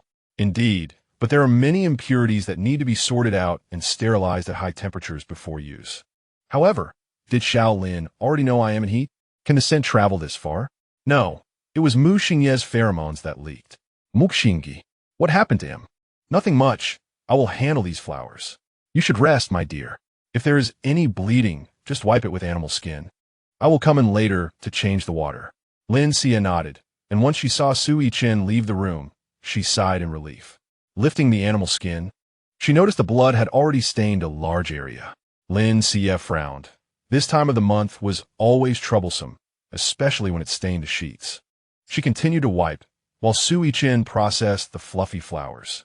Lin shooed Sui Chen away and then pressed the flowers down to prepare them, standing up to test their effectiveness.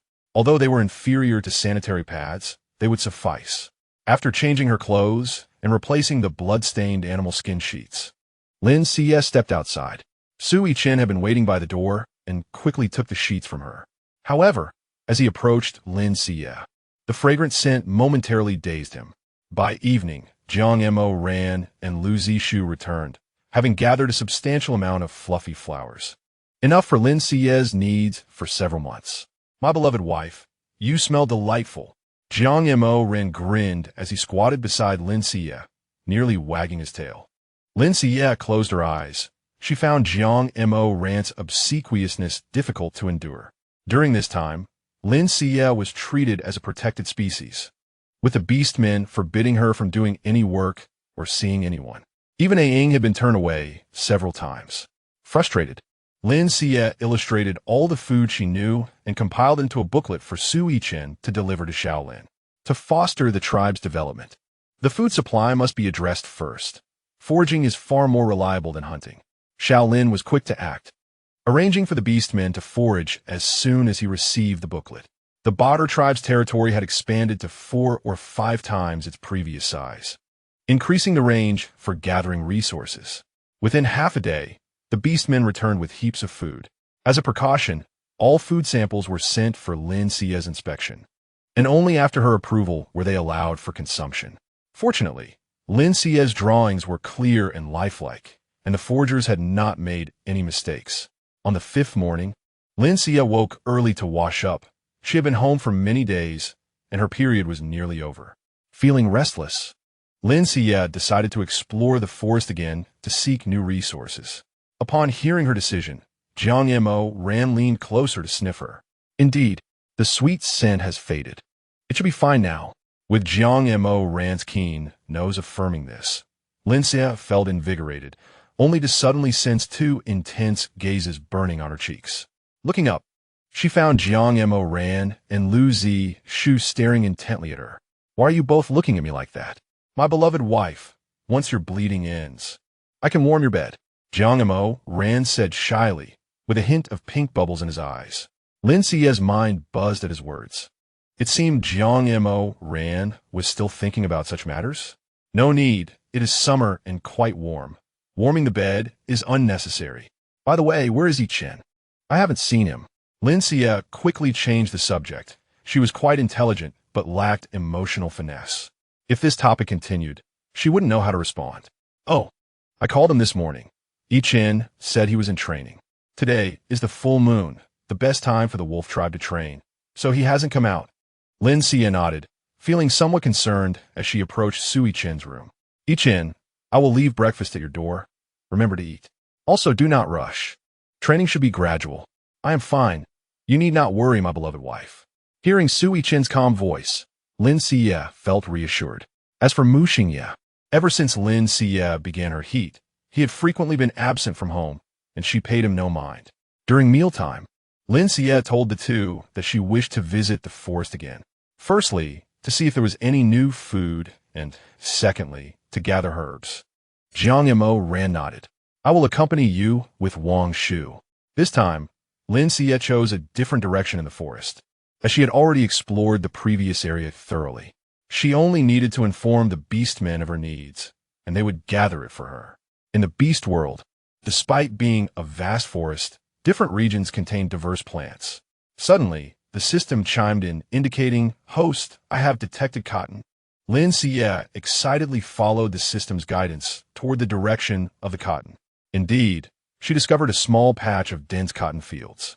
Had this forest not been unclaimed, no one would cultivate crops here, and Lin Xiyue might have suspected these cotton plants were cultivated by someone else. Why does my beloved wife need so many fluffy flowers? Beastmen go into heat at most once every 6 months, and these flowers will turn yellow and spoil if kept too long. Lu Zixu looked at Lin Xiyue in confusion. Lin Xiyue awkwardly smiled. She wished to explain that she experienced her monthly cycle regularly. However, she was unsure if her original body's constitution had transferred over. These fluffy flowers are not only for the heat period, they can also be used for bedding, providing warmth comparable to animal skins. Cotton can be woven in a fabric, though I'm not proficient in that. I need to study it further. Most importantly, having cotton means I need not worry about lacking sanitary pads. After experiencing this heat period, Lu Zixu understood Lin Xiyue's novel terms. I will go gather some. Regardless of their understanding, the beastmen followed Lin Xiyue's every decision. Lu Zixu merely used her abilities, and all the fluffy flowers fell off effortlessly, requiring only collection. Observing this, Lin Xiyue couldn't help but marvel. While this ability may lack offensive power, it was genuinely practical. My beloved wife, I have found a plant that resembles rice. I wonder if it is edible? Jiang Moran returned with a large basket of food, accompanied by a plant that strikingly resembled wheat. Upon seeing this plant, Lin Xiyue's eyes widened in astonishment. Wheat. It's truly wheat. Where did you find this? Noticing Lin Xiyue's excitement, Jiang Moran understood he had made the right choice. Just a little further ahead, there's a vast field. Lin Xiyue eagerly reached out to grasp Jiang Moran's hand, feeling the tender warmth of his palm. Startled, Jiang Moran abruptly transformed into his beast form. My wife is seated upon me. I shall take her there. As he spoke, Jiang Moran turned his head aside, anxious that Lin Xiyue might perceive his unusual reaction. Jiang Moran led Lin Xiyue with a few leaps to the wheat field, which was neither too large nor too small. Lin Xiyue estimated that if all this wheat were milled into flour, it would yield at least 200 jin, sufficient to last several months. Being from the northern regions, Lin Xiyue felt an overwhelming sense of familiarity upon seeing the wheat, akin to reuniting with a beloved kin. Although there was still flour in her space, her hoarding nature would never allow her to be dissatisfied with an abundance of food. Jiang Moran, perceptive as ever, refrained from asking further questions and immediately began to harvest the wheat with his claws. With just a few swipes, he cleared a substantial area. Lin Xiyue simply followed behind, gathering the cut wheat into her space. Following the upgrade, her space had acquired an automatic sorting feature, allowing everything to be organized without her intervention, which was exceedingly convenient. Upon returning, Lu Zixu had already finished harvesting the cotton, filling 4 large baskets that were densely packed. Lin Xiyue had also gathered a considerable amount of medicinal herbs, making this journey remarkably fruitful. Just as she stored her materials, a sudden bird call caught her attention. It was a peacock, which astonishingly began to display its feathers before her. What in the world? Lin Xiyue was utterly bewildered, as she bore no flowers, and her face was marred. What could this peacock possibly mean by courting her? Jiang Moran fixed his gaze upon the peacock, narrowing his elongated eyes before unleashing a sharp roar. The peacock, startled by Jiang Moran's cry, lowered its body, adopting a posture ready for battle. Oh, you dare to challenge me? You dim-witted bird. How dare you seek to court my wife? Lin Xiyue was taken aback by this interpretation, finding it the most ludicrous joke she had encountered since arriving in this beastly world. Wife, this peacock is male. It must have detected your pheromones.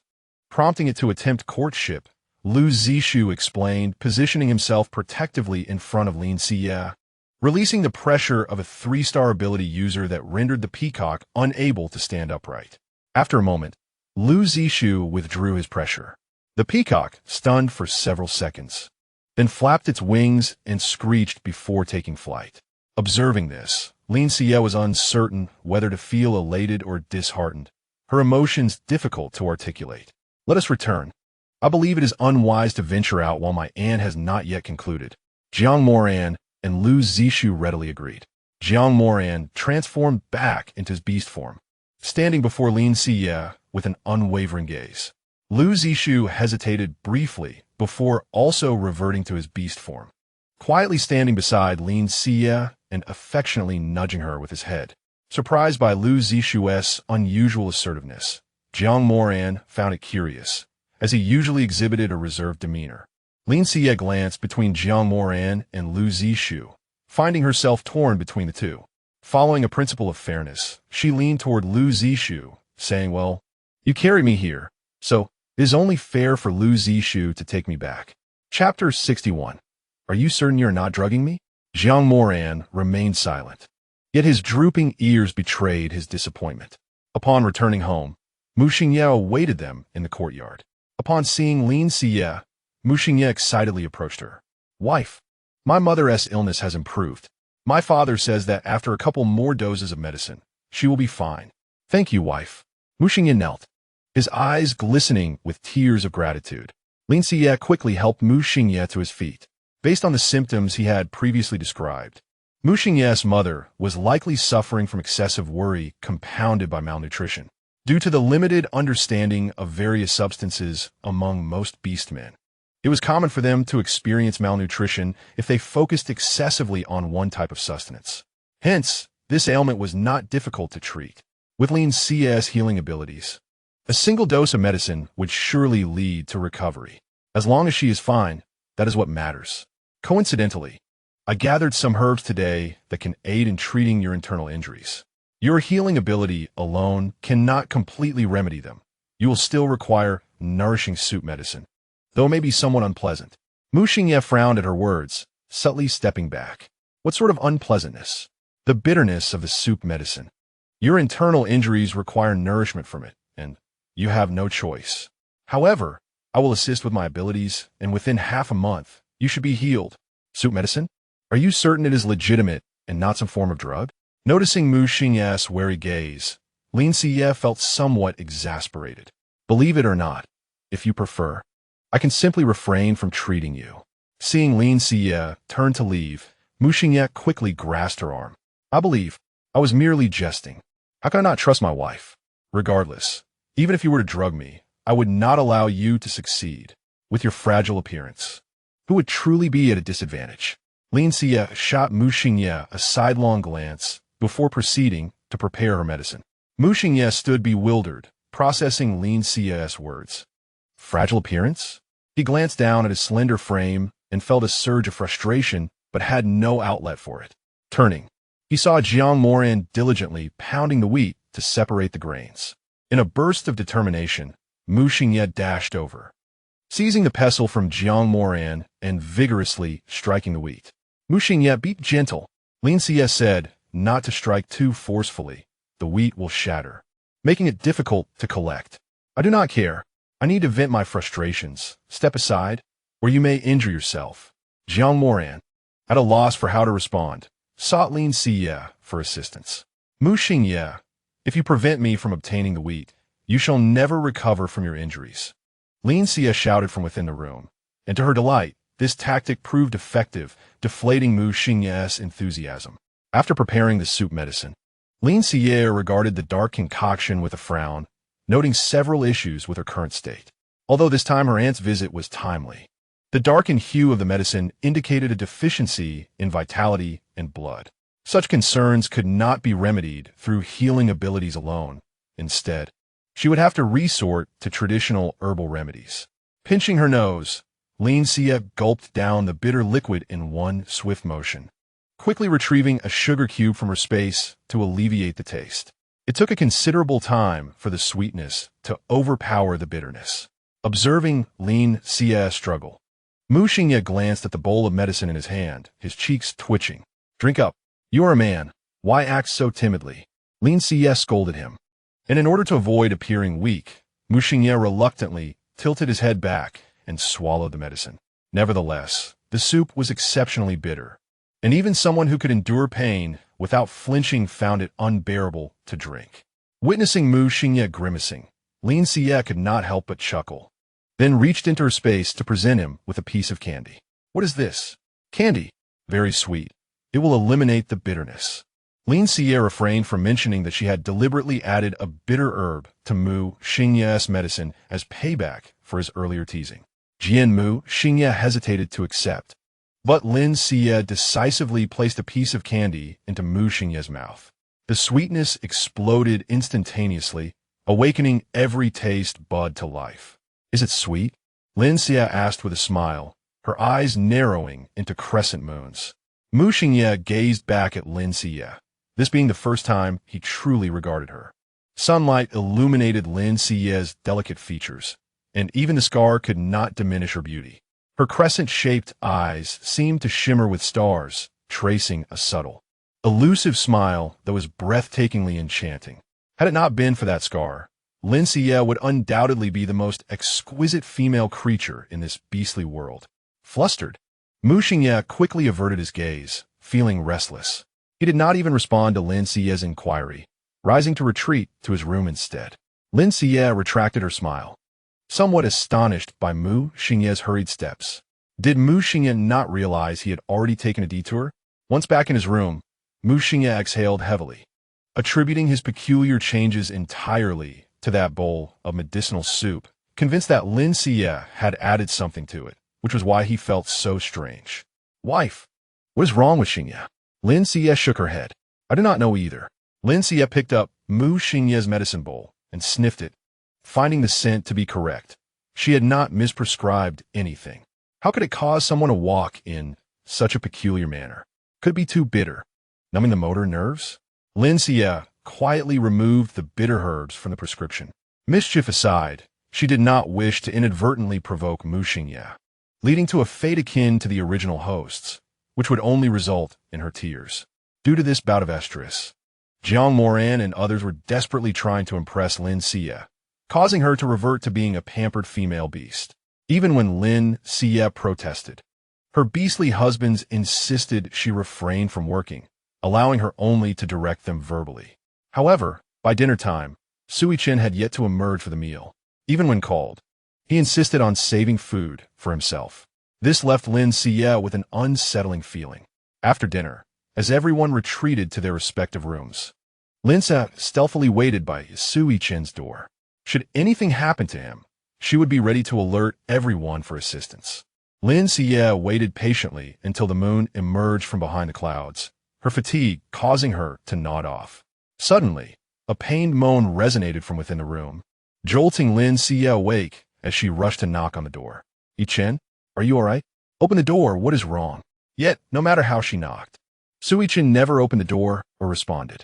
Lin Xiyue contemplated breaking down the door, but due to Sui Chen's barrier, even a fragile wooden door felt as impenetrable as steel.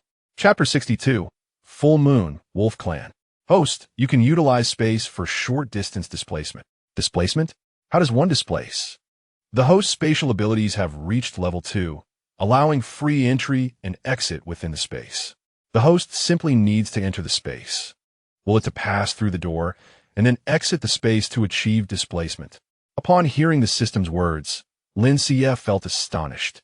Yet there was no time for further questions as she hurriedly followed the system's instructions to displace. Indeed, when Lin Xiyue emerged from the space, she found herself standing in Sui Chen's room. However, the sight before her instilled fear within her. Sui Chen was in his half-beast form, his eyes gleaming with golden light, fixating on Lin Xiyue as if she were prey. An intense aura of aggression filled the room, causing Lin Xiyue to shiver. Full Moon, Wolf Clan. Lin Xiyue seemed to understand the reason behind Sui Chen's transformation. Noticing that he remained still, seemingly without intent to attack, Lin Xiyue bravely approached him. Yi Chen, are you okay? Can you still hear me? As Lin Xiyue drew near, Sui Chen's nose twitched. The sweet pheromones wafting into his nostrils caused his chest to heave violently. His eyes filled with desire. Lin Xiyue sensed Sui Chen's change and quietly retreated as he lunged towards her. In desperation, She began to shout and knocked over everything around her to prevent him from closing the distance. But no matter how much noise she made, no one outside heard, and the silence persisted. Lin Xiyue realized that the barrier not only served as protection, but also muffled sound. Regret washed over her. Why hadn't she called Jiang Moran and the others to investigate the situation? Instead, she had rushed in alone, now finding herself in a perilous predicament. In her haste, Lin Xiyue failed to notice an obstruction underfoot and tripped, yet instead of experiencing the anticipated pain, she fell into a searing embrace. Su Yichen caught her mid-lunge, wrapping his arms around her tightly. He greedily inhaled Lin Xiyue's scent, although his expression was one of agony, as if he were struggling against something twisted in torment. Lin Xiyue was paralyzed with fear, tears streaming uncontrollably down her cheeks like pearls slipping from a broken string. Su Yichen bit down hard on his lower lip, burying his face in Lin Xiyue's neck, desperately trying to restrain himself. He understood that Lin Xiyue was unwilling. Even if she were willing, under these circumstances, he would inevitably harm her. "Wife, quickly knock me out," Su Yichen managed to utter, clinging to the last remnants of his reason. Lin Xiyue wished to avoid harming Su Yichen, but trembling, she extended her hand to press against his forehead. A flash of green light flickered, and Su Yichen's gaze momentarily turned vacant before he collapsed onto Lin Xiyue, succumbing to slumber. Lin Xiyue gasped for breath, gently pushing Su Yichen away, confirming that her hypnosis had taken effect before finally moving him aside. Although Su Yichen had fallen unconscious, he continued to tremble, his expression marred by distress. Lin Xiyue steadied her breath and used her abilities to assess Su Yichen's condition, discovering that the energies within him were in a state of chaotic turmoil. Like headless flies, they darted wildly within him. If not controlled swiftly, it seemed Su Yichen might never awaken again. Lin Xiyue calmed herself and attempted to use her abilities to soothe the turbulent energies within him. To her astonishment, she found that her abilities were remarkably compatible with Su Yichen's. Just a small infusion of her energy caused the chaos within him to gradually subside. After expending a significant portion of her energy, Su Yichen returned to his normal state, even hinting at a potential breakthrough. Gently placing Su Yichen onto the bed, Lin Xiyue intended to return to her own room to rest, having been through a harrowing night and needing recuperation. Yet upon reaching her door, Lin Xiyue realized that the barriers within the room remained intact, preventing her from opening the door. Recalling the spatial displacement, she attempted to replicate her earlier actions. But upon seeing the cooldown timer appear before her, Lin Xiyue felt bewildered. System, why is there a cooldown time for spatial displacement? That's because the current level of spatial abilities is still quite low, and after observing the system, it seems that as long as you have intimate contact with your beastly husbands, the system gains considerable experience. Thus, the system speculates that to expedite your enhancement, you need to understand this. Otherwise, all your skills will face significant limitations. So, I'm merely a battery, needing to engage in intimate acts to recharge? One could say that. Are you still a legitimate system? Of course I am. I'm far more proper than those so-called lucky systems next door. I have not restricted the host's path to self-cultivation and enhancement. Lin Xiyue, in despair, closed her eyes, wanting to exclaim that this situation was not any better. So what shall we do to get out now? You shall not venture out, for the Yin Shui Yu Binglang are favored by the beast god. Their prowess and innate talents exceed the imagination of mere mortals, especially since Su Yichen is an exceedingly rare variant. Perhaps the host could seize this opportunity to win Su Yichen's unwavering loyalty, thereby enhancing one's own abilities, achieving a most advantageous outcome. Enough of your nonsense, Lin Xiyue exclaimed, exasperated as she leaned against the door, resigning herself to the confines of her room. After all, even if she screamed until her throat was hoarse, no one would come to her aid. Restoring her disheveled room to order, Lin Xiyue wearily laid her head upon the table and succumbed to slumber. Time passed, and she was roused by the crowing of the short-winged birds in the backyard, slowly turning over. Wait, Lin Xiyue paused, flipping over. Was she not asleep at the table? With trepidation, she opened her eyes to find herself alone, and her heart finally settled. Stretching languidly, she stealthily exited her room. Has the mistress awakened? After such a long and tiring night, she ought to sleep a little longer. Just as Lin Xiyue cautiously crept out, she heard Su Yichen's voice, laced with amusement. She halted abruptly and turned slowly. There stood Su Yichen, Jiang Moran, Lu Zixue, and Mu Xingye, all gathered in the courtyard. A chill of sweat broke out on Lin Xiyue's back as she noticed Jiang Moran casting resentful glances at Su Yichen and then at her, while even Lu Zixue and Mu Xingye wore expressions that were difficult to interpret. Su Yichen appeared oblivious, still smiling at her, seemingly unaware that his previous words might incite misunderstandings. Chapter 63. Grinding flour. I still find my room more comfortable, Lin Xiyue remarked. Su Yichen nodded in agreement. It was my oversight. I shall rearrange the room to ensure the mistress feels at ease next time. Lin Xiyue glared at Su Yichen, who merely shrugged innocently. Once Lin Xiyue returned to her room in a huff, Jiang Moran approached Su Yichen with a mournful expression. I sense that while the mistress bears your scent, there has been no consummation. Indeed, I never claimed to have done anything with the mistress. She currently has no desire to bear offspring, and I respect her wishes. However, she still chooses to share a bed with me, Su Yichen replied, a hint of pride in his demeanor as he transformed into his beast form. You are on the verge of a breakthrough, Jiang Moran exclaimed. Su Yichen puffed out his chest, casting a lingering glance at Lin Xiyue's room. Yesterday, I did not partake in the hunt. Today, I shall gather food. You all must take good care of the mistress. Jiang Moran scoffed. Upgrading is quite the feat. I can upgrade too. As Lin Xiyue stepped out through the door, Jiang Moran suddenly appeared before her. Mistress, my bed is also soft and comfortable. You may rest there. Lin Xiyue shot him a glare and turned to enter the kitchen, venting her frustrations on a rack of ribs with a cleaver. Noticing her apparent anger as she chopped vigorously, Jiang Moran felt puzzled. Why does the mistress seem so upset? Could it be that Su Yichen has not catered to her comfort? It must be so. Chuckling to himself, Jiang Moran mused that no other clan could serve humans as adeptly as the Fox clan. He had already devised a plan for how to please Lin Xiyue when the time came. Breakfast remained simple, comprising meat porridge, roasted sweet potatoes, and a bowl of cold dishes. After the meal, Lin Xiyue prepared her medicinal soup and began to process wheat, hoping to indulge in the noodles she had long craved. She had yet to disclose her stock of provisions to the beastmen, having endured a long period without flour-based foods. As she licked her lips, rolling up her sleeves, Lin Xiyue ventured into the storage shed in the backyard to facilitate the organization of food and alleviate storage pressures. Su Yichen and the others had constructed a vegetable cellar and granary according to Lin Xiyue's suggestions. Upon entering, she discovered that the wheat grains had already been threshed and were ready for processing. Mistress, do you need anything? Lu Zixue asked, having followed her into the granary. Sensing her purpose, I recall that when we brought the wheat back yesterday, it was still in ear. How did it get threshed? Oh, that was Xingye's doing. He removed all the grains from the stock yesterday, Lu Zixue explained. Lin Xiyue found it hard to believe that Mu Xingye had been so industrious, suspecting he was merely venting his frustrations.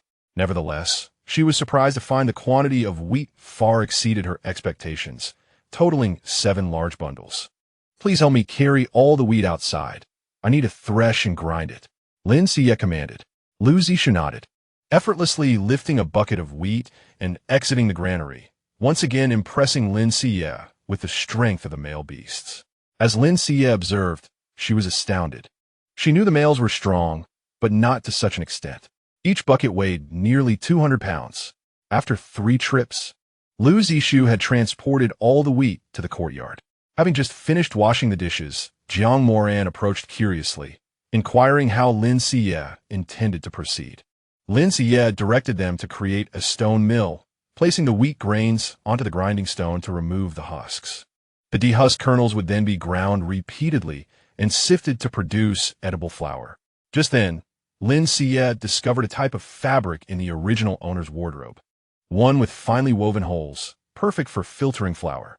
However, when she pulled it out, Jiang Moran and the others stared in disbelief. What is it? Mistress, this is Yueying Sha, a highly precious fabric. You should save it for clothing. Lin Xiyue glanced at the fabric in her hands. No wonder it had been meticulously wrapped in animal skin. It had a significant history. This was a tribe, not the Beast Emperor's city. Wearing clothing made from such fabric would be quite out of place. Nevertheless, she decided to proceed with its use. Lin Xiyue guided Jiang Moran and the others in filtering the flour. It was a monumental task, even with the male beasts' abundant energy and their abilities. Completing the grinding would likely take an entire day. Seeing Lin Xiyue utilize the once-beloved Yueying Sha for food preparation, Jiang Moran felt a pang of regret. This fabric had been purchased by the original owner during a trip to the seaside with a procurement team from the Beast Emperor's city, costing 50 golden crystal coins. She had always been reluctant to use it.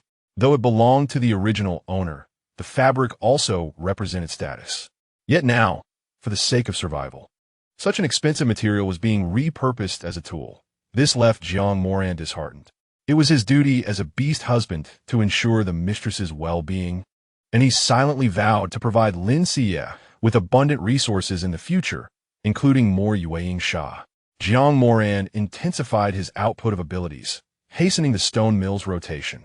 In truth, Lin Xiyue had no knowledge of the fabric's value.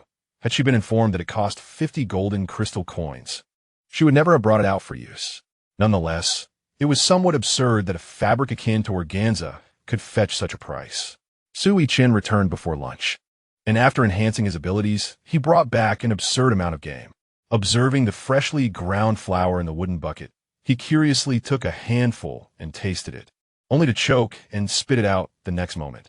Lin Xiyue observed Sui Chen's actions without intervening, having anticipated that he would choke. She laughed heartily, exclaiming, "Huh? That's not how you eat flour. How should it be eaten? Should we boil it? Yes, it should be boiled, but first, water must be added to knead it into dough." Lin Xiyue fetched a smooth stone bowl and scooped several spoonfuls of flour into it, adding water to begin kneading.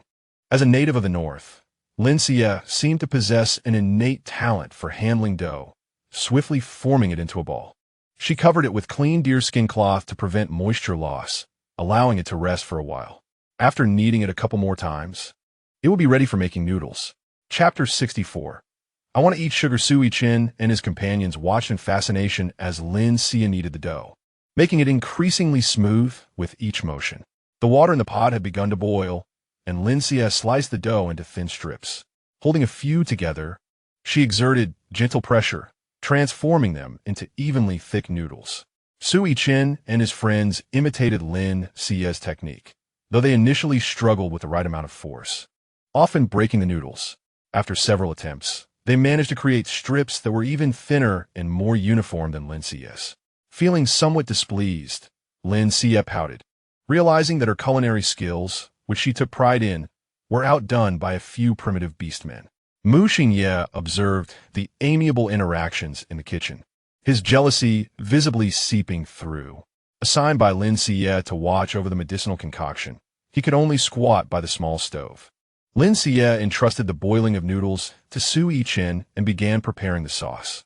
She planned to create two types of sauce, a tomato and egg sauce, which was essential, and a meat sauce, perfectly catering to both carnivorous and herbivorous tastes. Earlier in the morning, she had simmered ribs, which are now tender and falling off the bone. She tossed in some fried potatoes and sautéed them briefly, resulting in a delightful potato and rib dish. Joyfully, she brought the dishes to the table, only to be stopped by a frowning Mu Xingye. "What are you doing? The medicine is ready." "Oh." Lin Xiyue did not engage in further conversation with Mu Xingye and hurried to check the medicinal soup, pouring it into a bowl and handing it to him, while she herself took a big gulp. Then, grinning, she retrieved a piece of sugar from her space and popped it into her mouth. Just as Lin Xiyue intended to sit down for her meal, Mu Xingye intercepted her once again. "What now?" Lin Xiyue looked at him, slightly annoyed. After repeatedly stopping her from eating, was he planning to consume her portion as well? Mu Xingye remained silent, simply extending his hand. "What do you mean? My sugar? You haven't given it to me yet." Lin Xiyue stood there, momentarily stunned, realizing that his interruptions were merely to claim the sugar. However, she had already picked the bitter herb, so his medicine should not be overly bitter. Why was he still fixated on her sugar? "Your medicine should not be too bitter now." Lin Xiyue frowned at Mu Xingye. "Bitter? His stubbornness left Lin Xiyue speechless, and she could only fetch a sugar cube from her space and place it in his hand before dashing to the dining table. The noodles needed to be eaten quickly, otherwise they would clump together. As expected, once he received the sugar cube, Mu Xingye ceased to obstruct Lin Xiyue. Looking at the sugar in his hand, a smile began to curve his lips. He popped the sugar cube into his mouth and made his way to the dining table. Everyone patiently awaited Lin Xiyue to distribute the food, and she served them each a generous bowl of noodles. These 2 sauces are for you to pour over your noodles as you please. I won't serve you anymore. Lin Xiyue opted for a mix of both sauces for herself, and seeing that they could combine flavors, the others followed suit. As they slurped the noodles, their eyes lit up. They were absolutely delicious. The wheat, naturally grown in the beast world, imparted a rich aroma that enhanced the flavor of the noodles. The enticing scent of the noodles drew Ru over, who was followed closely by Ying. Sister Ying, Ru, what brings you here? Ying smiled apologetically, placing the fruits and bird eggs she carried aside. Well, Ru smelled the delicious food you made and insisted on coming over. Can we have some? Don't worry. We want tea, take it for free. I'll trade these fruits and bird eggs with you. Lin Xiyue chuckled at the remark, pleased that her cooking continued to attract attention. Fortunately, Ying was the closest to her. If others had caught a whiff, there might not have been enough food to go around, so it seemed she would have to refrain from eating in the yard in the future. Of course, I made plenty. With how delicious this is, I could finish any amount. Jiang Moran mumbled protectively while slurping the noodles, but Lin Xiyue shot him a glare, prompting him to fall silent. Ying, aware that it was impolite to intrude during mealtime, even among close friends, only requested a portion for Ru before departing with her. Lin Xiyue delightedly enjoyed her noodles, envisioning the possibility of starting a cooking class in the future, which would surely be popular. As she spoke, her eyes sparkled with excitement, realizing she could teach others to cook. Her unique skills a rarity in the beast world that would surely attract eager learners. However, most beastmen in the tribe had little money, and transactions were typically barter-based. Lin Xiyue, being a shrewd negotiator, knew that if she were to establish a class, it would certainly need to be profitable. Yet, this plan would have to wait until the tribe had grown stronger. Before she could finish her meal, Sui Chen suddenly looked up, his expression turning wary. Noticing his unusual behavior, Lin Xiyue regarded him curiously. What's wrong? Sui Chen shook his head. It's nothing, probably just a wild beast passing by. Let us continue eating. Lin Xiyue dismissed the thought, for the allure of the food outweighed any concerns. In the afternoon, Lin Xiyue had intended to venture into the forest with Sui Chen to gather food, but he firmly declined, citing the dangers within. Lin Xiyue tilted her head in confusion. She had ventured into the forest before, so why was he suddenly deeming it perilous? Sui Chen remained resolute, refusing to take Lin Xiyue along. Disheartened, she spent the entire afternoon in a gloomy mood. Seeing Lin Xiyue downcast, Jiang Moran's heart softened, and he stepped forward, saying, Wife, I'll take you into the forest for some fun. Really? Lin Xiyue's eyes sparkled as she looked at Jiang Moran, who felt a flutter in his heart at her cuteness. Yes, with me around, you'll be safe. Recently, there haven't been any beast riots, so it should be fine as long as we avoid areas where magical beasts are active. Lin Xiyue nodded, agreeing that Sui Chen was overly cautious. While they had previously encountered a crisis due to an assassin attack, now that they had decided to confront the threat from the Beast Emperor's city, it was futile to hide. The tribe had just expanded following a battle, and Lin Xiyue speculated that the Saintess would not cause trouble at this time.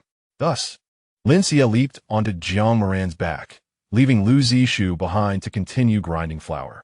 As Lu Zishu watched their departing figures, a hint of melancholy flickered in his eyes. What's wrong? Do you want to go into the forest with a wife? Zishu, I recall you used to dislike her the most. Mu Xingye approached Lu Zishu, observing Lin Xiyue's gradually vanishing silhouette. That was true. The current wife is not the same as before, and besides, I find her aura quite appealing. Chapter 65. Divine Beast Qilin. After speaking, a hint of a smile appeared on Lu Zishu's face, surprising Mu Xingye with his candidness. Lu Zishu, typically timid and reserved, seldom expressed his feelings and often preferred solitude. The fact that he could openly admit to liking Lin Xiyue intrigued Mu Xingye, who raised an eyebrow. Don't just talk about me. Haven't you also developed feelings for her? Hearing Lu Zixue's words, Mu Xingye immediately panicked. I haven't. Upon finishing his words, Mu Xingye swiftly ran away, leaving Lu Zixue staring blankly at the wheat spread throughout the courtyard. This Mu Xingye was undoubtedly attempting to evade work. In the forest, Lin Xiyue busily dug and foraged, discovering a pond teeming with lotus roots and plump grass fish. However, Lin Xiyue could not shake the feeling of being watched, as if someone were observing her. Several times, she followed her instincts to glance in the direction she felt, only to find nothing. Lin Xiyue shook her head. Perhaps due to insufficient rest the previous night, she had become somewhat neurotic. Now, with food reserves ample enough to survive the winter, Lin Xiyue was inclined to enhance her living conditions. The flowers and plants she once ignored now fell within her foraging scope, passing through a sea of blossoms. Lin Xiyue excitedly dashed in, selecting flowers when she suddenly heard a faint moan. Following the sound, she was astonished to find a small beast lying in the flower field, its appearance reminiscent of the mythical Qilin. Could it be that the beast realm also harbored such divine creatures?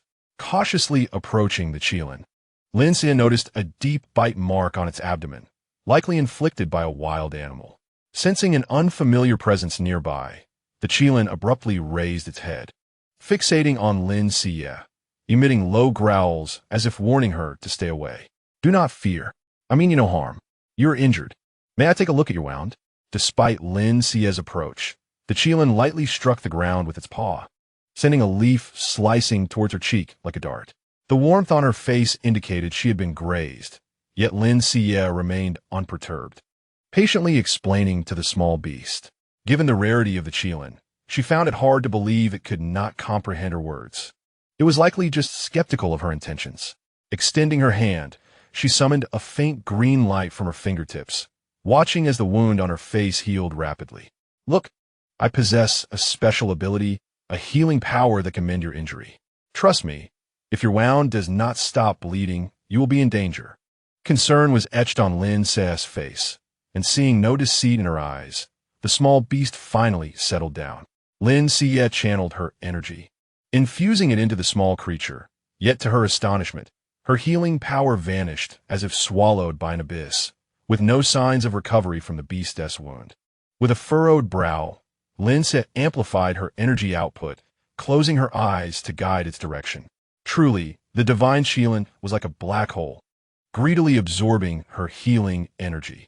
Fortunately, the wound on its abdomen began to mend. Otherwise, Lin Xiyue would have doubted if the creature might drain her completely. Just as her energy reserves were nearly depleted, the Qilin's injury finally healed. The small beast gazed in astonishment at its abdomen, then slowly stood, looking at Lin Xiyue with intrigue. When Lin Xiyue noticed the creature's mouth moving as if to speak, their moment was abruptly interrupted by hurried footsteps, causing it to flee in alarm. Wife, there are sunflowers over there. Their seeds are edible. Would you like to try? Sunflowers? Seeds? Lin Xiyue intended to share her encounter with Qilin to Jiang Moyin, but upon hearing Jiang Moyin mention sunflowers, it struck her as akin to the familiar sunflower. Take me to see. This time, Jiang Moyin did not transform into his beast form, but directly scooped Lin Xiyue into his arms, leaping several meters with a gentle push of his toes. Initially, Lin Xiyue felt somewhat reluctant to be held so closely, yet witnessing Jiang Moyin's effortless leap left her speechless. Despite her own abilities, her physical strength paled in comparison. Upon arriving at Jiang Moyin's indicated location, Lin Xiyue was delighted to behold a vast expanse of sunflowers. Their seeds plump and inviting. Truly, they were of the finest quality. Lin Xiyue's eyes sparkled with excitement. Let us harvest them and roast the seeds. Lin Xiyue exchanged glances with Jiang Moyin before plunging into the sea of sunflowers. As she picked and munched on the seeds, she pondered the oil content and whether they could be pressed for oil. As she wandered, Lin Xiyue stumbled upon a patch of flattened sunflowers, evidence that some large beast had passed through, trampling them down.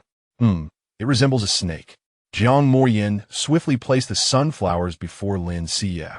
his expression tinged with regret for the crushed blooms. Wife, it's getting late. Don't you still need to take your medicine? Let's head back. Lin Xiyue nodded, stowing the sunflowers in her storage. Upon returning to the courtyard, she found Lu Zixu had ground the flour to a fine consistency, with perhaps another hour left to complete the task. Noticing the beads of sweat on Lu Zixu's forehead, Lin Xiyue understood he must have expended considerable energy. Clenching her fist, she sensed her remaining energy had partially replenished. Thus, she infused some of her abilities into Lu Zixu, who had been feeling fatigued, suddenly experiencing a refreshing surge as if a cool stream flowed through him. Are you feeling better? Lin Xiyue smiled at Lu Zixu, who paused, his cheeks flushing slightly as he shyly lowered his gaze. Much better, thank you, wife. It's nothing, do not rush. There is no need to finish everything today. Take your time and do not overexert yourself. Lu Zixu nodded, then turned back to continue grinding the flour. Lin Xiyue bit her lip, feeling as though she resembled a heartless employer, while Lu Zixu was akin to a donkey tethered to a millstone, only needing a few kind words and a handful of grass to keep toiling away. Lin Xiyue blinked, her spirits lifted. She decided to prepare a delicious meal that evening as a treat for everyone. Retrieving a pig's head from her storage, Lin Xiyue deemed it the perfect starting point, though it was rather large, prompting her to call for Jiang Morian's assistance. Wife, how shall I proceed? Jiang Morian stood before Lin Xiyue, his voice rich and magnetic, filling her ears with an enchanting resonance. Lin Xiyue had never closely listened to the voices of her beast companions, merely finding them pleasant. Yet upon focusing, she realized Jiang Morian's voice was exceptionally melodious, carrying a hint of allure that made her heart skip a beat. Chapter 66. Have you been stealing kisses? Lin Xiyue suddenly turned, her gaze fixed warily on Jiang Morian. Have you used your charm on me again? Seeing Lin Xiyue regarding him with suspicion, Jiang Morian offered an innocent smile. Wife, you are unjustly accusing me. Ever since you reprimanded me last time, I have refrained from using my charm. However, if you miss it, I would be willing to oblige. With a playful glint in his fox-like eyes, he gazed tenderly at Lin Xiyue, his voice growing more seductive. Lin Xiyue felt a shiver run down her spine, grasping Jiang Morian's chin and compelling him to focus on the pig's head on the counter. Stop teasing. There is work to be done. Feeling the softness against his chin, Jiang Morian took Lin Xiyue's hand, gently pulling her into his embrace, his sultry gaze fixed on her. Does my wife not like me like this? Lin Xiyue's body trembled at his words, her instincts warring against her mind as reason urged her to reject him. Observing Lin Xiyue's conflicted expression, Jiang Morian's smile deepened. Since childhood, he had been taught how to cultivate affection with his wife, how to make her reliant on him. It could be said that, as long as Jiang Morian desired, no female could resist his allure. However, he detested the fox tribe's inherent traits, as such abilities made them the most sought-after yet notoriously infamous among beast kind. Despite this, Jiang Morian felt fortunate to belong to the fox tribe, possessing such a potent advantage. Yet he was acutely aware of the importance of restraint. When Lin Xiyue's rationality triumphed over her instincts, Jiang Morian released her just in time. Lin Xiyue finally exhaled in relief and, frowning, commanded Jiang Morian, burn off all the bristles from this pig's head, scrape it clean with a bone knife. Then cut it in half and boil it in the pot after deboning.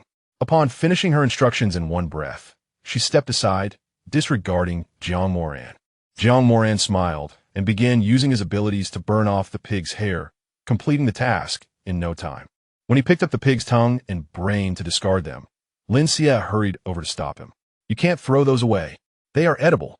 She took the pig's tongue, prepared it, and placed it in the pot to simmer alongside the pig's head meat. The pig's brain was soaked in water after removing the membranes, as Lin Xiyue decided to make grilled pig brain, a dish she had fallen in love with ever since tasting it in Xuanyu. Although Jiang Morian had never tried pig tongue or brain, he believed that anything Lin Xiyue prepared would be delicious. Lin Xiyue continued her lecture. Wasting like this is unacceptable. If I am not around in the future, how much delicious food will you all throw away? So remember well, so that when I am not here, you can still enjoy exquisite dishes. How could the mistress be absent? As long as the mistress is present, We will have delicious food. Lin Xiyue was momentarily taken aback, her hands pausing. Due to her upgrades, the system had informed her that there might still be a chance to return to her original world, a notion she had initially rejected. Her physical form in the original world had already vanished, and returning would mean possessing another's body. But her subconscious had just revealed that she might still yearn to go back. Noticing Lin Xiyue's silence, Jiang Moran grew serious. Is the mistress contemplating dissolving our bond? Even if the mistress wishes to sever our contract, I will not leave. Jiang Moran had repeated this assertion many times, and Lin Xiyue could sense the change in his perception of her. Yet, she was still Lin Xiyue, and many sought her life. Jiang Moran and the others were constantly facing danger by being with her. I am merely afraid. Afraid of what? Of danger? Of being implicated by the mistress? How do you know? Lin Xiyue stared at Jiang Moran in astonishment. One reason our Fox clan is ostracized is that we can read minds. Mistress, do not worry about these matters. If we were afraid of danger, we would not stay by your side. Lin Xiyue, upon hearing this, ceased to be coy. All right, I understand. I will refrain from saying such things in the future. She smiled at Jiang Moran, her eyes crescent-shaped. Mistress, close your eyes. I have a gift for you. Lin Xiyue tilted her head in confusion. Oh, just close your eyes. After a moment's hesitation, she blinked and slowly closed them, only to suddenly feel something soft press against her lips. Lin Xiyue's eyes flew open, but Jiang Moran had already stepped back, feigning innocence as he continued to prepare the pig's head meat. Did you just steal a kiss from me? Jiang Moran looked at her innocently. No. How could the mistress wrongfully accuse me? Then what was that? Lin Xiyue pointed at Jiang Moran and then at her own lips. What was the gift you mentioned? Jiang Moran grinned as he approached her, playfully tapping the corner of her mouth. Of course, it was my first kiss. I knew you were taking advantage of me. Lin Xiyue exclaimed as she chased after Jiang Moran. However, upon exiting the kitchen, she spotted Su Yichen standing at the door. Uncertain of when Su Yichen had returned or how long he had been watching, Lin Xiyue felt an urgent need to escape this kitchen that felt like it could devour her. Su Yichen observed Lin Xiyue's hasty retreat, but showed little reaction. As a beast husband, he could not prevent other beast husbands from approaching the mistress, nor could he stop the mistress from being close to other beast husbands. It was the rule of the beast world. Realizing that Jiang Moran did not intend to leave Lin Xiyue's side, Su Yichen had already prepared himself mentally. Yet seeing Lin Xiyue close to Jiang Moran still tugged at his heart. Jiang Moran, on the other hand, looked triumphantly at Su Yichen, almost as if provoking him. Don't get too cocky. We are in fair competition. Fair competition or not, the mistress will surely prefer me. That remains to be seen.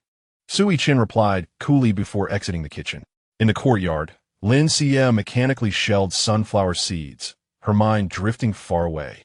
The beast world's display of affection was far too direct and fervent, leaving Lin Xiyue feeling somewhat overwhelmed.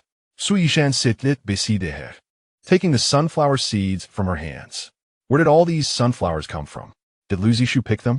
Lin Xiyue snapped back to reality and shook her head. No, Jiang Moran and I gathered them from the forest. Hearing this, Su Yichen paused, concern etched across his face. You went to the forest? Did I not tell you that the forest is very dangerous right now? Perhaps too anxious, Su Yichen even omitted the honorific. Noticing Su Yichen's worried expression and recalling the small beasts she had encountered in the forest, along with the flattened sunflowers, she realized there might indeed be dangerous beasts lurking in the woods. It's all right. We didn't encounter any danger. At worst, I can just stay home for a while. We have enough food stored at home. Did you see anything unusual in the forest? Su Yichen asked, probing gently. No, just when we were picking sunflowers, we saw a large patch flattened, the traces resembling those of a snake. Upon hearing this, Su Yichen's pupils narrowed sharply, his expression turning fierce.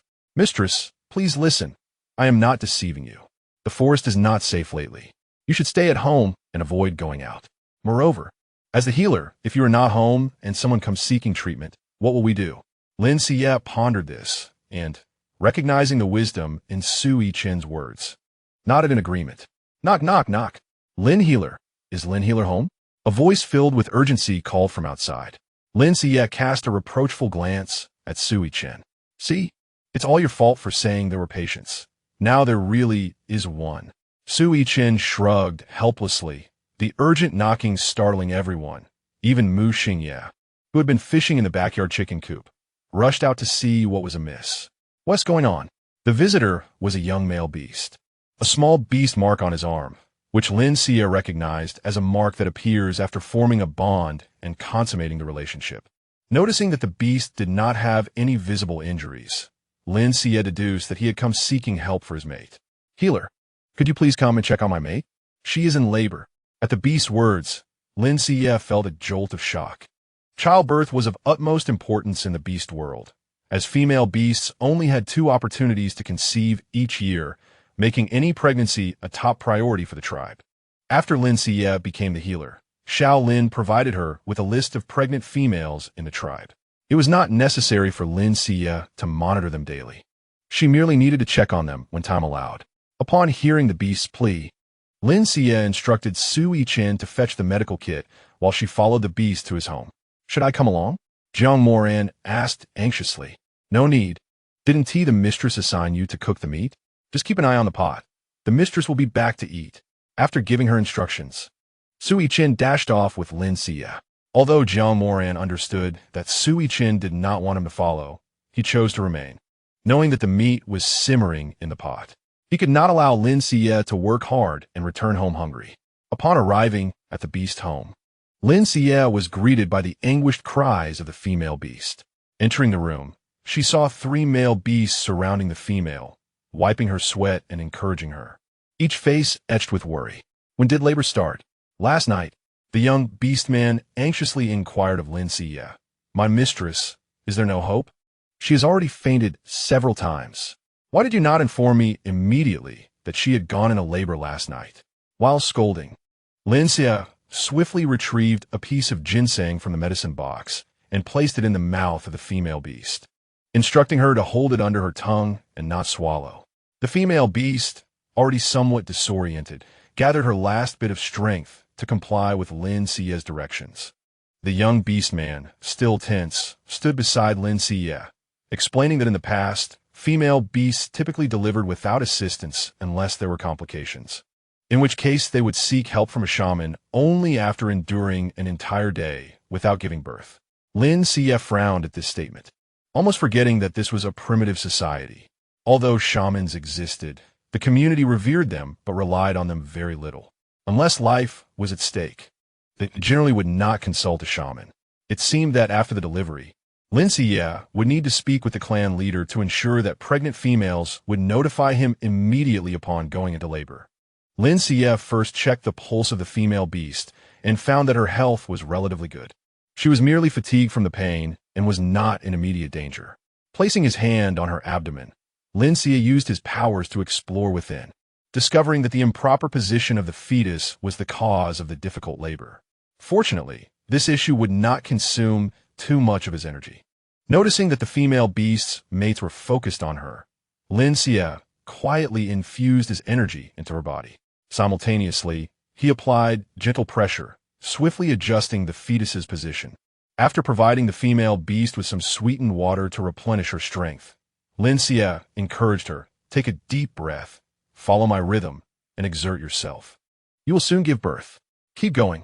As he motivated her, he also adjusted her breathing. A loud cry resembling a cat's meow echoed through the air, and everyone let out a sigh of relief.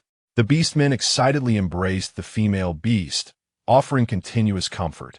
Meanwhile, the tiny infant lay quietly at the foot of the bed, seemingly neglected.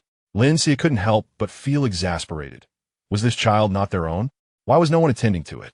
Helpless, Lin Xiyue took out clean animal skins to wrap the child, marveling at how this newborn beastman resembled a kitten. His words were not mere metaphor. All newborn beastmen took on animal forms, whereas female beasts were born in human form. Lin Xiyue pressed his lips together, thankful for his previous experience delivering kittens at home, ensuring he was not caught off guard. After all, beastmen were simply larger. Once he wrapped the small beastman and presented it to the female beast, her face immediately radiated a mother's tenderness upon seeing the child she had fought for with her life. in the eyes of the male beasts. Nothing was more important than their mistress, not even their offspring. The safety of their partner surpassed all else. Only when they saw their mistress's affection for the child did they shift their attention towards the infant. After a while, an older male beast stood up and approached Lin Xiyue to express his gratitude. "Thank you, Lin Yao. If it weren't for you, our mistress might have truly been in danger. I will send the payment for your services tomorrow and express my gratitude properly." Lin Xiyue nodded, leaving a packet of medicinal powder with instructions on its use and postnatal care before departing from the yard. Upon returning, Lin Xiyue was greeted by the enticing aroma of stewed meat and saw Ro at the door, drooling as she peered inside. "You little glutton, back again?" Hearing Lin Xiyue's voice, Ro pouted slightly in annoyance. "I'm a lynx, not a cat." Lin Xiyue chuckled at her response. "You are still a feline. It is all the same. Today, Annie has prepared pig's head meat. I will bring some back for you to enjoy with your mother." Ro tilted her head, following Lin Xiyue into the yard. "Pig's head? That sounds tough and not very tasty." Beastmen typically consumed raw meat, and even when they ate cooked food, it was often merely boiled. The thick skin of the wild boar in their world required hours of stewing to become palatable. Lin Xiyue reached out to pat Ro's head. "Do not worry. You do not trust Annie's cooking." Remembering the delicious food she had previously enjoyed, Ro's eyes brightened, and she vigorously nodded, resembling a chick pecking at grain. "Mistress, the medicine is ready." Mu Xingye, with a serious expression, regarded Lin Xiyue. "Lin Xiyue, somewhat surprised, replied, "Ah, quite proactive of you. I hadn't even instructed you to brew the medicine." Mu Xingye rolled his eyes without reservation, handing a bowl of medicine to Lin Xiyue. "I just want to recover quickly. Your needs come as an afterthought." Lin Xiyue smirked, noting the lack of precision in his words. "If you wish to recover swiftly, you should brew your own medicine instead of doing mine as well." Without further comment, Lin Xiyue tilted his head and drank the concoction. Ro, unaware of what Lin Xiyue was consuming, initially wanted to taste it herself, but upon seeing his grimace after drinking, she quickly deduced that it must be unpleasant. Lin Xiyue popped a piece of candy into his mouth and offered one to Mu Xingye as he headed towards the kitchen. Mu Xingye, startled by the candy in his hand, did not eat it but rather secretly hid it away. When Lin Xiyue returned, Jiang Mo ran excitedly approached with a wooden spoon. Recalling the earlier incident where Jiang Mo had taken advantage of him, Lin Xiyue quickly sidestepped, causing Jiang Mo to tumble to the ground. Ro burst into laughter at Jiang Mo's misfortune. Jiang Mo looked at Lin Xiyue with a hint of grievance. "Mistress, do you disdain me and refuse to let me embrace you? I indeed find you distasteful, so stop pretending to be pitiful." Lin Xiyue shot him a glare before lifting the lid of the pot containing the stewed pig's head. The rich aroma of meat wafted up with the steam, filling the yard with its delightful scent. "Ro, you are here to mooch again." And empty-handed, the family of Aang had become quite familiar with Lin Xiyue. Whenever they noticed Ro's absence, Aang would simply call out from across the wall without needing to search for her. Lin Xiyue smiled, slicing off a pig's ear and filling a large bowl with pig's head meat to give to Ro. "Quickly head back, otherwise your mother will scold you." Ro nodded, rummaging in her pocket to produce 2 small white-blue flowers, which she presented to Lin Xiyue. The texture of these flowers was peculiar, resembling carved stone. Yet the fragrance emanating from the petals assured Lin Xiyue that they were indeed fresh flowers. "Auntie, this is a stone flower that I picked. It can last for a long time without wilting, a gift for you." The soft, tender voice of the child warmed Lin Xiyue's heart. He would have gladly accepted even a stone if it came from her. Observing Lin Xiyue's fondness for the child, Jiang Mo seized the opportunity. "Mistress, since you adore beast cubs so much, I can fulfill your wish. I can help you conceive a beast cub. Tonight, I shall come to your side." Hearing Jiang Mo utter such inappropriate words in front of child nearly choked Lin Xiyue. He shot Jiang Mo a fierce glare and stepped on his toes, twisting them. Meanwhile, Ro erupted into giggles, while Jiang Mo hopped around the yard, cradling his foot. Perhaps due to overexerting his powers that day, Lin Xiyue felt extremely fatigued after dinner and retired to bed early. Although the summer nights in the beast world were warm, the temperature became quite pleasant at night, allowing for a comfortable night's sleep. However, as soon as Lin Xiyue fell asleep, he began to feel increasingly hot, as if he were being roasted over a fire. Unable to restrain a pain groan, Su Yichen, having only one step away from reaching the fourth star, practiced late into the night in the yard. Hearing the commotion from Lin Xiyue's room, he called out her name with concern at the door. Inside, no one responded. Only the heavy sound of breathing filled the air. Su Yichen's expression shifted, and he hastily used his ice blade to sever the door latch, pushing the door open and rushing in. Lin Xiyue lay curled up on the bed, her cheeks flushed and trembling. Su Yichen reached out to check her forehead, only to be startled by Lin Xiyue's astonishing question. "So hot. Mistress, what happened to you? Wake up." Su Yichen shook Lin Xiyue vigorously, but she remained in a deep slumber, murmuring about the heat. This cannot continue. If her fever persists, it could lead to dire consequences. Though he lacked medical knowledge, he understood that a sustained high fever could damage the brain. He concentrated his ice energy into his hands and placed them on Lin Xiyue's forehead to bring down her temperature. "So cool, so refreshing." Feeling the coolness on her forehead, Lin Xiyue clung to Su Yichen's arm as if it were a lifeline. With Lin Xiyue wrapping around him like an octopus, Su Yichen felt his breath becoming labored. Her delicate face was mere inches away. He could reach out and touch her, but recalling the last time he had lost control and nearly harmed Lin Xiyue, he forcibly suppressed his desires. As he continuously channeled ice energy into Lin Xiyue, she gradually returned to normal. However, upon seeing the 3 heart-shaped marks on her cheek, Su Yichen was taken aback. Upgraded? In just a few days, she has already reached the 3rd tier of her abilities?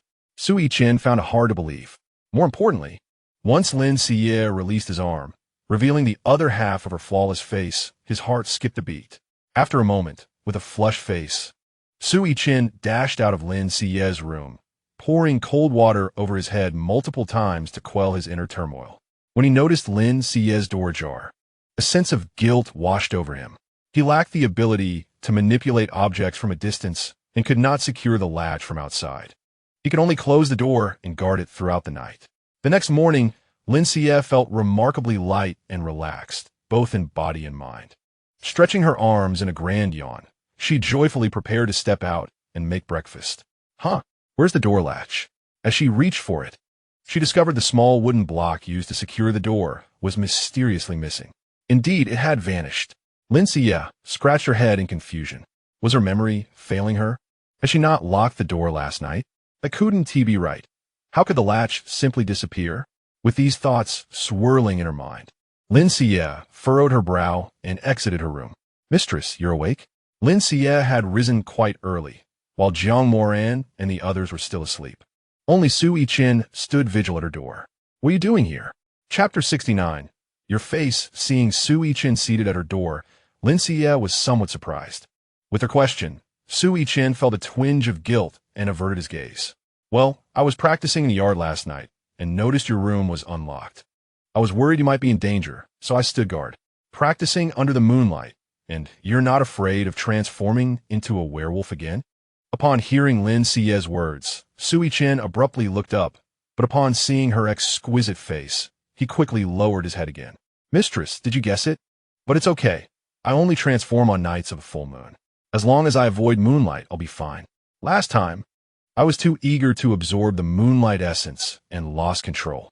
Lin Xiyue responded with an "oh," realizing it was yet another instance of him revealing his true form on a full moon night. She reached out and patted Su Yichen's shoulder. "I'll keep that in mind. On full moon nights, I will remind you." Lin Xiyue smiled brightly, but she noticed Su Yichen gazing at her as if she were some alien creature. A mixture of fear and awe. Lin Xiyue waved her hand in front of his face. "Hey, snap out of it. What's wrong? Are you feeling unwell?" She attempted to take Su Yichen's hand to check his pulse, but he startled and jumped back as if frightened. "Oh, me fine. I'll go make breakfast." With that, Su Yichen dashed into the kitchen, slamming the door shut behind him. Lin Xiyue stood there, bewildered. Was she some kind of terrifying beast? Why did it seem as though Su Yichen was genuinely afraid of her? "Yan, mistress, good morning. Why are you up so early? Don't you want to sleep a little longer?" Jiang Moran, seeing Lin Xiyue lost in thought at the door, bounced over to her. Lin Xiyue turned and flashed a smile at Jiang Moran. However, when Jiang Moran beheld Lin Xiyue's face, he froze in place, blinking rapidly and shaking his head. He grasped Lin Xiyue's arm and propelled her back into the room. "Mistress, wait. I think I might have woken up too suddenly. And the way I opened the door was wrong. Just a moment." With that, Jiang Moran closed the door, took a deep breath, and then pushed it open again. "Good morning, mistress." Jiang Moran cheerfully greeted her, only to be struck dumb once more. No, let's try again." He closed the door, reopened it, and once again found himself speechless. Just as Jiang Moran was about to attempt another greeting, Lin Xiyue could no longer contain her anger. "Are you out of your mind? What is wrong with all of you today?" Hearing Lin Xiyue's powerful voice, Jiang Moran froze for a moment. Then a look of pure joy spread across his face as he dashed forward to embrace Lin Xiyue and twirl her around. They spun from the room into the courtyard, and Lin Xiyue felt as though her dinner from the previous night might come up. "Mistress, I adore you. How can you be so beautiful, so wonderful?" As Jiang Moran's excited screams echoed, Lu Zixue and Mu Xingye were also roused from their slumber. "Jiang Moran, are you insane? Can't you let others sleep?" Mu Xingye, stepping out of his room, scolded him. Yet Jiang Moran was unfazed, presenting Lin Xiyue to the two. "You'll feel just as excited as I do. Look, isn't the mistress exceptionally beautiful?" Lin Xiyue, still a bit dazed, could barely stand without Jiang Moran's support. Once she regained her composure, she heard Lu Zixue speak.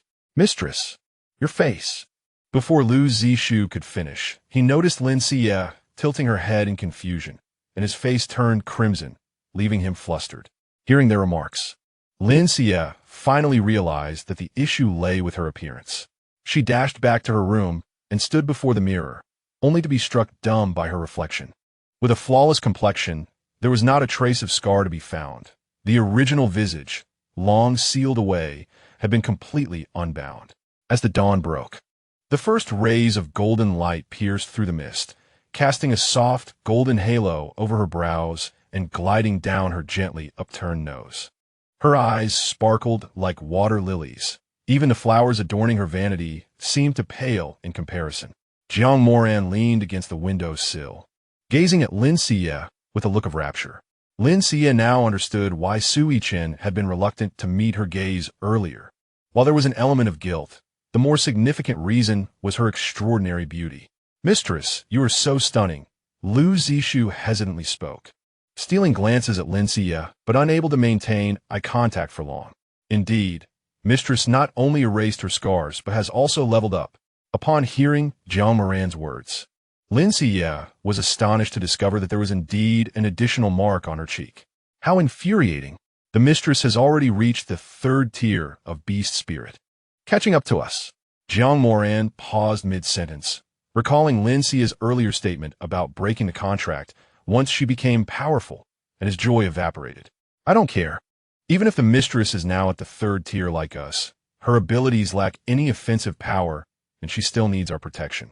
I want to leave her side." Oof. Arrogant beast man. He seems unaware that upon reaching the 3rd tier of his abilities, he will possess offensive power, albeit not as formidable as that of more aggressive abilities. Hearing the system's words, Lin Xiyue raised her brow, yet when she noticed Jiang Moran's furrowed brows, she refrained from sharing this information with him. "Indeed, you are correct."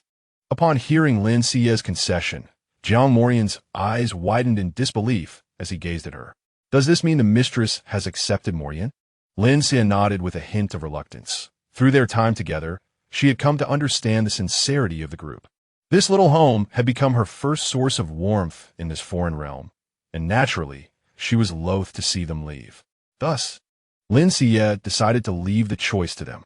If they wished to depart, she would not impede them. If they desired to stay, she would not drive them away. Seeing Lin Xiyue nod, Jiang Moran was overjoyed, abruptly lifting her from the window. When he attempted to spin her around, Lin Xiyue shot him a stern glance, which proved effective, and he immediately settled down. "I shall fetch water for the mistress. Please wait for me." Jiang Moran suddenly had a flash of inspiration and dashed off in excitement. "I will go to the backyard to gather some vegetables. We should have a meal soon." Lin Xiyue also blushed as he walked away, though the smile at the corner of his mouth was difficult to suppress. When will the mistress bear us offspring? Chapter 70. He is returning. Lin Xiyue looked in horror at the smirking Sui Chen and yelled, "You shall not." Following this, she hurried into her room. Upon returning, Lin Xiyue sat before the mirror, admiring her exquisite beauty. Suddenly, she recalled the system mentioning the affection levels of the beastmen. System, can you check their affection for me? Of course. The host merely needs to think of querying the affection level to see the values displayed above the beastmen's heads. Lin Xiyue nodded thoughtfully, then turned her gaze outside, where she saw the numbers appearing above several heads. Jiang Moyin and Sui Chen both had a score of 100, which did not surprise Lin Xiyue. However, she was taken aback to see that Lin Xiyue also had a score of 100. When had this fellow become so devoted to her? Lin Xiyue then turned her attention to Mu Xingye, who happened to meet her gaze. Upon seeing Lin Xiyue looking at him, Mu Xingye's heart began to race, and he blushed, turning his head away. Lin Xiyue tilted her head in confusion, glancing at the number above Mu Xingye's head, and was stunned. Am I seeing things? 70? Hadn't he claimed to have no feelings for her? Yet in the next moment, Lin Xiyue saw the number above Mu Xingye's head rapidly increase, soaring to 85 in the blink of an eye. Lin Xiyue rubbed her eyes in disbelief and stared at Mu Xingye again.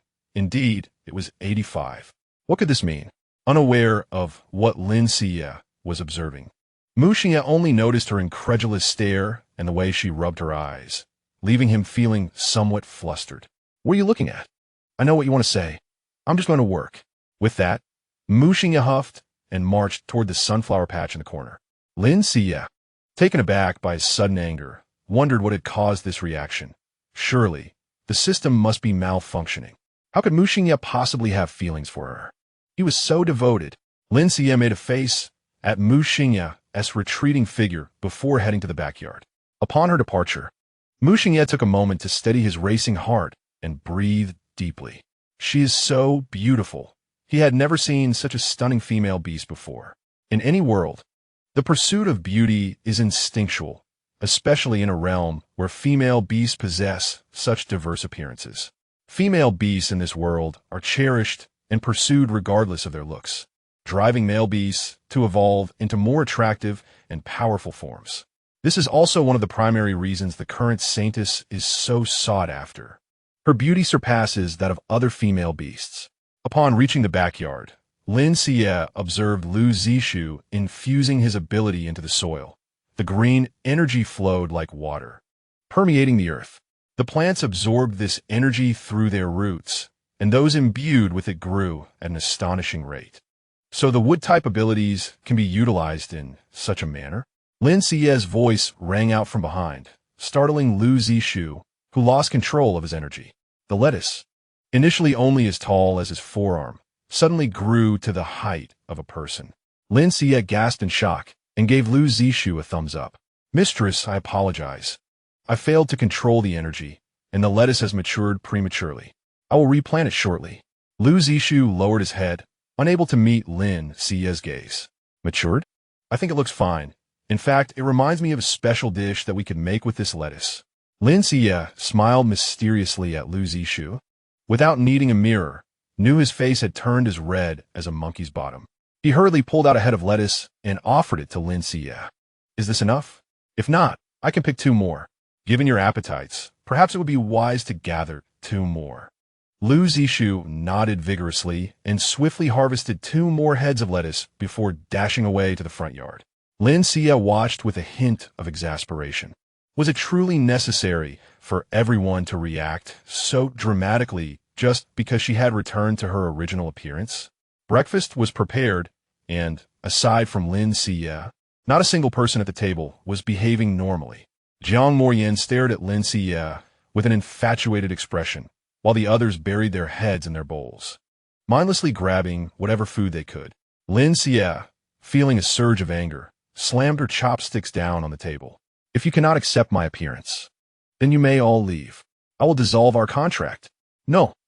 The others vehemently protested in unison, and Lin Xiyue turned in surprise to see Mu Xingye, who had also refused to leave.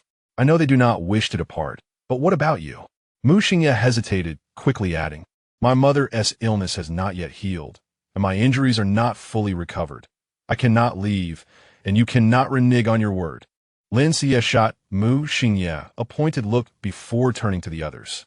From this moment on, I expect everyone to behave normally. Otherwise, you may all leave. Su Yichen and the others exchanged glances and nodded in agreement. They had merely been taken aback by Lin Xiyue's beauty, and with time, they would grow accustomed to it. Indeed, within an hour, everyone returned to their usual selves, although they still found themselves stealing glances at Lin Xiyue. Lin Xiyue internally lamented. This intense scrutiny felt more burdensome than when they had avoided looking at her. Lin Wui, are you home? A voice from outside shattered the awkwardness. It belonged to the beast man of the female beast who had given birth last night. As Lin Xiyue started to open the door, Su Yichen swiftly grabbed her. Mistress, you cannot go. Why not? They are likely delivering a payment for my services. It is nothing to worry about. Su Yichen frowned at Lin Xiyue, but still pulled her back into the room. Jiang Morian, you go answer the door. If it is nothing urgent, let them leave. All right. Seeing everyone on high alert, Lin Xiyue felt perplexed. Mistress, now that you have detoxified and regained your appearance, do you realize how alluring you are to male beasts? If this causes a commotion and attracts the attention of those behind the scenes, it could be perilous. Su Yichen's concerns were not unfounded. Once Lin Xiyue's true appearance was revealed, it would undoubtedly stir a sensation, especially since she had previously refused their advances. However, if other powerful beastmen sought to pursue her, Su Yichen was uncertain whether she would turn them down. He did not wish to relinquish Lin Xiyue to another beastman. Of course, Su Yichen's worries were not without merit. Despite their self-proclaimed strength, the three of them lacked the ability to protect Lin Xiyue from danger. If Lin Xiyue were to cause a stir, Su Yichen was truly uncertain whether he could protect her. His gaze darkened, indicating that it was indeed time for him to return. Chapter 71. A heart that is almost shattered upon hearing this. Lin Xiyue contemplated seriously. Although the system claimed she had offensive capabilities, she was still unaware of their true strength, and thus, it was prudent not to be overly conspicuous. Master, Yichen, the person has left. You may come out now. Jiang Morin gently called to them from the doorway. As Lin Xiyue stepped out, she beheld a pile of fresh prey in the courtyard, still dripping with blood. Unmistakably just captured. This is the payment sent by the beast husband of that female beast. He instructed me to convey his gratitude to you, master. Lin Xiyue nodded in understanding, realizing why the shamans never needed to hunt. The offerings from the beastmen sufficed for their sustenance for quite some time. Su Yichen and Jiang Moran quickly dismantled the prey and stored it in the ice cellar. Mu Xingye, having finished breakfast, hurriedly departed, and Lin Xiyue paid him no mind. As she contemplated preparing a culinary delight with lettuce for lunch, Mu Xingye returned in haste. He rushed to Lin Xiyue, gazing intently at her for a few moments before enveloping her in his embrace. The suddenness of his action left Lin Xiyue momentarily stunned, forgetting to resist. Mu Xingye joyfully leapt in place while holding Lin Xiyue. Witnessing this, Su Yichen promptly approached to push Mu Xingye away, anxiously checking Lin Xiyue's condition. Once he confirmed she was unharmed, he positioned himself protectively in front of her. Xingye, what madness has overtaken you? Ignoring Su Yichen's admonition, Mu Xingye tilted his head, his eyes brimming with excitement. Master, my mother beast has recovered. She can now walk, and my father beast says she will be fully healed in a few days. Thank you, master. Lin Xiyue blinked in surprise. It was no wonder Mu Xingye was so elated. His heartache had been resolved. That is wonderful. I have fulfilled my promise to you, and now you must honor yours as well. Upon hearing Lin Xiyue's words, Mu Xingye solemnly set her down. I will do so. I have come to realize that my father beast does not truly believe in the saintess, but has followed her due to pressure from our clan. During my mother beast's illness, the saintess's indifference to her plight was a clear indication of my father's disloyalty. I was foolish to place my hopes in her. Lin Xiyue gazed at the remorseful Mu Xingye and spoke softly. It is never too late to see reality. However, if the saintess has begun to harbor misgivings about your parents, would it not be wise for you to return and protect them? As for the partner contract, I am now a third-tier ability user and can temporarily conceal the contract mark. I will find a way to completely dissolve it. So when you return to the Beast Emperor's city, you will not face punishment. No, I cannot. Cannot. Lin Xiyue was taken aback by Mu Xingye's refusal.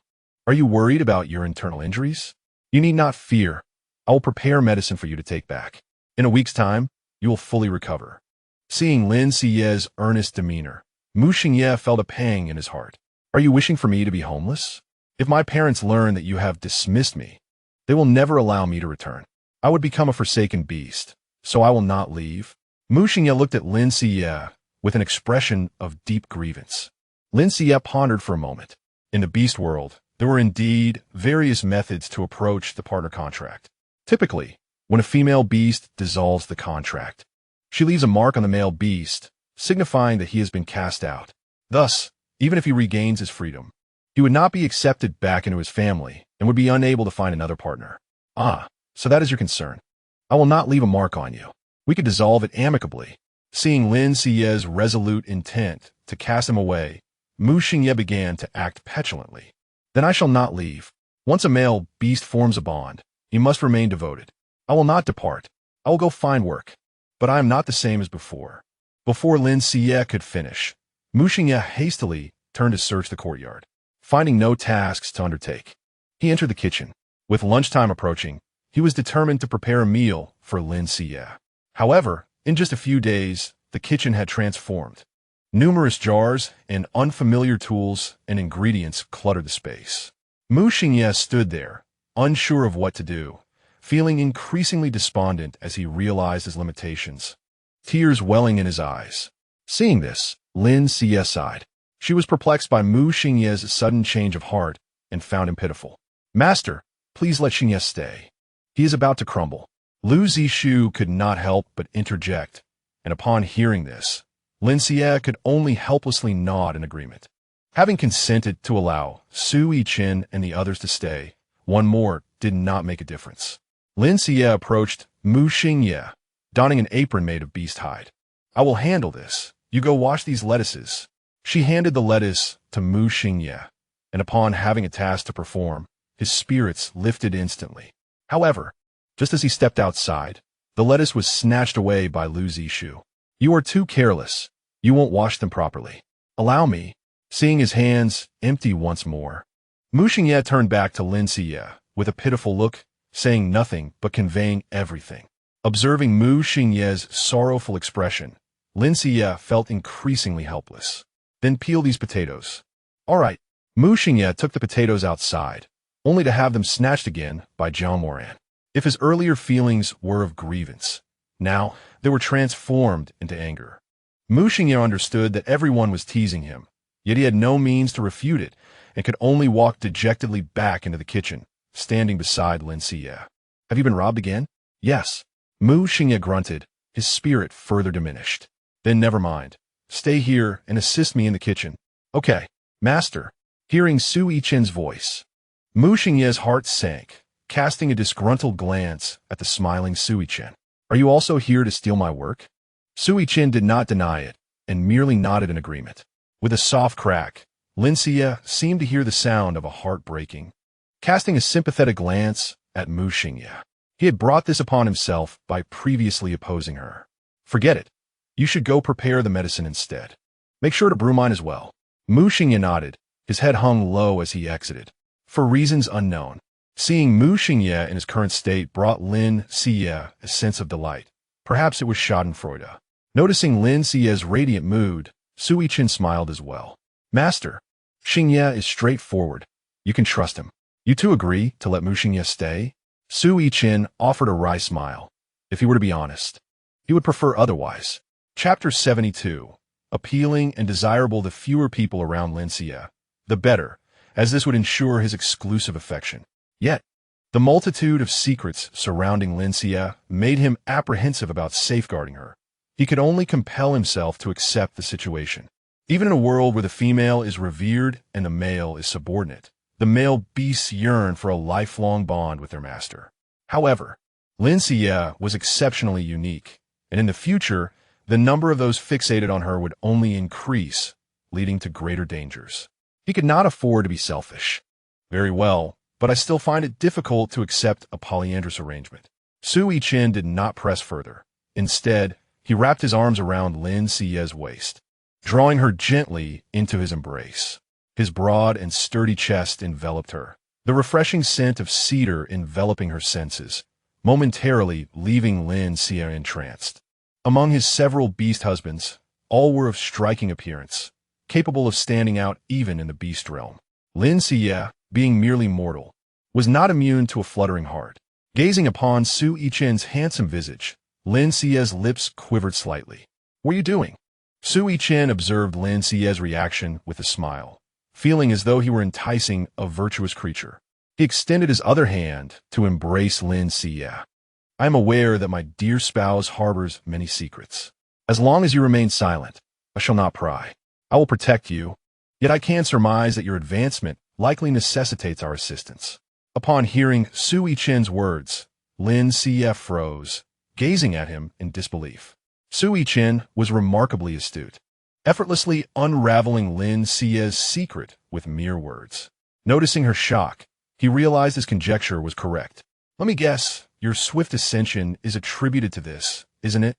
As he spoke, Lin Xiyue felt his face gradually loom larger until it obscured her vision, followed by a sudden chill on her lips. After genuinely making contact with Lin Xiyue's lips, Su Yichen tightened his embrace, and she felt something pry open her mouth and invade. Time seemed to stretch, and just as Lin Xiyue was on the verge of forgetting to breathe, Su Yichen reluctantly released her. Lin Xiyue lowered her head in panic, but did not push him away. "This is of no use," she murmured with a smile.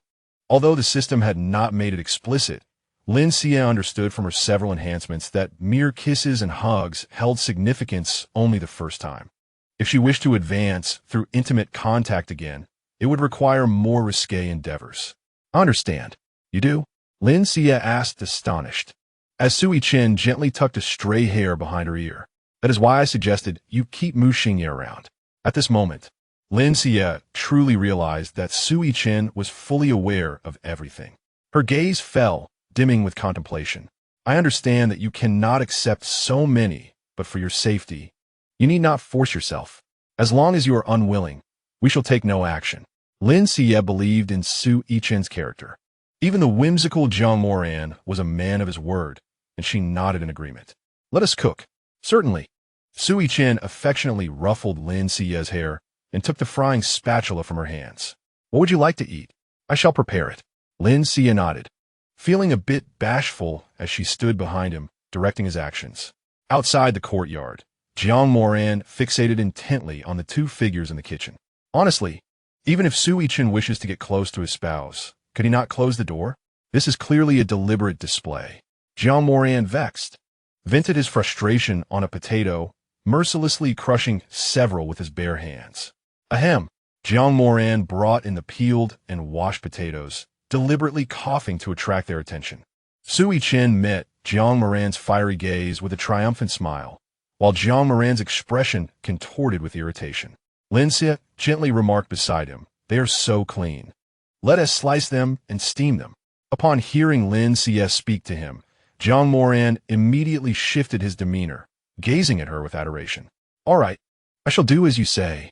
I will heed your every instruction." As he spoke, his gaze fell upon Lin Xiyue's rosy lips, yearning to kiss her. Lin Xiyue retrieved several eggplants from the vegetable cellar, which she had unexpectedly discovered, later having Lu Zishu gather many more, placing them alongside the potato slices in the steamer. She cracked a dozen eggs, preparing to make a scrambled egg sauce. Indeed, Lin Xiyue intended to create a Northeast-style baozi. The thought of savoring such a dish in a foreign realm felt peculiar. Nonetheless, it mattered not. Eating was the priority, although there was no doenjang in the beast world, and Lin Xiyue was unfamiliar with its preparation. This was an alternate reality, replete with oddities. Through her recent explorations, she had discovered a peculiar fruit. When crushed, its flavor bore a resemblance to doenjang, perhaps 7 or 8 parts similar. Due to its faintly foul odor, the beastmen believed these fruits to be poisonous and inedible. However, after testing, Lin Xiyue found them not only edible but also highly nutritious, leading her to gather a substantial quantity. The fragrant egg sauce was ready, and the rice and potatoes had also steamed perfectly. Lin Xiyue mixed everything together and chopped a handful of scallions. Observing the sticky concoction in the bowl, Jiang Moran could not help but frown. While it indeed smelled delightful, he questioned its edibility. He dared not voice his doubts, fearing it might dampen Lin Xiyue's enthusiasm. After all, as a male beast, he had endured far worse during hunts. He could drink blood as casually as water, so why fear this sticky food? At that moment, Mu Xingye had also finished preparing the medicine and handed Lin Xiyue her bowl. Is your body not yet recovered? Why must you still take medicine? Lin Xiyue grimaced as she popped a piece of candy into her mouth. Her body was severely depleted of energy, so it was prudent to continue taking the medicine for a while longer. Setting the dishes on the table, Lin Xiyue also sliced a generous portion of smoked pork. Yet, gazing at the bowl of sticky food, no one knew how to begin. Noticing their hesitance, Lin Xiyue took a clean lettuce leaf and demonstrated. Look, simply wrap it up like this, and it can be eaten. Please give it a try. It's absolutely delicious. Seeing Lin Xiyue enjoying her meal, the others eagerly mimicked her, taking a bite. As the lettuce and rice entered their mouths, their eyes lit up with delight. Delicious. Lin Xiyue grinned, raising an eyebrow at them. Isn't it tasty? You must trust my palate. The others nodded enthusiastically, devouring the food with glee. Suddenly, a powerful pressure enveloped the entire courtyard. Chapter 73. The Return of the Fifth Beast Husband. Is this meal so enjoyable? A chilling voice resonated at the entrance. Even without seeing the speaker, Lin Xiyue felt her heart tremble at the voice's imposing aura. Turning to the door, she saw a young man in an opulent robe with long hair standing in the courtyard. The luxurious satin robe clashed starkly with the modest surroundings. The young man's features were strikingly beautiful, exuding a hint of femininity, his lips perpetually curled in a smile, yet radiating an icy demeanor. The long-haired youth fixated his gaze on the group, specifically on Lin Xiyue. Upon catching sight of her flawless visage, a glimmer of astonishment flickered in his eyes. Yim Mo Chuan. Lin Xiyue gasped, recognizing the man. Her lips quivered slightly. He was the most powerful and perilous of the original spouses. As Lin Xiyue uttered his name, Yi Mo Chuan, the mountain deity, approached her. Sui Chen and the others had yet to react when Lin Xiyue was suddenly whisked away by Yi Mo Chuan, finding herself atop the roof in the blink of an eye. Yi Mo Chuan's strong hand gripped Lin Xiyue's waist tightly. She felt as though he could crush her spine with a mere squeeze. A smile played on his lips, yet there was no warmth in his eyes. Only cold indifference as he regarded Lin Xiyue. His sharply defined face drew closer, leaving Lin Xiyue devoid of any inclination to admire his looks. All she felt was an overwhelming chill. I did not expect my wife to remember Mo Chuan. It brings me great joy. Mo Chuan tightened his grip, causing Lin Xiyue to wince in pain as he dug his nails into her. Mo Chuan, release my wife. Jiang Moran leaped onto the roof, conjuring fireballs in his hands, ready to strike. Observing the 5 stars on Mo Chuan's face, Lin Xiyue understood that even with her presence, Jiang Moran and the others were no match for him. Bound by their partnership contract, Mo Chuan could not harm her. However, the same could not be guaranteed for the others. Although the beastmen inflict harm upon one another, they are subject to the light penalties imposed by the rules, which are hardly formidable for masters like Mo Chuan. Jiang Mo ran. Do not act rashly. I am unharmed, Lin Xiyue admonished. Her brow furrowed as she beheld Mo Chuan.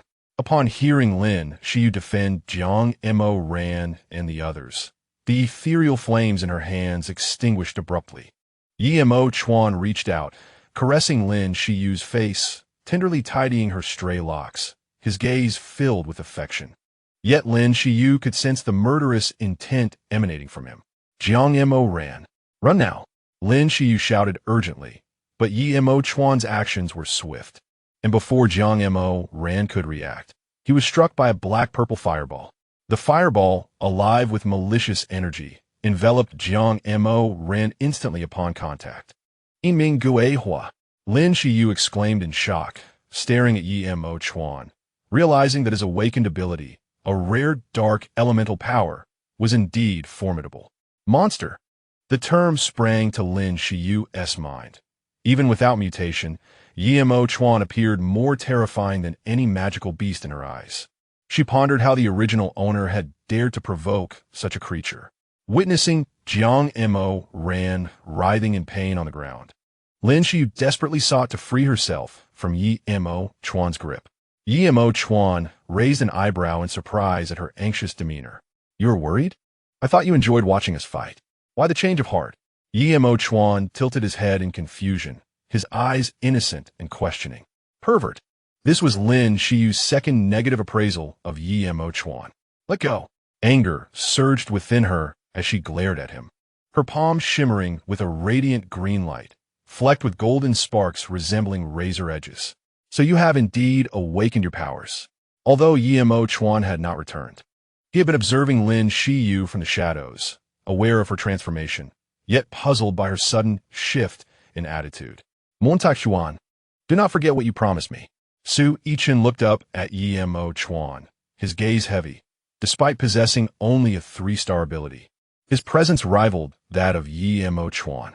Yimo Chuan chuckled, releasing Lin Xiyue from his grasp and slowly raising his hands in a gesture of surrender. Though his expression remained mocking, Lin Xiyue leaped from the rooftop. With her awakened powers, she could easily descend from several meters without issue. Yimo Chuan followed suit. Glancing at Jiang Mo ran still ensnared by the ghostly flames, and with a flick of his wrist, the flames vanished. Jiang Mo ran appeared and scathed externally. Yet Lin Xiyue acutely sensed that his consciousness had sustained a breach.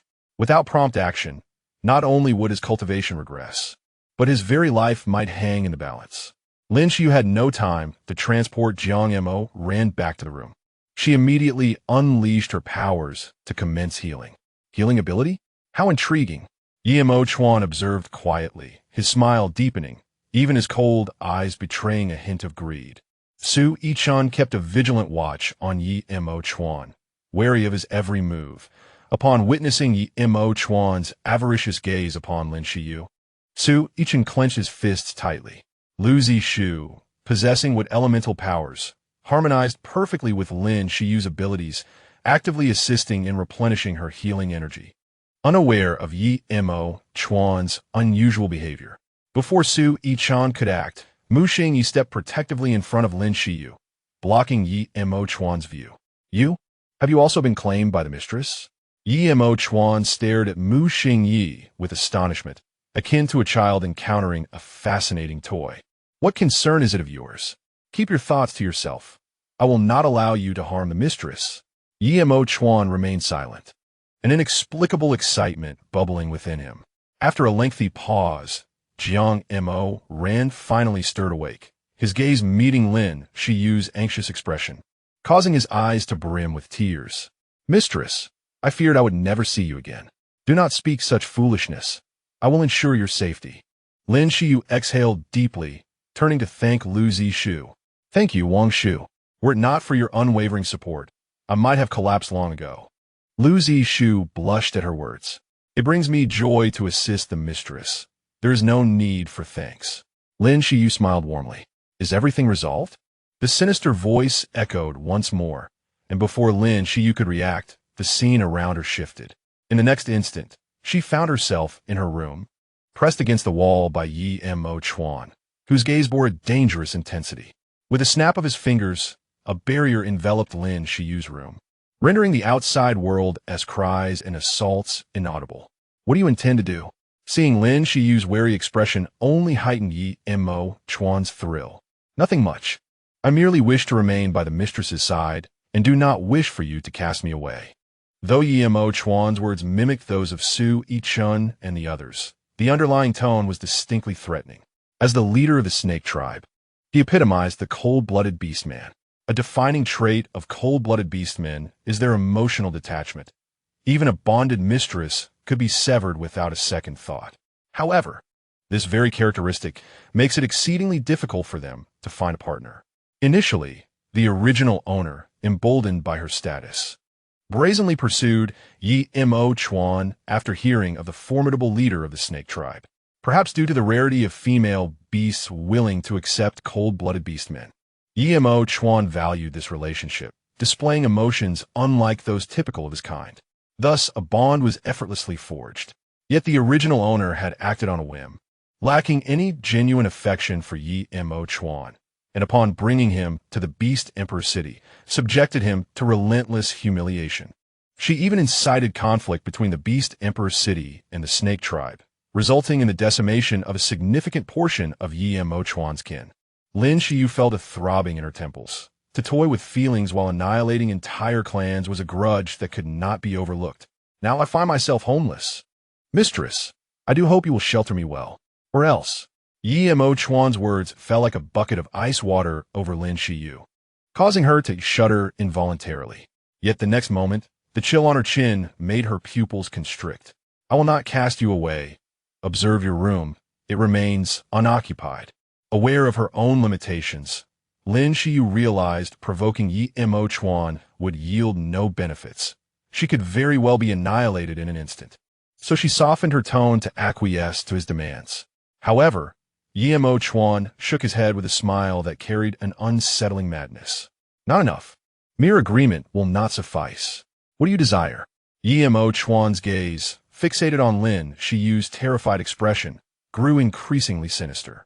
Mistress, we merely established a partner bond. Should you be displeased and dissolve it? What then? Thus, I wish to solidify this bond. As he uttered the final words, Yimo Chuan's smile vanished, and he swiftly hoisted Lin Xiyue, tossing her onto the bed. His movements were crude, and Lin Xiyue's vision swam as she hit the bed. Yet before she could regain her senses, Yimo Chuan's hands tore at her clothing. In the beast realm, there are two methods of bonding. One is a mutual act of intimacy, resulting in an organic partnership, with the beastman bearing a beast mark to signify the bond. The other, akin to obtaining a marriage certificate, involves a contract that intertwines their souls. Notably, the former method incurs backlash upon dissolution, though the repercussions are milder for the female beast. If the latter is a male beast that has been abandoned, only the male beast will suffer the backlash. After being exiled, the original host realized the danger posed by Yimo Chuan. It was perplexing to see how the original host had gone astray. Despite the possibility of a peaceful separation, the original host repeatedly attempted to kill Yimo Chuan during the assassin's attacks. Consequently, upon arriving at the tribe, Yimo Chuan was not permitted to enter. With a sudden jolt, Lin Xiyue's thoughts returned, and she became aware of her surroundings, astonished that she had the leisure to reminisce. System, where are you? I'm in this predicament, and you still won't come out to assist me. Host, the system has detected that Yimo Chuan harbors no intent to harm the host's life. He is merely somewhat deranged. The host could seize the opportunity to accept Yimo Chuan. After all, he is a 5-star beastman. If your union proceeds smoothly, the host abilities will advance significantly. I would elevate you, but look at him now. I fear I might be killed in the process. Do you wish for my demise? The host possesses healing abilities, so you will not perish. Lin Xiyue had initially communicated with the system through her consciousness, but inadvertently voiced her frustrations aloud with great fervor. Even Yimo Chuan, who was fiercely tearing Lin Xiyue's clothes, was startled by her fierce demeanor. What are you staring at as if I am not scolding you? Yimo Chuan's movements paused momentarily. Lin Xiyue's scolding demeanor resembled her past, yet there was something different about it. In those fleeting seconds when Yimo Chuan was dazed, Lin Xiyue activated her abilities and pointed towards his forehead, causing him to fall into a deep slumber. Fortunately, I had mastered the art of hypnosis. Lin Xiyue pushed Yimo Chuan aside and reached for the door, only to find the barrier still intact. Such a formidable barrier was beyond her capability to dismantle. System, understood. I will dismantle the barrier immediately. The system recognized Lin Xiyue's genuine anger and dared not say more, hastily lifting the barrier. Almost simultaneously, Jiang Mo Ran burst in, and upon seeing Lin Xiyue's disheveled appearance, his eyes reddened as he enveloped her in his embrace. My dear wife, you have suffered. It is Jiang Mo Ran's weakness that failed to protect you. Just as Lin Xiyue felt a surge of gratitude, Jiang Mo Ran continued. Although you gave him your first time, I shall never acknowledge him as your first beast husband. What? Lin Xiyue, suppressing her emotions, pushed Jiang Mo, ran away, and looked at him with bemusement. He indeed attempted something, but I hypnotized him, and nothing occurred. Hearing Lin Xiyue's words, Jiang Mo ran approached Yi Mo Chuan, rolled up his sleeves, lifted his robe, and, still unconvinced, stripped Yi Mo Chuan completely. After confirming that Yi Mo Chuan bore no marks, he grinned widely. Standing aside, witnessing Jiang Mo undress Yi Mo Chuan, Lin Xiyue wished her eyes could automatically blur the scene. To be frank, Yi Mo Chuan was exceptionally fair-skinned, truly befitting of a cold-blooded beastman. Lin Xiyue snapped back to reality and quickly turned away to avoid the blush-inducing sight. You carry Yi Mo Chuan back to his own room. All right. Jiang Mo ran, excited, bent down to hoist Yi Mo Chuan and made his way outside. Hearing the commotion, Lin Xiyue turned around and gasped, covering her eyes. Wow, at least put some clothes on him. Jiang Mo ran, tilted his head in confusion, seemingly oblivious to the impropriety. In the beast world, beastmen typically do not wear clothing, as it allows their skin to dissipate heat more effectively and showcases their physiques to attract female beasts. Only bonded beastmen would use animal hides to cover their important parts. Chapter 75. It was you who brought him back, wasn't it? Later, some fabric was invented, gradually altering the beastman's naked lifestyle. Jiang Mo voiced no objections, casually draping Yi Mo Chuan's clothing over him as he exited. Lin Xiyue looked at Jiang Mo with a face devoid of hope, while Lu Zishu and Mu Xingyi approached to comfort her, leaving only Su Yichun standing at the doorway with his head bowed. Lin Xiyue glanced at Su Yichun before turning to the other two with a smile. I am fine. After all, your wife is also a third-tier ability user. Not defenseless. Your abilities lack any offensive power. Don't pretend to be strong. So what? Are you going to move in with me and protect me closely? Lin Xiyue shot a glance at Mu Xingyi, who suddenly flushed and flared up. You wish. Even if I agree to stay. I never said I would sleep with you. After that, Mu Xingyi, blushing fiercely, departed. Lin Xiyue found herself at a loss. Did this guy misunderstand something? I can't. Lu Zishu did not leave, but instead mumbled with his head down. What? Lu Zishu's voice was too soft for Lin Xiyue to catch, leaving her puzzled. It's nothing. I have work to do. Lin Xiyue felt bewildered. Why were both of them acting strangely? Once everyone had left, Lin Xiyue turned her gaze towards Su Yichun, who remained at the doorway. I am hungry. Lin Xiyue smiled at Su Yichun, harboring no resentment. Indeed, my dear wife has been startled. I shall prepare something delightful to replenish her. Lin Xiyue nodded and followed Su Yichun into the kitchen. Ensuring no one else could hear, Lin Xiyue finally spoke. Yi Mo Chuan, it was you who brought him back, wasn't it? Su Yichen posit vide chopin vegetables. The sharp bone knife slipping and slicing a small piece of flesh from his finger, blood gushing forth.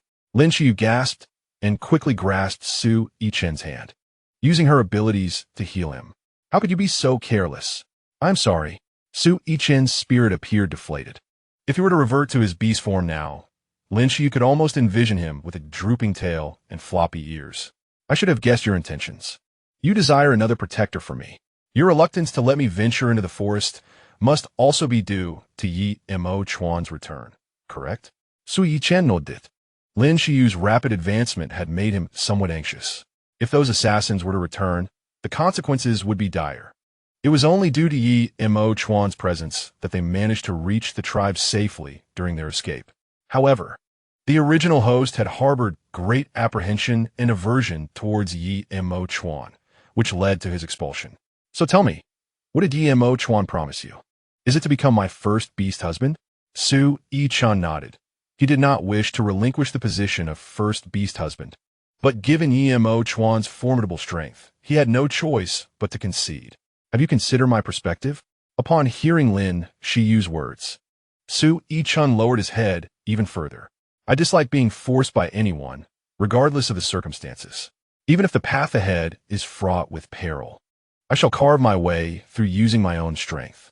I appreciate your concern for me, but you have indeed erred. Nevertheless, Su Yichun did get one thing right. Lin Xiyue had previously worried that the original host's fifth beast husband might suddenly appear and catch her off guard, though it still caught her unawares. The inevitable had transpired, and Lin Xiyue felt a sense of relief. "I'm sorry." Su Yichen apologized again, as he had no other words to offer. "Enough. I am not blaming you. I will have to face Yi Mo Chuan sooner or later. He is merely a bit more challenging. My dear wife need not worry. Yi Mo Chuan will not harm you." This was also what the system had stated, but given the unpredictable nature of such a deranged individual, Lin Xiyue was reluctant to keep him nearby. "The hypnosis I placed on him is quite potent. With his strength, he will not awaken for at least a couple of hours. This will give him time to cool down. If we can negotiate amicably, that would be ideal. If not, I wouldn't hesitate to cast him out immediately." Lin Xiyue was now grateful for the method of contract dissolution, for even if it were Yi Mo Chuan, his strength would be significantly diminished. Previously, Lin Xiyue found the method of severing the bond with the orc to be somewhat cruel. However, it now appears that this is precisely the situation to guard against. Unfortunately, the pampered female orc has since abused this method. Due to the recent events, Lin Xiyue lacked the inclination to prepare dinner and followed Su Yichen merely to clarify the matter. No one could remain composed after experiencing coercion, and Lin Xiyue's ability to do so was entirely attributed to her upbringing as an orphan, where she had to force herself to be strong and self-reliant. Before dinner was ready, Mu Xingye stood at Lin Xiyue's door with a bowl of medicine, hesitated for a moment with a furrowed brow, and ultimately decided to enter. "Wife, medicine."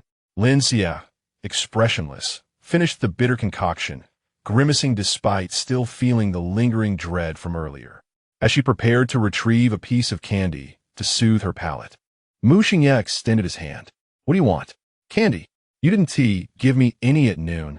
Mu Xingye frowned, looking at Lin Xiyue with unmistakable dissatisfaction, resembling a child yearning for sweets.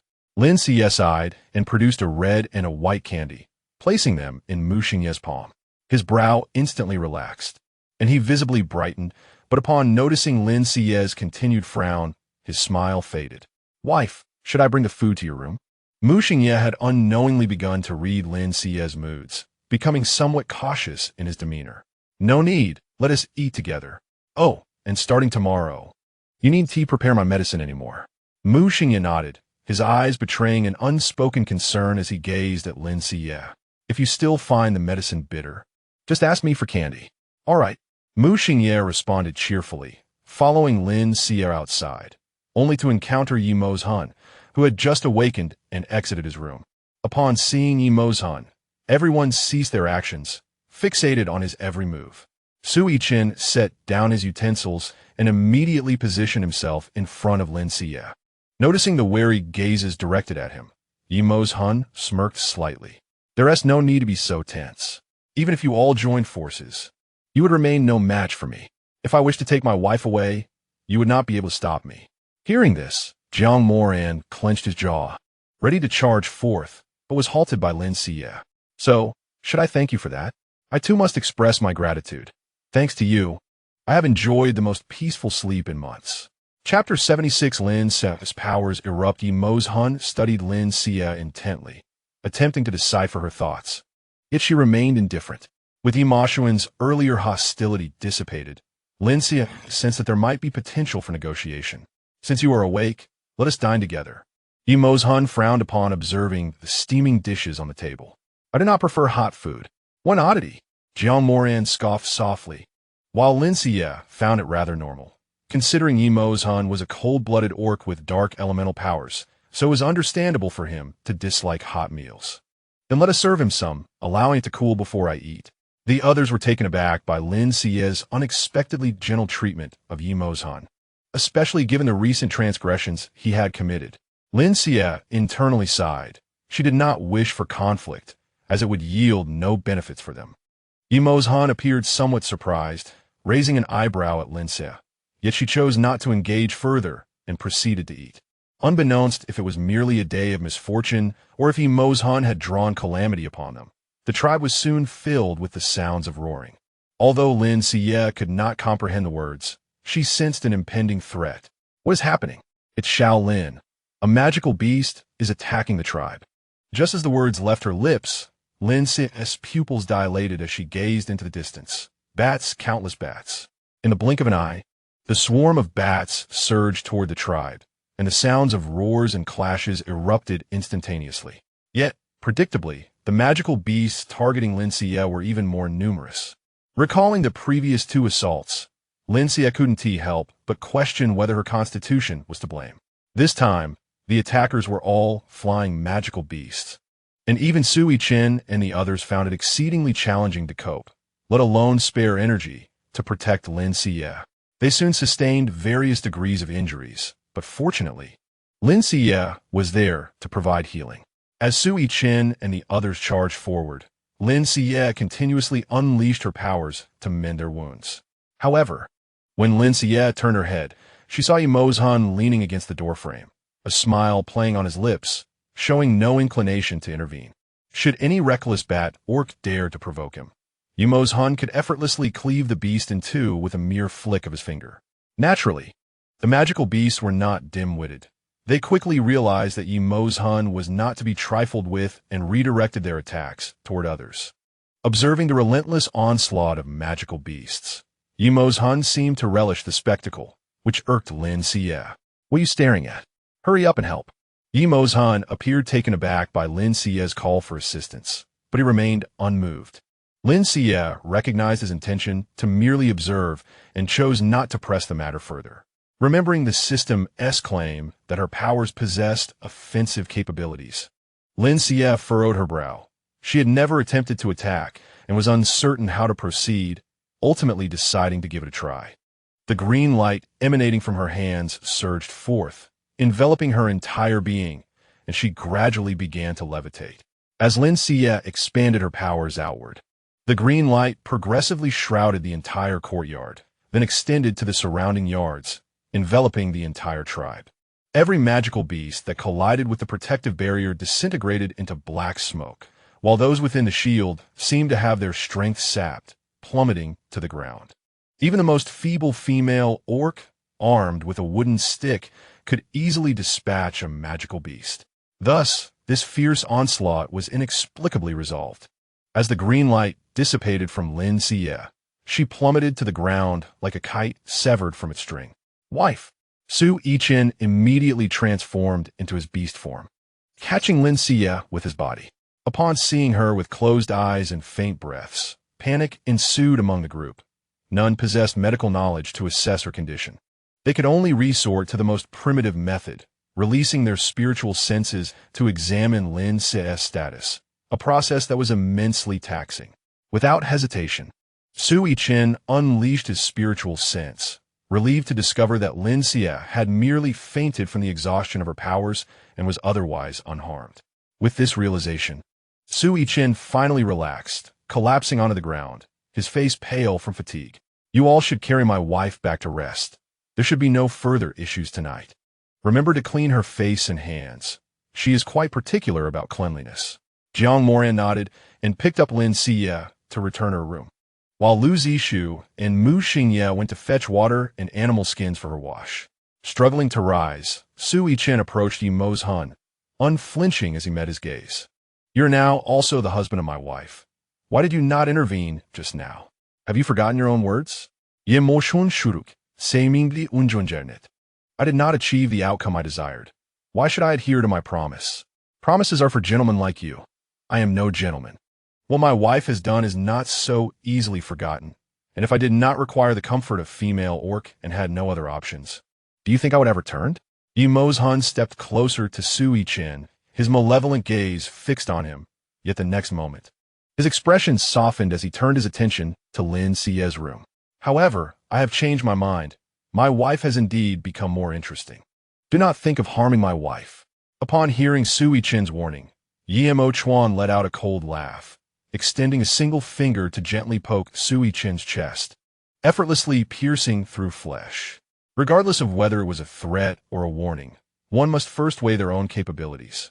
If you genuinely wish to protect your wife, you should counsel her before I lose my patience. After speaking, Yimo Chuan withdrew his finger, while Sui Chen remained expressionless. although the blood gushing from his chest rendered his complexion even paler.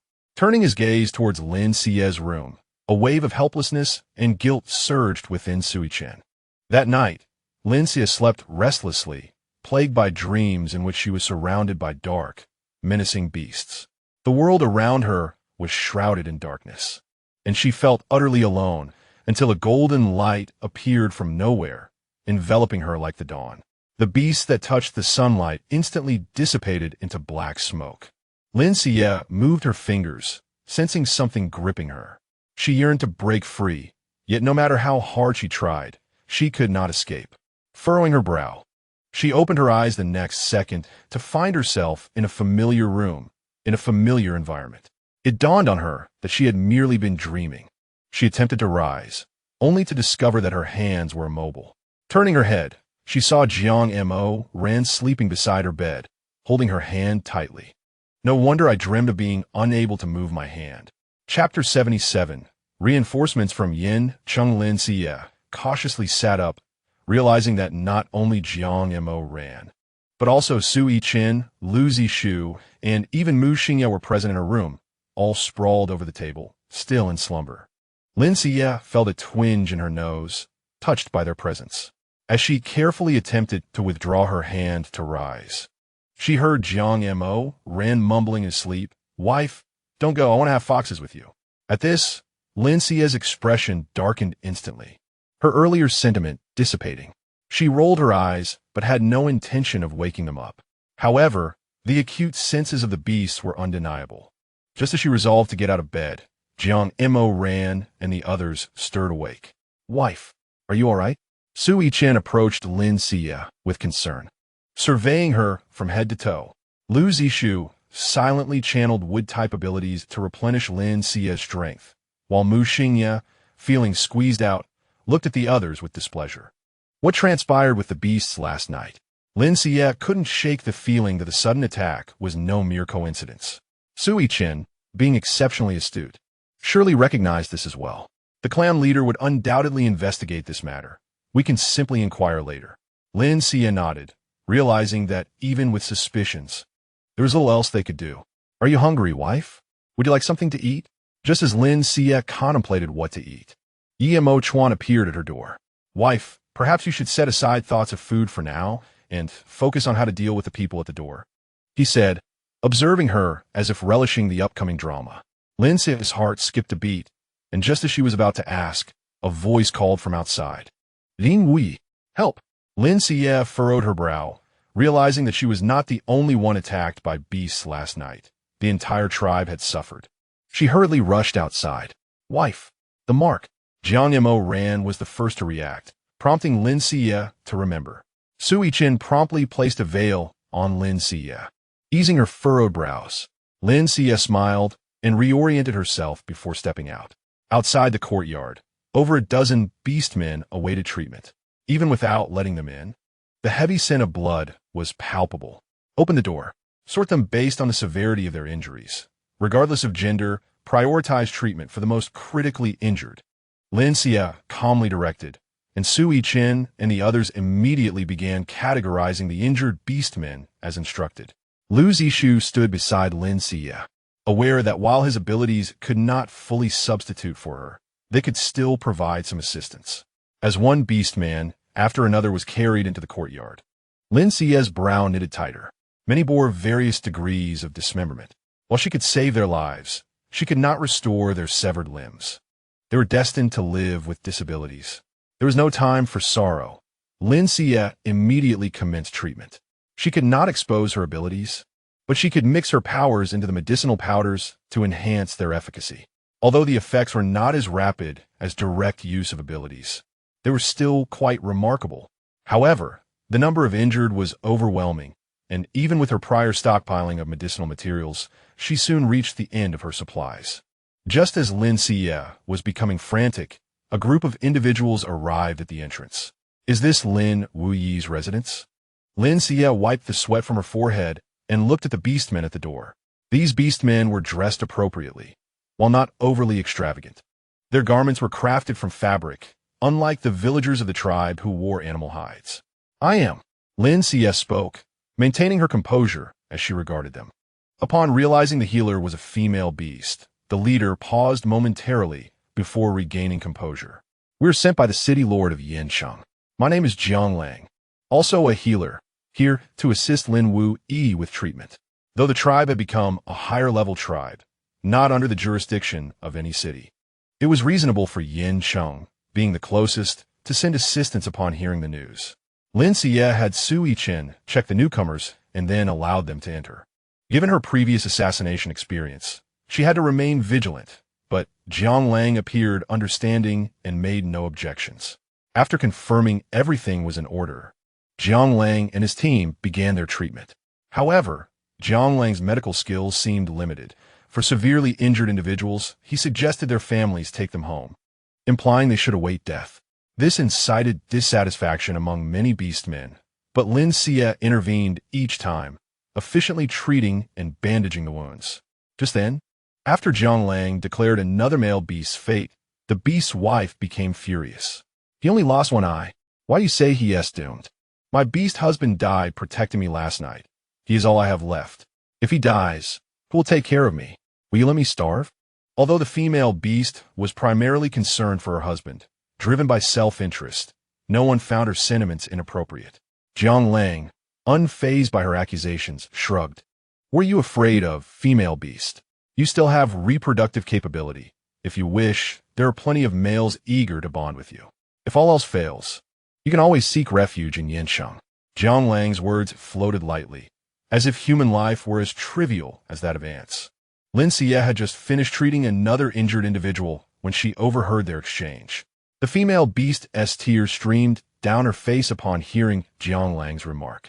While she and her husband might not have shared a deep bond, he had cared for her for so long, and hearing Jiang Lang speak so callously naturally displeased her. "You are a healer as well. Why can Lin Xiyue treat them, but you cannot? If you can't help, then don't act grand here. We only need Lin Xiyue." The female beast's words resonated with the sentiments of the beastmen. Although they understood the high status of healers and, as humble males, did not dare to expect proper treatment, Lin Xiyue's presence had shown them that even males were deserving of healing. She would not discriminate based on gender. Seeing the beastmen stand up for her, Jiang Lang felt a sting to his pride. Initially, he had been wary of Lin Xiyue and had to undergo a check. Jiang Lang had not been angered because Lin Xiyue was a healer, and more importantly, a precious female beast. However, now these males lying on the ground, waiting for his treatment, dared to challenge him, leaving Jiang Lang feeling thoroughly humiliated. Her, a female beast, in the confines of home, indulged and pampered. "Do you truly believe he can heal you? Just now, I observed the herbal powder she utilized, composed of unfamiliar herbs ground into fine particles. Who knows if they're toxic? Your unwavering trust in her may lead to dire consequences, and you might be oblivious to the harm inflicted by her incompetence." Chapter 78. Is it truly you? Lin Xiyue now occupies a revered position in the eyes of the public. Upon hearing Jiang Lang publicly slander her, all gazes turned fiercely upon him. Even though Jiang Lang had awakened a first-tier ability, he could not help but shrink under the weight of so many hostile stares. "My lady, how dare he speak of you that way? I must confront him." Jiang Mo ran, filled with indignation, rolled up his sleeves, ready to charge forward. And even Mu Xingye appeared eager for confrontation, but was halted by Lin Xiyue. "There is no need for haste. Someone will come to our aid." No sooner had Lin Xiyue spoken than Xiao Lin strode in with formidable presence, standing before her. Upon entering the courtyard, the pressure from the Sanxing Bee soul was immediately palpable. "The Lord of Yin City has shown concern for our small tribe and sent a shaman to assist in healing. I am grateful, yet we do not fall under the jurisdiction of any city. Even if you are a shaman from Yin City, you cannot defame our tribe's Lin shaman. Furthermore, you dare to attempt to poach our tribe's female beasts right before my eyes? Do you truly believe I, as the tribe leader, can be easily swayed?" Jiang Lang appeared taken aback by the leader's rebuke, stammering and pointing at Xiao Lin, unable to articulate a coherent response. Xiao Lin chose to disregard Jiang Lang, turning instead to Lin Xiyue. "Miss Lin, how is the situation progressing?" "Everything is nearly resolved. The critically injured have been stabilized and require only proper care. Follow-up treatment will be manageable. It is no longer as dire as before. Lin Xiyue's words were gentle, yet Shaolin grasped their meaning. He turned to face Jiang Lang, his expression transforming from gentleness to icy resolve. We appreciate the assistance from the Lord of Yin City, but we are capable of managing from here on out. Jiang Shaman, please take your people and depart. Taken aback by Shaolin's dismissal, Jiang Lang stuttered. Are you really sending me away? What other option is there? Should I escort you myself? As he spoke, Shaolin took a few steps towards Jiang Lang, his formidable aura forcing Jiang Lang to retreat. Fine. If you wish to leave, then go. But do not expect us to come seeking aid from Yin City in the future. Jiang Lang's threats failed to intimidate Shaolin, who coldly observed Jiang Lang and his entourage leave, even dispatching others to ensure their departure from the tribe was genuine. My apologies, Miss Lin, for the distress you have endured. Shaolin gazed at Lin Xiyue with concern, yet she felt no dissatisfaction. Over this period, she had been fully embraced by the tribe.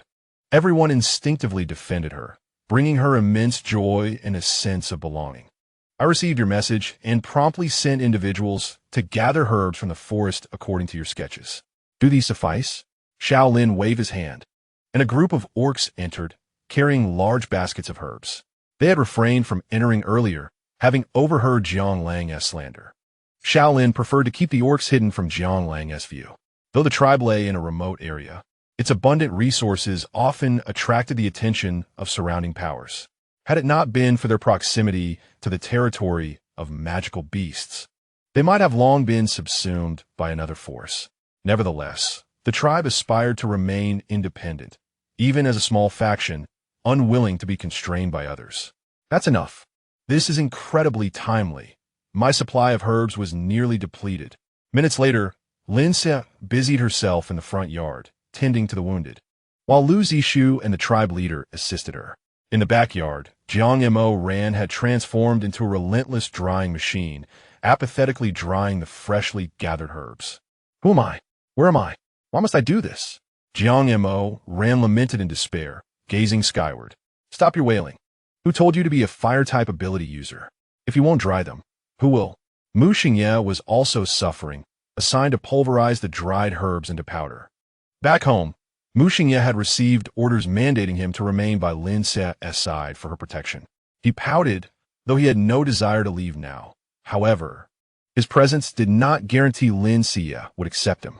They worked tirelessly until the sun dipped below the horizon, and Lin Xiyue finally collapsed to the ground, exhausted.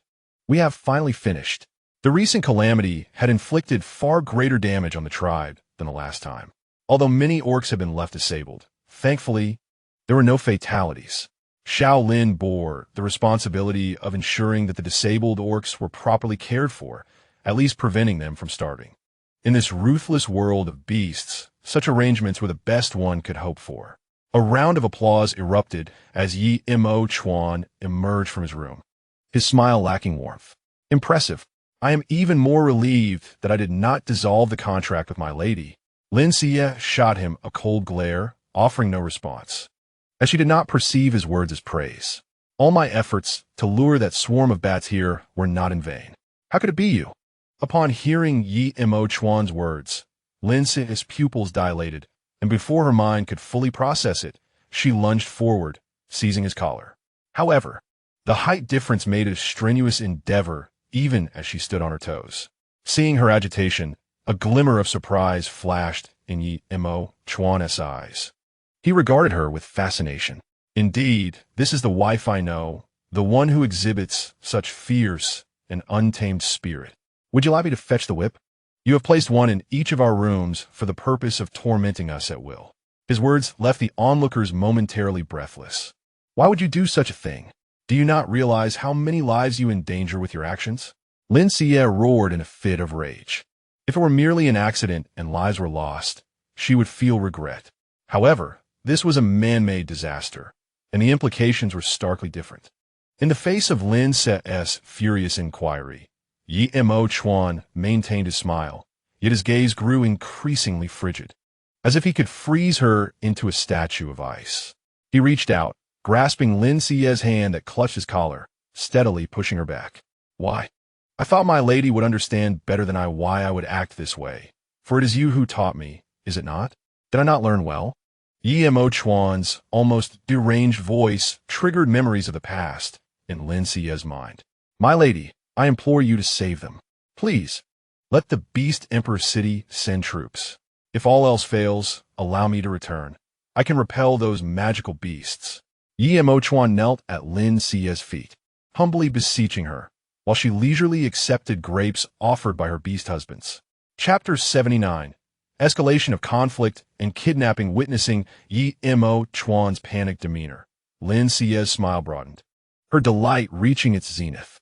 She reveled in tormenting these individuals. Lin Xiyue raised her foot to tilt Yi Mo Chuan's face upward. Due to the emotional detachment characteristic of cold-blooded orcs, despite his current state of alarm, he did not shed a single tear. Those are magical beasts. A whole horde of them. The lives of the soldiers from my Beast Emperor City matter too. How could I allow them to perish for a swarm of serpents lurking in the shadows? Would you not agree, my beast husband? Upon hearing Lin Xiyue's words, Yi Montauk Huan's pupils constricted sharply. But I'm also a serpent beast. Lin Xiyue forcefully flicked her foot, sending Yi Mo Chuan's head spinning to the side.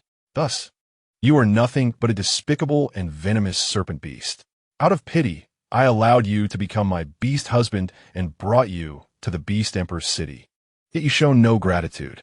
Instead, you wish for me to be tainted by that repugnant crowd. Is this what you, as my beast husband, ought to do? If you find a serpent beast revolting, why then do you profess your love for me?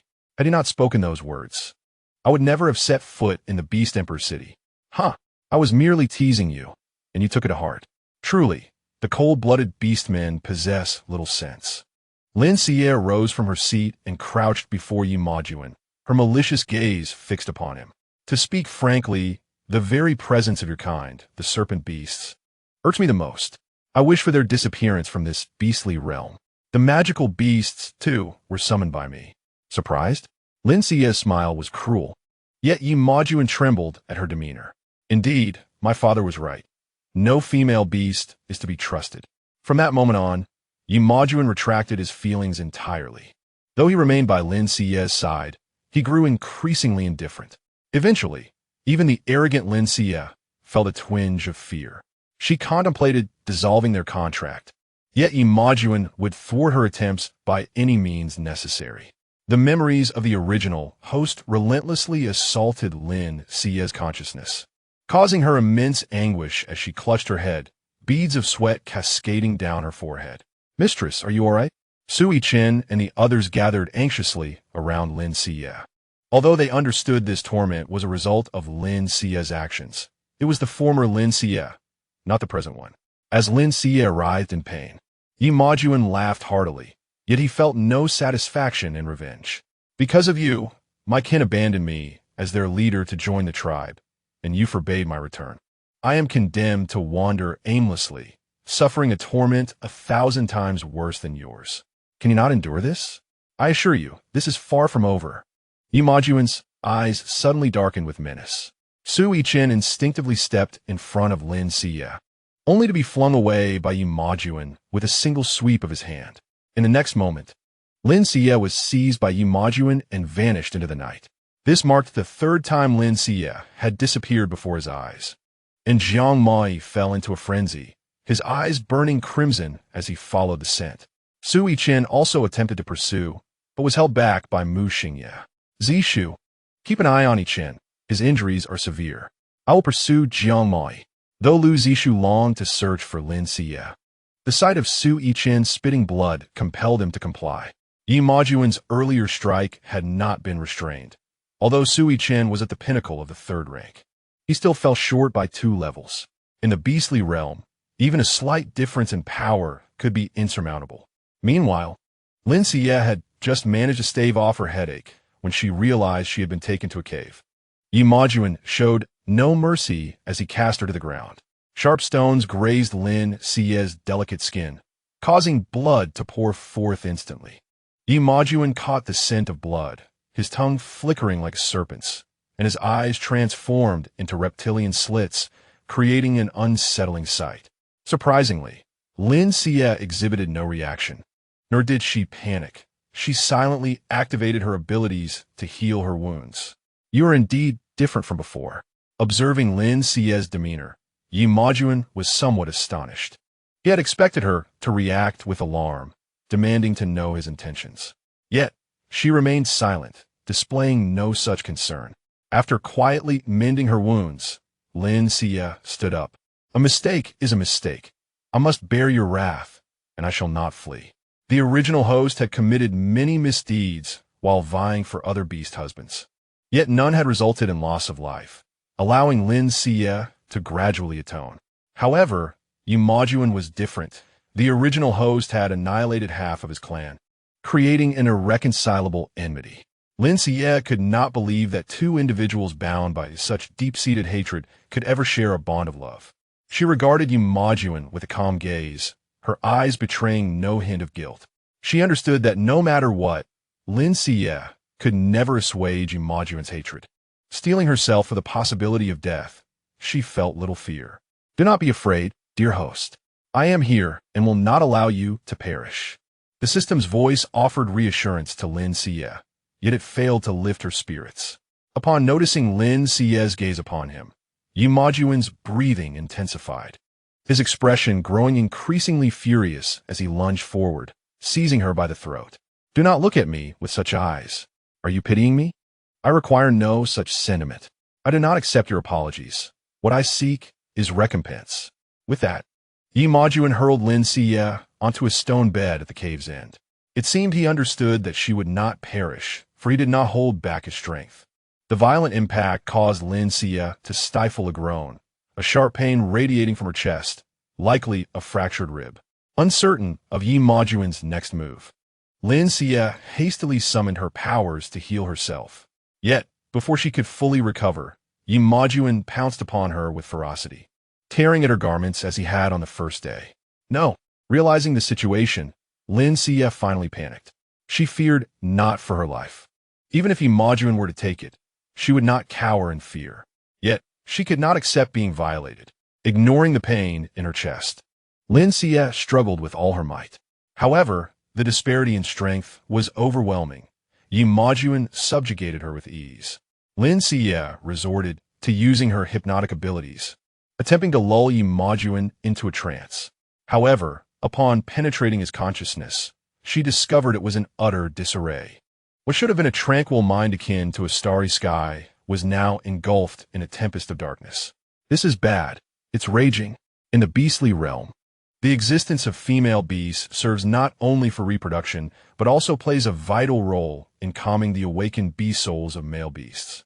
The awakening of a beast soul leads to the opening of consciousness, which typically remains as serene as the starry sky. Yet, as the star level increases, the consciousness becomes more susceptible to agitation, accumulating negative storms that can incite a violent outburst of abilities, resulting in a state of fury. Chapter 80. Soothing Yi Majuan. If left unaddressed, a berserk beastman would be doomed to eternal beastification, becoming a true savage. However, when male and female beasts draw close, they can soothe the turbulent consciousness. Witnessing Yi Majuan's crimson gaze, Lin Xiyue surmised the reason behind his desire to assert dominance. She unleashed her powers, enveloping both herself and Yi Majuan. Yet he seemed impervious to her efforts, indifferent to the unfolding events as he bit down sharply on her exposed shoulder. Lin Xiyue gasped but pressed on with her actions. As her powers surged within him, Lin Xiyue's awareness entered Yi Majuan's consciousness. Within his mind, the scene replayed endlessly, depicting the serpent tribe under siege by magical beasts. Yi Majuan struggled relentlessly to break through the barrier, yearning to join the fray, yet it was futile. An invisible glass dome separated him, allowing him to witness the chaos but preventing him from reaching it. Watching Yi Majuan crash against the barrier, his anguished cries reverberating without a single tear shed, Lin Xiyue felt a pang of empathy. In such moments, it must be unbearable for him, as the serpent tribe's innate shortcomings prevented him from shedding tears. Yi Majuan, Lin Xiyue approached cautiously, calling out his name with care. Who are you? Yi Majuan turned, his expression a mix of wariness and innocent confusion as he regarded Lin Xiyue. Taken aback by his response, Lin Xiyue glanced down to see her reflection on the ground. Her visage mirrored that of her modern self. Though not as breathtaking as the original host, she still possessed a delicate charm. Lin Xiyue was taken aback, realizing that the separation of consciousness revealed one's true appearance. I am Lin Xiyue. Upon hearing her name, Yi Majuan's eyes widened in disbelief, followed by a vehement shake of his head. No, you are not her. You are not that wicked female. There is no foul scent emanating from you. Lin Xiyue blinked and raised her hand to smell herself. There was no odor. You cannot perceive it. Your sense of smell is too weak to detect the pheromones. I do not know who you are, but please leave this place. I am here to assist you. Lin Xiyue stepped forward slowly, but Yi Chuan suddenly laughed at her approach. Assist me? How do you intend to help me? As you can see, my consciousness is on the verge of collapse. Before long, I will transform into a mindless beast. How will you help? Or do you intend to soothe me? Yi Chuan raised an eyebrow, instantly adopting a frivolous demeanor. Unfortunately, I have a wife, and I do not plan to sever our bond. Even if I were to go berserk, I would drag her down to hell with me. Lin Xiyue frowned at his words, a faint ache stirring within her heart. I know you may not believe me, but I truly am Lin Xiyue. However, I am not the Lin Xiyue you think. As she spoke, she pointed towards the sky. I am your wife, and I can help you find peace. After declaring this, Lin Xiyue approached and embraced Yi Chuan. Unsure of how to proceed, she felt that a hug was necessary. Yi Chuan was momentarily taken aback. Lin Xiyue's pleasant scent instantly calmed his tumultuous thoughts. He closed his eyes, reciprocating her embrace, greedily wishing for time to halt. A faint golden light emanated from Lin Xiyue, gradually illuminating Yi Chuan's consciousness. The once chaotic storm within him seemed to be squeezed by an invisible hand, diminishing until it vanished entirely. As the golden light faded, tranquility returned to his mind. Lin Xiyue released Yi Chuan, and his eyes became remarkably clear, although the haunting images of his annihilated clan still lingered behind him. Lin Xiyue understood that this was a deep-seated anguish, not easily resolved, so she chose to remain silent. I must leave now. Leave? Where are you going? Upon hearing Lin Xiyue's words, Yi Chuan anxiously grasped her. Despite this being their first meeting, he felt an inexplicable reliance on her. My consciousness cannot stray too far from my body for long, so I must depart. Do not worry. When you awaken, you will see me. I will not vanish. Lin Xiyue's form gradually became transparent. No matter how hard Yi Chuan tried, he could not grasp her. When I awaken, I will see you. Yi Chuan repeated this phrase, his gaze filled with hope. As consciousness returned, Lin Xiyue looked down to find Yi Chuan asleep upon her, and she reached to push him away, only to feel a sharp pain in her shoulder. Turning her head, she discovered a large chunk of flesh had been bitten away, blood oozing in a gruesome display. Despite having dealt with numerous wounds that day, the sight of this bloody injury made her frown. Her powers, depleted from calming Yi Chuan, were now minimal. To prevent herself from losing consciousness, Lin Xiyue could only stem the bleeding and alleviate the pain, waiting for her abilities to recover before fully healing herself. After gently pushing Yi Chuan aside, she stood up, but her tattered beast skin clothing could no longer hold, falling to the ground with a rustle. For a fleeting moment, panic washed over her. Fortunately, she wore undergarments, and Yi Chuan was soundly asleep, so no one witnessed her predicament. Lin Xiyue did not have spare clothing in her space. After all, who would anticipate their garments being shredded? She glanced back at Yi Chuan, the instigator of her plight, still deep in slumber. Narrowing her eyes, she resolved that since it was his fault, he would pay for it with his clothes. Lin Xiyue reached out and pulled off Yi Chuan's robe. The silky fabric puzzled her. It did not resemble silk or any man-made material, seeming akin to that of her undergarments. She pondered for a brief moment before donning the garment, while she carelessly gathered some leaves to cover Yi Chuan's essential parts, choosing not to concern herself further. When Yi Chuan awoke, he discovered himself completely bare, while Lin Xiyue was clad in his robe, busily roasting a rabbit over a fire. You are awake? Upon seeing him rouse, Lin Xiyue tossed him a piece of cooked rabbit meat. It has cooled. You can eat it directly. Her tone held no excess emotion, and she did not spare him a second glance. Yet, Yimo Chuan surprisingly lacked the initial turbulence, instead gazing at Lin Xiyue with curiosity. You truly are Lin Xiyue? Lin Xiyue showed no surprise at his question, not even looking at him. Why else would I be here? Even in this world of beasts. The notion of a soul swap is astonishing. It is only natural for you to be shocked. Hearing Yi Imo Chuan's inquiry, Lin Xiyue finally turned to meet his gaze. What? Are you disappointed that I have suddenly become a different person? Chapter 81. How do you have to? Although Lin Xiyue did not explicitly state it, her ambiguous words conveyed the message, and Yi Imo Chuan understood.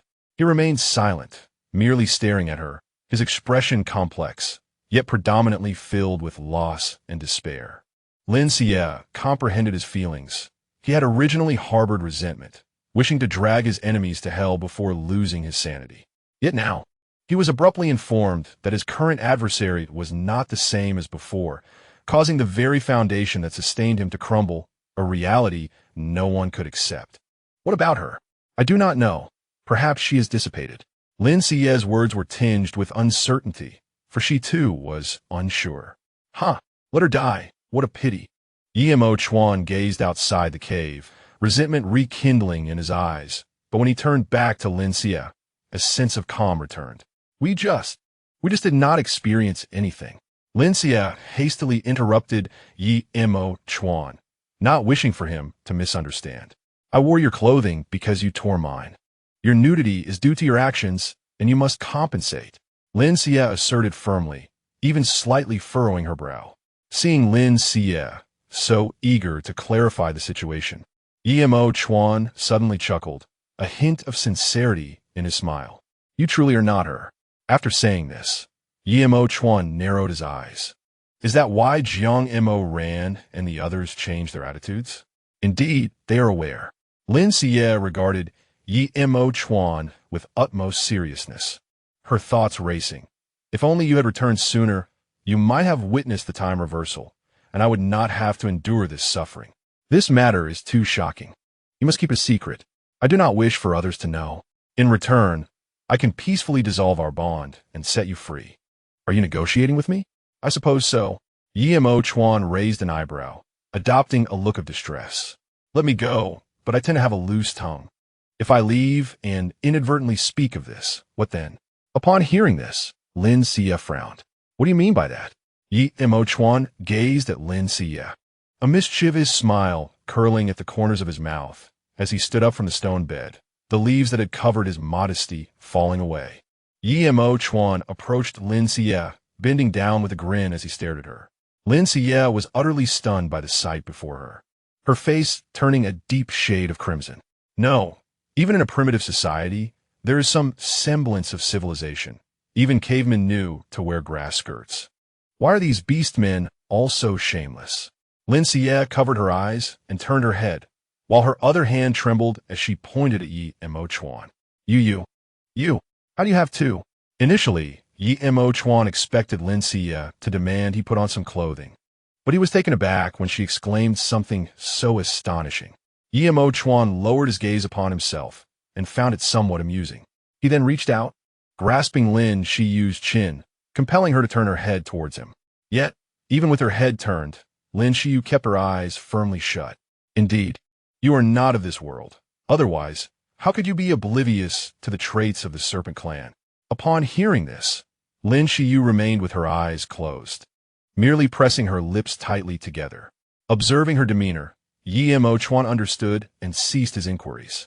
If you wish for me to keep your secret, that is acceptable, but you cannot drive me away. I have nowhere to go now. If you are intent on expelling me, I shall not assist you in keeping your secret. Though you are not the sole culprit responsible for my family's ruin, since you have seized her body, you must atone for her sins and bear the consequences. There is no escape for you. After all, I am not the only one who wishes to harm you. They do not care whether you are truly Lin Xiyue or not. If I remain, I can protect you, cannot I? Lin Xiyue kept her eyes shut and spoke with some discontent. But I'm using this face now. Do you not find it uncomfortable to look at me? I fear that one day you might have a nightmare and inadvertently harm me, which would be most unjust. Then it shall depend on your efforts. What do you mean by that? Lin Xiyue furrowed her brow and opened her eyes to look at Yemo Chuan, but her gaze inadvertently wandered to an inappropriate area, causing her to hastily shut her eyes once more. Yemo Chuan chuckled softly and gently pushed her, causing Lin Xiyue to stumble backward. Before she could react, Yemo Chuan leaned over and pinned her down. If you formally bond with me, you will be able to soothe my chaotic consciousness. As long as I remain sufficiently aware, I will not harm you. Yemo Chuan pinched the soft flesh at Lin Xiyue's waist, causing her to stiffen. No, there is no need for such trouble. I can use my abilities to help you soothe it. That is not the same. I have rarely encountered a female beast with such a delightful scent. I do not wish to let this opportunity slip by. You should know how difficult it is for serpent beasts to find a mate. As he spoke, Yemo Chuan flicked his tongue, licking Lin Xiyue's face. Although Lin Xiyue was not afraid of snakes, she was still startled, and goosebumps rose all over her skin. If you do not agree, I would not mind treating you as that Lin Xiyue and ending your life. Lin Xiyue understood that Yemo Chuan was not speaking idly. He was indeed a capricious and obsessive individual. No, he was a pervert. Lin Xiyue glared fiercely at Yemo Chuan, but her glare lacked any intimidation. To Yemo Chuan, it appeared more like a form of seduction. Yemo Chuan, release my mate. Before her voice had faded, Lin Xiyue felt a wave of heat. Yemo Chuan, unfazed, swiftly dodged to avoid it. Mu Xingyi hurriedly rushed forward to support Lin Xiyue and shield her behind him, while Jiang Mo Ran stood among them, confronting Yemo Chuan. Lin Xiyue steadied her thoughts and soon realized that Jiang Mo Ran's aura was quite unusual. Jiang Mo Ran. No need to shout. He has gone berserk and cannot hear anyone now. Yemo Chuan stood on the opposite side of the cave, casually observing the group, his voice acting as a trigger for Jiang Mo Ran's rage. Upon hearing this, Jiang Mo Ran immediately charged at Yemo Chuan, who did not retaliate but merely evaded. He initiated the attack on me. Thus, should I kill him or merely incapacitate him? My mate, you should carefully consider what I just said. Fine, I agree. I will not drive you away, but you must not harm Jiang Mo Ran. Witnessing Lin Xiyue's concern for Jiang Mo Ran, Yemo Chuan's eyes darkened. No matter how he had pressed and tempted, Lin Xiyue had adamantly refused to yield, nearly forcing him to resort to violence. Yet, the moment Jiang Mo Ran appeared, a mere threat was enough for Lin Xiyue to acquiesce, which left Yemo Chuan feeling somewhat displeased. Chapter 82. Let him be the first beast husband. How bothersome. Yemo Chuan frowned and swiftly appeared behind Jiang Mo Ran. With a light strike to the back of Jiang Mo Ran's neck, he collapsed to the ground. So powerful. Even in his berserk state, Jiang Mo Ran could not withstand Yemo Chuan's strike. Lin Xiyue hurriedly approached, infusing a bit of her abilities to stabilize Jiang Mo Ran's chaotic consciousness. However, her remaining powers were insufficient to fully assist him. Lin Xiyue could only allow Jiang Mo Ran to sleep first, waiting for her abilities to recover before she could soothe him properly. So my mate, can we go home now? Yemo Chuan walked over to Lin Xiyue, smiling at her, which made her shudder involuntarily. We can, but your current demeanor is somewhat inappropriate. Yemo Chuan raised an eyebrow. Indeed, after all, I am the beast husband of my mate. How could I allow others to see my form? With that, Yemo Chuan's lower half transformed into a robust black serpent's tail. Mu Xingye, witnessing the agreement between Lin Xiyue and Yemo Chuan, refrained from asking further questions, for his task was simply to ensure Lin Xiyue's safe return home. Everything else could wait until then. Transforming back into his Black Panther form, he lay down before Lin Xiyue. Mate, I will carry you back. No need. Yemo Chuan intergested. He swiftly scooped Lin Xiyue into his embrace, and due to the sudden movement, a portion of her shoulder was exposed, revealing a gruesome wound. Upon seeing this, Yemo Chuan's gaze darkened, and he pulled at his clothing. Your speed is too slow. You should carry Jiang Mo Ran. With that, Yemo Chuan vanished at the cave's entrance, moving so quickly that the naked eye could not follow. Realizing he could not stop him, Mu Xingyi had no choice but to hoist Jiang Mo ran onto his back and pursued Yi Mo Chuan as best as he could. After about half an hour, Yi Mo Chuan and Mu Xingyi appeared in the courtyard, one after the other. Not bad. I underestimated you. Yi Mo Chuan simirkit at Mu Wingye. But Lin Xiyue struggled out of Yi Mo Chuan's embrace, darting back into the house as soon as her feet touched the ground. That was a quick escape. Yi Mo Chuan chuckled, but the next moment he sensed several murderous intents. Yi Mo Chuan swiftly retreated, dodging just in time as a deep pit formed where he had stood. From within the pit, a vine shot upward, twisting and curling as it lunged toward him. Plant growth? Lu Xiyue, have you truly mastered your wood abilities to this extent? All thanks to my mate's encouragement. Lu Xiyue, filled with murderous intent, recalled how he had been unable to join Jiang Mo Ran and the others in searching for Lin Xiyue, and his frustration boiled over. After all, they had lived together for several years, and they understood each other well. Whenever Yi Mo Chuan appeared, attacks would inevitably follow. Sometimes it was ice blades, sometimes lightning, and this vine seemed to have a mind of its own, relentlessly pursuing Yi Mo Chuan. You all band together, and this is the extent of your abilities? Do not blame me for being impolite. Yi Mo Chuan summoned a dark purple fireball in his palm. Stop. Enough of this commotion. Having changed clothes, Lin Xiyue suddenly flung open the door and shouted at the combatants, who, surprisingly, ceased their struggle. She tossed Yi Mo Chuan's clothes back to him. Put your clothes on and behave yourself. Otherwise, even if you plead, I will expel you. Yi Mo Chuan's expression shifted as he indeed complied, dressing and reverting to his human form. Mate, do not be afraid. Do not let him intimidate you. Even if we perish together, I will not allow you to do anything against your will. The usually quiet and reserved Lu Xiyue boldly expressed his feelings for the first time. Lin Xiyue stepped forward, offering a reassuring smile to the group. Do not worry. I have reached an agreement with Yi Mo Chuan, and he has not made things difficult for me. You can rest assured. Really? Truly, Yi Mo Chuan has not harmed me. See for yourselves. Lin Xiyue opened her arms and spun around, calming the tense atmosphere among the group. As they witnessed Lin Xiyue's gentle demeanor toward them, Yi Mo Chuan found it quite irksome. These individuals are indeed troublesome. Had I known earlier, he should have taken Lin Xiyue far away, sparing the need to share with others.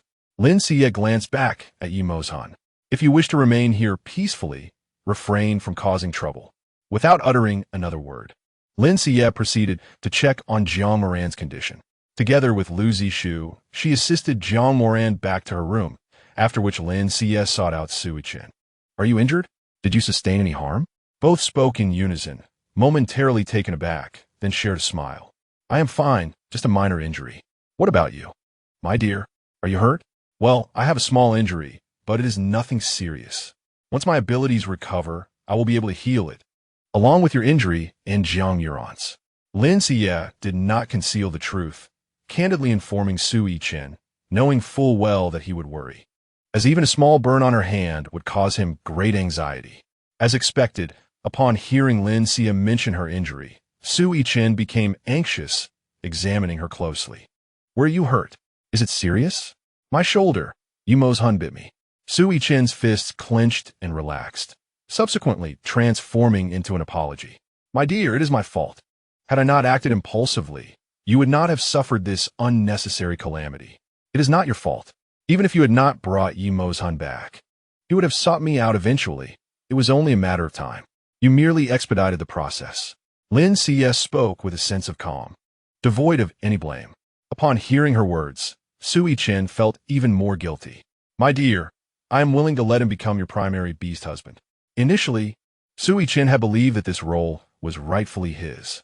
However, after committing such a grave mistake, endangering both the tribe and Lin Xiyue, he felt he could not contend for that title any longer.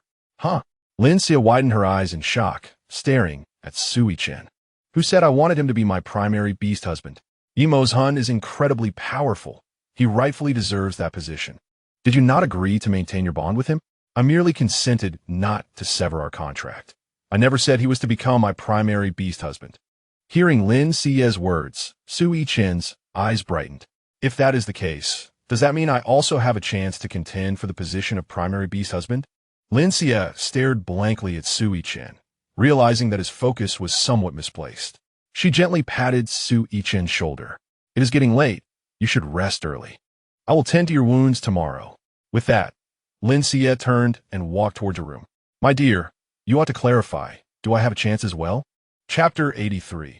My husband is actually Tang Sung. Meet Lin Xiyue did not respond, but entered her room with a dejected expression, locking the door behind her. She reflected on how ancient men had multiple wives despite the numerous affairs. Upon seeing Lin Xiyue shut the door, Sui Chen couldn't help but smile. Quite pleased, are we? Yimou's Han leaned against the door, his gaze icy as he regarded Sui Chen. Sui Chen clutched his chest and walked into the room, choosing to ignore Yimou's Han. Oh, what a temper you have. Since you do not wish to leave, be obedient. I will not make the same mistake twice. Sui Chen cast a sidelong glance at Yimou's Han, his presence suddenly imposing, even causing Yimou's Han to lower his gaze. After issuing a warning, Sui Chen entered his room. The ancient ice wolf is indeed intriguing. That night, none of them slept soundly. Lin Xiyue awoke early, disturbed by hunger, only to realize that after an entire day of busyness, she had consumed nothing. Even the 2 rabbits roasted in the cave remained untouched, a true waste. Thus, Lin Xiyue rose early to prepare a meal. Upon opening the door, she encountered Lu Zishu and Mu Xingye, both of whom appeared weary, likely having not slept well. Good morning. Why are you both up so early? Did you not also rise early, my dear? Are you hungry? After all they had been through. Mu Xingye no longer exhibited his initial rebelliousness, speaking to Lin Xiyue with newfound gentleness. Let me handle it. You two can help me monitor the cooking. Neither objected, as both were not particularly skilled in culinary arts. Once the ingredients were cooking, Lin Xiyue instructed them to keep an eye on it and proceeded to knock on Sui Chen's door. Chen, are you awake? May I come in? It seems even you could be polite, my dear. Not receiving a response from Sui Chen, she instead heard Yimou's Han's voice. Yimou's Han stood by the door, watching Lin Xiyue with curiosity, but she offered him not even a glance. The door swung open, and Sui Chen, with a dark expression, pulled Lin Xiyue into the room and shut the door behind them.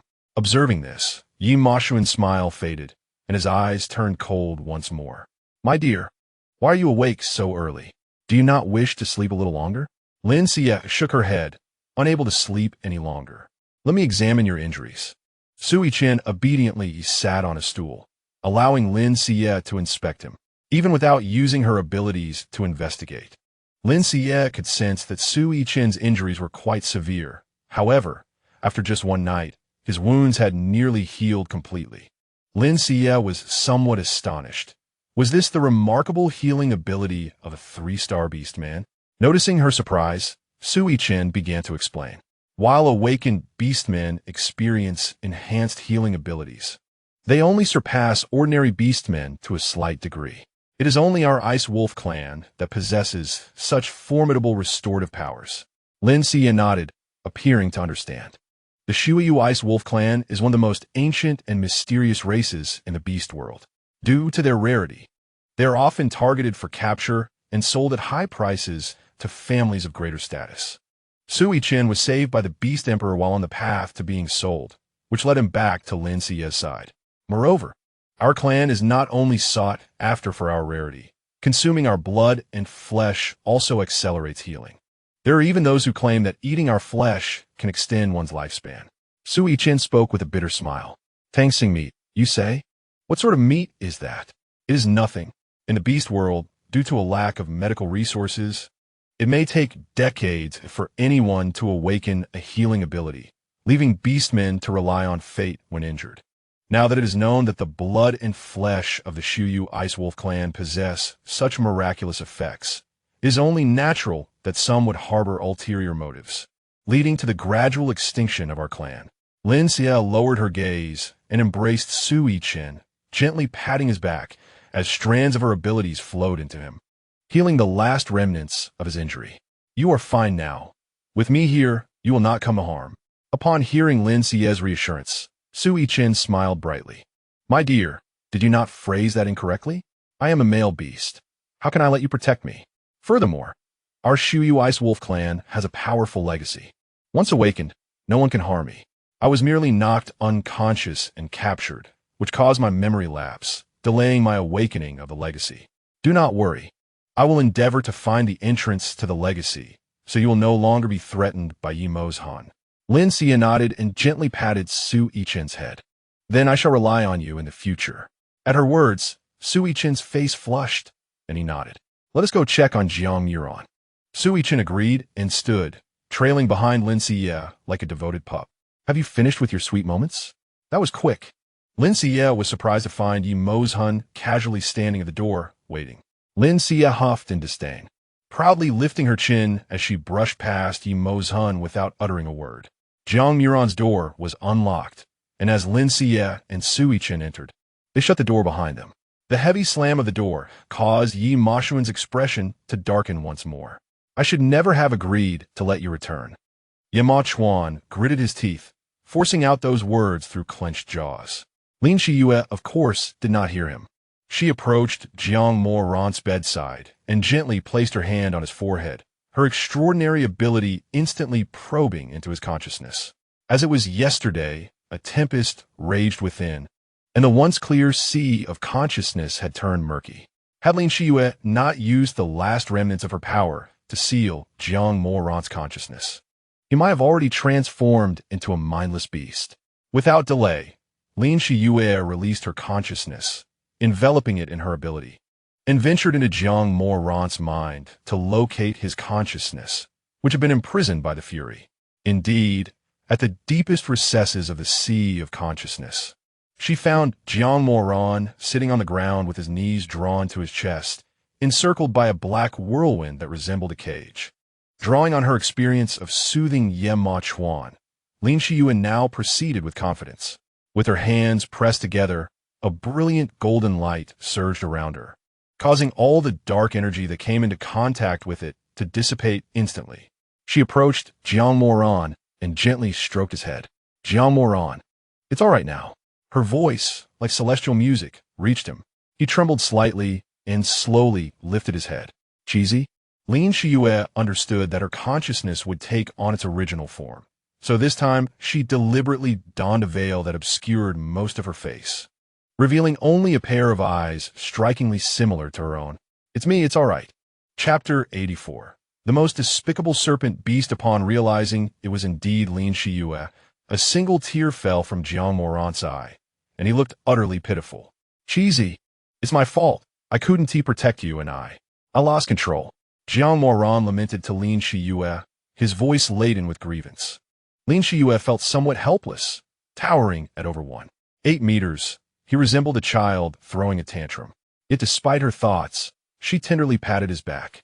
In Jiang Moran's eyes, Lin Xiyue appeared as a small sun capable of dispelling darkness, evoking an irresistible desire for comfort. Do not blame yourself. I am fine now. I have returned home. All is well. Really? Jiang Moran's eyes sparkled with hope. Indeed, when you awaken, you will see me. And what about Yi Mozhan? Did he harm you? Lin Xiyue shook her head.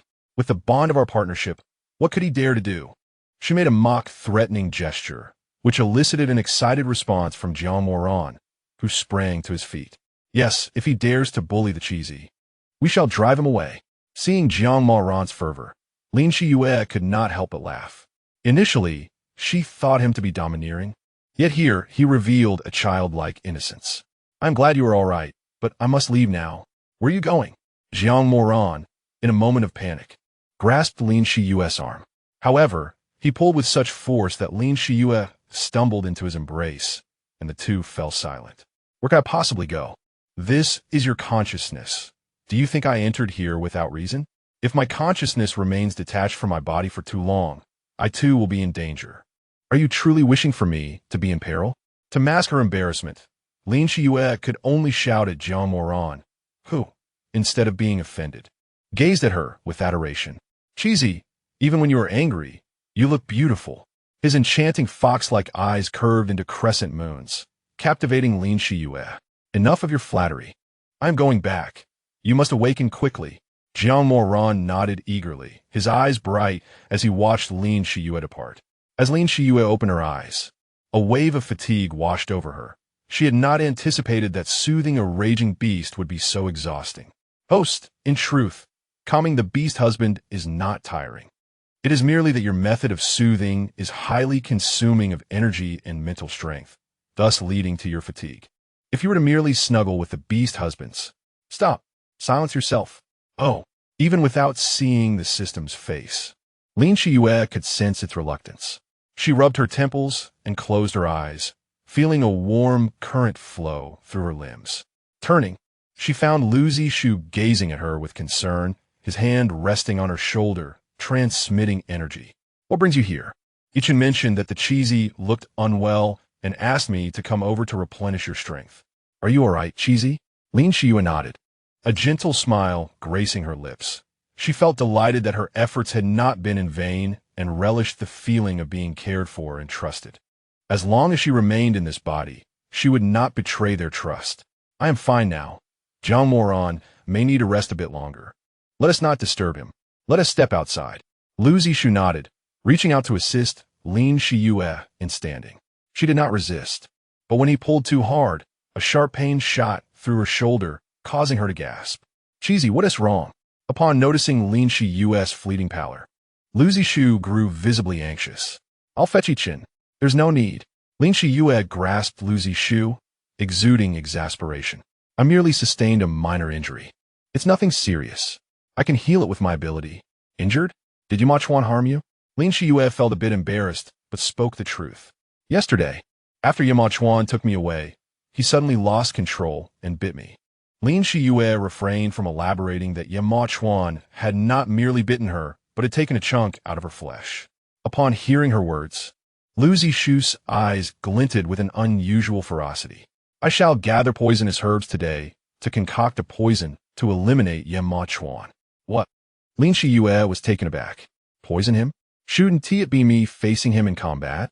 Upon witnessing the 3 stars of determination on Lin Xiyue's face, Lin Xiyue understood that given Yama Chuan's strength, a direct confrontation would indeed be unwise.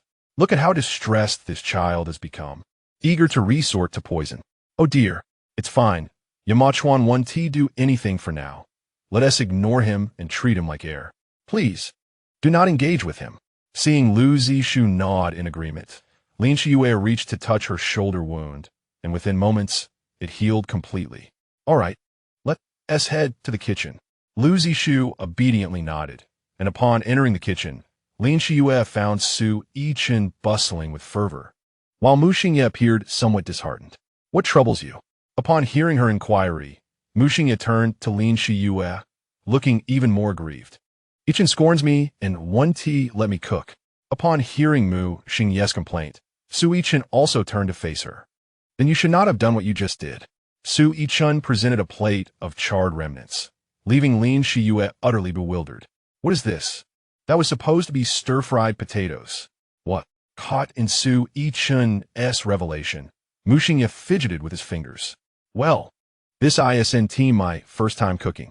I'm just not familiar yet. It seems you are not just unfamiliar. You possess no talent whatsoever. What kind of good beast would let potatoes burn without quickly removing them from the heat?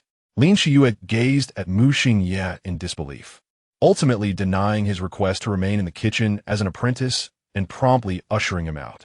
Humph! With his head hanging low, Mu Xingye exited, only to hear Yama Chuan's mocking laughter. What are you laughing at? Anyone can mock me, but you lack the qualification. Why do I lack qualification? Because you are a despicable serpent beast, intent on harming the Cheesy and the entire tribe. Upon hearing Mu Xingye's words, Yama Chuan's eyes turned dangerously fierce, and a palpable aura of menace radiated from him. Mu Xingye assumed a combat stance, poised to confront any attack. Cheesy! A sudden shout shattered their standoff. Jiang Moran, having awakened, flung open the door and anxiously searched the courtyard, but found no trace of Lin Xiyue. Noticing smoke wafting from the kitchen, Jiang Moran hurried inside, and there he discovered Lin Xiyue diligently chopping vegetables. Jiang Mo felt a pang in his nose as he rushed to Lin Xiyue's side, disregarding the bone knife still clutched in her hand, seizing her shoulders to turn her to face him. What are you doing? I still have a knife. Before she could finish, Lin Xiyue was enveloped in a strong embrace, and even through the animal hide, she could feel the firmness of his muscles. Dear wife, you deceived me. You promised that when I awoke, I would see you, yet I found myself alone in a room. Jiang Mo Ran's voice was tinged with a slight sob, filled with grievance, softening even Lin Xiyue's heart. I'm here. I need to cook. What will you eat if I do not? You have Chun and the others to cook. It is too dangerous for my dear wife to undertake such a task. But I wasn't. That was then. Now, my dear wife need not worry about anything. Just stay with me.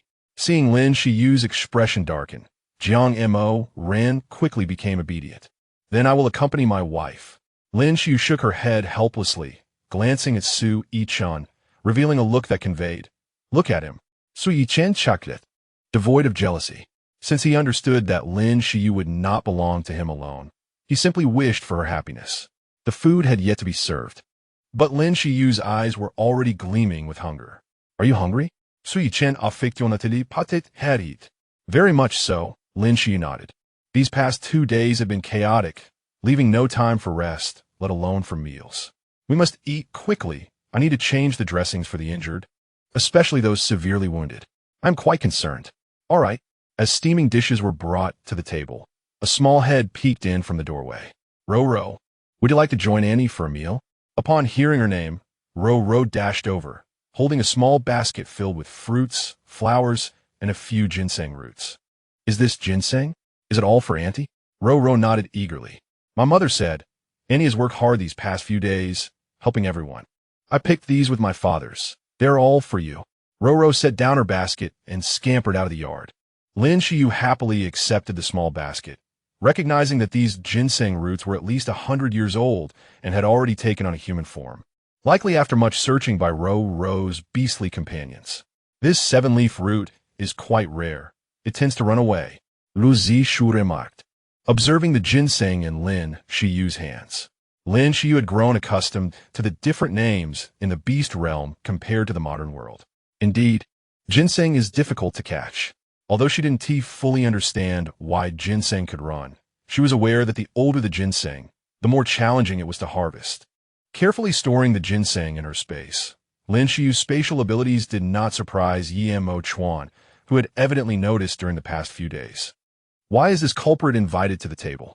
Jiang Mo Ran voiced his discontent, glaring fiercely at Mo Chuan. That is for my wife to decide.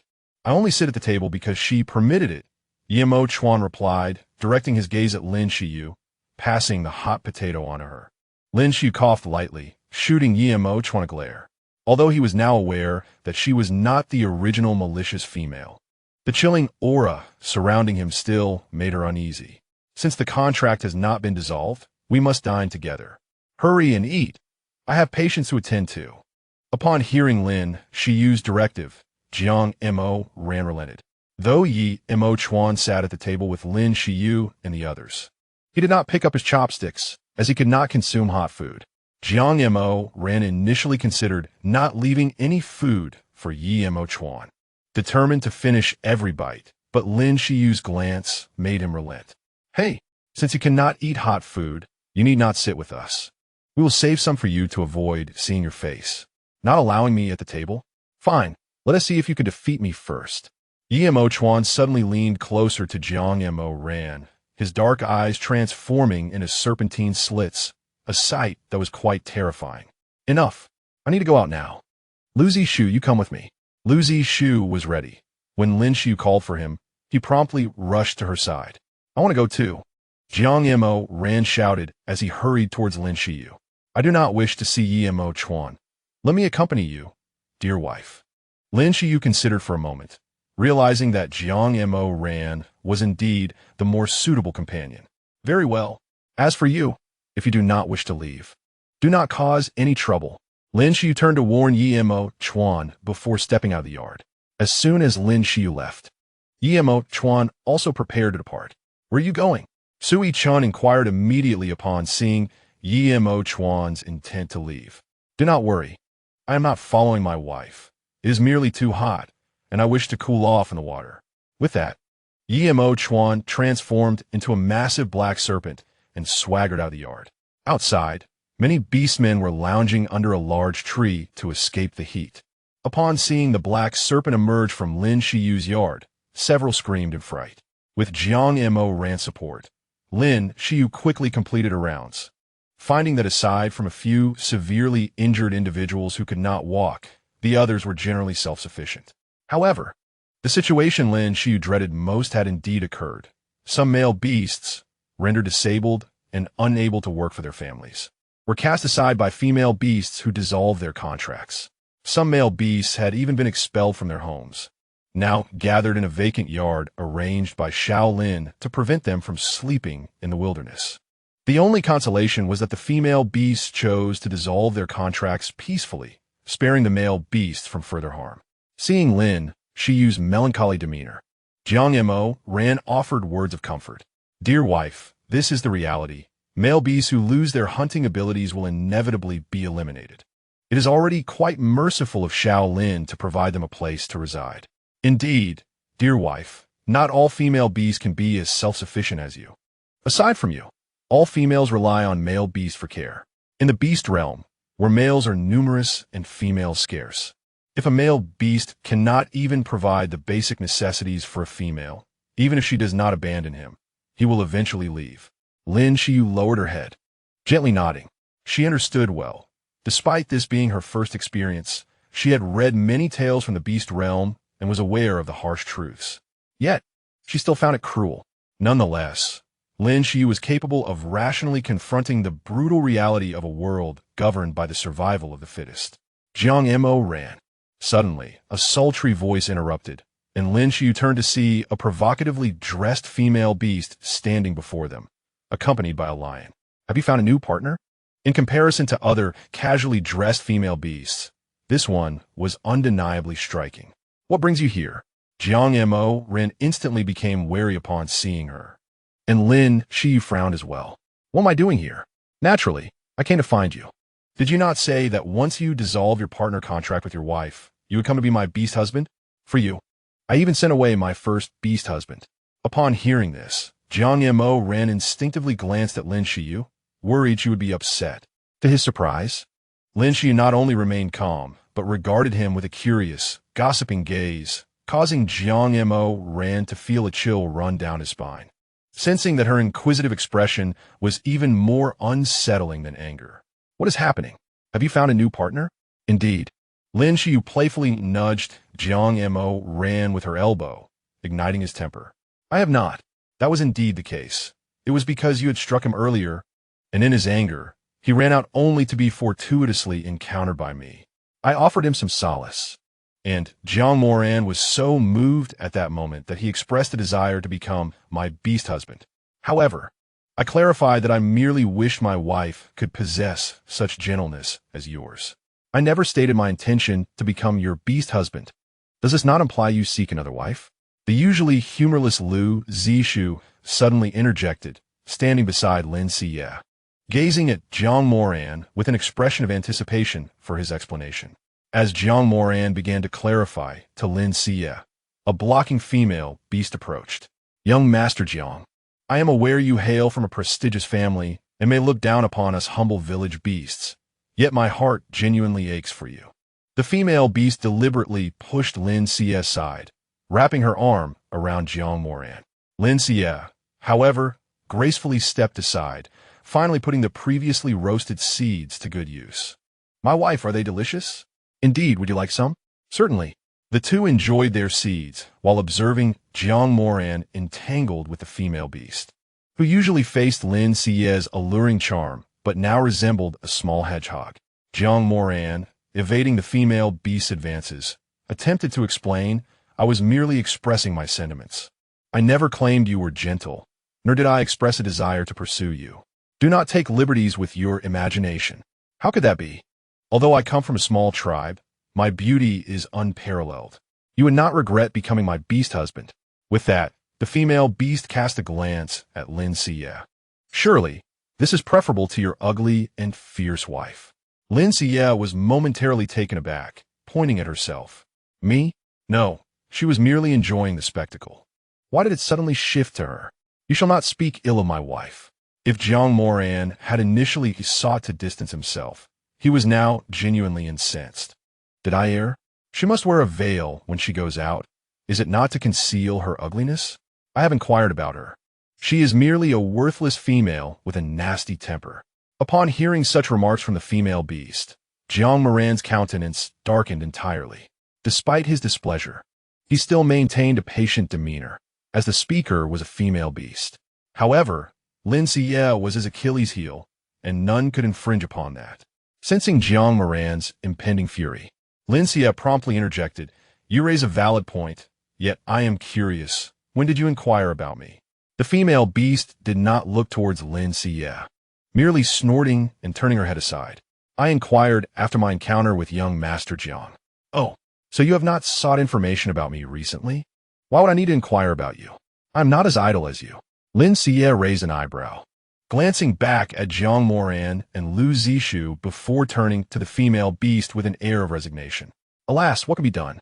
Even if I am both ugly and ill-tempered, Jiang Moran still wishes to be my beast husband. I am at a loss as to how I possess such a lure.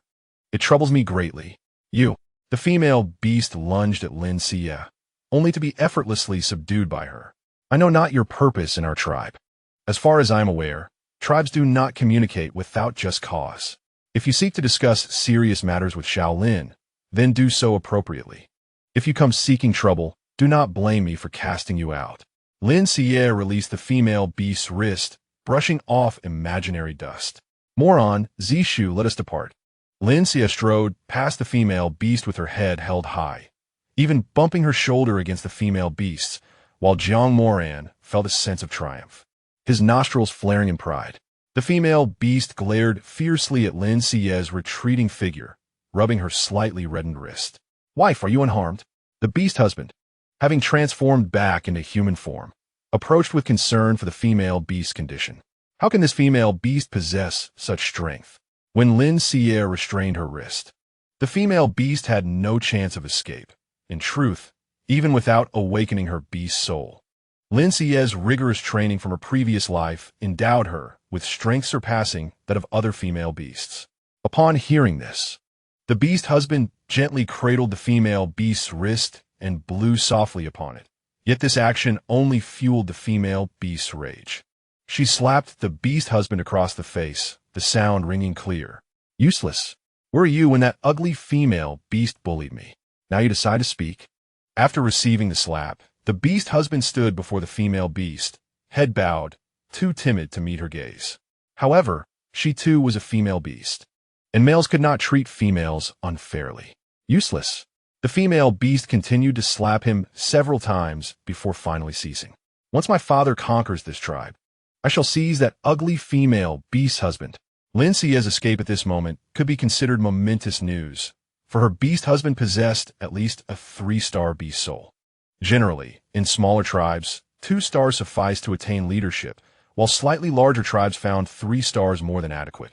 Both Lin Xiyue's and the female beast tribes were large, with their chieftains boasting 3 stars. However, Lin Xiyue's beast husband was a 3-star, capable of single-handedly annihilating a smaller tribe, naturally inciting envy. There had been previous attempts to win Lin Xiyue over, seeking to entice her to their tribes. Yet, Lin Xiyue bore the curse of exile, binding her to this tribe for a lifetime unless the curse were lifted. Coupled with her notorious temper, those who attempted to woo her were promptly rebuffed. The father of the female beast had also dispatched emissaries to entice Lin Xiyue, but the outcome was the same. Subsequently, the female beast chanced upon Jiang Moran and devised a nefarious plot. Since Lin Xiyue could not leave, she resolved to seduce Lin Xiyue's husband, for he was both strong and handsome, qualities any female beast would find appealing. Chapter 87. The enigmatic water. After Lin Xiyue departed, Jiang Moran followed closely behind. Hesitant to speak, he questioned his own heart, although he had uttered those words. He had never intended to align himself with that female beast. It was purely a reaction born of frustration. Yet, Jiang Moran dared not voice this, feeling that any explanation would sound like an excuse. "I did not expect you to possess such charm." Jiang Moran remained silent, but Lin Xiyue could not resist teasing him. "Wife, I assure you I did not. I truly did not attempt to entice her, nor did I find her appealing. I contemplated severing our bond. Yet even if I were to do so, I would not pursue her. I swear to the beast god. Seeing Jiang Moran frown, his expression earnest and flustered, Lin Xiyue could not help but laugh. All right, I believe you. I was merely jesting. Wife, that jest was not amusing. It nearly frightened me to death. Not amusing? I find it quite humorous. Do you not, Lu Zixue? Lu Zixue, too, rarely laughed heartily, nodded in agreement. Zixue, why do you also add to my misfortune? I did not. I merely jested, without malicious intent. After all, no other female beast sought to impede my desire to become her beast husband. You have indeed contributed to my misfortune. The trio continued their banter, returning to the courtyard. Upon their approach, they could hear Lin Xiyue's laughter before even entering. What amusing events transpired, that I hear my wife's laughter before we have even crossed the threshold.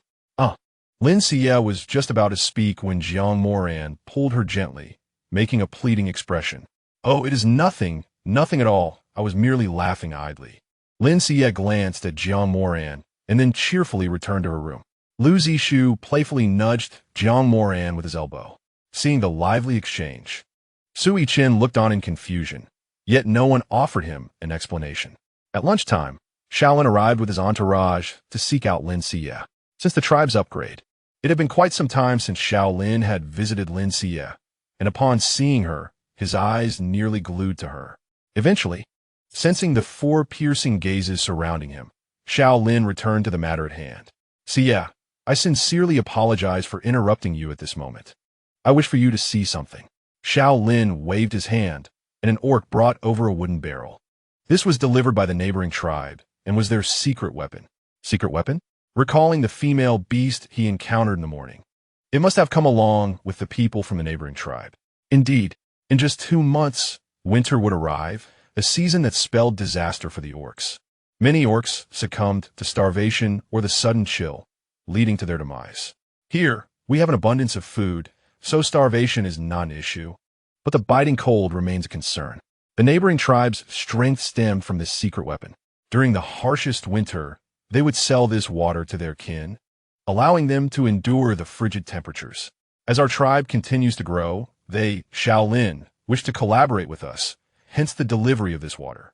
I want the shaman to examine whether this substance is toxic. Lin Xiyue uncorked the barrel and took a whiff. A faint aroma of alcohol wafted forth. This is liquor. Upon hearing Lin Xiyue's assertion, Jiang Moran glanced at the jar of grape wine nestled beneath a tree. My lady, is it similar to the red liquid you made before? Similar, but of a different kind. Lin Xiyue poured a little out. The liquid was transparent, slightly yellowish, likely brewed from a grain akin to sorghum, though the technique was still immature, resulting in a less than clear appearance. Hearing their conversation, Shaolin appeared perplexed. What are you talking about? What is liquor? In simple terms, it is a beverage that warms the body when consumed. It can be brewed from grains or specific fruits. In some frigid regions, liquor is indeed used to warm the body against the cold. Excitedly, Shaolin clapped his hands. Then this is truly a remarkable item. It is indeed good, but it also has its drawbacks. Upon hearing Lin Xiyue's caution, Shaolin immediately pressed for details. What drawbacks? Although the liquor itself is not toxic, excessive consumption leads to intoxication, resulting in a loss of control over one's consciousness and actions. Each individual has a different tolerance, so there are no fixed limits on how much one can drink. If one does not master this balance, it can easily drive orcs into a frenzied state. Upon this revelation, Shaolin's expression darkened, indicating that those who proposed the collaboration had omitted this critical drawback. So, when they claimed to seek cooperation, they actually intended to incite internal discord among us, and they proposed such a high price. I almost agreed. How much do they want? For this small barrel, 20 prey. What? Lin Xiyue was taken aback, her voice rising sharply, startling even Sui Chen and the others. Why don't they just rob us? Just this small barrel. At most a pound, and they demand 20 prey. Shaolin knew the price was exorbitant. The tribe was expanding rapidly, and they would need at least 20 barrels to barely suffice for their kin.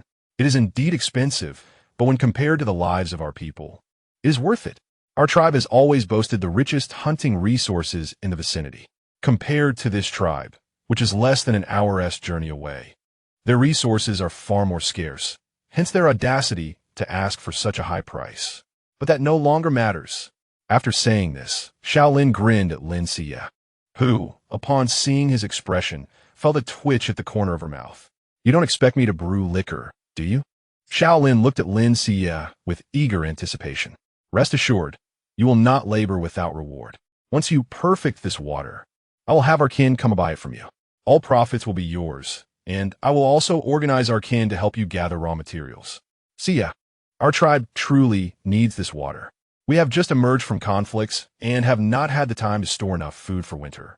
This water is crucial.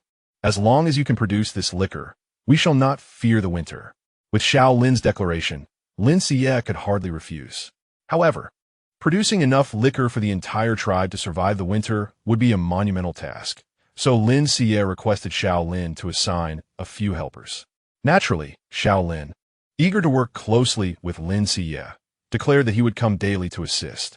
Lin Xiyue nodded in agreement. But mobilizing everyone to find raw materials would have to wait until she identified the ingredients. Lin kept the barrel of liquor, as Lin Xiyue would be brewing it, rendering the barrel superfluous. Chapter 88. The Consequences of Intoxication in Exchange. Lin Xiyue prepared a large platter of food for Lin, who had been covertly eyeing the table throughout their conversation. It was evident that Lin wished to share a meal with Lin Xiyue. Lin Xiyue fetched a clean wooden bowl, poured a little liquor to taste, yet was halted by Sui Chen. My lady, be cautious of intoxication.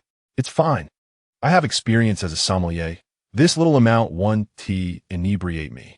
Sui Chen did not comprehend what Lin Xiyue meant by sommelier, but he watched her with concern as she took a sip of the liquor. Lin Xiyue frowned and clicked her tongue. Why is it so weak? Resolutely, Lin Xiyue downed the contents of the wooden bowl. It was not that her palate had dulled, but rather that the liquor in this beastly realm was indeed quite weak. Roughly around 10 degrees of alcohol. Observing Lin Xiyue's boldness, Jiang Moran eyed her longingly. My lady, may I have a drink? Lin Xiyue paused, recalling that orcs were akin to animals. Typically, their digestive systems poorly absorbed alcohol, leading to quick intoxication from even small amounts. However, considering that Jiang Moran and the others were 3-star orcs, with significantly superior physiques compared to ordinary orcs, a small amount should pose no issue. Yet, reality proved Lin Xiyue's assumptions erroneous. With still half a barrel remaining, Jiang Moran and the others were already swaying unsteadily.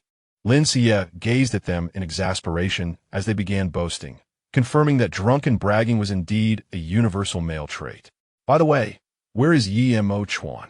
Lin Xiyue inquired, turning to the still relatively composed Sui Chen. He said he felt a bit warm and went to soak in the water. My lady, don't worry. I'll save him some food. That's good. Chen, your tolerance for alcohol seems quite impressive, unlike them. Sui Chen smiled, his gaze deepening as he looked at Lin Xiyue. My lady, I want to bear foxes with you. Jiang Moran, emboldened by the liquor, attempted to pounce on her. But Lin Xiyue held him at bay with a hand, her expression one of distaste. I see they are all full. Let us help them to their rooms to sleep. Lin Xiyue shook her head, contemplating the creation of a hangover remedy to bundle sell. The sales would undoubtedly soar. Sui Chen remained silent, assisting Lin Xiyue in escorting Jiang Moran and the others to their rooms. Only then did Lin Xiyue sit down, wiping the sweat from her brow. Indeed, the summer in this beastly realm was stifling.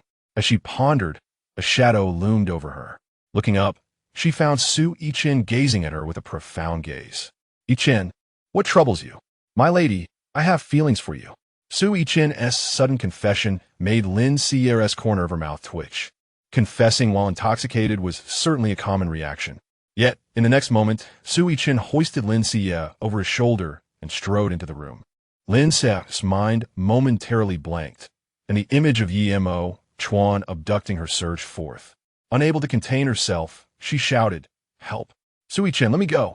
However, it was midday, and besides Lin Xiyue's family, most orcs typically ate only one substantial meal a day, usually at noon. As a result, they consumed large quantities and, having eaten, promptly retired for the day, leaving no one to hear Lin Xiyue's cries for help. Sui Chen remained silent, disregarding Lin Xiyue's pleas, and walked directly to the bedside. Lin Xiyue closed her eyes, her body tense with anticipation. Yet the anticipated collision never materialized. Sui Chen gently placed Lin Xiyue on the bed, gazing at her with profound affection. "Wife, rest for a while," he said before turning to leave, leaving Lin Xiyue bewildered on the bed. This was not how she had envisioned it. Was Sui Chen not supposed to harm her? Upon exiting the room, Sui Chen rushed to the water tank, scooping a few handfuls of water to pour over his head. However, the summer heat had warmed the water in the tank. Yet, he felt a bit more clear-headed. When he had held Lin Xiyue moments ago, he had entertained certain thoughts, but he could not act on them, fearing it would frighten her. Lin Xiyue had not yet engaged with them in any substantial manner, which indicated that she did not truly regard them as her beast husbands. Although disheartened, Sui Chen resolved to earn Lin Xiyue's acceptance. Meanwhile, Lin Xiyue lay on the bed, her thoughts a tangled mess. Had she known they truly could not drink, she would not have foolishly offered them alcohol. However, this experience taught her why the alcoholic beverages in the beast realm had such low alcohol content. It seemed not due to inferior brewing techniques, but because the beastmen had a low tolerance for alcohol. She realized that she must pay attention to the alcohol content when brewing. If necessary, she could dilute it with water and engage in cunning trade. Lost in her thoughts, Lin Xiyue soon felt weariness settle upon her. Perhaps the fatigue of the past few days had taken its toll, and she quickly fell asleep. Fortunately, the afternoon passed uneventfully, allowing her to rest undisturbed until dinner time. Sui Chen was the first to awaken, having started preparations for dinner early. Their eyes met, and both felt a flush of embarrassment, one for nearly committing a blunder, the other for misunderstanding the other's intentions. "Have you rested well, wife?" Lin Xiyue nodded, her cheeks still warm. "I slept quite comfortably. Let me help with the cooking." Just as they finished preparing the meal, Jiang Moyin and the others stumbled out of their room, looking quite disoriented. "I feel a bit nauseous," murmured Mu Xingye, his face slightly pale. Lin Xiyue nearly burst into laughter at the sight and promptly poured each of them a bowl of light brown medicinal soup. "What is this? Medicine?" Mu Xingye asked. "It is a type of medicine, a hangover remedy. Drink it, and you should feel better," Lin Xiyue replied, gesturing for them a drink. "Is it bitter?" Mu Xingye asked, his brow furrowed from his experience of the bitter medicinal concoctions over the past half-month. "Not all. I added sugar," she reassured them. Upon hearing this, the group sighed in relief and drank the hangover soup. Mu Xingye smacked his lips. "It's not bitter at all. In fact, it truly works. I feel less nauseous." Jiang Moyin's eyes sparkled, his previous malaise dissipating. "I decided to make this hangover soup after witnessing your dreadful states post-drinking. We should attach it to our beverage sales in the future to prevent any drunken disturbances," Lin Xiyue suggested. "Agreed," Lu Zixu nodded, recalling how he had lost consciousness after drinking. Initially, Lin Xiyue had intended to venture out in the afternoon to gather brewing materials, but upon noticing the sun setting, she postponed her plans until the next day. Nonetheless, Xiao Lin's warning lingered in her mind. Although he had not experienced winter in the beast realm, he mentioned that it could be deadly cold. It was evident that winter in the beast realm was harsher than in her original world. Chapter 89. Yet again captured after all, every household possessed animal skins for warmth, and while it was not easy to freeze to death, Lin Xiyue initially only wished to care for herself. She was not a saint, and amidst her own struggles, she had no leisure to concern herself with others. However, now that she was the tribe's shaman, a crucial pillar for her people, she felt compelled to do her utmost for their well-being. "Do you know why the tribe has ample food resources yet still suffers from winter fatalities?" she asked. "It is primarily due to the temperature. The winter chill is so severe that even spending just a meal's time outside could lead to frostbite, let alone for the female beast. But there are animal skins, which are quite warm," someone interjected. "One layer of animal skin is insufficient for warmth, while 2 layers can be too stiff, causing many to prefer staying indoors rather than bundling up too thickly." Lin Xiyue reflected on the animal skin quilt she used, which indeed felt somewhat rigid. In modern times, Softening animal skins required soaking them in acidic solutions or tanning to break down the proteins, thus rendering them pliable. It seemed she needed to hold a small class to impart some knowledge. After dinner, Yu Xuan still had not returned, and Lin Xiyue did not consider searching for him. Now that Yu Xuan was aware she was not the original host, although he still bore resentment, he would not direct it toward her. As long as he did not cause trouble, she would remain indifferent. However, while soundly asleep, Lin Xiyue dreamt of being pushed in a wheelchair at a wild pace. Upon waking, she realized she was indeed being whisked away, but her steed was now a large black snake. "Ah!" Lin Xiyue screamed at the sight, prompting Yu Xuan to cease his frantic pace and shift his upper body back to human form. His expression remained devoid of emotion, yet his tone was no longer as aggressive as before. "What is it?" Lin Xiyue inquired. "Why are you here? Why have you brought me out?" Yu Xuan frowned, his demeanor serious. "You cannot remain in that tribe any longer." "Why not?" "You cannot leave me hanging. If you don't clarify, I will jump off," she threatened. As she attempted to leap off, Yu Xuan wrapped his tail around her. "Are you mad? At this speed, if you jump off, even with your abilities, you might not have time to heal before you meet your demise." He reverted to human form and set Lin Xiyue down, gazing at her with annoyance. Then explained clearly why we cannot stay in the tribe. "Because of a drought," he stated. "Yesterday, while I was out, I discovered that several ponds around the tribe have dried up, and only the river 10 miles away retains some water. If we do not leave, we will perish from thirst." Lin Xiyue's expression turned grave upon hearing this, but as she glanced back, she noticed that Yu Xuan had only brought her out and that Sui Chen and the others were nowhere in sight. "So, you just secretly took me away? What other option did I have? Though I still do not like you, your ability to soothe my consciousness is useful to me. As for the others, their fates are of no concern to me," Yu Xuan replied, his face impassive. Lin Xiyue sighed, unable to suppress her disappointment. "That is merely your perspective. I will not abandon the tribe or Sui Chen. At the very least, I will not forsake them. If we truly cannot find a solution, I will lead everyone to relocate together. Furthermore, I was exiled here. If I leave the tribe without permission, I will face a curse as punishment." Upon hearing Lin Xiyue's words, Yu Xuan frowned. "Return then. While we cannot leave, I still appreciate your concern. If you're worried about the drought and lack of water, you should find a place with water first. When the drought passes, you may return if you wish, and I will not force you." With that, Lin Xiyue turned back towards the direction of the tribe, uncertain of how long Yu Xuan had taken her away and whether she could return before dawn. As she walked, lost in thought, she soon realized she had strayed off the path, surrounded by towering trees with no sense of direction. Seeing this, Lin Xiyue felt a surge of panic. Just as she was about to call upon the system for guidance, Yu Xuan transformed into his beast form and swam to her side. "Let me take you back. With your 2 legs, you would never find your way home before dark." Lin Xiyue tilted her head as she gazed at Yu Xuan. Although his expression remained impassive, she could still sense his inherent softness beneath a facade of toughness. "Thank you," she expressed gratefully, without hesitation, climbing onto the serpentine back of Yu Xuan. "Most female beasts fear us cold-blooded beastmen, yet you are an exception, willingly climbing onto my back," he teased, swiftly gliding forward. "That's because I am not afraid of snakes. My greatest fear lies with spiders or those many-legged insects." "Oh, Yu Xuan, are there insect beastmen in this world?" Upon hearing Lin Xiyue's inquiry, Yu Xuan deduced that she was not originally from this realm. "No, only mammalian beastmen and a few egg-laying beastmen possess intelligence. Insects have too little brain capacity to develop sentience, thus they do not exist." "Oh, that's a relief." Lin Xiyue sighed, patting her chest in relief. "However, the insects in the beast realm are quite large, particularly the spiders, so you should avoid wandering alone into the forest." "Fear not. I am quite clever and would never venture out alone." Lin Xiyue smiled, playfully patting Yu Xuan's back. Her soft hand glided over his firm scales, igniting a flutter of sensations within him.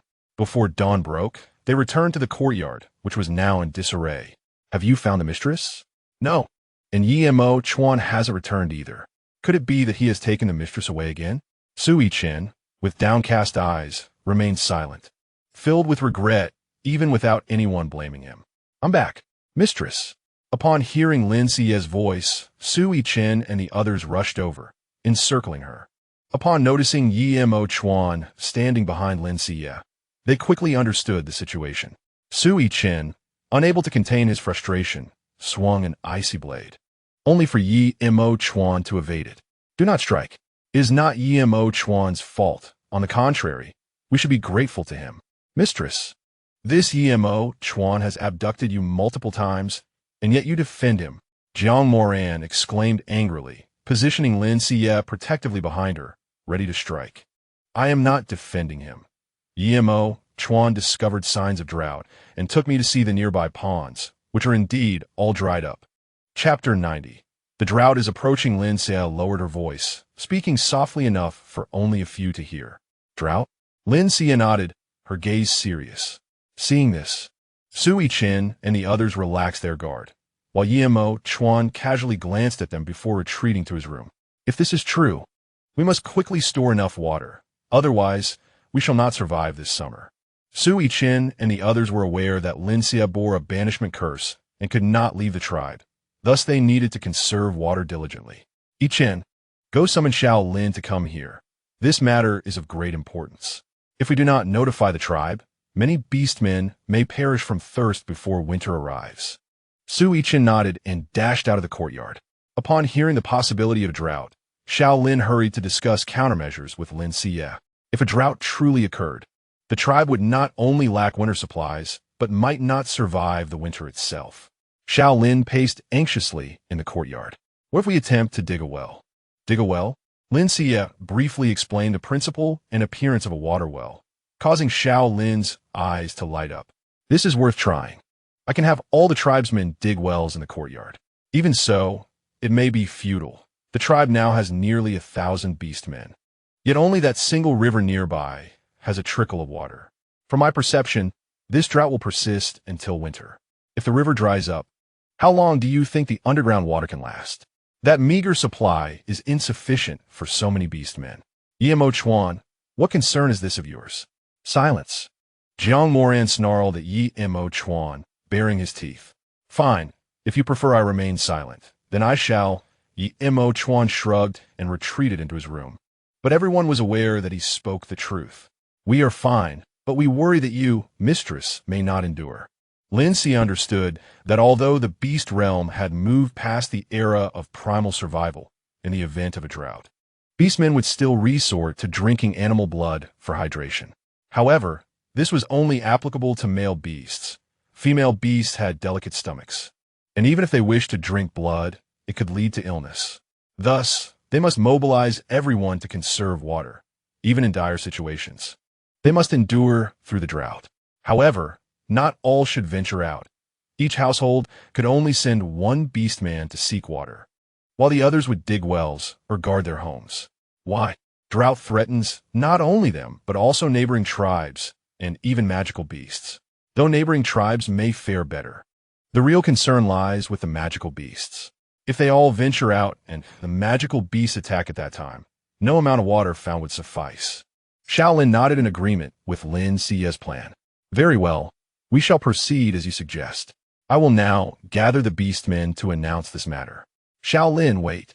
You must also instruct everyone not to speak of this matter and to be discreet while searching for water, preferably in pairs," Lin Xiyue earnestly expressed, wishing to avert disaster for the tribe. Yet, faced with natural calamities, she could only do her best. After all, if the tribe faced calamity, she would not fare well either. As for the other tribes, that was entirely beyond her concern.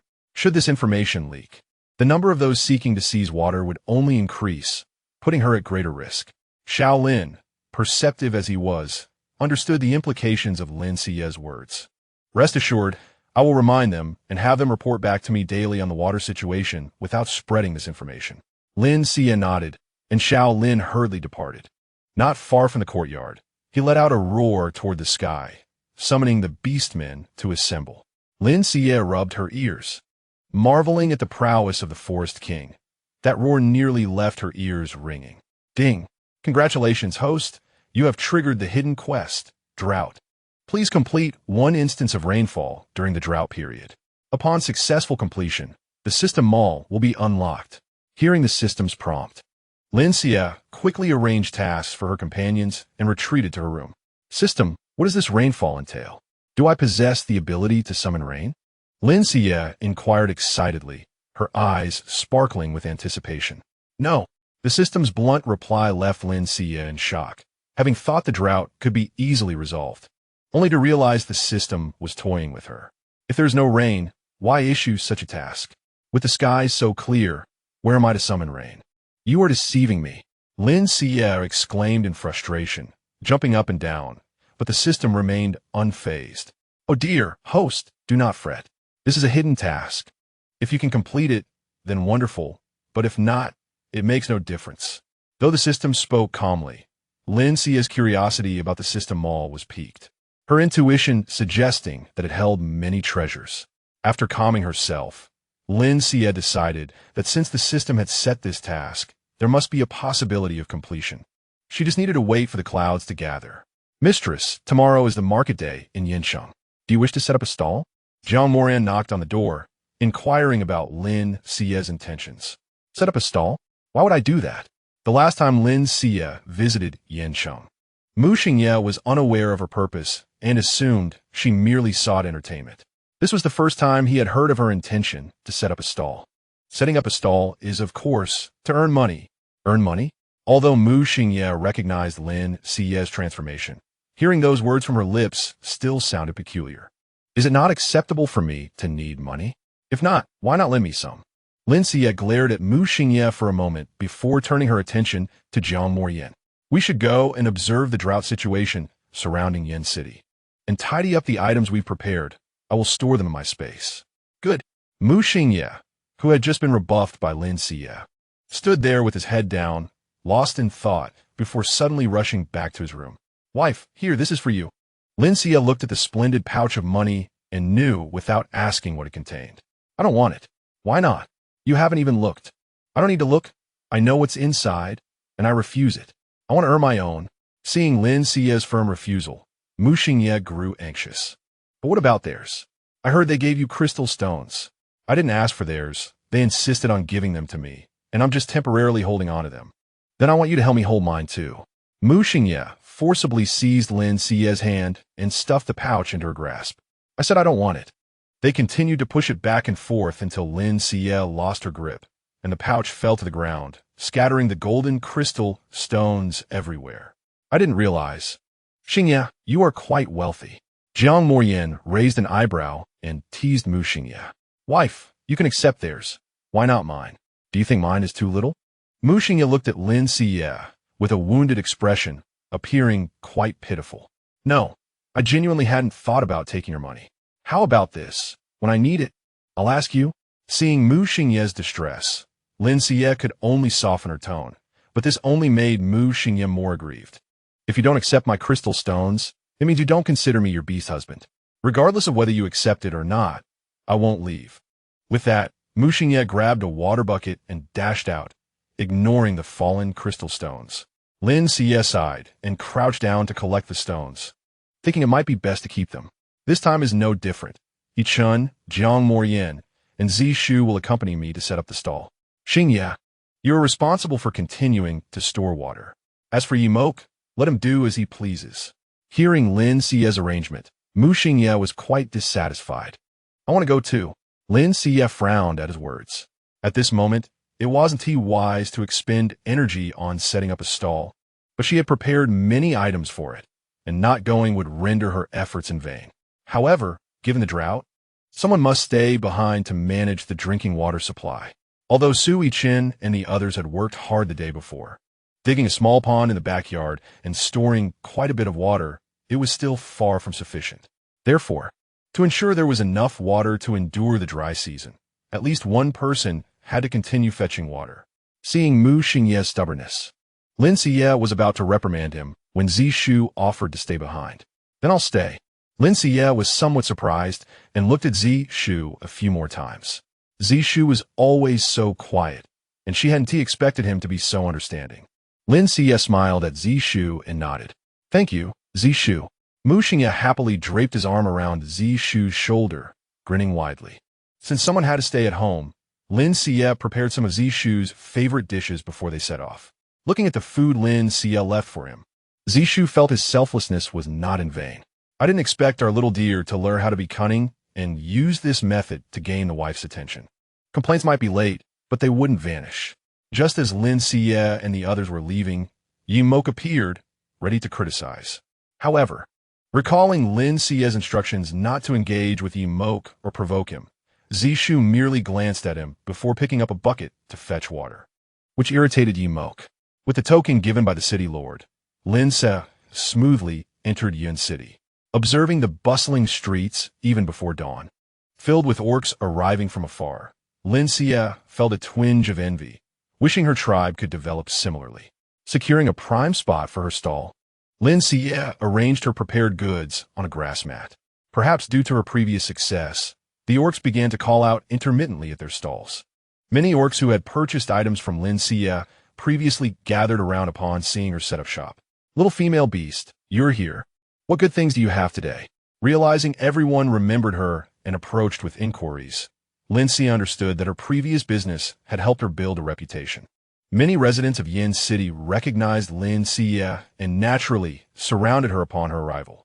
Little female beast, do you still have the medicine pack from last time? Are you selling salt again? Of course. Same price as last time. First come, first served. The salt Lin Xiyue made was finely crafted, almost free of impurities and highly saline. Though it was slightly more expensive than the prices in the city's grain shops, its minimal usage made it quite economical. Noticing the excellent quality of the salt Lin Xiyue was selling, many orcs were curious about its origin. Naturally, Lin Xiyue wouldn't divulge that she made it herself, stating instead that she purchased it from elsewhere. This was a prearranged agreement among her group. Regardless of the era, salt was always controlled. Selling it in small quantities was acceptable, but if it persisted, it would invite scrutiny. Furthermore, claiming to have made the salt would likely prevent her from leaving Yin City. As for the medicine packs Lin Xiyue had prepared, many had witnessed her treating the young orcs last time, ensuring a steady demand. While collecting payment, Lin Xiyue engaged in casual conversation with the orcs. It's quite hot lately. Indeed, it seems like it hasn't rained in ages. If it doesn't rain soon, it might get unbearable. The speaker was an older orc, selecting mosquito-repellent medicine packs. Hey, brother, I see Yin City is built on a plain. Where do you usually fetch water? Although we're quite far from the river, there's an underground river beneath Yin City. The city lord excavated a large water pool outside the city, and we go there every day to fetch water. Lin Xiyue nodded, not continuing the conversation. There's not much left. We should head back early. There is still much work to be done at home. As they prepared to pack up, a foot suddenly stomped down on the grass mat. Lin Xiyue looked up in confusion to see Zhang Lang with a sullen face glaring at them. I thought who it was. It turns out to be the Lin shaman. Upon seeing him, Lin Xiyue's expression immediately soured. She knew without a doubt that Zhang Lang had come with ulterior motives. What is the matter? I have the city lord's token allowing me to enter and exit Yin City freely. I'm here to set up a stall. Is there a problem? Zhang Lang had every right to enter Yin City, and there was no issue with him setting up a stall. But considering that the impoverished area likely wouldn't yield much profit throughout the year, his real issue was that he shouldn't be competing with her business. Zhang Lang angrily kicked the grass mat aside, prompting Sui Chen and the others to immediately shield Lin Xiyue. Seeing that Sui Chen and the others possessed 3-star beast souls, Zhang Lang's arrogance noticeably diminished. Perhaps accustomed to bullying others in Yin City, although there were onlookers, none dared to provoke him or step forward to speak. Lin Xiyue, observing the situation, quickly began to cry out, "Whoa, you're bullying me. I'm just a little shaman from a small tribe. I finally developed these useful medicine packs to share with everyone. Although I'm a female beast, it pains me to see the male beasts often injured while caring for us.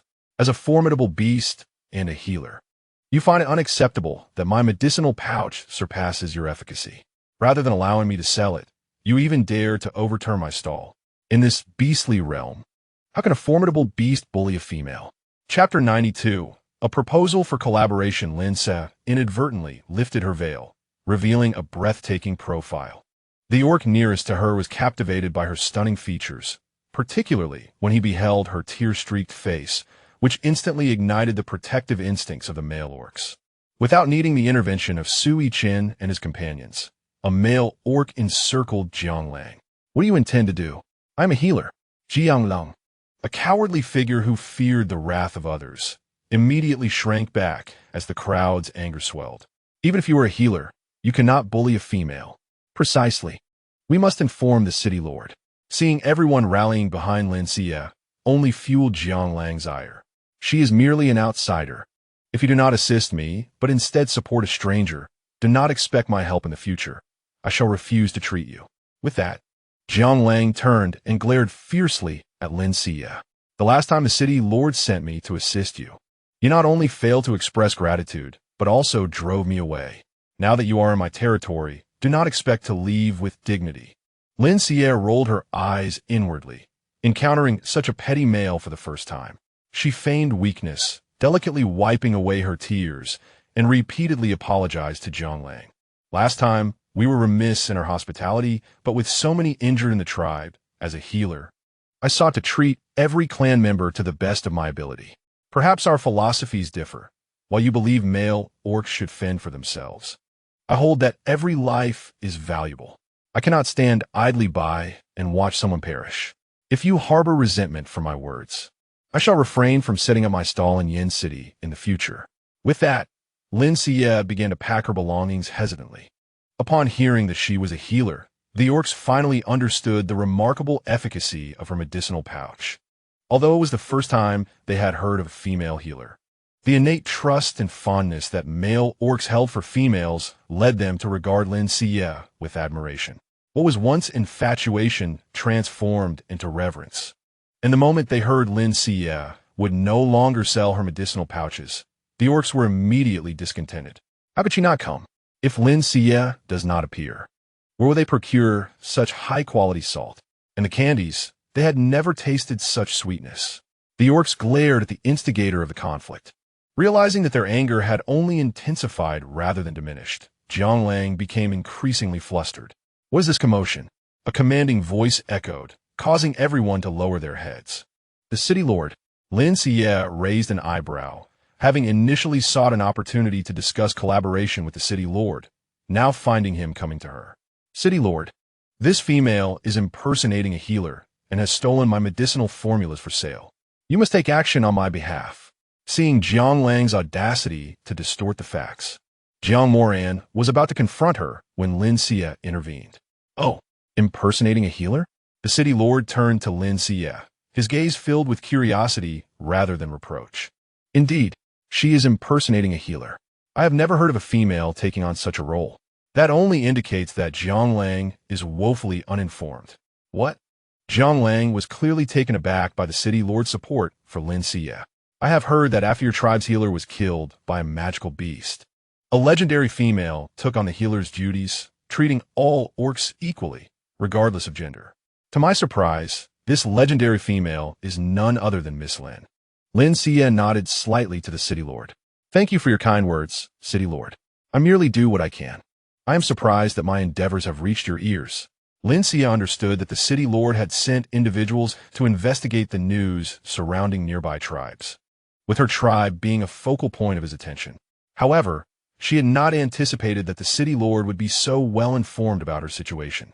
"I have come today because I learned that Miss Lin has a source for salt, and I wish to invite her to the city lord's residence to discuss a business opportunity."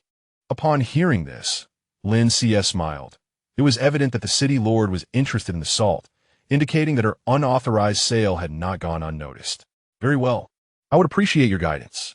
The city lord stepped aside, gesturing for Lin Xiyue to lead the way.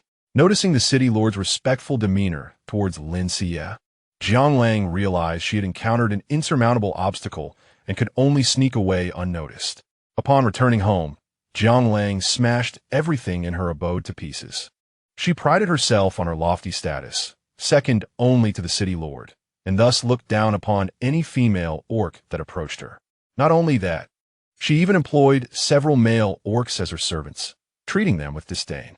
Seeing Jianglang return in a furious rage, the orcs dared not approach but stood in the corners, lowering their heads to minimize their presence and avoid attracting her ire. A lowly female orc from small tribe. Even if she is a healer, how dare she report me? The fact that I even speak to you is already a concession. No, I must devise a way to ruin her reputation. Meanwhile, Lin Xiyue, already at the city lord's residence, remained unaware of Jiang Lang's schemes against her, marveling at the grandeur of the city lord's abode. Though it paled in comparison to ancient palaces, it ranked among the finest in the beast realm, providing Lin Xiyue with insights into how her tribe could be developed in the future. The city lord offered Lin Xiyue fruit tea and fruits before slowly speaking. I apologize for the earlier incident. I too find Jiang Lang intolerable. Were it not for his singular knowledge of medicine in the city, I would not have endured him for so long. Lin Xiyue shook her head, indicating that she bore no ill will. However, if the city lord is displeased with him, why not arrange for someone to apprentice under Jiang Lang or send someone elsewhere to learn medicine? This way, he could be replaced. The city lord chuckled at this suggestion. While that is a valid point, it is not so simple. In the beast realm, knowledge is the most precious commodity, and those who possess it seldom share it easily. This is why the healer's status is second only to that of the leader. Lin Xiyue furrowed her brow, recognizing that the scarcity of knowledge led those who possessed it to cling tightly to it, refusing to impart it to others. If the city lord trusts me, perhaps a virtuous orc could be arranged to study medicine under me. Really? The city lord's eyes brightened at Lin Xiyue's proposal. Of course, I will impart all my knowledge. However, the extent of what they learn will depend on their aptitude. Chapter 93. Agreement reached, informing the city lord of impending drought if this could come to pass. It would be splendid. In truth, when the city lord learned that Lin Xiyue treated all equally, regardless of gender, he held her in great esteem. He aspired for his city to reflect such values, yet Jiang Lang was too self-serving and greedy. Thus it is settled. Now, let's discuss business matters. Lin Xiyue steered the conversation back to commerce, prompting the city lord to speak. This is the salt my subordinates purchased from Miss Lin's stall. I have tasted it, and it is purer than what is available in my grain shop. Therefore, I wish to procure salt from you. What does that sound? Lin Xiyue glanced at the city lord, surprised that he was so straightforward, not inquiring about the source of her salt, but instead expressing interest in purchasing it. To be candid, I possess methods for salt production. I have refined this salt myself, and not only coarse salt, but also fine salt. Upon concluding her words, Lin Xiyue reached into her fabric satchel and retrieved a small pouch of refined salt. The pristine white salt caused the city lord's eyes to gleam with delight. How shall this be sold? He inquired. The process of refining salt is significantly more challenging than that of coarse salt, resulting in its scarcity. Thus, I can only sell you 1 pound of refined salt and 5 pounds of coarse salt each month. The refined salt is priced at 10 red crystal coins, while the coarse salt is 6 red crystal coins. How did that sound? Reasonable. City Lord Yin responded. Every 3 months, he would dispatch orc workers to purchase salt from the seaside, with each trip limited to no more than 10 pounds of coarse salt. Setting aside the cost, the expenses incurred from the round trip often exceed the price of the salt itself.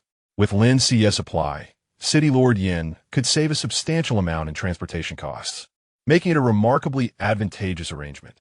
In truth, Lin Xiyue's pricing was somewhat higher than the coastal prices. However, she had factored in the labor costs associated with procurement. The journey to the seaside is long and fraught with unexpected challenges, necessitating a minimum of 20 individuals to undertake the task. Although Lin Xiyue's pricing surpassed that of the Jiren, the elimination of labor costs rendered it quite favorable. The city lord presented a contract for Lin Xiyue to review, and upon her approval, she readily affixed her signature. The contract is to be renewed every 4 months, providing both parties with an opportunity to reconsider their agreement, while also addressing Lin Xiyue's concerns regarding the groundwater supply. Should she deplete the underground water resources, she would be unable to fulfill her obligations, incurring penalties as a result. After a cordial handshake, Lin Xiyue declined the city lord's invitation to dine. As she reached the door, she paused and turned back to the city lord. If you trust me, please encourage the residents to conserve water. The city lord, puzzled by her sudden statement, inquired, why conserve water? I suspect a drought may be imminent. Of course, this is merely speculation and may not come pass. but given the oppressive heat of summer, it would be prudent to store additional water. Farewell. Lin Xiyue offered a slight nod to the city lord before departing with Su Yichen and the others. Only after they had safely exited Yin City did Su Yichen voice his confusion. Why did you inform the city lord about the impending drought? What if he competes with us for water? I merely wish to cultivate goodwill. Yin City is the nearest medium-sized city to us, and fostering a positive relationship with its lord could be beneficial. Our tribe is developing rapidly and has attracted attention, including that of the temple. Therefore, we must establish connections with powerful allies to seek temporary refuge until we are fully developed. Once we achieve that, we shall have nothing to fear. As for the possibility of competing for water, there is no cause for concern. Our tribe is situated in a remote area, and the distance to Yin City is considerable. Even if we were to draw water, it would not be from such a faraway place. Indeed, your foresight is commendable. Let us return quickly and aim to fill the water reservoir by tomorrow. Agreed. After Lin Xiyue and her companions departed, City Lord Yin pondered her words. It had indeed been nearly a month without rain. Could a drought truly be on the horizon? City Lord Yin decided to inspect the reservoir outside the city. This reservoir, resembling a well, was excavated in a funnel shape to connect with the underground water supply and was intended to store rainwater during the rainy season. However, the water level, which should have been full, had noticeably diminished. What has happened? Why has the water level dropped so significantly? He asked the orc guard responsible for monitoring the reservoir. Perhaps it is due to the prolonged dry spell. Everyone is feeling the heat, leading to an increased frequency of water collection. Once the next rain arrives, the water level should rise again. Frowning at the guard's response, the city lord remarked, "The skies are so clear that not even a single insect can be found.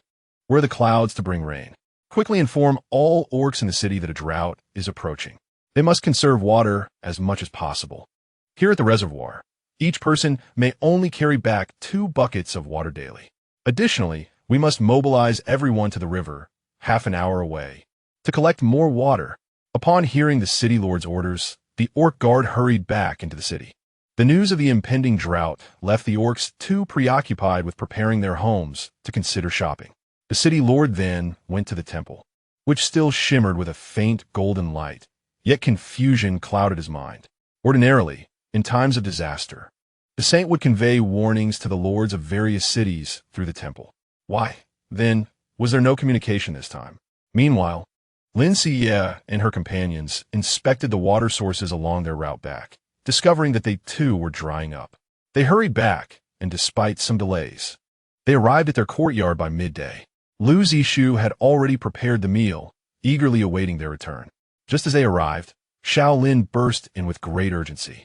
"Xiyue, your warning was incredibly timely. This morning, I observed that the river resembles a mere stream now. It will likely run dry within a week." As Shaolin spoke, he glanced at the table, savoring the aroma of the food. "I hope there is enough for me to share with you, Lin Xiyue. How is the water storage among the others?" Lin Xiyue inquired, gesturing for the clan leader to take a seat. "Following your advice from yesterday, I instructed everyone to disperse and collect water. We have managed to secure a considerable amount, so even if the river runs dry, I believe we can last until winter." Shaolin's face beamed with pride, reminiscent of a child awaiting praise. Without Lin Xiyue's information, he could scarcely fathom how they would cope if the river truly ceased to flow. Lin Xiyue nodded, giving Shaolin a thumbs up. Fortunately, their swift actions alleviated their concerns. Even though they had sufficient supplies, they must continue to store water as a precaution. It was also crucial to inform everyone to secure their water tanks and buckets, ideally by burying them underground with only the tops exposed. This way, they could minimize evaporation and maintain secrecy. I fear that once the river runs dry, surrounding tribes may become restless, seeking information. If they discover that our tribe has stored water, we could encounter trouble. "Xiyue, are you perhaps a seer?" This morning, an orc returned with news that they encountered members of the tribe who delivered wine last time while drawing water. They inquired why our folks had traveled so far for water. They did not let anything slip, did they? Of course not. The ones dispatched to collect water are all trusted orcs I selected.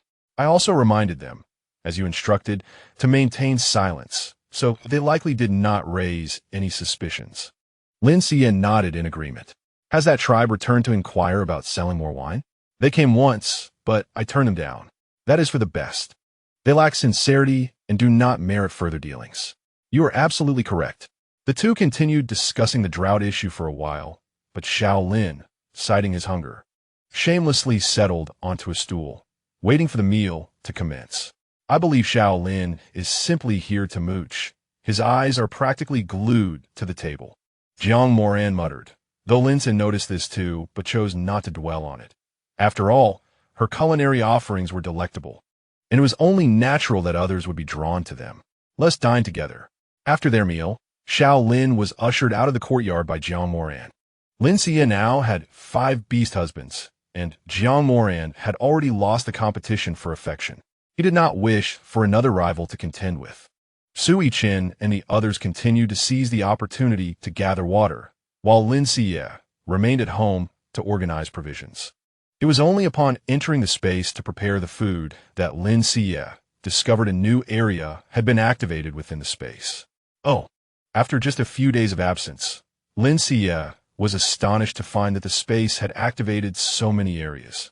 With nearly half of the previous space filled with an abundance of supplies, her heart brimmed with joy. The shelves were brimming with bottled water, enough to quench their thirst even if they ran out of water elsewhere. Due to the deepening bond between the host and the beastmen, coupled with the embrace of a powerful beastman like Yi Mo Chuan, the space has upgraded. Therefore, the host must heed my advice, the voice echoed. Silence. Lin Xiyue huffed indignantly. Did they think she had willingly sought that embrace? Regardless, the activation of the space meant access to the supplies she had stored in her previous life, which served as her strongest card. After finishing the inventory of supplies, Lin Xiyue exited the space. Is the mistress resting? Someone is looking for you. Before returning to her room, she had informed a few people of her brief excursion into the space. Hence they merely knocked and inquired without entering directly. Upon stepping out while wearing her veil, Lin Xiyue was greeted by the sight of a refined young man draped in elegant robes, undoubtedly a scion of a prominent family. What brings you here, young sir? She inquired with a slight nod. Greetings, Lin Xiyue. I am Muse, sent by the Lord of Yin City to apprentice under you and learn the art of healing, he replied. Lin Xiyue raised an eyebrow. Why would the Lord of Yin City send a Tier 4 beastman to study medicine? What could this mean? Since it is the arrangement of the Lord, you may follow my teachings. However, I must inform you that my residence lacks spare rooms, so you will need to make the journey back and forth each day. She stated, that is of no concern. My beast form is that of a white horse, well suited for running. This distance is trivial, Muse responded. Lin Xiyue chose not to pursue that topic further, thinking to herself that it did not matter what kind of beastman he was. It was as if no one had asked him. Noticing Lin Xiyue's silence, Muse produced a pouch of coins from his robe and offered it to her with both hands. Lin Xiyue found herself at a loss for words. Were all beastmen in this world so eager to present their wealth? We just met. I cannot take responsibility for your possessions, she exclaimed, waving her hands. What? Muse appeared momentarily confused by her words. Realizing her misunderstanding, Lin Xiyue took a breath. It was not entirely her fault, as her recent interactions with beastmen had conditioned her to respond this way. It's nothing. What do you mean by this? She asked. This is the tuition fee, given by the Lord for you, my master. He was so pleased that he forgot to inquire about your fees. Inside are 20 red crystal stones, and he mentioned that should it be insufficient, he would provide more, Muse explained. Lin Xiyue pursed her lips and accepted the pouch.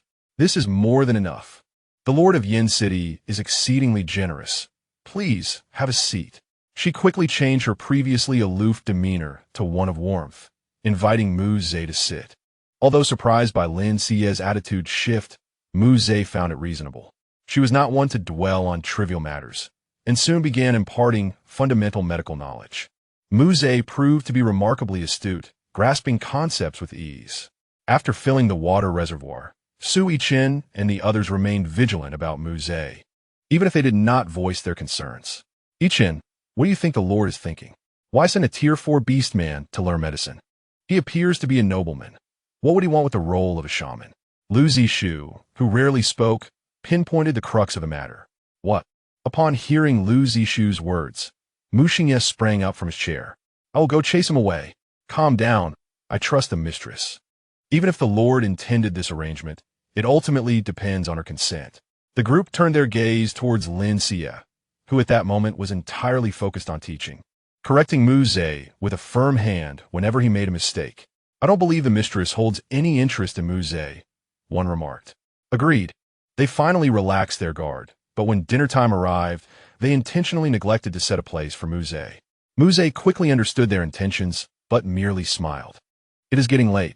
I shall take my leave for now. Lin Xiyue, noticing this, shot a glare at Sui Chen and the others before turning to Mu Zhe with a smile. I apologize. I was unaware you would be returning today. I will ensure you have a meal prepared tomorrow. Thank you, master. Mu Zhe bowed before departing the courtyard. Once Mu Zhe left, Lin Xiyue turned to the others. Why are you being so stingy? Are you planning to invite him to dine with us, mistress? Both she and Jiang Mo Ran replied in unison. Why not? He has paid tuition. That is merely tuition. Knowledge is invaluable. If we also provide meals, it would be a loss. I disagree. Mu Xingye interjected, eager to voice his opinion. I'm not the head of this household. Or are you? Lin Xiyue retorted, leaving Mu Xingye no choice but to fall silent. Very well. It is settled then. After all, he cannot remain for long and won't consume much. Typically, mastering the art of healing could take 3 to 5 years. But in the beast realm, where external injuries were the primary focus and beastmen possessed remarkable healing abilities, one only needed to understand a few medicinal herbs and treatment methods to graduate. I will heed the mistress's wishes. While Jiang Mo ran and the others remained sullen, they were taken aback when Sui Chen unexpectedly agreed. Look at Chen, displaying great understanding while you all sulk. Now let us eat. Due to Sui Chen's unexpected support, the reprimanded group shot resentful glares his way. Oh, you thick-browed Sui Chen, you were part of this idea too. Now, you're just trying to curry favor with the mistress at our expense. Sui Chen paid no heed to their resentful stares, simply gazing tenderly at Lin Xiyue. It's not about betrayal. What matters is winning the mistress's favor. After dinner, Sui Chen and the others informed Lin Xiyue of the river's sudden drying up. To think it happened so swiftly. You all must be cautious. Do not attract unwanted attention. Does this mean we still need to hunt? If nearby water sources dry up, the animals will migrate, and we may not be able to catch anything until the drought ends, Sui Chen warned. Lin Xiyue nodded, realizing the gravity of the situation. We currently have an ample supply of food, enough to last through winter, but this information must be conveyed to the clan leader, Shaolin. Everyone needs to be prepared. However, aside from Sui Chen, there were no other beastmen with ice abilities in the clan, so Lin Xiyue decided against disclosing her food storage methods to everyone, fearing that Sui Chen might become a mere tool for others to exploit. Jiang Mo ran. Share this news with Shaolin tomorrow. You can explain our method of preserving smoked meat, but do not mention our ice cellar and vegetable storage, she instructed. Understood, mistress. That night, as Lin Xiyue lay in bed, troubled by thoughts of the drought, she sensed someone watching her. Upon opening her eyes, she found Yemo Chuan standing by her bedside. You startled me. How did you get in here? She exclaimed, glancing at the intact door and the securely locked latch. You forgot what my beast form is? I can change size. I can enter without damaging the door and without a sound, he replied. And you sneak into my room at midnight for what purpose? Lin Xiyue retreated to the corner of her bed, wary. I am here to inform you that Mu Zhe poses a problem. Lin Xiyue gazed at Yi Ma Xuan in astonishment, seemingly taken aback by his unexpected kindness in reminding her. What seems to be the issue? She inquired. I don't know. I only recognize his beast form is definitely not a white horse. As for why he lied, I am unsure. Lin Xiyue lowered her gaze in contemplation before looking up at Yi Ma Xuan, offering him a sweet smile. Thank you for the reminder. I will be cautious. Yi Ma Xuan regarded Lin Xiyue with an unchanging expression, making it impossible to discern his thoughts. He stepped closer to her, lifting her chin with his hand. You had better safeguard your life. It is quite valuable. After uttering these words, Yi Ma Xuan touched her forehead, and Lin Xiyue felt a brief haze before her vision returned to clarity. "What was that?" she asked. "I have left a trace of my extraordinary ability on you. It will mark your location and shield you from harm once should you face life-threatening danger." Upon hearing this, Lin Xiyue's eyes sparkled. Was this not a protective barrier? It was said that only beast souls of 5 stars or above could cast such a spell. Lin Xiyue smirked, feeling relaxed as if her life had just gained an extra safeguard. "Understood, thank you," she said, her smile sincere enough to cause Yi Ma Xuan to furrow his brow, feeling a peculiar joy welling up within him. Is merely saying thank you sufficient? Will you not show any tangible gratitude? Yi Ma Xuan leaned down, locking eyes with Lin Xiyue. "It is getting late. You should return to rest soon. Good night and sweet dreams." Lin Xiyue, seeing this, gently pushed Yi Ma Xuan towards the door, finally ushering him outside. "You're not to transform into a little snake and sneak back in." She glared at him before closing the door and sealing the gap at the bottom with some earth from her space. Only then did she feel at ease enough to return to bed. Initially cautious of Yi Ma Xuan, given his unpredictable nature akin to a ticking time bomb, she now sensed that he posed no threat to her. As the short-winged bird crowed, Lin Xiyue rose from her bed. Since arriving in the beast realm, she had adopted an early-to-bed, early-to-rise routine, finding that rising with the rooster was not as daunting as she had once thought. With a good night's sleep and healthy meals, she felt her skin improving remarkably. Upon stepping outside, the beastmen were already bustling about. "Wife, the short-winged bird has finally laid eggs," Lucy exclaimed joyfully, presenting Lin Xiyue with a small basket of bird eggs. This short-winged bird had been a diagnostic fee gifted by the little beastman when she treated his injured father. At that time, Jiang Morden intended to slaughter it, but Lin Xiyue had intervened and kept it in the backyard, perhaps due to the sudden change in environment. The short-winged bird had been wary and had not laid eggs for a long time, but it finally began to do so. "Let us save some eggs for the next time it lays, and see if we can hatch some chicks." "All right, wife," Lin Xiyue chuckled, for she was a lifelong lover of farming, a true Wagwarn at heart. Cultivating crops and raising chickens were ingrained in her very being, second nature to her. Muze was punctual. Just as Lin Xiyue and the others finished breakfast, he arrived. This time he came bearing gifts, not only carrying a bag of grains, but also presenting Lin Xiyue with 20 green crystal stones. "What is this?" she inquired. "It is the meal allowance." Lin Xiyue responded with a surprised "oh," though she was unsure why Muze concealed his beast form. However, it was clear he had a knack for navigating social situations. He must be a good person, Lin Xiyue thought to herself, unaware that if Yi Ma Xuan heard her thoughts, he might ridicule her. Is a few crystal stones enough to buy you off? But she had no choice. This was money, after all, and who could resist the allure of wealth? Chapter 96. The sixth beastman appears. Coincidentally, while Lin Xiyue was teaching, an injured beastman arrived seeking treatment. Upon seeing the beastman caked in mud, Lin Xiyue assumed he had carelessly fallen into a swamp and injured himself. "You must be more careful. Apologies, witch doctor. I will not engage in conflict with him again."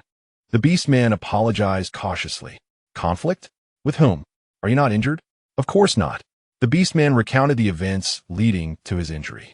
It turned out he had attempted to dig up some mud while the riverbed was not completely dried up, as his beast form was that of a hippopotamus, which loved rolling in mud. However, while he was excavating, beastmen from a neighboring tribe confronted him, falsely accusing him of depleting their water source, which forced them to travel farther for water. The gentle-natured beastman had tried to explain, but the other party had swung a fist at him. Fortunately, due to the hippopotamus's high resistance, though he could not overpower them, he managed to escape with only some bruises and no open wounds. Lin Xiyue gathered some fresh herbs to reduce swelling and bruising, pounding them in a stone mortar before applying them to the beastman's injuries. The cool sensation immediately alleviated the pain. This herbal application is sufficient for now. After 3 days, once the bruises darken, apply a hot bee skin compress to aid in recovery. "Thank you, witch doctor. This is my payment."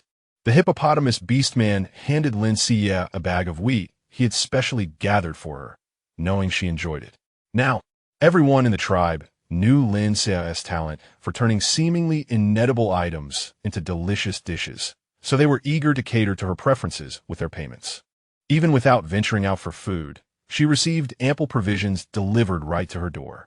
Some beast men even brought her food they had previously failed to find. When you return, please inform the chief about this matter and remind him to keep an eye on our water sources. We must be cautious of their attention.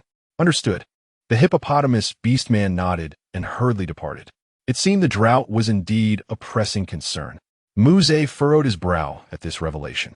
Indeed, I have already informed Lord Yin about the drought. I am uncertain if he has taken action. Rest assured, Master. On the day you left, the Lord consulted an astrologer, which confirmed the situation. He has organized the tribe to store water, so there should be no issues. Lin Xiyue nodded, feeling somewhat reassured. As Lin Xiyue was responsible for imparting knowledge, she entrusted all meal preparations to Su Yichen and Jiang Morden. While washing vegetables, Jiang Morden kept an eye on Lin Xiyue and Muze. Why does he get to do nothing while we prepare his meals? He is an apprentice. Here to learn medicine. Isn't it enough to provide a few lessons? Must it take so many days? A few lessons? Do you wish to cause harm? Hey, Yichen, what is wrong with you? How can you speak in favor of an outsider? Aren't you afraid that Muze will steal our wife away? Jiang Morden turned, casting a discontented glance at Su Yichen. Not at all. The wife is currently not interested in finding a partner.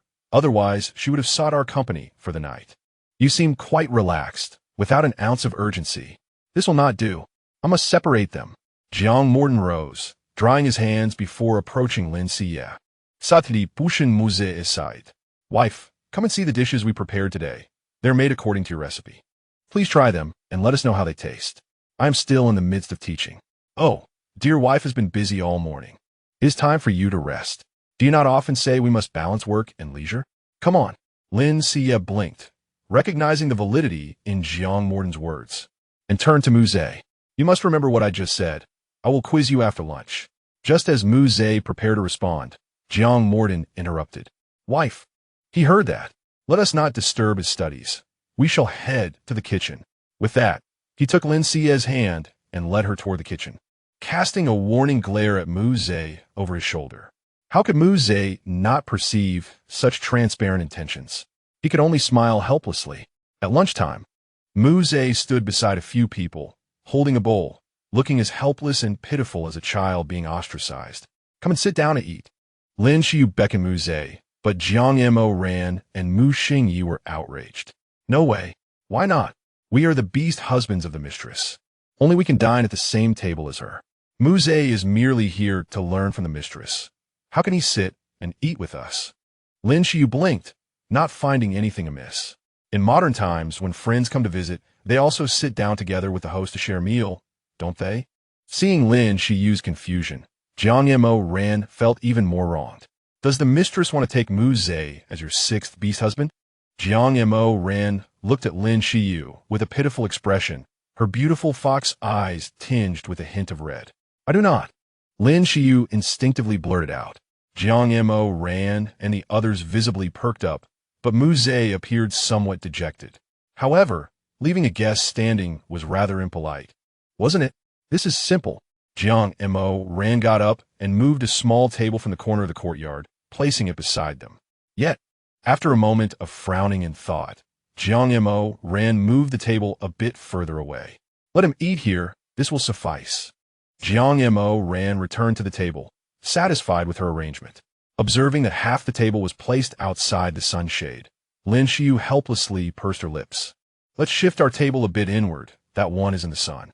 How can we eat like this? Just as Jiang Mo was about to object, Muze spoke up. It's fine, I eat quickly. A little sun won't hurt. Male beasts aren't that delicate. Look, even he says so, the mistress need not worry. Thus, once Muze sat down, he looked at the table filled with vegetarian dishes and chuckled helplessly. Did they really consider him a herbivorous beast man? Muze glanced at Lin Xiyue, relieved that he was omnivorous and could eat anything. As he picked up a piece of vegetable, the fresh flavor burst in his mouth, and his eyes lit up. These vegetables were several times more delectable than roasted meat. He kept eating with delight, though he wished there were a bit more meat. Lin Xiyue taught with utmost seriousness, sharing knowledge freely, which astonished Muse. In the beast world, who wouldn't hoard a bit of knowledge, considering it could elevate their status? Chapter 97. Knowledge for Control? Why do you always look at me like that? Lin Xiyue uncomfortably rubbed her goosebumps. Ever since lunch, Muse's gaze had turned peculiar, as if he possessed X-ray vision that could see through her. It's nothing. I am merely curious. Master, you are exceptionally generous. Generous? Am I? I consider myself rather stingy. Muse chuckled and shook his head. I mean in the realm of knowledge. The reason shamans hold such high status is due to their scarcity. Their reluctance to share their medical knowledge, often taking it to the grave, contributes to this rarity. Even when the Beast Emperor City offers related teaching, the knowledgeable beastmen are often unwilling to share, resulting in every graduate being somewhat mediocre. Hearing this, Lin Xiyue also grew serious. I don't quite understand why there is such reluctance to share knowledge. Because of control. Control? Muse nodded. Indeed, with knowledge, the thoughts of the beastmen become more vibrant, making it difficult for the leaders to control their subjects. Lin Xiyue understood what Muse meant. It was akin to ancient times when books were burned to unify thought. An abundance of perspectives leads to a lack of cohesion, making it easy for a once unified nation to fragment. Moreover, although the beast world is nominally matriarchal, it is still the male beasts who hold significant positions. Female beasts are more akin to treasured pets, lacking survival skills. While Lin Xiyue was not a feminist, she found this imbalance troubling. Such extreme pampering only rendered female beasts weaker, which hindered the continuation of their species. Although this might facilitate governance, if knowledge cannot be disseminated, the lives of the beastmen will stagnate. It is natural for individuals to have thoughts, and what leaders should do is unify those thoughts and enhance cohesion. Muse smiled at Lin Xiyue, impressed by her distinct perspective, affirming why he had chosen her. Is this the home of Lin the shaman? Suddenly, a voice inquired at the door, prompting Lin Xiyue to look over. Yes. May I ask who you are? I have come to find Xiao Muse. Upon hearing this, Lin Xiyue curiously turned to Muse, whose expression remained calm. It's getting late. I will head back now. I will diligently memorize what the master has taught me. Lin Xiyue glanced at the sky. It was indeed getting late, with the sun already hanging on the horizon. All right, be careful on your way back, and remember to store some water. Muse nodded, bowed to Lin Xiyue, and left with the person who had come to find him. Watching Muse's retreating figure, Lin Xiyue gradually faded. There was indeed something off about Muse. His demeanor and actions resembled that of a noble young master, and he even knew how to read and write. Even the person who came to find him was dressed extravagantly. Lin Xiyue could not fathom why such a person would be sent to be an apprentice. Mistress, could you not gaze at him? Look at me instead. Jiang Mo ran. Feeling a bit jealous of Lin, she used distraction, stood in front of her, puffing her cheeks like a pufferfish. Lin Xiyue couldn't help but laugh at the sight. All right, I won't look at him. I'll look at you. What delicious food have you prepared for dinner? We made roast chicken, the one you previously mentioned called Jiao Hua Ji. Yao Huayi? Lin Xiyue's voice suddenly rose. Did I not say those short-winged birds should not be eaten? It's not the short-winged birds. Jiang Mo Ren quickly waved her hands to clarify. The mistress said so. How can we not listen? I caught this bird in the forest this afternoon. I initially intended to raise it, but one had a particularly fierce temperament and pecked at my head when it jumped. Mistress, look, my hair has already been pecked a lot. It hurt so much. So, I killed the most troublesome one as a warning, and the remaining birds became obedient. They are now staying quietly in the backyard. Lin Xiyue blinked at this revelation. With such a clever mind, it would be a pity if he did not pursue knowledge. You must remember to keep them separated. Do not let those fierce birds harm the short-winged ones. Understood. Zishu has already rebuilt a chicken coop. There will be no issues. Lin Xiyue nodded, feeling quite pleased as Jiang Mo Ran linked her arm with hers, enjoying the sensation of being catered to. Just as Lin Xiyue was basking in her contentment, the table suddenly shook as a gigantic roast chicken was placed before them. This chicken was enormous, 3 times the size of turkey, only slightly smaller than an ostrich. Lin Xiyue was left in a state of shock, staring incredulously at Jiang Mo Ran. What kind of bird is this? It's a tuanyo, due to its immense strength. It is often used by beastmen to carry goods, hence we call it tuanyo. Lin Xiyue suddenly understood. This was not the same as an ostrich. However, with such a large bird, she feared they wouldn't be able to finish it. Yet, that concern proved unnecessary. Lin Xiyue only managed to eat a small leg and sip a bit of porridge before feeling full. The remaining tuanyo quickly disappeared into the stomachs of the group, with Yimo Chuan, who usually only accompanied them, unable to resist joining in this time. This made Lin Xiyue seriously doubt whether they had ever truly eaten their fill before. Nevertheless, the meat of the tuanyo was far more tender than she had anticipated, complemented by the cooking method of jiao huaji, which kept it moist and flavorful. After finishing, Lin Xiyue was curious to see how this tuanyo differed from the modern ostrich. Lin Xiyue arrived in the backyard, where Lin Xiyue was still tending to the vegetable garden. Although the area was less than 100 square meters, it was already lush and vibrant. This was largely due to the fertile soil of the beast realm and Lin Xiyue's extraordinary wood-type abilities. Since Lin Xiyue's transformation, Lin Xiyue had gradually emerged from the shadows, returning to his previous sunny and gentle demeanor, always wearing a smile, especially when he saw Lin Xiyue, his grin radiant. I want to see that carrying bird. However, it is untamed and has a fiery temperament. Be cautious, my dear. Lin Xiyue shielded Lin Xiyue, warily observing the carrying bird. Upon seeing the creature, Lin Xiyue noted it did not entirely match her imagination. All animals in the beast realm appeared strikingly colorful, and this carrying bird was no exception. Adorned in brilliant orange and deep green feathers, truly a sight to behold. Initially, Lin Xiyue felt discontented with its confinement, yet lacking the ability to fly. The bird could only dash about chaotically. However, upon noticing Lin Xiyue, it suddenly calmed down, its previously ruffled feathers becoming sleek. Chapter 98. The sudden attack of the beasts, what's happening? Even Lin Xiyue looked perplexed. As a wood-type ability user, he should be the most attuned to nature. Yet despite his attempts to soothe the bird, it remained irritable. However, the moment Lin Xiyue appeared, the bird settled. Lin Xiyue gazed at Lin Xiyue with blind admiration, realizing once more that his wife was truly remarkable. Lin Xiyue noticed nothing amiss. After a brief glance at the carrying bird, she returned to her room. With the looming threat of drought and uncertainty regarding the arrival of rain, even with sufficient water sources, she chose to conserve. Lin Xiyue had reduced her bathing frequency, but with Su Yichen's ice-based abilities, he had created a barrier. Despite the outside temperature nearing 45 degrees Celsius, the yard remained refreshingly cool, preventing her from sweating excessively throughout the day. The following day, after breakfast, the beastman who came to fetch Mu Zhe arrived to request a leave of absence on his behalf. When asked for the reason, the beastman simply stated that Mu Zhe had urgent matters and could not attend classes, offering no further explanation. Respecting the privacy of others, Lin Xiyue refrained from probing further.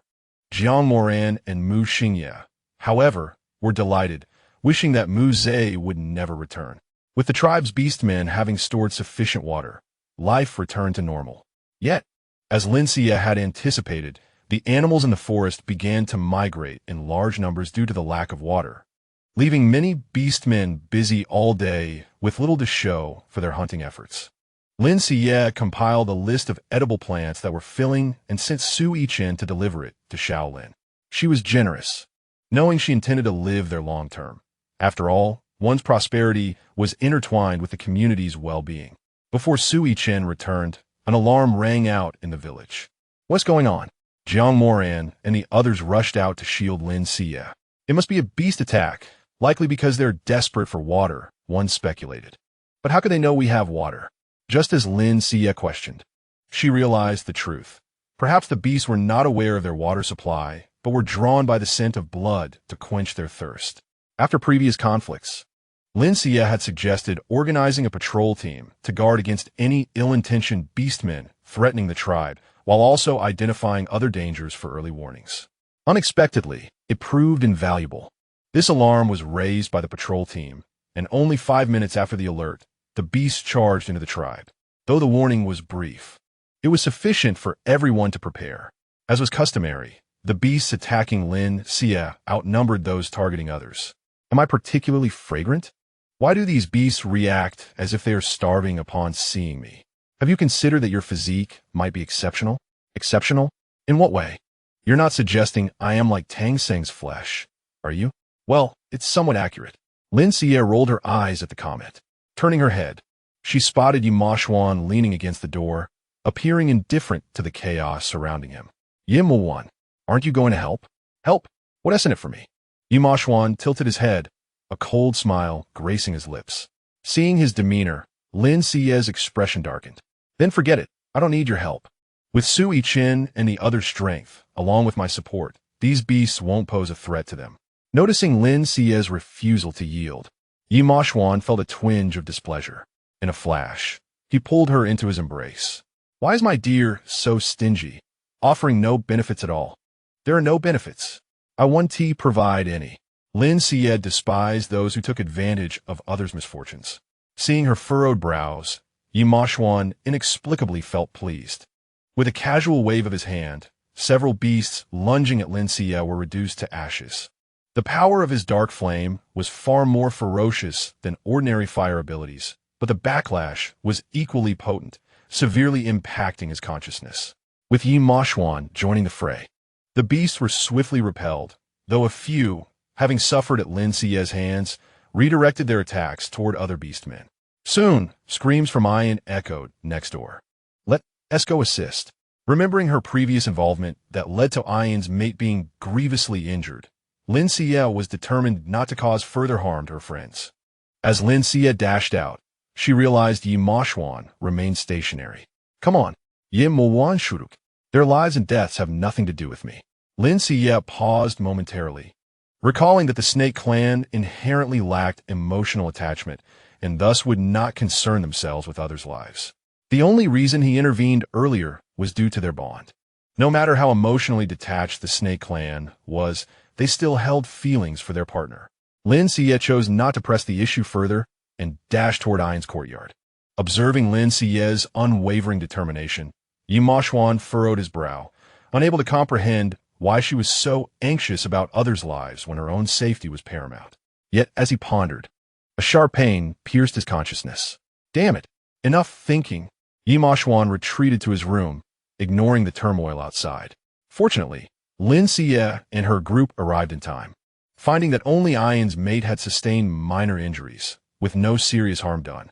After the battle, Lin Xiyue immediately busied herself, but thanks to the early warning, everyone had time to prepare. Thus, the casualties were not as severe as before. Most injuries were superficial, though purifying the contamination would require effort.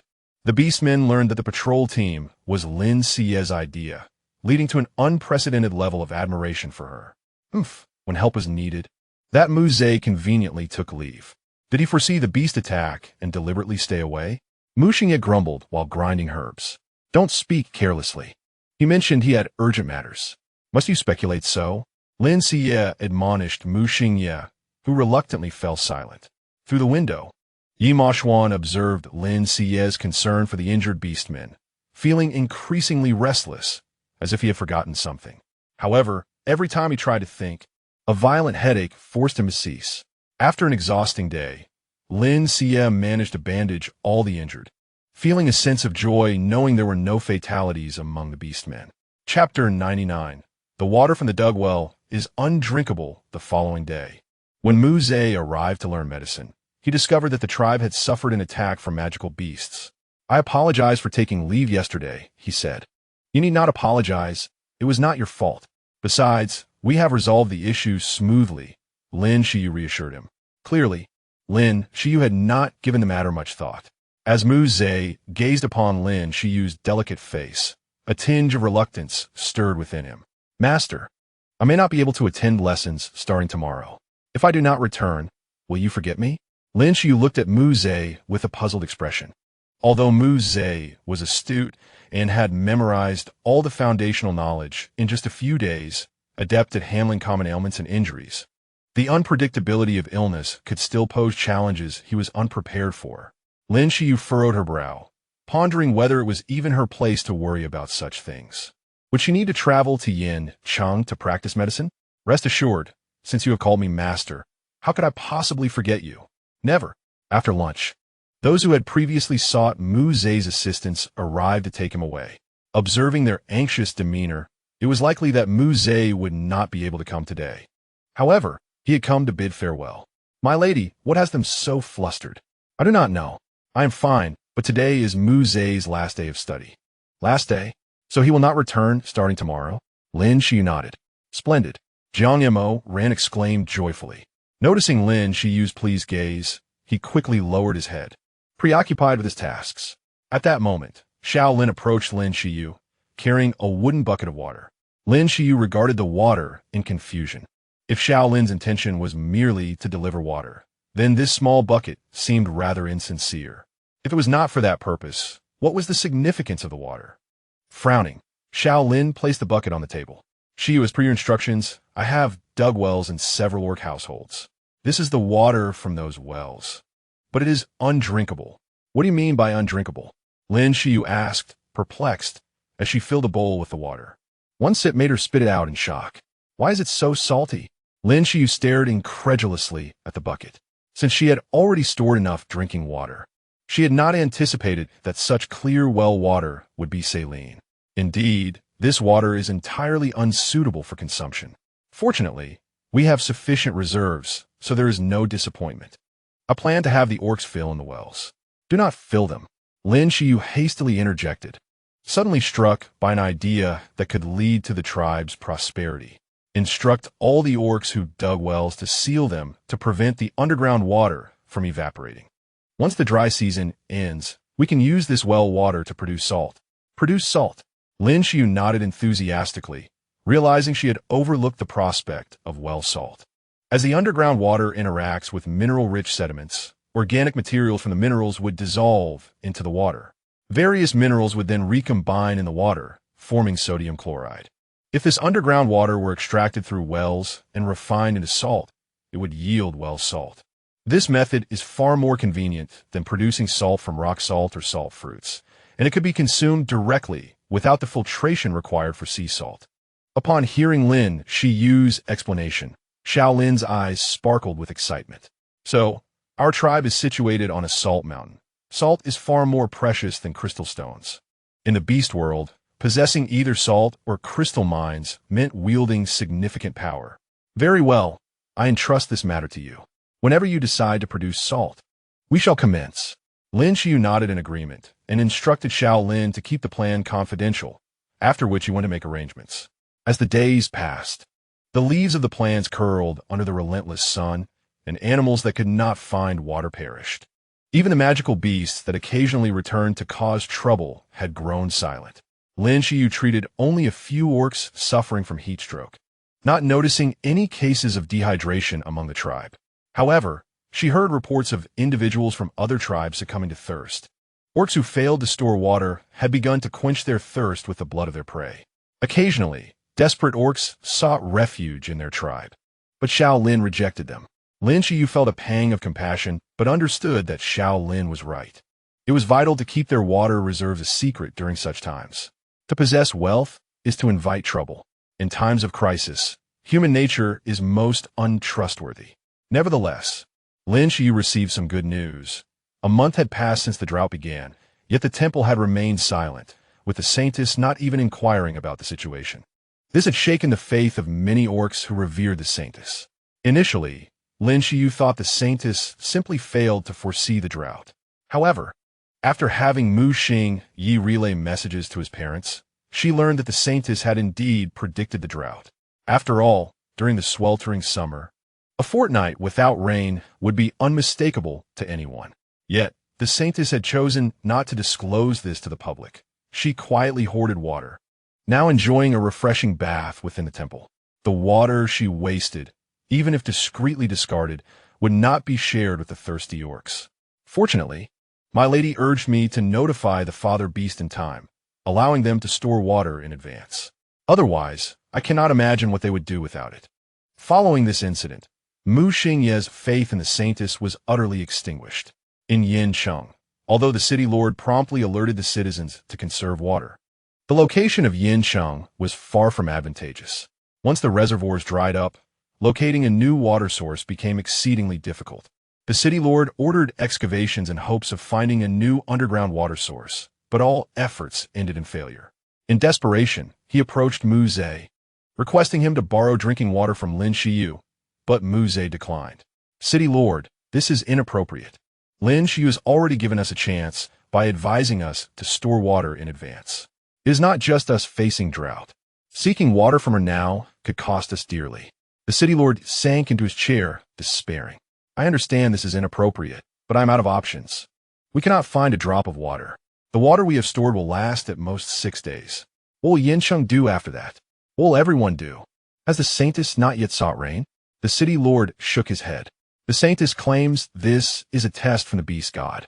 There are those among the orcs who have shown disrespect to the beast god, and this drought is a punishment. Only those who disrespect the beast god will perish in this drought. The saintess urges everyone to pray sincerely.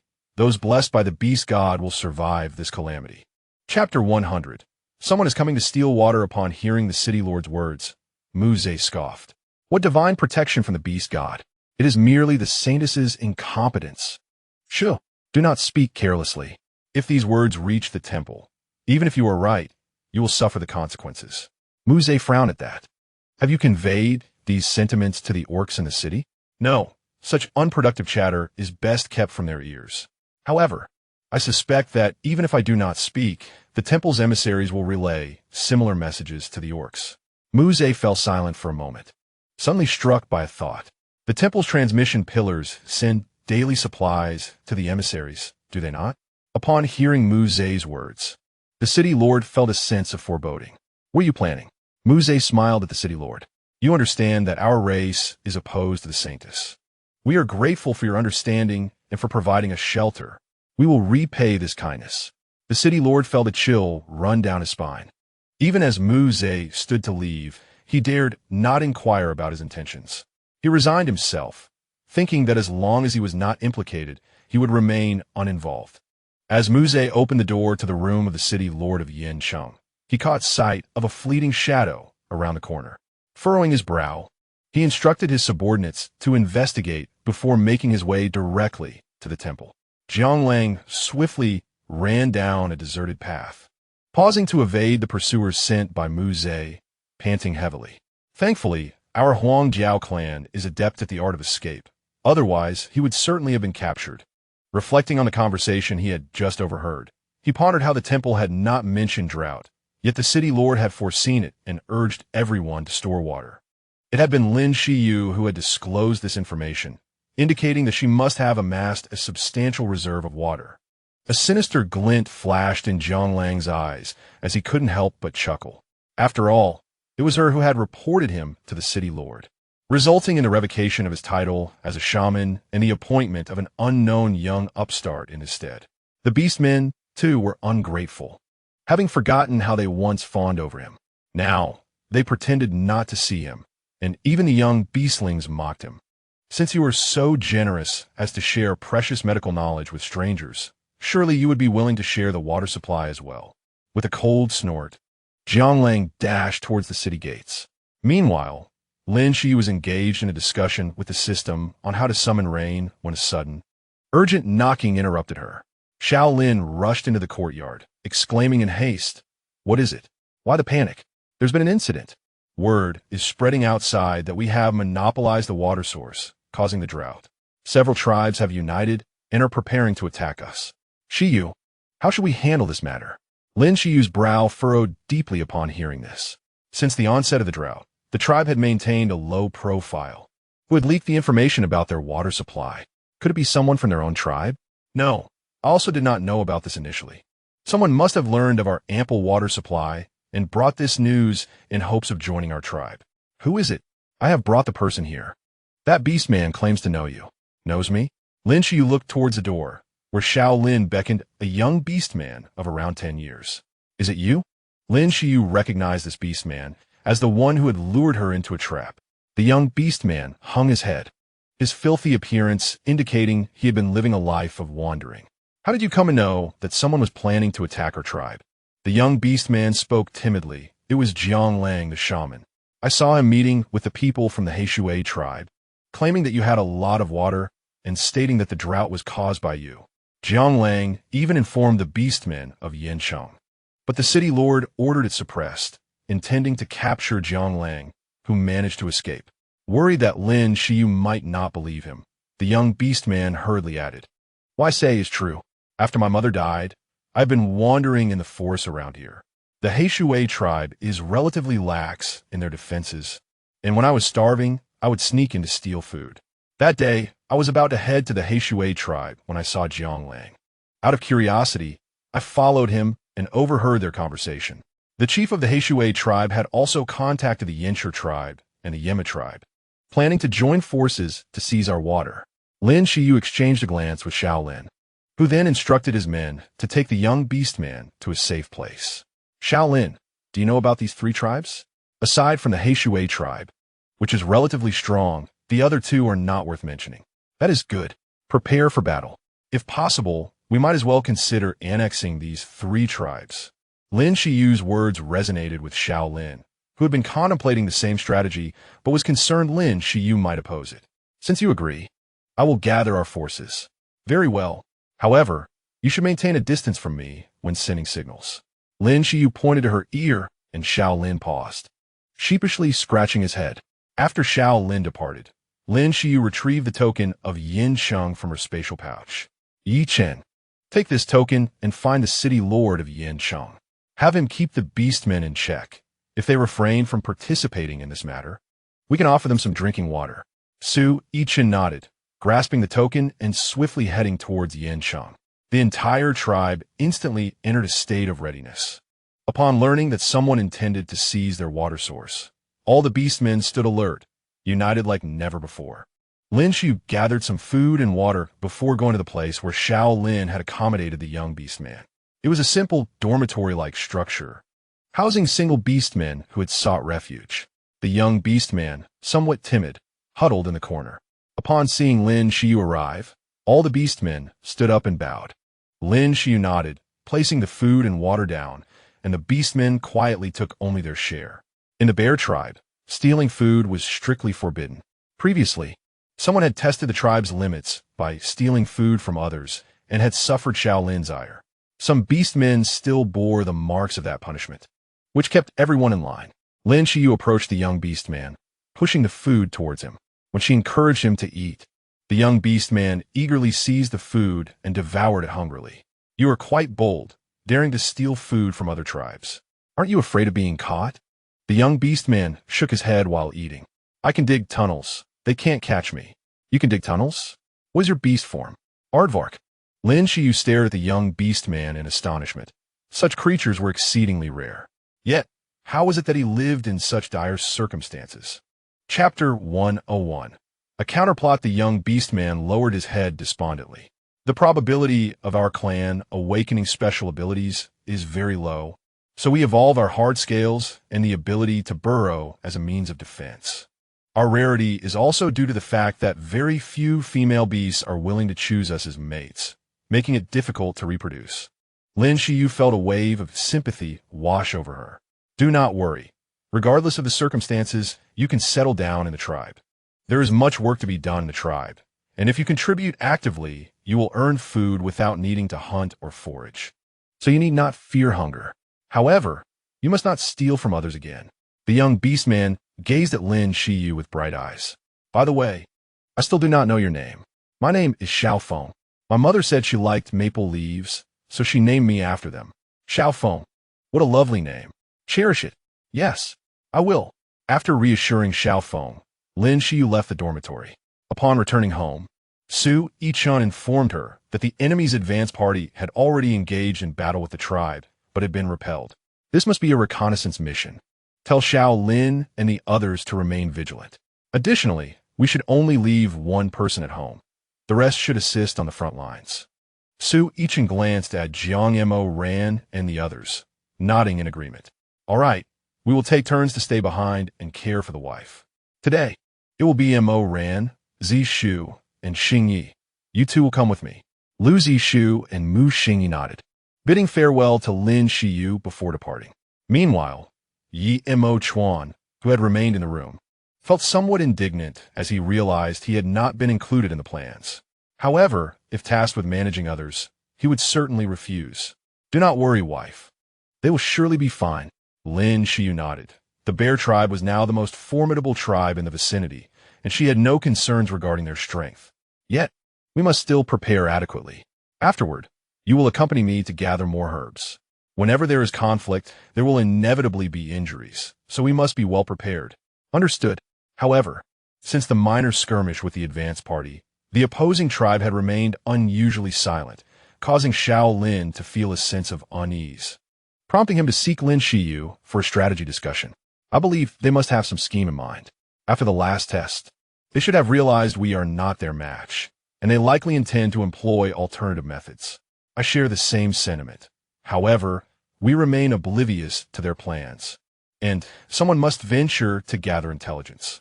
Yet, there are no members of the bird clan amongst our tribe, rendering it impossible for anyone to approach them stealthily. "I can."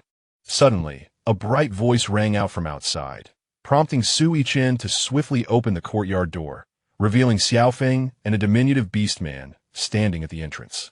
Sui Chen's rapid action startled both individuals. "Xiaofeng, what brings you here?" Xiaofeng gazed at Sui Chen with a hint of fear and hurriedly apologized to Lu Yunqi. "I am deeply sorry, esteemed healer. I did not intend to eavesdrop. It was merely your conversation that was a tad too loud." Lu Yunqi chuckled upon hearing this, as the matter was hardly a secret, and whether or not it was overheard bore little consequence. She beckoned for Xiaofeng to enter. Xiaofeng placed the freshly picked flowers on the table and retreated a few steps timidly. "Did you come solely to deliver flowers?" Xiaofeng nodded. "I can scout for information. I excel at digging holes, and without any supernatural abilities, I will not be detected." Xiaofeng spoke softly, seemingly anxious that others might doubt her, and hastily assured them, "If you do not believe me, you may bind me with a slave contract. I will not betray you." Upon hearing this, Xiao Lin recalled that Xiaofeng was a pangolin, indeed the most skilled at burrowing, and turned to Lin Xiyue. "Very well, we trust you. However, this task is perilous. One misstep could lead to injury or even death. Are you certain you wish to proceed?" Xiaofeng nodded, and then glanced at the beast man beside her. "I understand, but may I bring him along?" The small beast man, upon being mentioned by Xiaofeng,